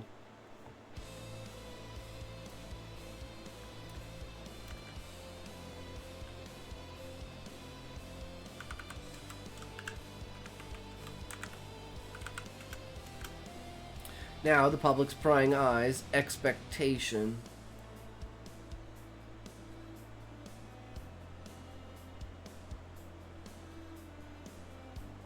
I think it broke.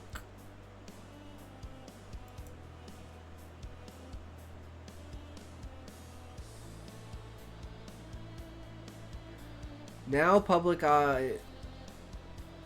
Now the public's prying eyes that Marcus.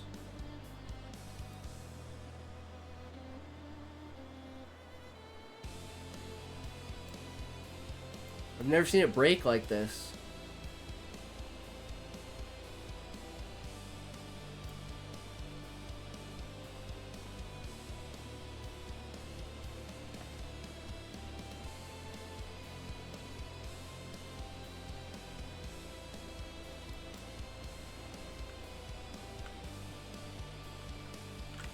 Now in the public's prying eyes, Elias expected that Marcus would remain loyal.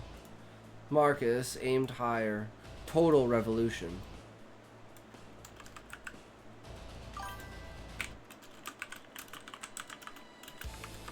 He would mobilize with Elias's resources. The elite's resistance.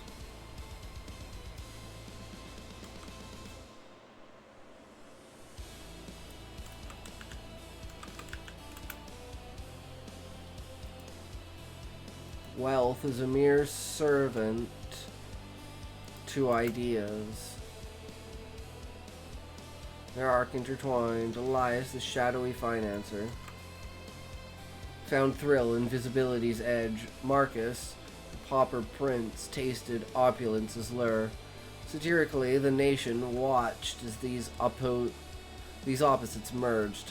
The rich ghost of the poor specter haunting the halls of power. Yet beneath the absurdity, a deep bond formed, like brothers forging in absurdity's fire.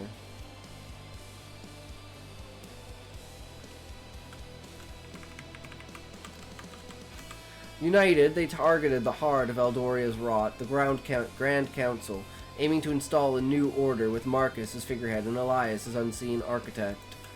In the marble chambers of Viridia's capital, where statues of long-dead leaders leered with painted eyes, the pair plotted. Elias poured fortunes into espionage, buying loyalties like market wares. Marcus rallied the streets, his ornations grotesque in their passion. Painting counselors as bloated toads squatting on golden lilies.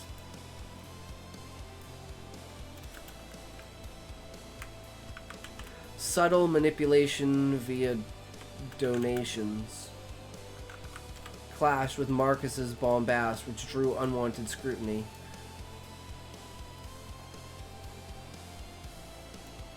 Marcus's impulsiveness threatening exposure. He expected discretion. Marcus's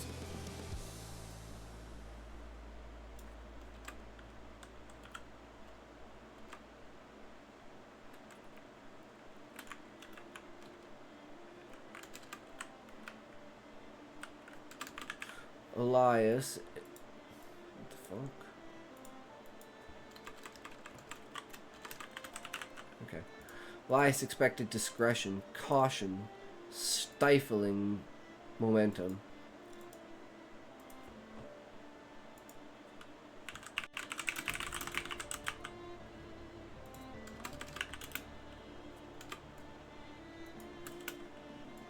Although this would stifle momentum, he expected bold action.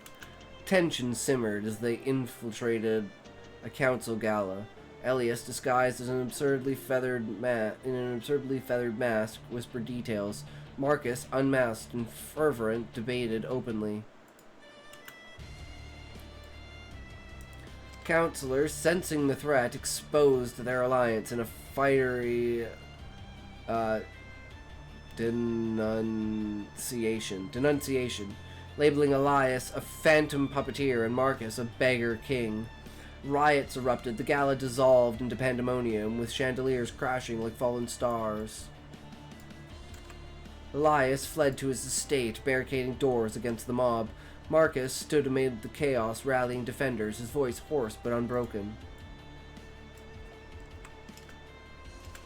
Abandon the quest and salvage what remained. Elias his fortune, Marcus his fame. Or double down, risking all. They pressed on, channeling the riot into revolution. Elias funneled gold to arm the masses. Marcus led charges. Within months, the council fell. Marcus was proclaimed steward of Eldoria, wielding power's scepter. Elias, his shadow advisor, controlled the purse strings. The nation flourished briefly. Reform swept like a cleansing wind. Poverty eased. Justice prevailed. Their unstoppable force peaked. Money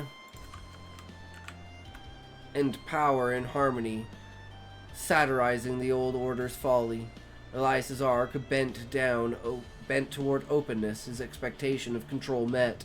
Marcus's toward pragmatism, obstacle of scarcity vanquished.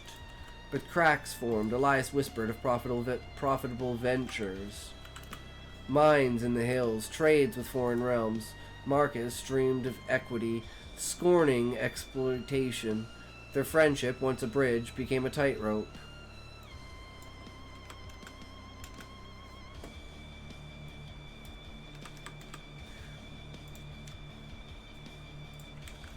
With Eldoria remade, Elias aimed to mobilize the new regime, turning power into perpetual wealth. Marcus sought to purify it, eradicating greed's vestiges.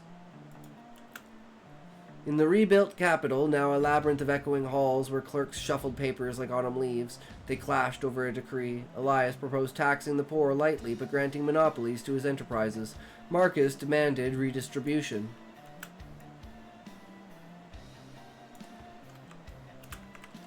Logical arguments laced with incentives met Marcus's fury.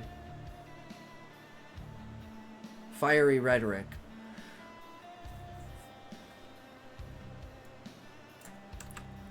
Marcus's moral absolution. He expected gratitude for the funding that elevated him.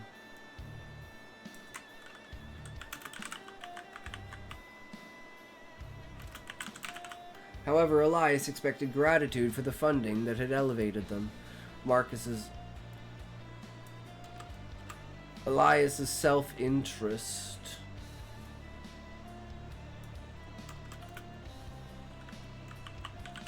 Which expected purity from their bond.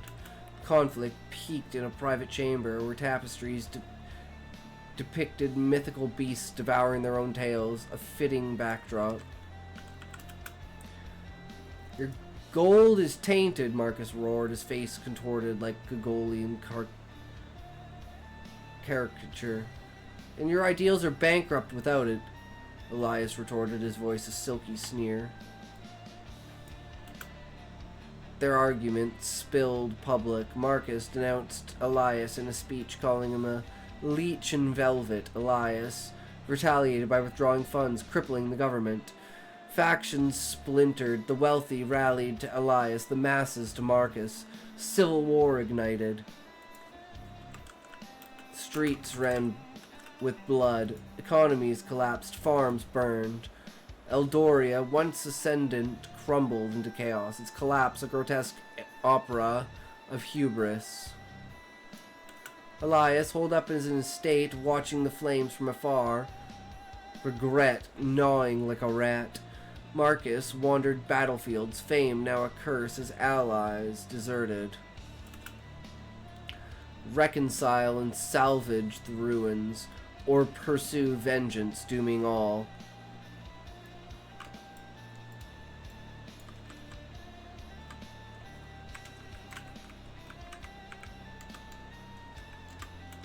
pride won.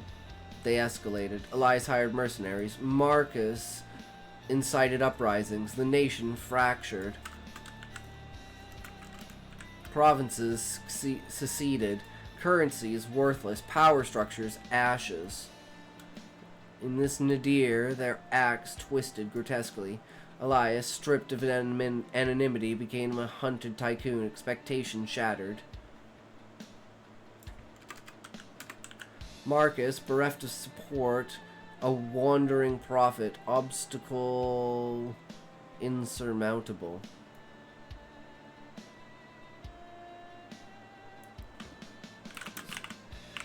Turn to politics.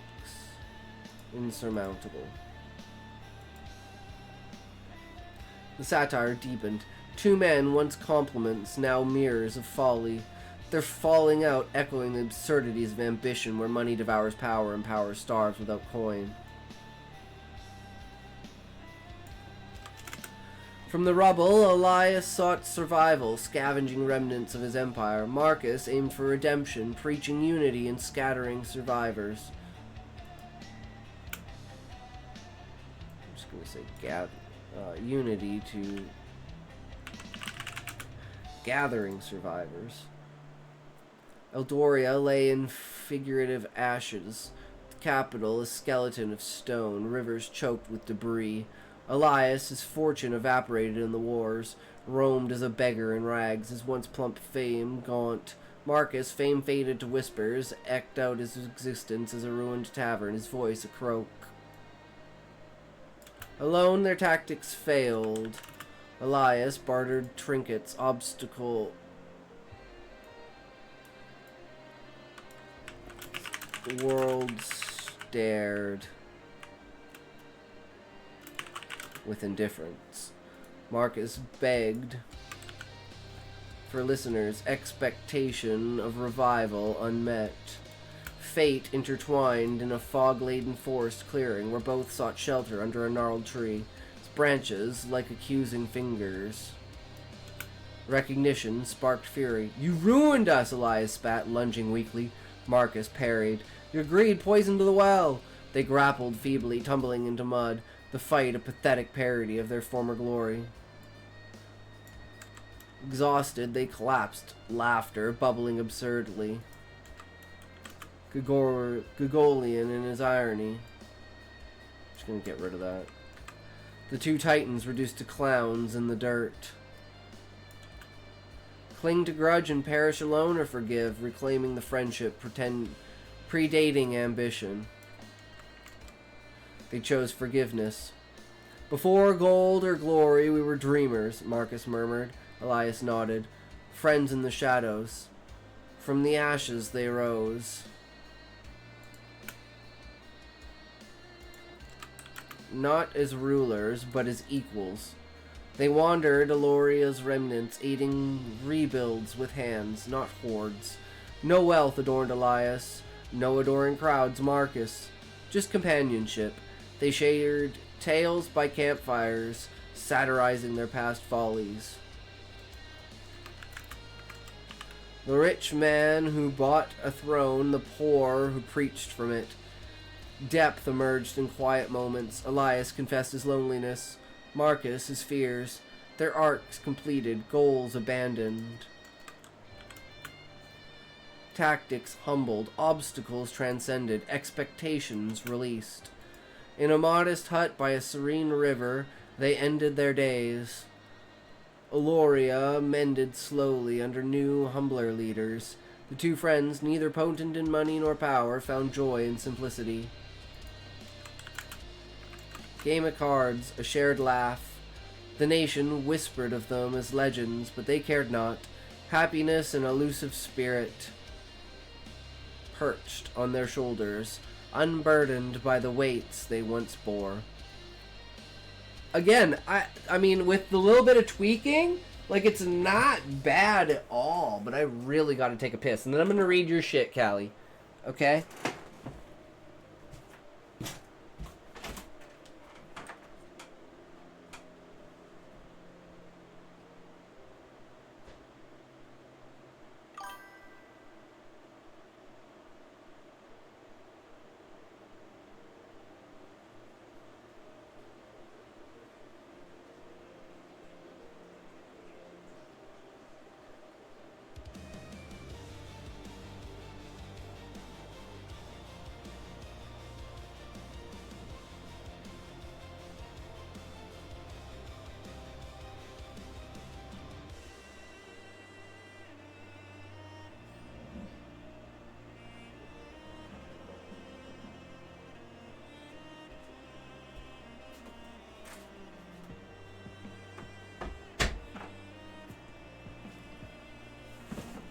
1 sec, writing more.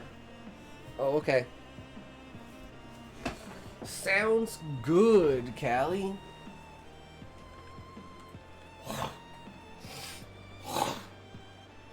Writing more is important.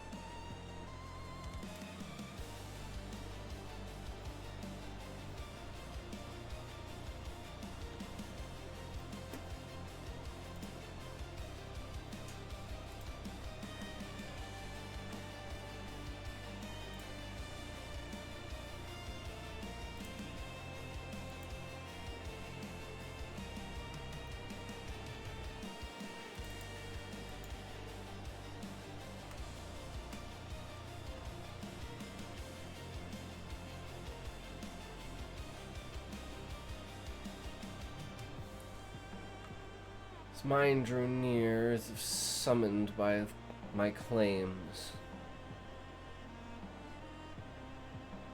The one piece of me that survived the pain.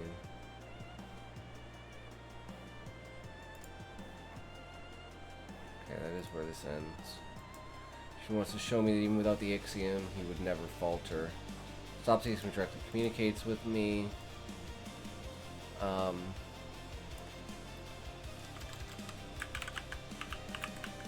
Chieftain. No.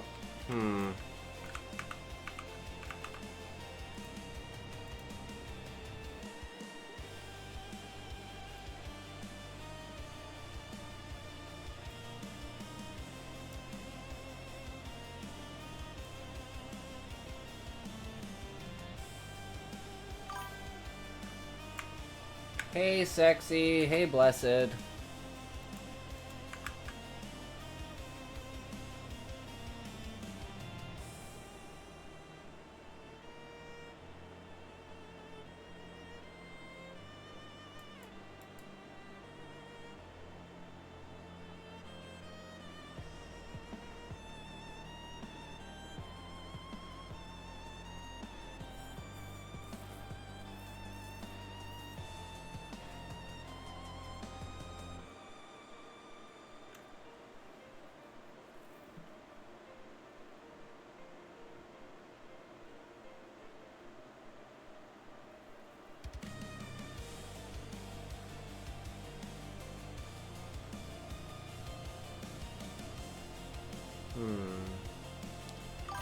I'm like, do I keep, like, stuff like this?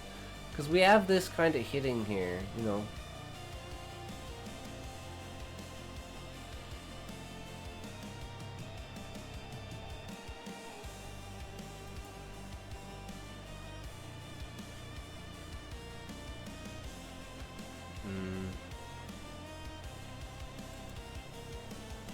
Do I talk about that to wake up? As I feel pain, I will wake up. Don't wake up, it fucking hurts. Okay, we've kind of already done that, right?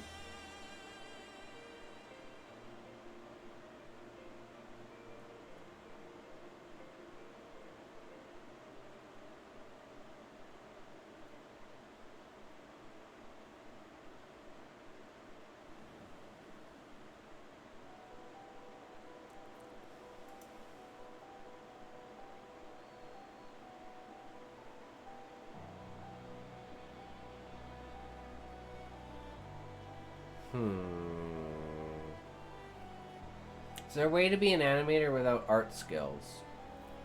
I think you would develop art skills as you're being an animator.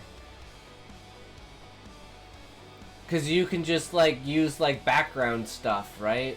Like stock images.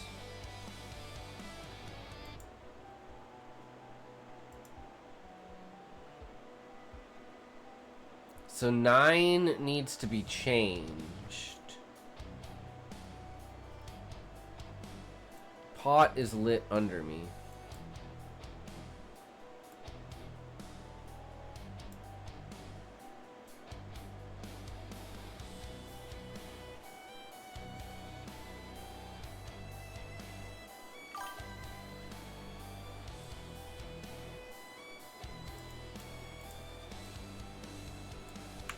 Okay.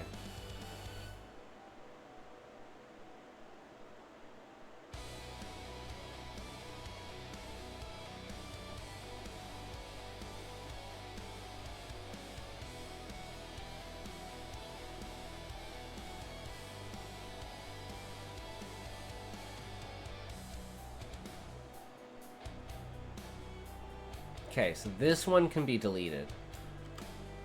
And then we'll just put this here. And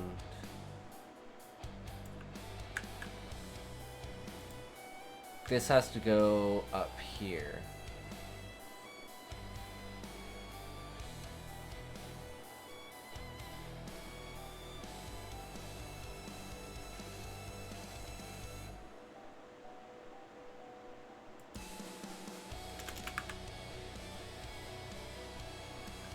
Throat was prepared, now the mind just needs to drift. I don't think I was going anywhere. I have to sit through this and endure it, just like my creations. I guess this does answer one question, though. You never get used to the pain. Okay, no, wait. Okay, then it does need to go down here.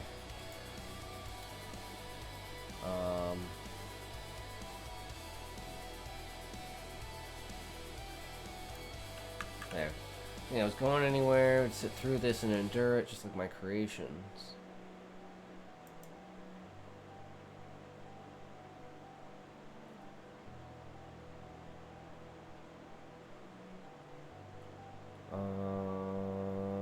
Just walk away with my parts. Smoke thickens. Some meat thrown into the pots.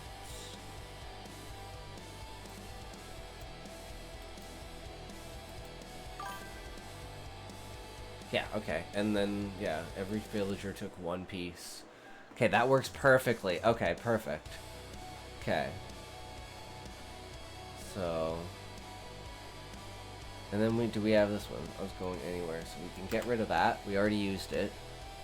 You're back 1 sec? Okay, sounds good, Callie. I'm just trying to freaking add this stuff in. Consequences of this road trip.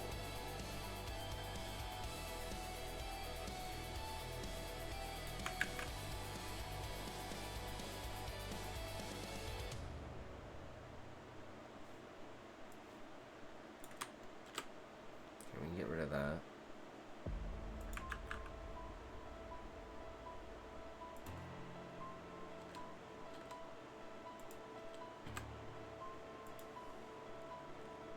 The lack of consequences led me to create this ritual. If this was the car lock, I kind of want to separate this just so I know that they're kind of separated.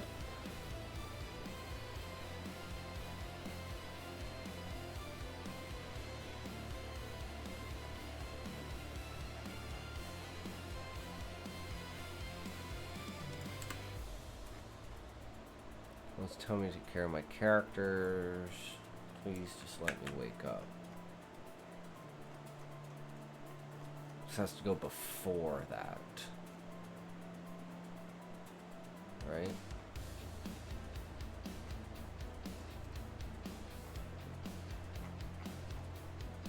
Yeah, right before punishment. So it has to be like here.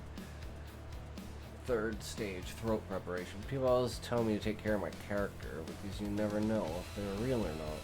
Never believed in that. I guess I did now. My mind screamed, let me out of here. I don't like this. I don't want to be here. Please, let me wake up. Humming grew louder and thicker. This was really happening. Okay, that kind of does work into it pretty well. Oh my god. Oh, this is my punishment. Fuck! Welcome back, Callie. I think we merged these pretty well into the story. I was gonna put it down here, but I think it's better where it is. And then everything else is just brand new. So the pot being lit under me. Scene 8 is... Chieftain thinks I'm trying to distract him from the Ixiom, so he just proves himself right. Are you practicing transitions? I should do that.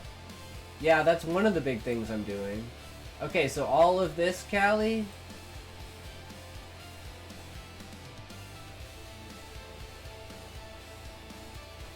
Both of the posts?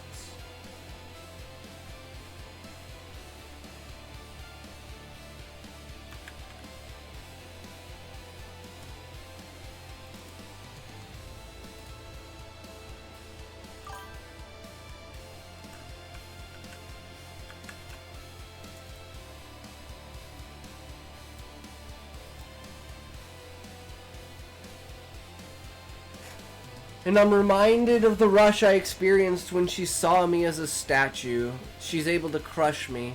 And even if I'd been made of Belfry's heaviest metals, she'd be able to lift me up. I loved Mother, but I never felt that she loved me until she met Belfry. Before my fingers dissolved completely, I felt a rumble where porcelain met the ground. The Everpass calling to me? You possess both ghostly charm and the fire lines, girl, as death, said the voice, and another screecher, and as light. We cannot let your potential go to waste, said the pair. Ghostly charm. The ability to persuade the dead, the fire lines, access to all of Ulnaron's history. Nell and Belfry make too strong a pair. Let Angela make her own way. Do you hear us? Once Angela lands, revive her. Death and Faybell land alongside me. But I can't move, I said. Outside of the snow globe, Nell played my song. But she was improvising, adding embellishments of her own. It sounded less like Flight of the Bumblebee and more like a flame in a harsh wind. Almost as if she wasn't playing music. The music played through her body. She was the piano's instrument. She was a candle flame fighting against a hurricane. The hurricane was the breath of a dying bird igniting a furious fire. That won't be so for too long. As the only woman able to wield it, we feel comfortable with giving you a taste of your combined strength. New. But first, you have to realize your worth. My worth? I asked. You are more than what your mother sees in you, Stella. There are exactly 1,000 people in the town of Ulnaron.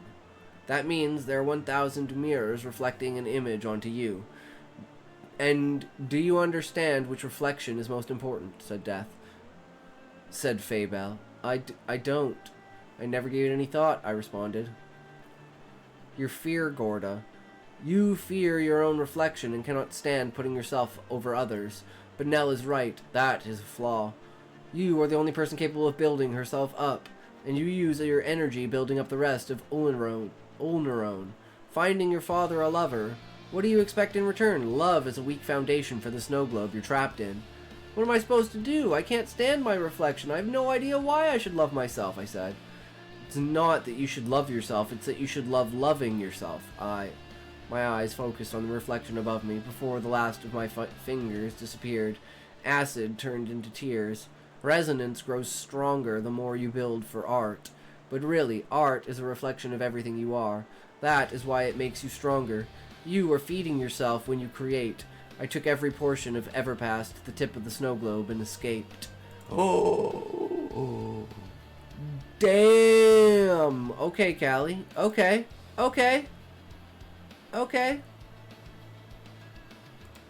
Getting interesting.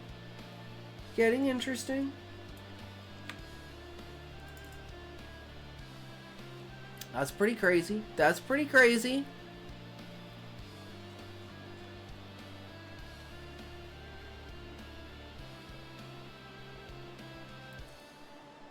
I have no idea where I've placed these in the middle of these, but I don't think it really matters. We're down to the obstacle. He says you will never succumb to the power. And the power. I have no power here.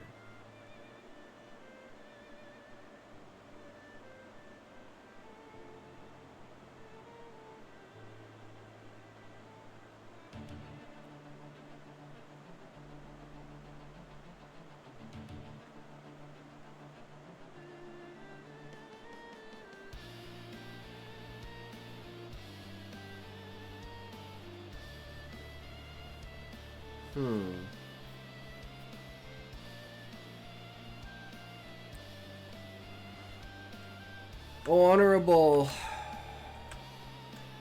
Just gonna say, oh, great spirit. Whether you demon or trickster, trial or test.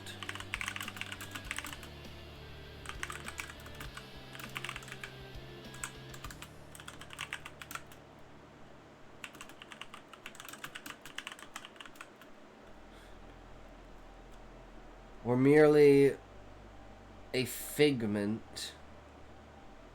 No.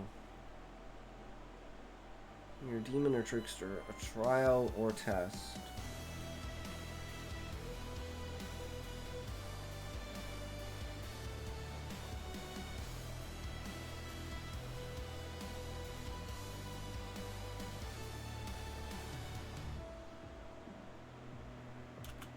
A reflection of myself or of reality matters not. What's done is done.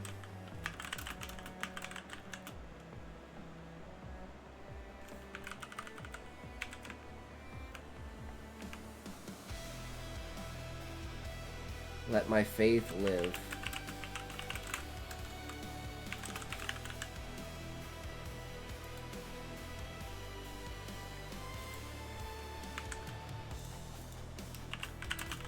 Silence burned once more in my mind. Sweet taste, the bitter taste of defeat.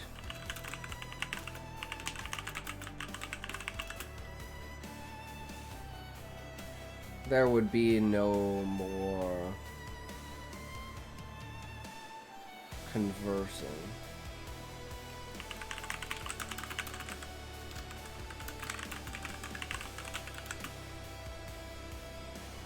No more chatter. No more arguments.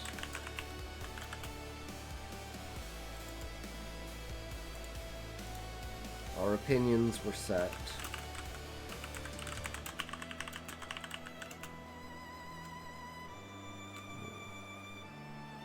He had made his choice. Sent a video?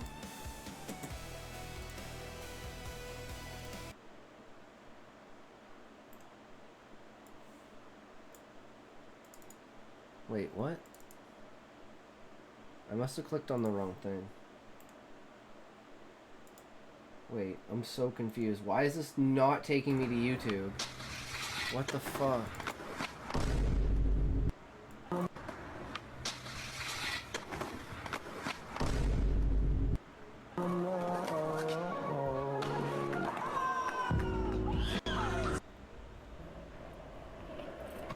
Oh! No!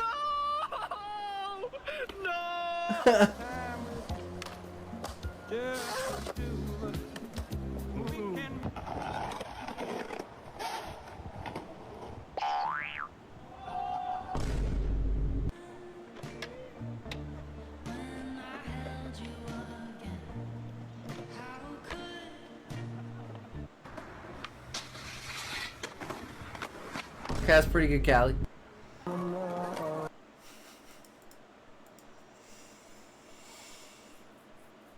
Oh, that's what it's all about. It's the good stuff.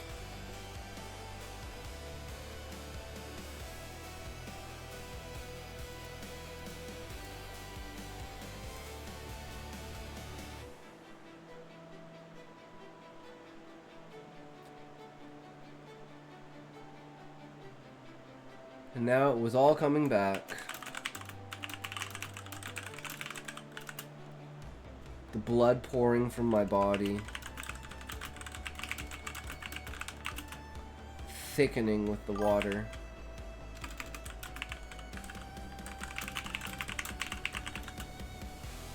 Stewing. Pot began to heat.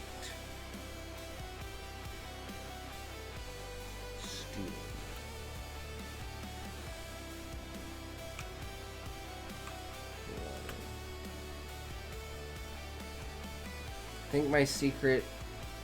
think that's my secret, Talks, before this, I was like, no YouTube rot brain. But now I'm like, YouTube rot brain, rot, good for brain, make more sociable. I mean, there is an aspect, but you have to separate yourself from it, right? You can't fall into the black hole.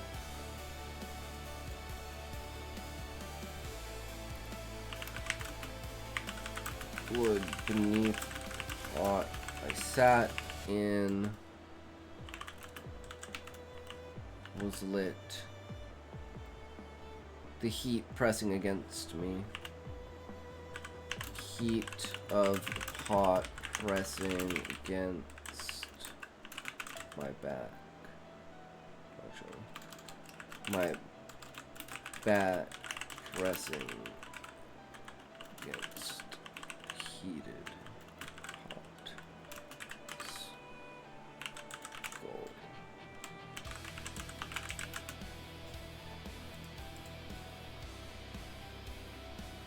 Scalding.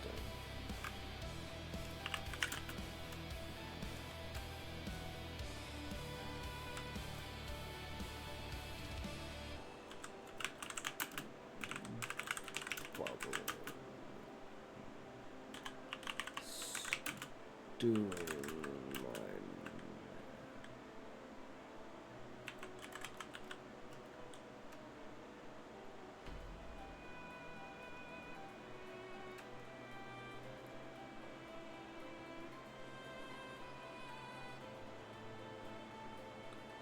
my stomach just above the waterline, prepared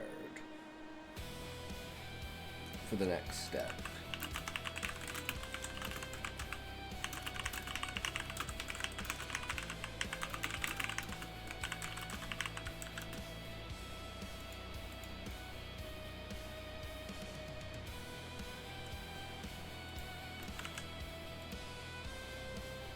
My mind is exploding.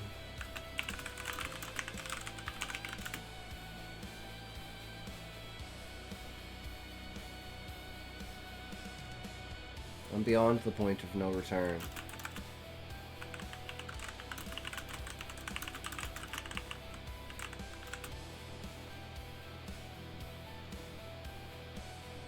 I think I just have to accept it.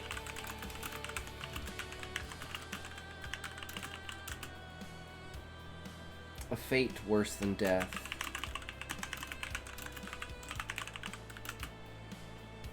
My own personal hell.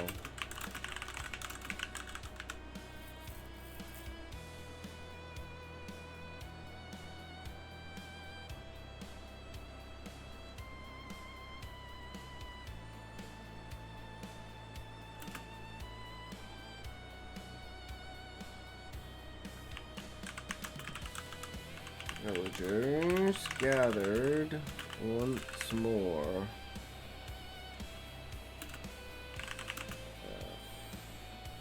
Put flesh in hand.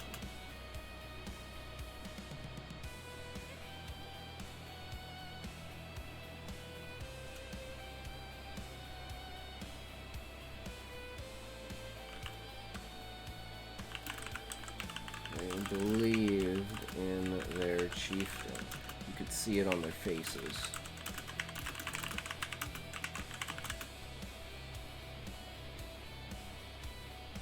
Relief.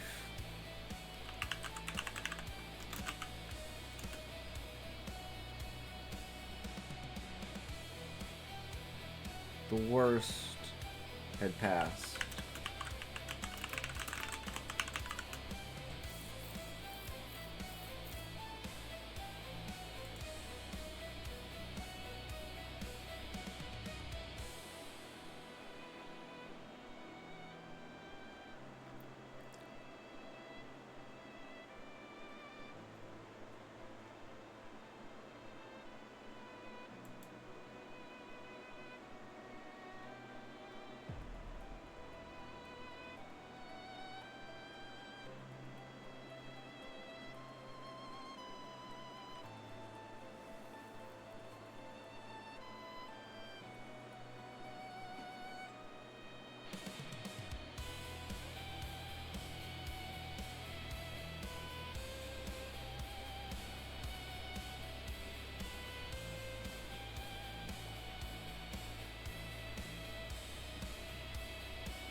I think we can actually just use this. I don't think we actually need anything else for the ending.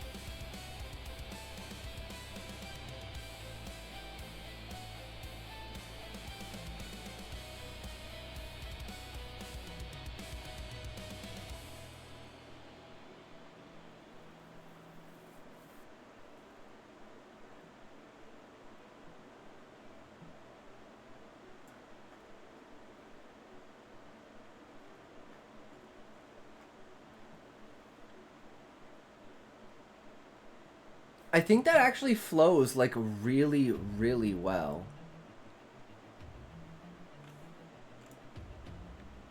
So actually, I'm just gonna go like this. And just make it like this. And then we'll just go through it.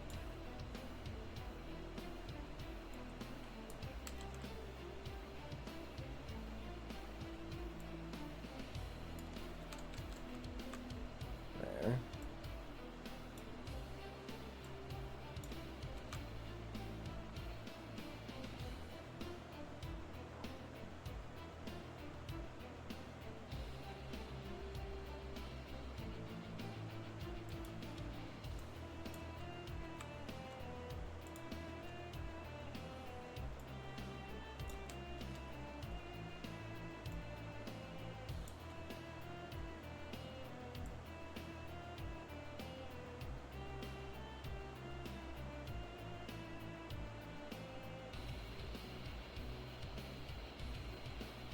Okay, this is what we get rid of.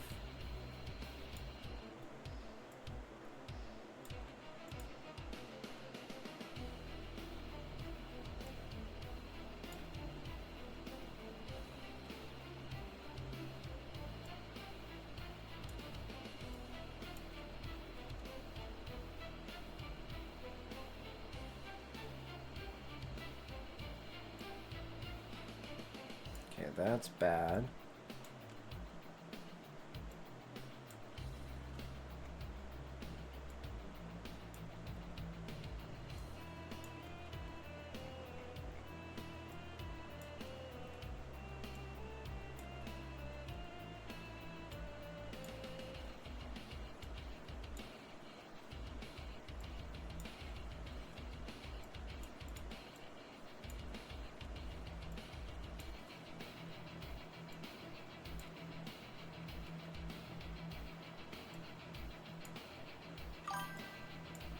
I'm back, therefore I'm here. Furthermore, Kelly Nevermore. Well, I think we finished the rough draft of the story, guys.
Alright, so it's 4,000 words.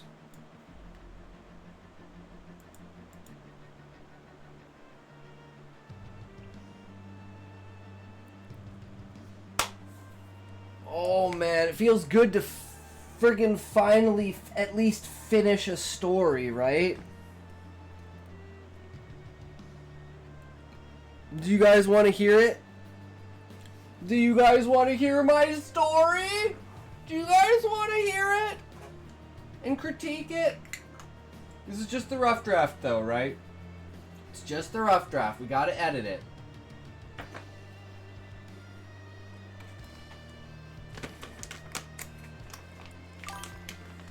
Follow through is what it's all about. True.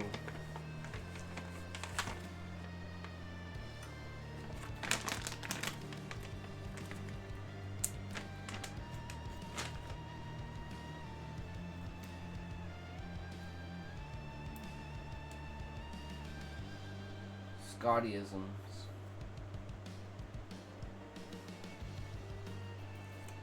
I mean, you're not wrong. I'm not saying it, but you're not wrong, Blessed. How about that?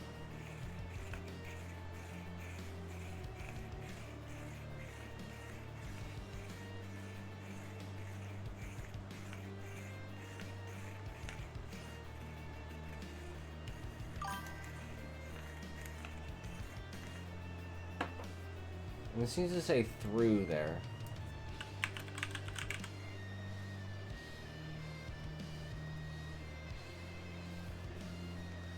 Palabra?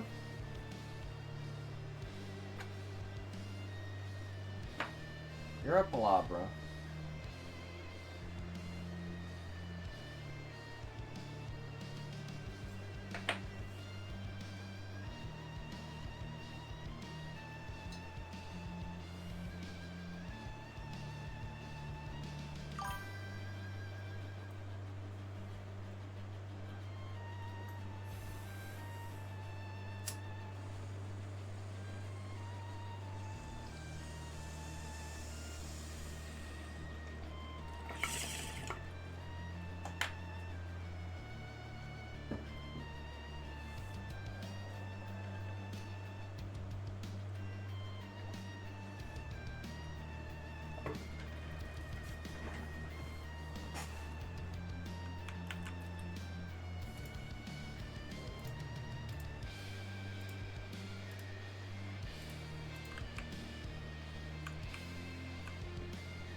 I don't know, guys. I don't know if I should read it or not. Does it really matter, or should we just edit it before we read it? Or do we want just, like, the difference between the rough copy and, like, the actual edited version? It's really hard to say.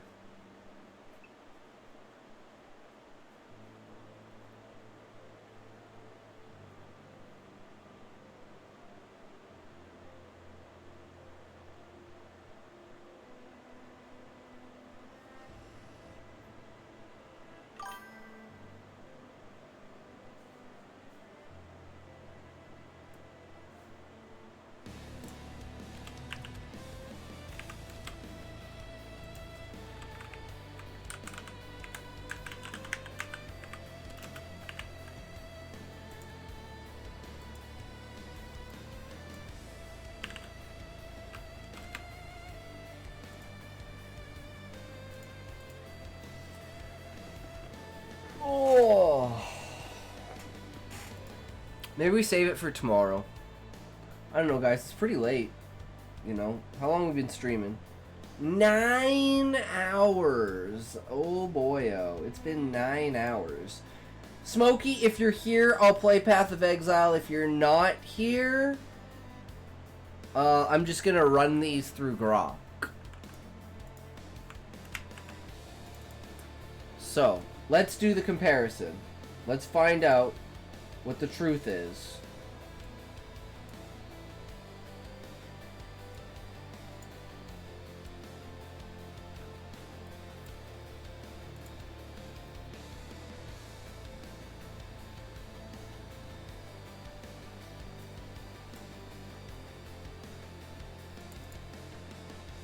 Fuck is this? Ooh, Grok.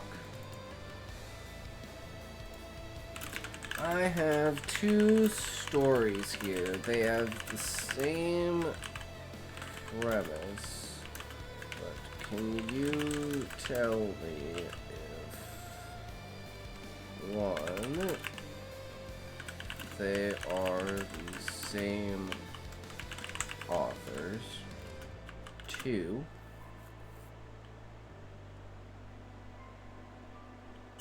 what would you rate each story on a scale of 1 to 10? Use the parameters we have discussed before for rating scales.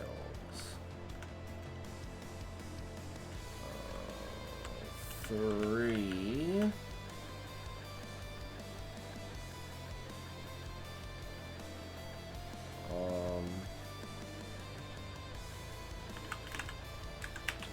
Describe the strengths and weaknesses of each story. Take into consideration both of these are rough drafts and grammar, sentence, and other errors. Main point. Hey, Cygation in chat. Hey, Ebola, we just finished our story and now we're going to compare it to the one that we wrote a year ago. They're the exact same story, exact same premise, exact same shit, but a year of progress, almost a year of progress of writing. So, we're going to see what they both scale as. Sentence and other errors. The main point is the presentation, clarity, and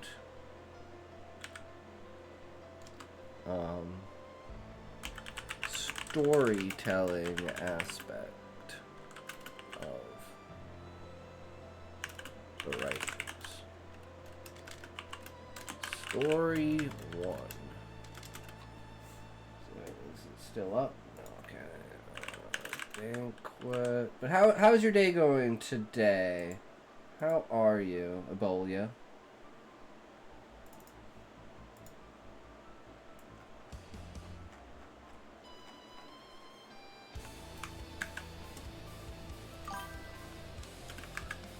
Oh, that's good to hear. Day's going well so far? Hell yeah.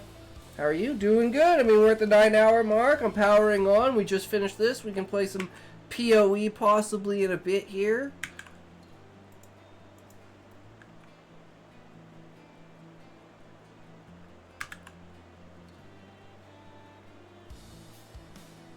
Alright. I don't know if there's anything else I should add to this.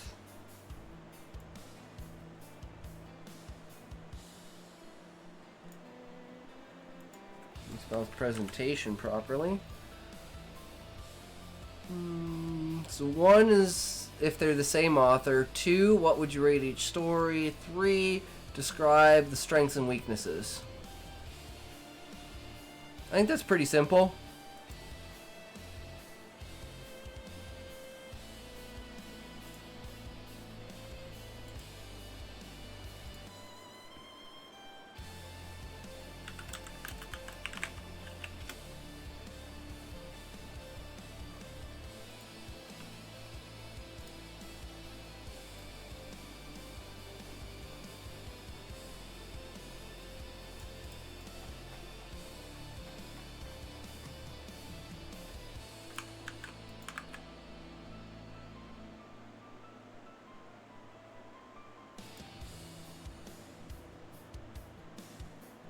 Well, there you go. See, it's good. It's good, guys. It knows what it's doing. Alright, alright, alright. Analysis.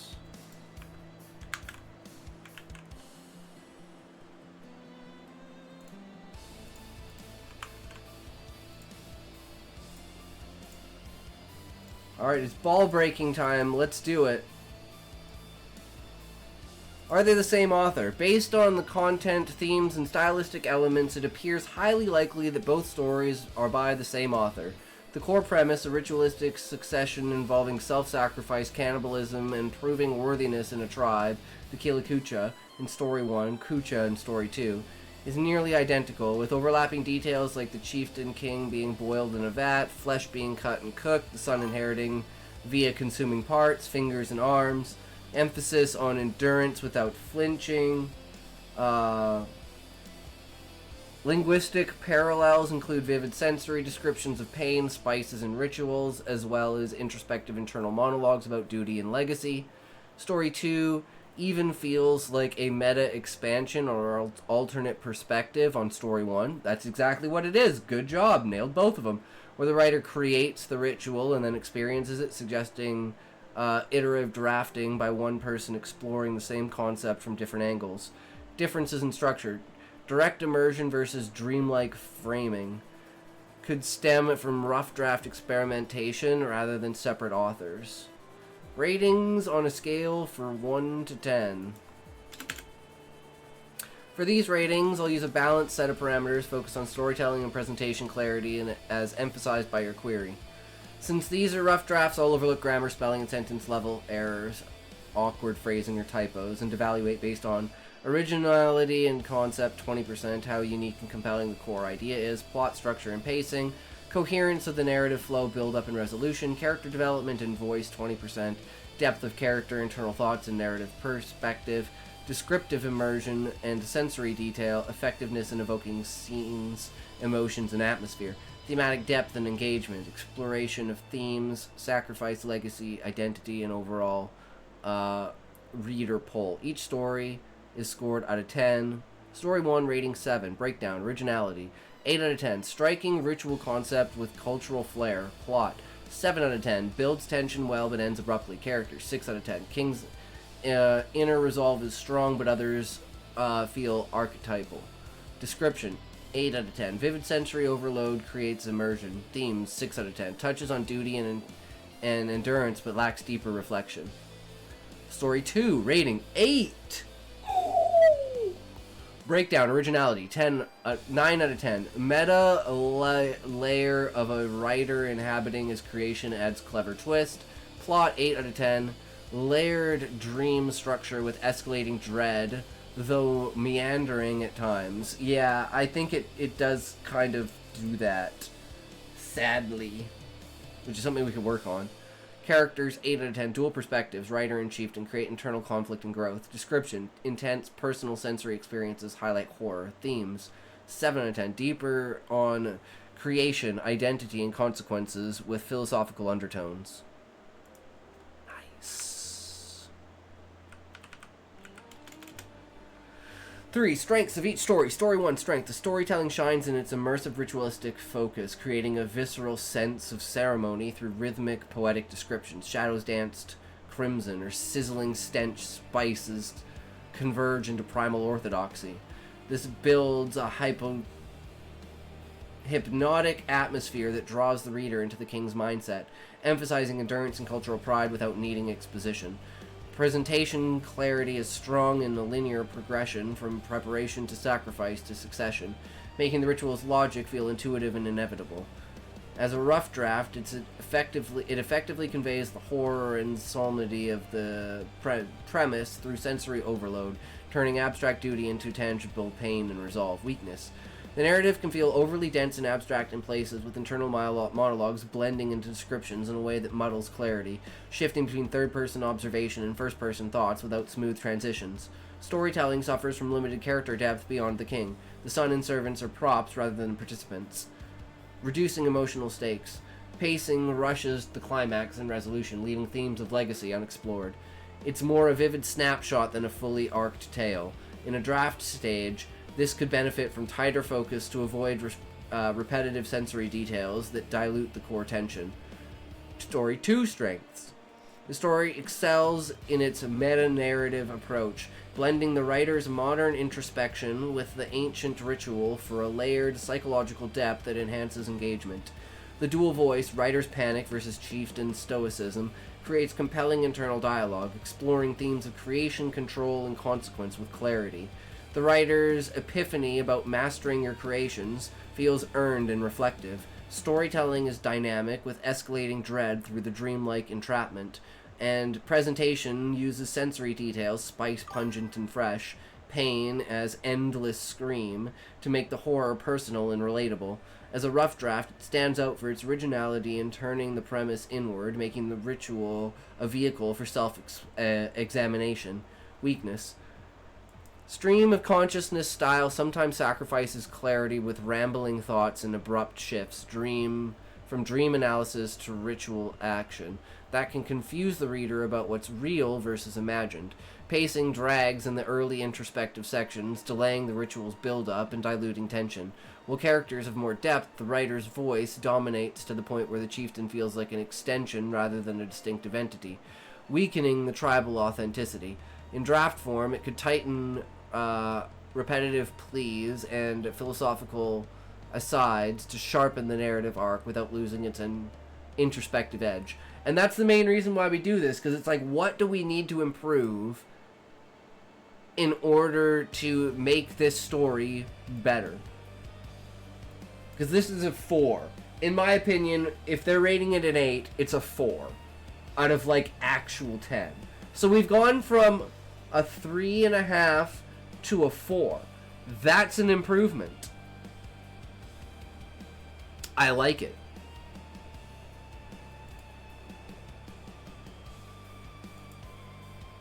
But it definitely, it definitely does. It should not be 4,000 words. It should only be like 1,500 words. It just keeps going and going.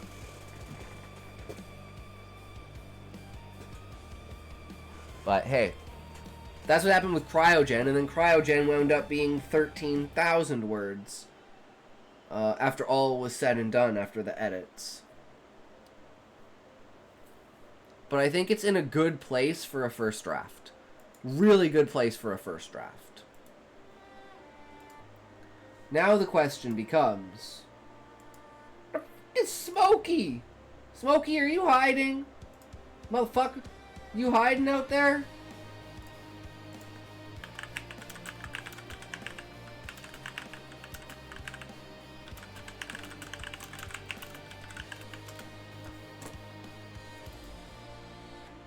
We'll just grab us some smoke, eh?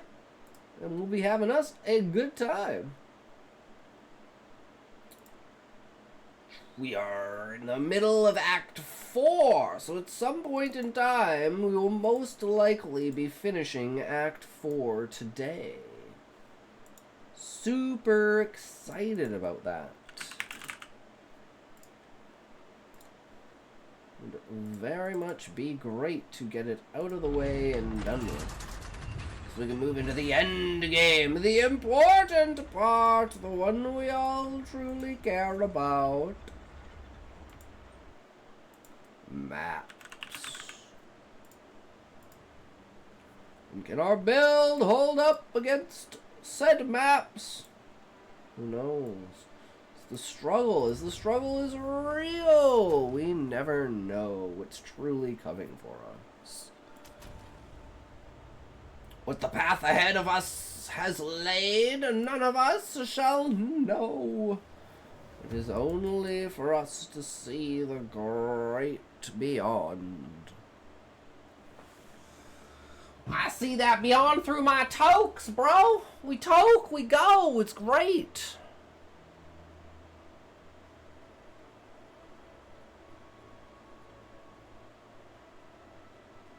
Ugh.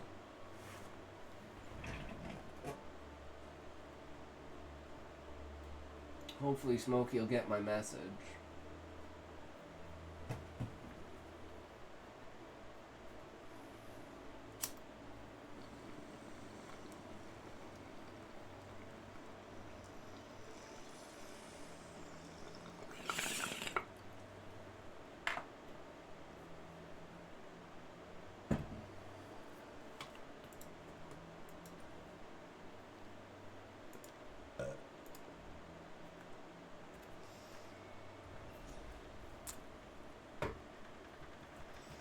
Hail.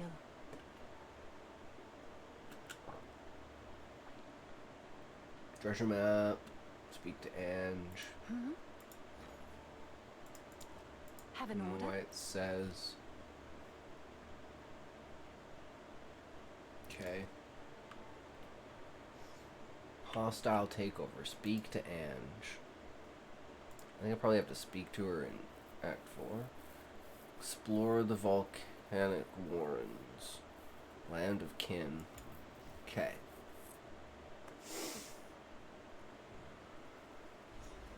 I've been drinking so much fucking water lately. I take such a piss, man. Stay hydrated, kids.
Okay, talk to Ange.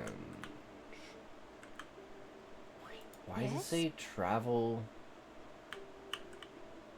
I'm so confused. Hostile takeover.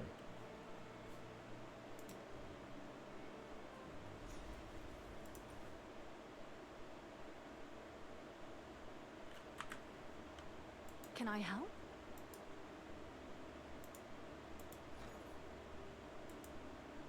I don't understand. It's just telling me to talk to her, but it's not talking to her. So yeah, I don't know. I don't know, guys. This is another one to knock off the list. Things that we do not know about. Noob!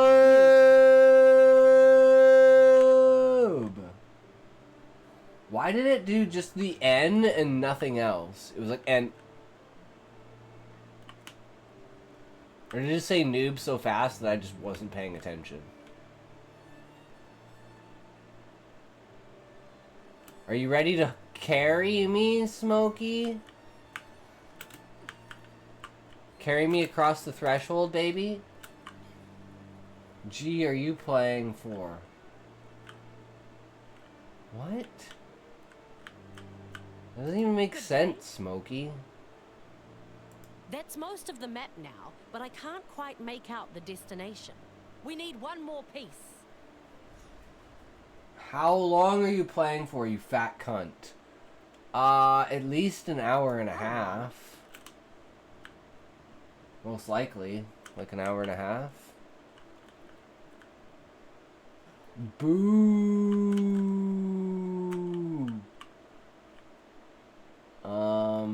I don't know what to tell you, Smokey. 3 hours minimum. Yeah, no. Good day. No, Where to? Smokey. No, I want to actually just go to the waypoint. That's what I want. Waypoint. Why does it say dead crab and great white one? And then this is Krutog, the Lord of Kin. Okay. Are you coming or not, Smokey? I just bought sick gear for my Deadeye. I bought a bow worth 1 div and a quiver worth 1 div. Holy shit. And you're like, what, level 20? Isn't that kind of a waste?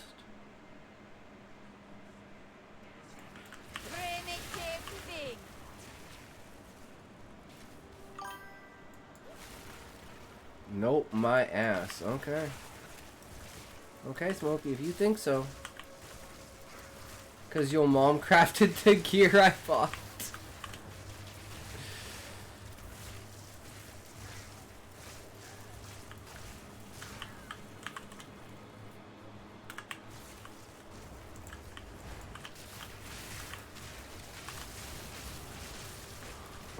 Die, forgotten. True.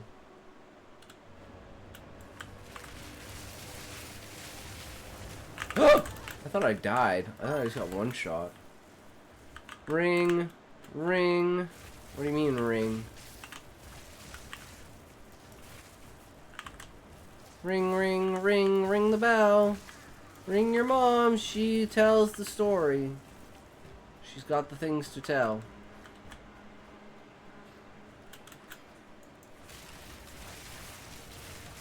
You will burn!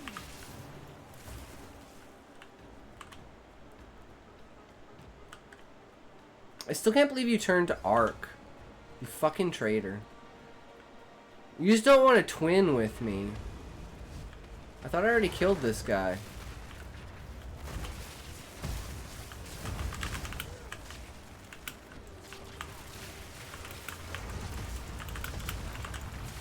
No mana!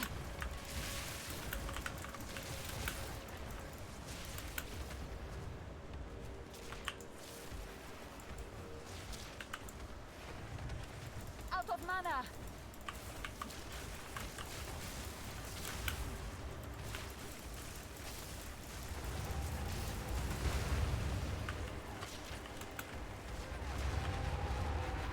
I have no space for that. Shit me, I'm completely full.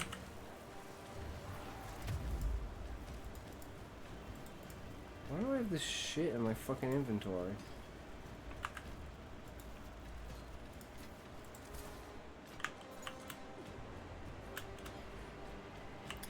Okay.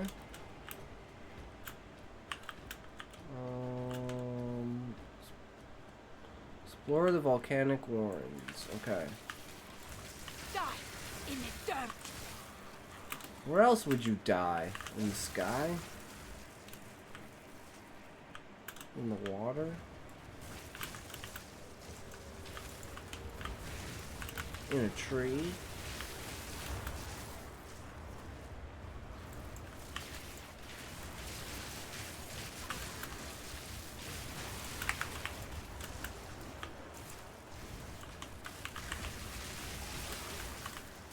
Sans, take you.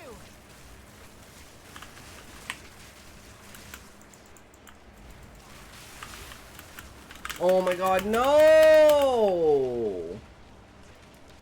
Oh my fucking god. It's so annoying. Skill issue. I was frozen in place and he one-shot me. Desert fire.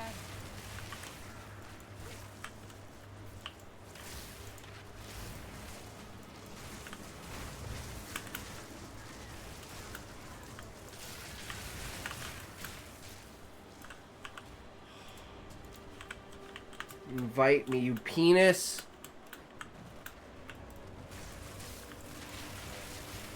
Oh, I missed your call. I wasn't paying attention because I was dying.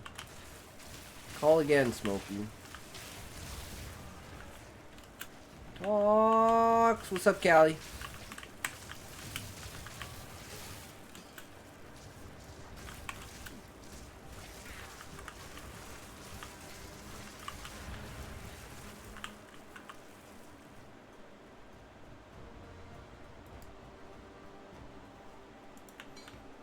There, I'm calling you. I need a break from that lewd Discord. I'm so overwhelmed. It's not really lewd, actually. Yo, what's up, bro? You gonna fuck shit up? I finished my story. I'm super happy. What story? The banquet. And we rated it, and it said it was better than the other one. Yay! Which means I improved. What did they get rated? What? You asked ChatGTP? To rate my stories? Yeah, what did it give you? Well, the first one was a 7, which is a 3, and the second one was an 8, which is a 4. So we went from a 3 to a 4. Meaning we improved. Congrats, I guess. I guess. Damn, Smokey. You're harsh. I hate you. Why are you so mean to me? Now you're gonna pick up every loot because you need it for your Deadeye. Right. I forgot about that. Yeah.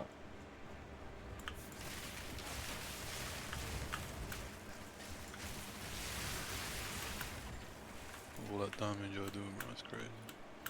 80 billion damage. Oh, my dead eye, I mean, that's low damage for a dead eye. No.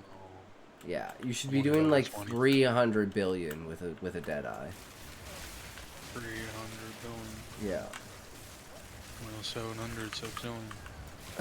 That would be even better. I'm sure you could do 700 septillion in Diablo 4. If you can't, you definitely will be able to in Diablo 5. Highest I done was trillion. Fucking dead ends. Why do you always bring me to dead ends, Smokey? Cause I like it when you turn around. Oh, see, you're clever. You clever, bro. Yeah, you know with sprints you can auto run now, you know that, right? You just hold sprint. What? And you run forward. What do you hold? Mom?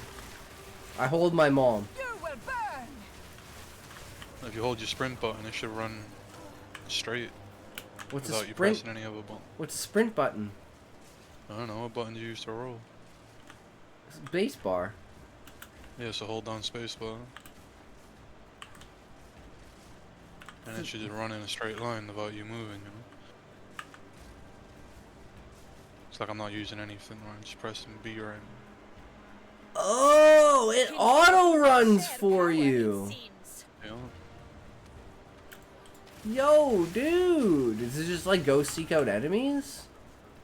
No, it just runs in a straight line.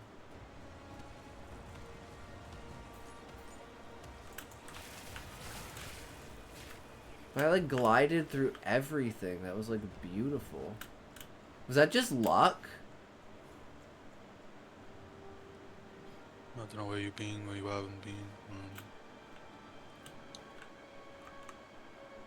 Haven't been south.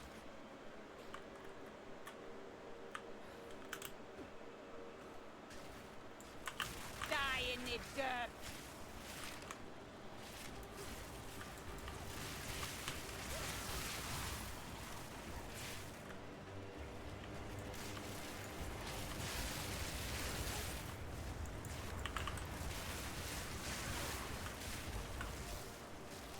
This build is okay, but my dead eye feels stronger already, bro. Ain't gonna lie. Deadeyes are the most broken in the game. Rangers with speed are always the best. Fuck off, I fuck. Prob's gonna be hot tomorrow again. As always, Sean, it's still September, right? But have a good night, good sir. Take care. Thanks for coming by and hanging out, and thanks for sharing Treehouse Isekai.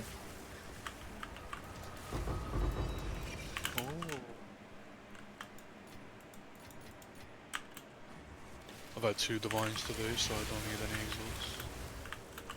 You say that. It's up to you whether you want to believe me or I mean, whether you want Alright, to tell good. me or not. Shit, I'll Really, show you that's how what I it comes can down resolve. to. It's your honesty. It's your honor that's on the line. Right? I'll go for it. It has nothing to do with me. I really could not care. Do not bring soul fight.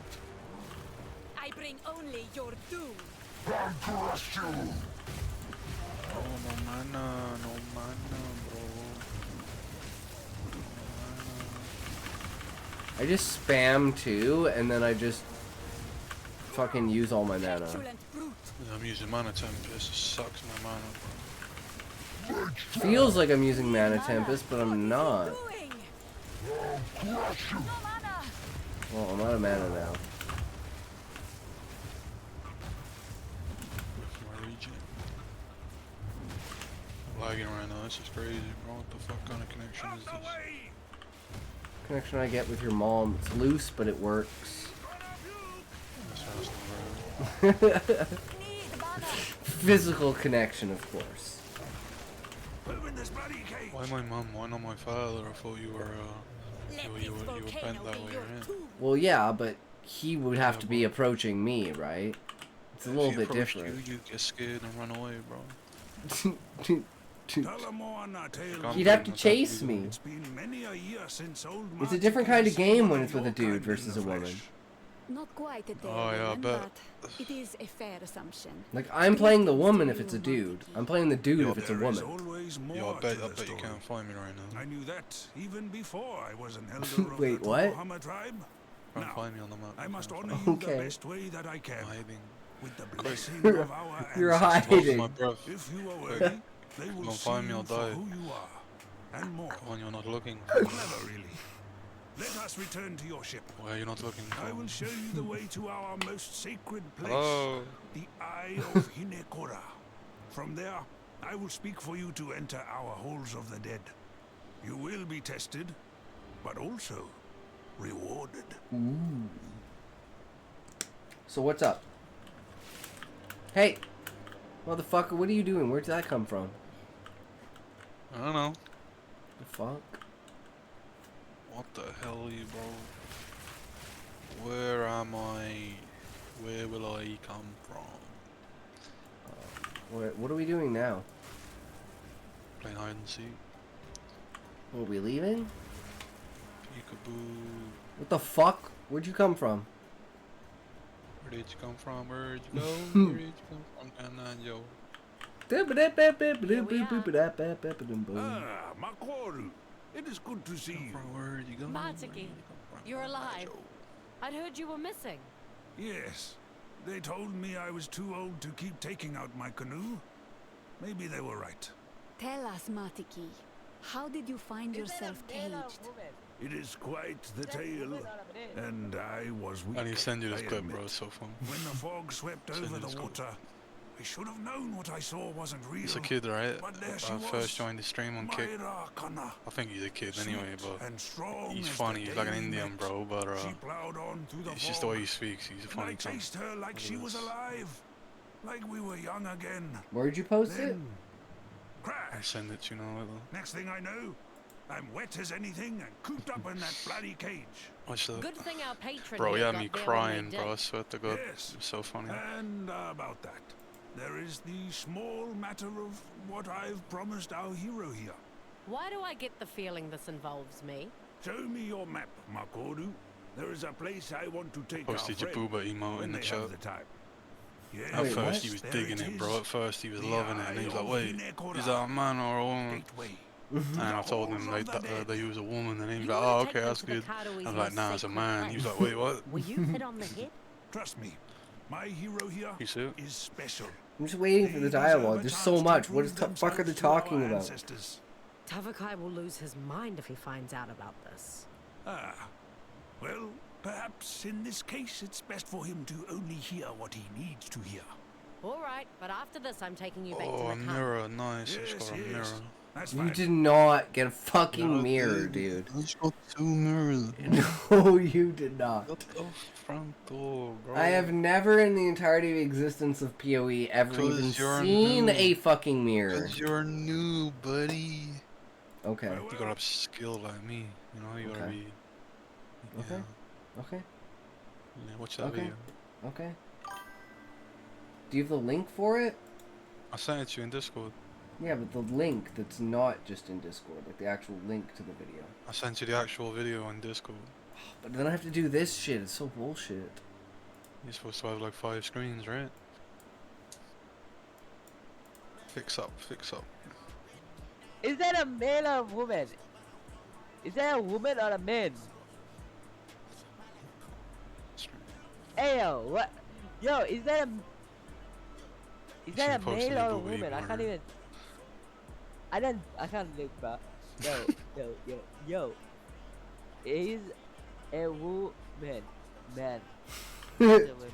Okay, it's a woman. Okay, it's a woman. Ben. It's a woman. Ben. That's a man. No, it's a man. Listen to what he says.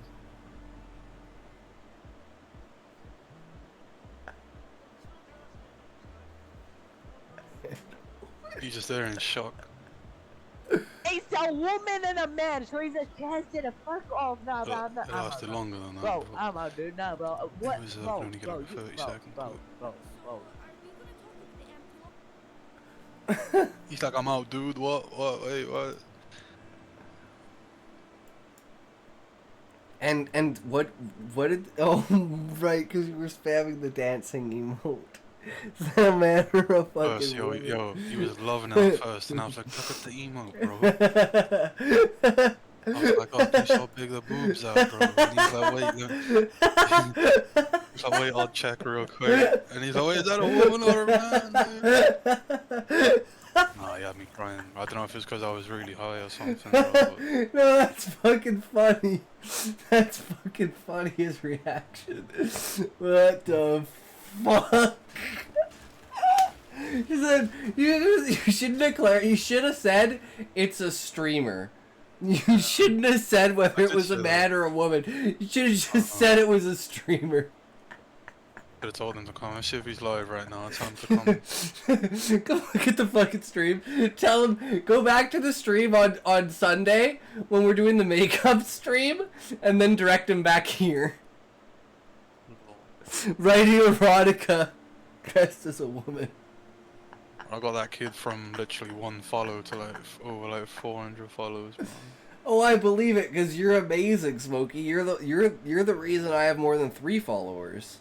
Well, I never told him. I just told him what to do. You just need to go through supporting people, innit? And then people will come back and support you. And fucking kid's funny, bro. He is a funny kid. There you go. Boom. Done. So what are we doing now? To the aisle? Good day. You're the one with the quest. Where to? Go on with your chest. I don't know what to do with my chest. You need to collect bat pieces from all these Navelli's different islands, Rest.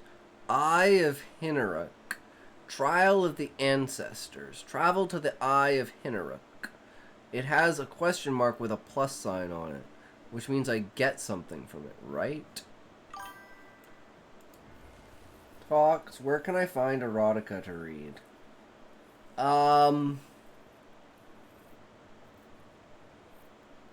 You just write some of your own, Kelly, bro. I can give you some on my other account, Callie. He's already gone inside the eye. You best catch up with him. Oh, I'm in awe. My family has come here to...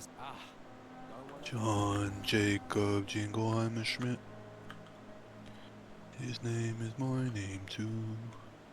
But there is, you could also do this, I guess, if you want to go to Royal Road. Yeah, I see Beezus was in here today. Wait, no he wasn't. There he was. When? Did I miss a message from him? Or am I tripping? I'm sure when I joined, Beezus was here. No, it was Blessed that was here, not Beezus. Oh. I mean, I'd be amazed if Beezus was here. I'm pretty sure I never saw him say anything unless I called him... Uh-oh, did I call him Blessed and then he just left? Uh-oh. Fuck. You call people me, bro, and that's an insult. Blessed. Yeah, I think you insulted Kali by calling me, bro.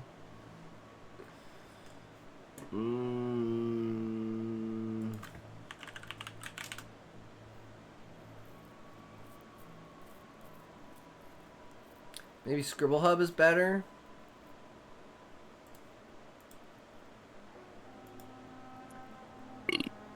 Oh, there it is, smut. A pervert's world. Here, Callie. That's what you need. Dude, Scott used to streaming on me, bro. This one right here, Pervert's World, 100%.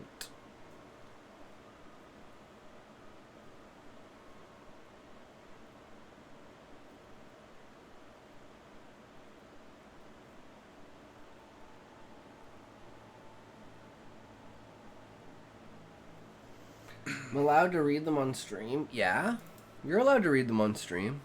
But I'm not against TOS. It's like having a sex scene in a video game. Just put on the sexual themes tag and you're good to go.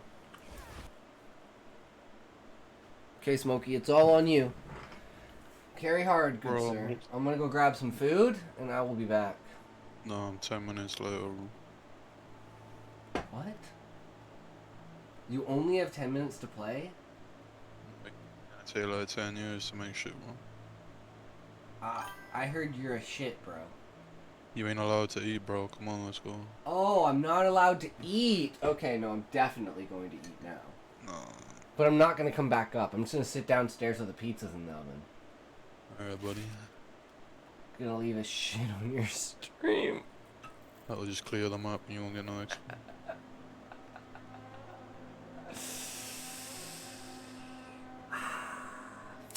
Yeah, please shit on the stream, bro. Deserves it.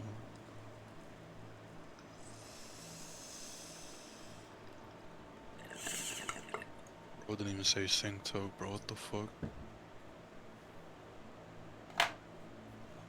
You don't deserve it.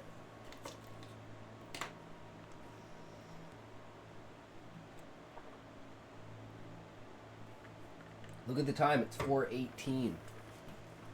It's 4 fucking 18, bro.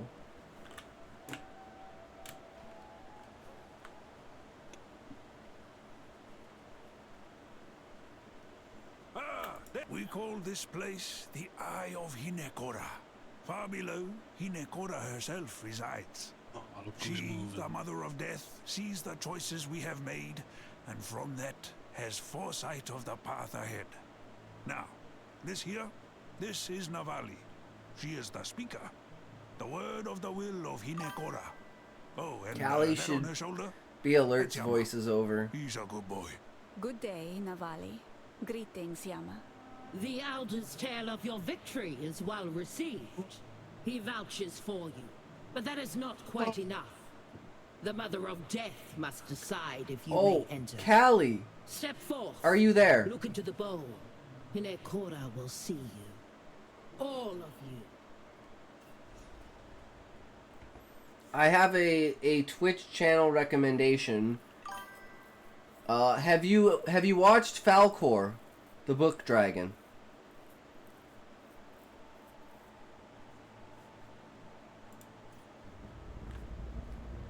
A pure heart, a questioning mind. Leaving the desert was her only. Yeah, she's a streamer. But in her undoing, she may never forgive or forget. Hinekora has spoken. You are worthy. Prove to our ancestors that which I already know to be true. Why am I on the ground? Well, put simply, you are dead. Check her out. Do not worry. I think you'll enjoy that. As you and her embrace, your body will be safe here, while your spirit moves forward to prove yourself to our ancestors. Matiki, you might have told me I was about to die. Maybe I should have, yes. Well. You may enter. We will be watching. Fuck is this shit?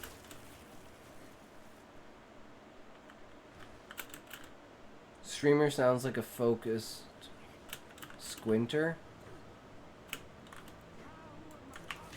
I don't know what you mean. Oh, a focused squirter.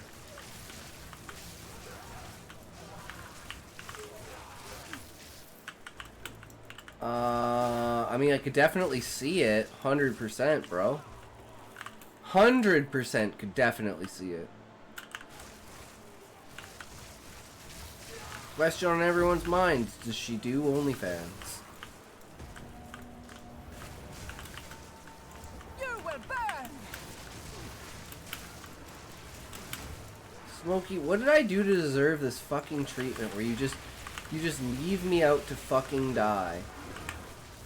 Did you die? With no remorse. Did you die? Yes. No. Yes. Say that when you die, right? I always die. Especially when your mom sits on my face.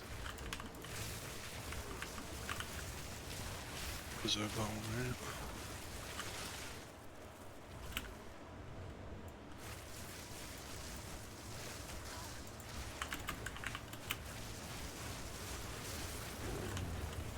One hell of a turtle.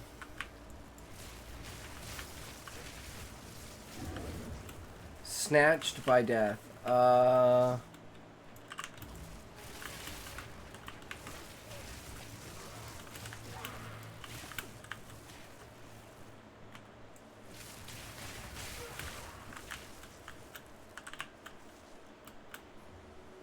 Guess I do ASMR book readings in a whisper. Absolutely, Callie. You will explode.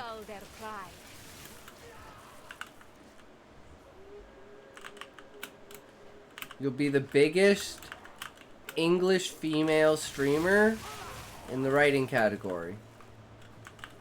That also does ASMR. It's also doing OnlyFans.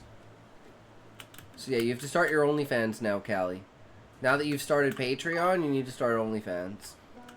Now we test your mettle. Rise, warriors of Namahu.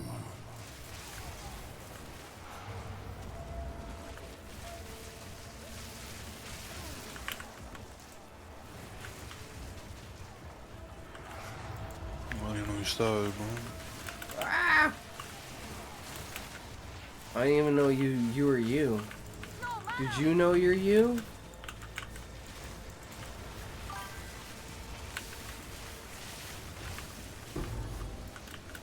Namahu smiles upon your strength. Piece of fucking shit. You motherfucking no! No, you don't. No, you don't, motherfucker. Carry me, bitch. That's what Yeah, I you're got here those two for. exalted hooves. That's fine. I need more jewels, I think. Where's a jewel slot?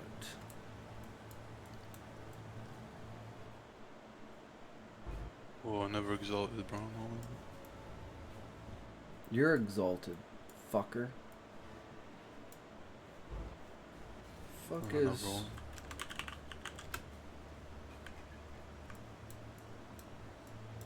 Okay, there's one here.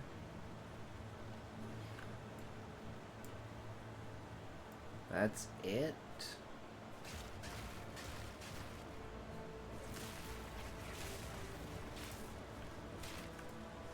God, Final Fantasy X flashbacks. Holy shit. So joking, Callie. Look up Scarface tongue flick.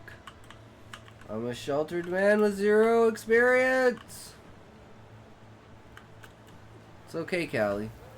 That makes the women want you more. Cause you're like untouched fruit.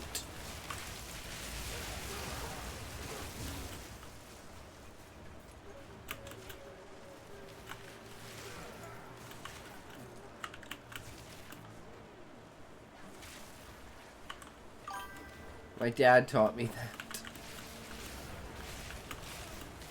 I know your secrets.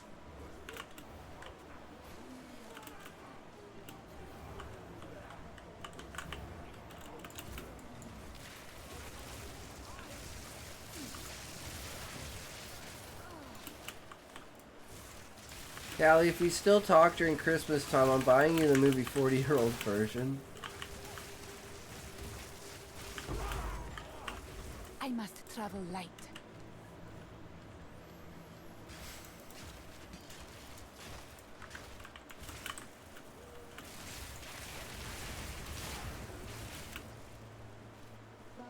Face the guardians of the forest.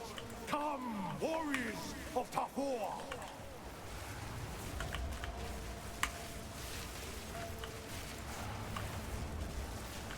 Out of mana! The forest smiles upon your bravery. She knows the truth when she sees it. Your mom? Definitely.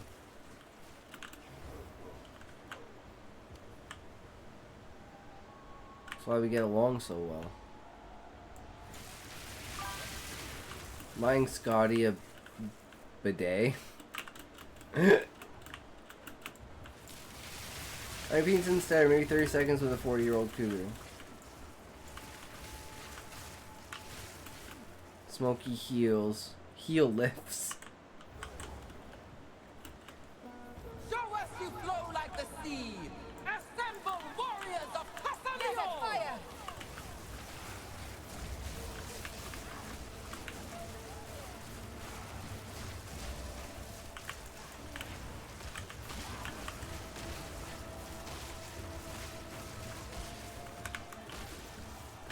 Oh shit, I already fucking...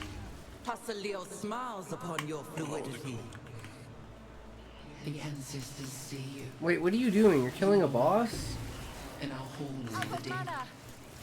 Those invaders. Taking you guys seriously, guys. I will literally make an OnlyFans. Yes, Callie, it's a good idea. We'll make money. And you bring on the sexy ladies.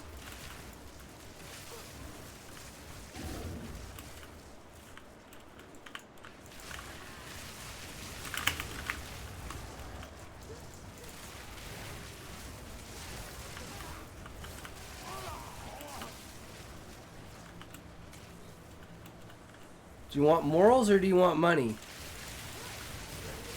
I don't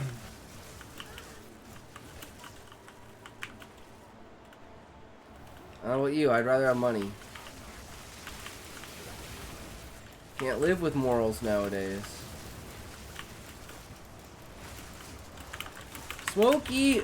Wait, Smokey, you left. Controller disconnected. Oh my god.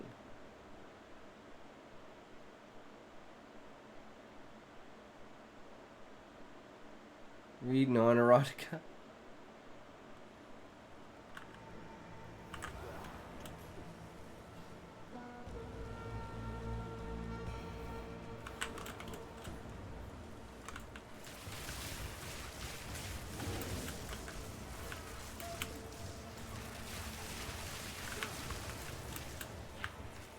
But I can't get a job anyway.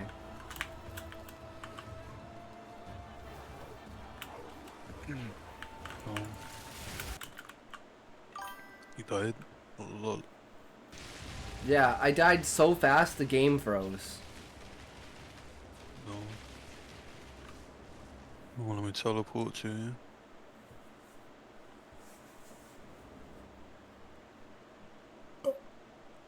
We'll let you revive now. You're a revive.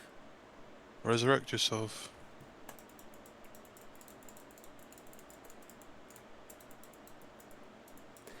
Waiting for party member to revive you.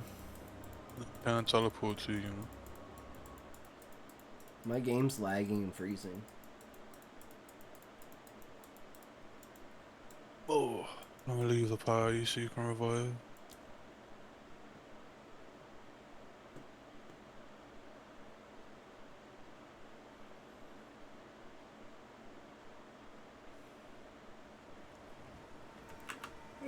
Okay.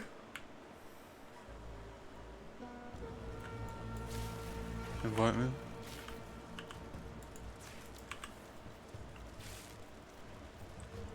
Good boy. Yeah,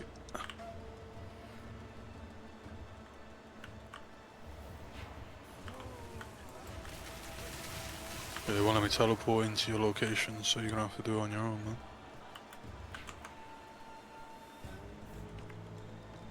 Fuck are you? I'm at the main place.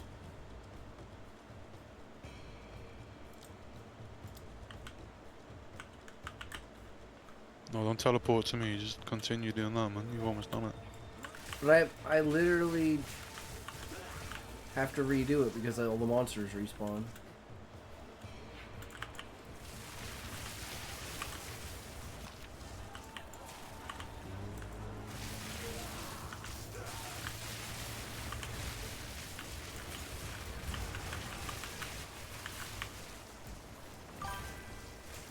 Gonna talk as the older stepsister who's a bad influence and gets stuck in the laundry machine way too often. Exactly. Exactly, yes.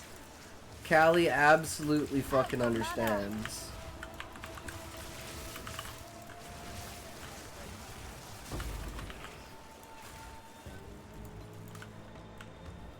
Callie, research voice actors and match their voiced ears and see which genres they read in usefulness. And their successfulness.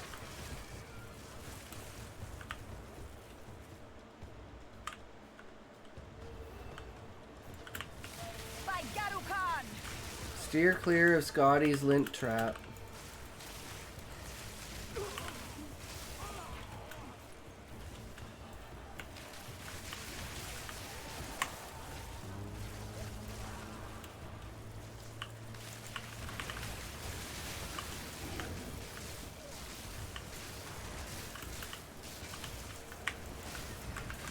Out of mana.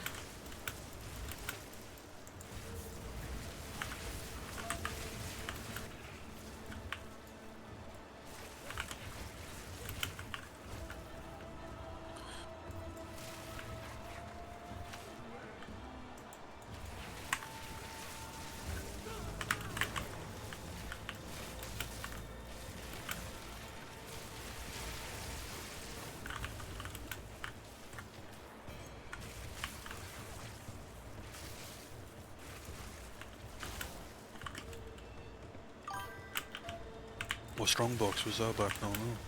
I don't know, but last time I opened it, the guy wouldn't die, so I'm just leaving it alone because I don't want to die. You will burn. I haven't found any of those. It's the second one I found.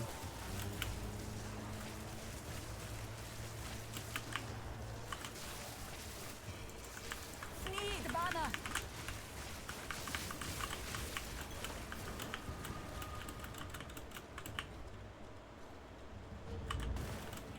You see that guy you just killed? I had like fucking 7 of them spawn on one map once. I think he was bugged out. That's fucked up. Smokey sounds like the Muscle from any mob movie. Yeah, I know. He literally does. It's fucking great. I just instantly picture him with like a cigar in his mouth. Thanks, I guess. Can you teleport to me now? Let me try. Yep.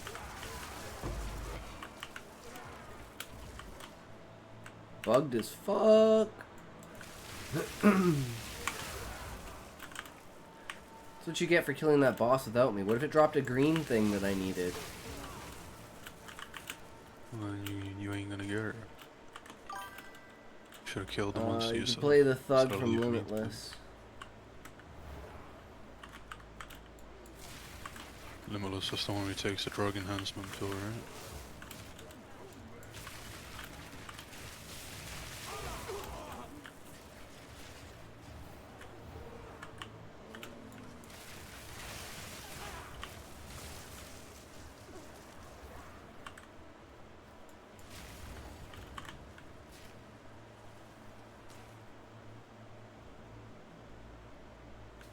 Alright, so you just running through everything, you ain't even...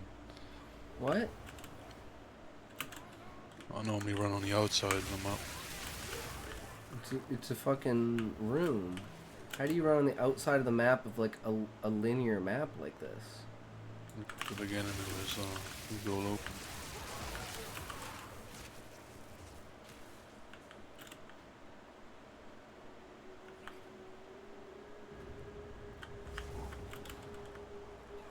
A volcano rages, searing the night sky. Ah, shit. Ah, shit.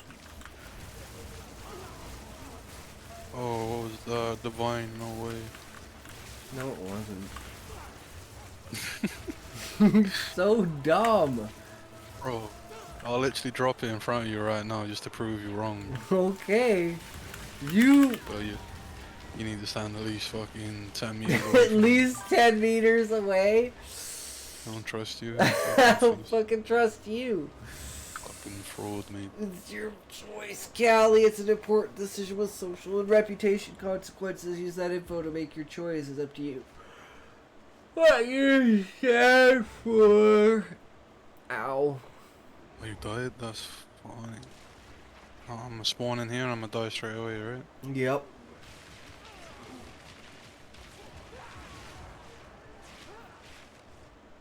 Why did I ever listen to you and change my fucking build? You're a retard. Fuck. The warrior emerges from the Oh, let me caldera. just pick up this green thing so you don't get. Yeah, that's you, Smokey.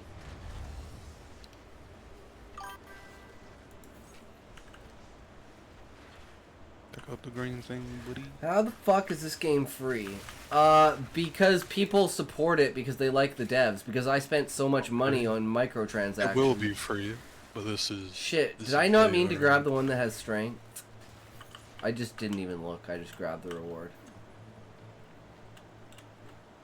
Can I give it back? What's a tattoo? Oh, it just gave me 5 strength. I'm retarded. Well, can I change it later? Bound for the grave. You don't even know what tattoos are. Shut up, Smokey. I literally just got one myself, you fucking idiot. Yeah, sure. So you know you can remove them. Take this thing.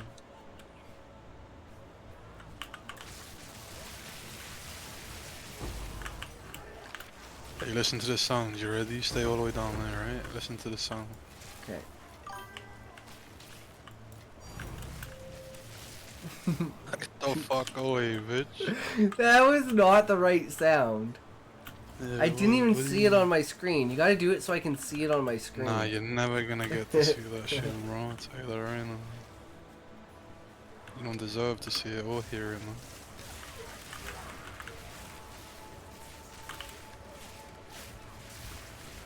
Cause it's fake. It's fake news. Fake news by a fake man. That's free divines on my butt cheeks, butt it talks. I mean, you can sit on my butt cheeks. That's kind of gay, buddy. Yep, exactly. The way your mom likes it. Hinekora has seen you. But now, one final challenge. Buttocks. I was wasting that shit. This fight was kind of cool. Oh, I hate things where you can't fucking attack the guy off the bat. And you just waste all of your shit. You will burn. I'll go down now. Breath of Hinekora.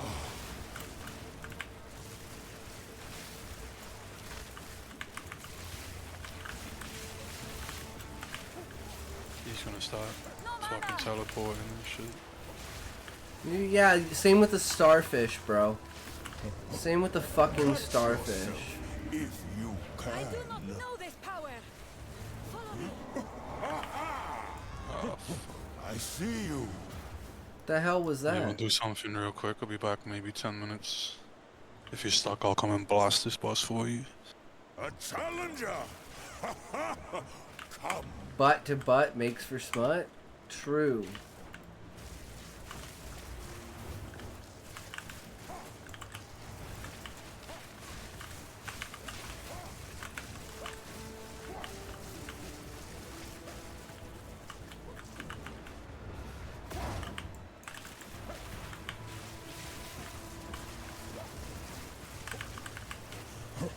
Breath of Hinekora.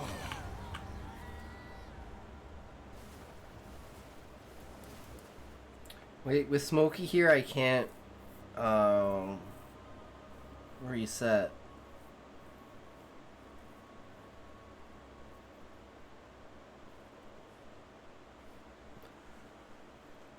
I had one attempt, guys.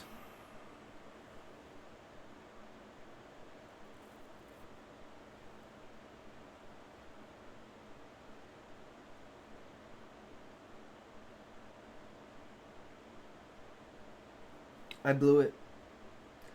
I fucking blew it. You had one job!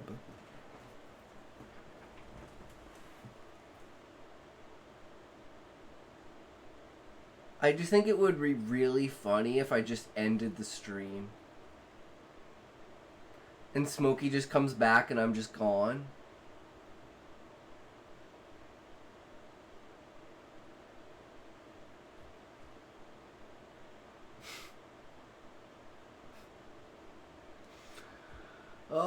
really want to do it.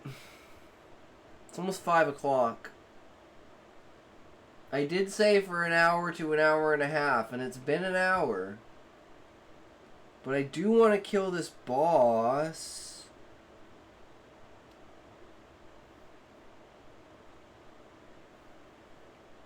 I'm gonna go put food on. I'll be right back.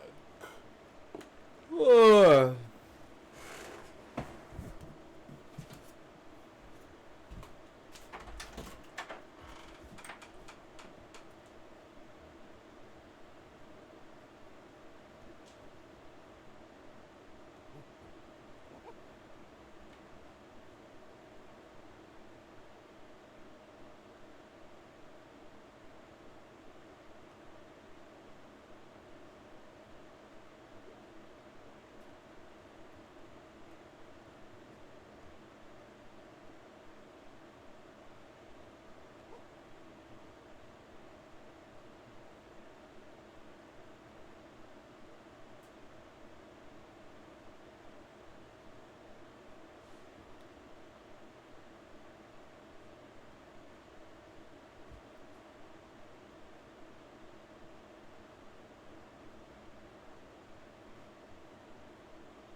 I don't believe it.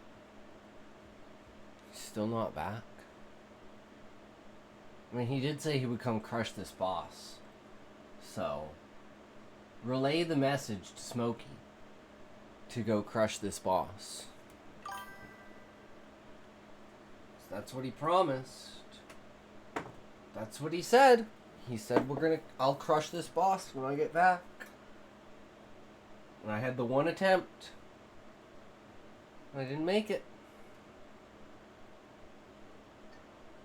All because I copied his build the day before he changed his build.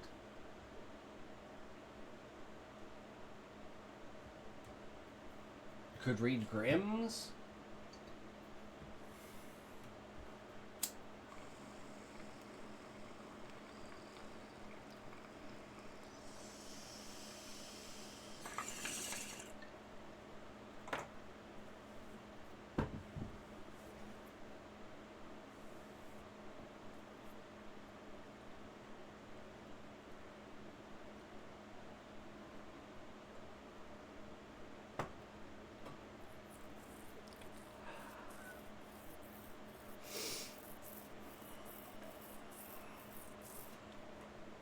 Alright, I'll return.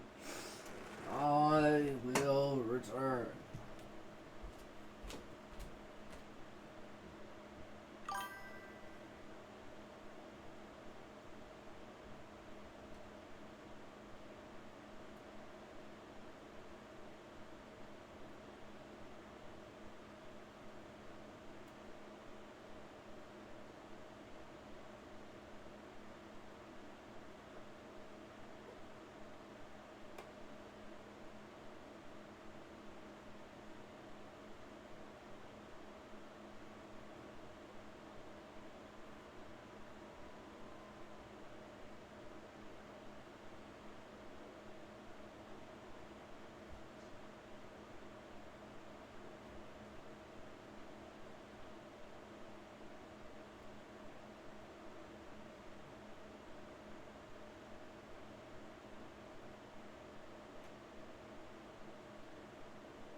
Smokey's still not back? Motherfucker.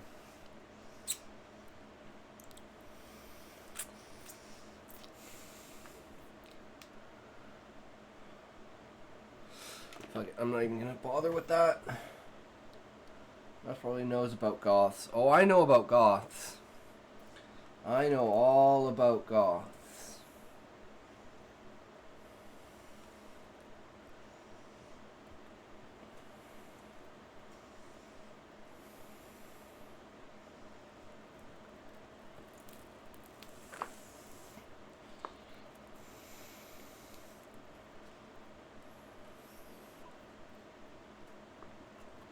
Sausage says, what the fuck, man? For that bagel and sausage sandwich, okay? These are gonna go through my target audience. Yeah.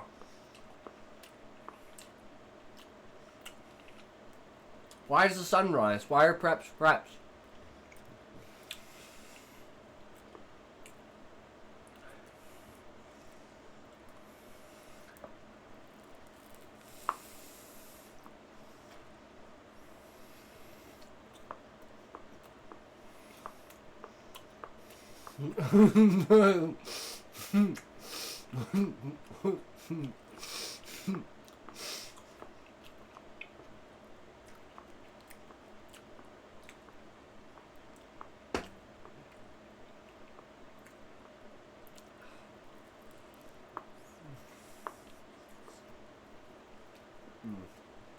This food is orgasmic.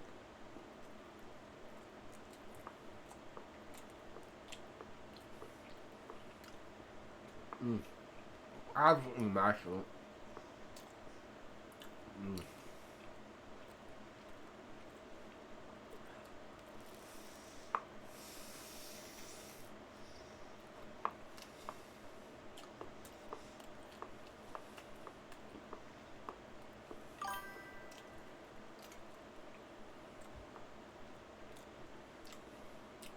Yes, blessed, I did make this. From scratch.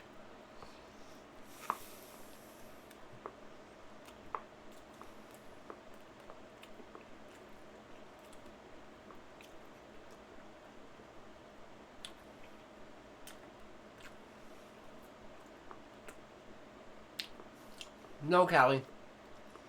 I also didn't give birth to the egg. It's also not my meat on here.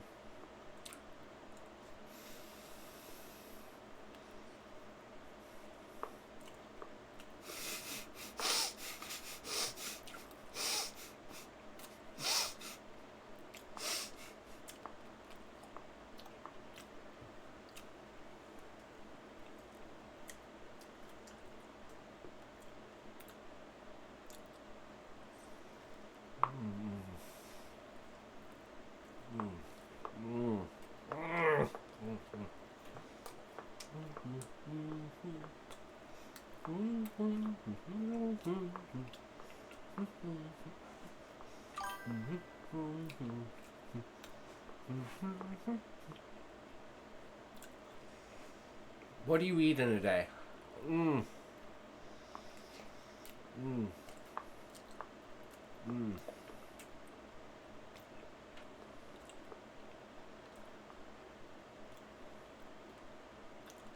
So much, so it's becoming a second mouth.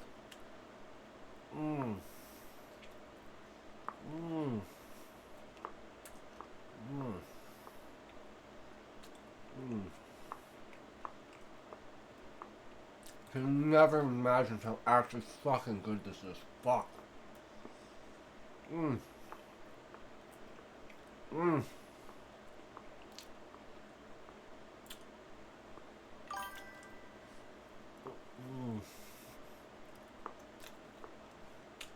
It's like my orgasms are orgasming.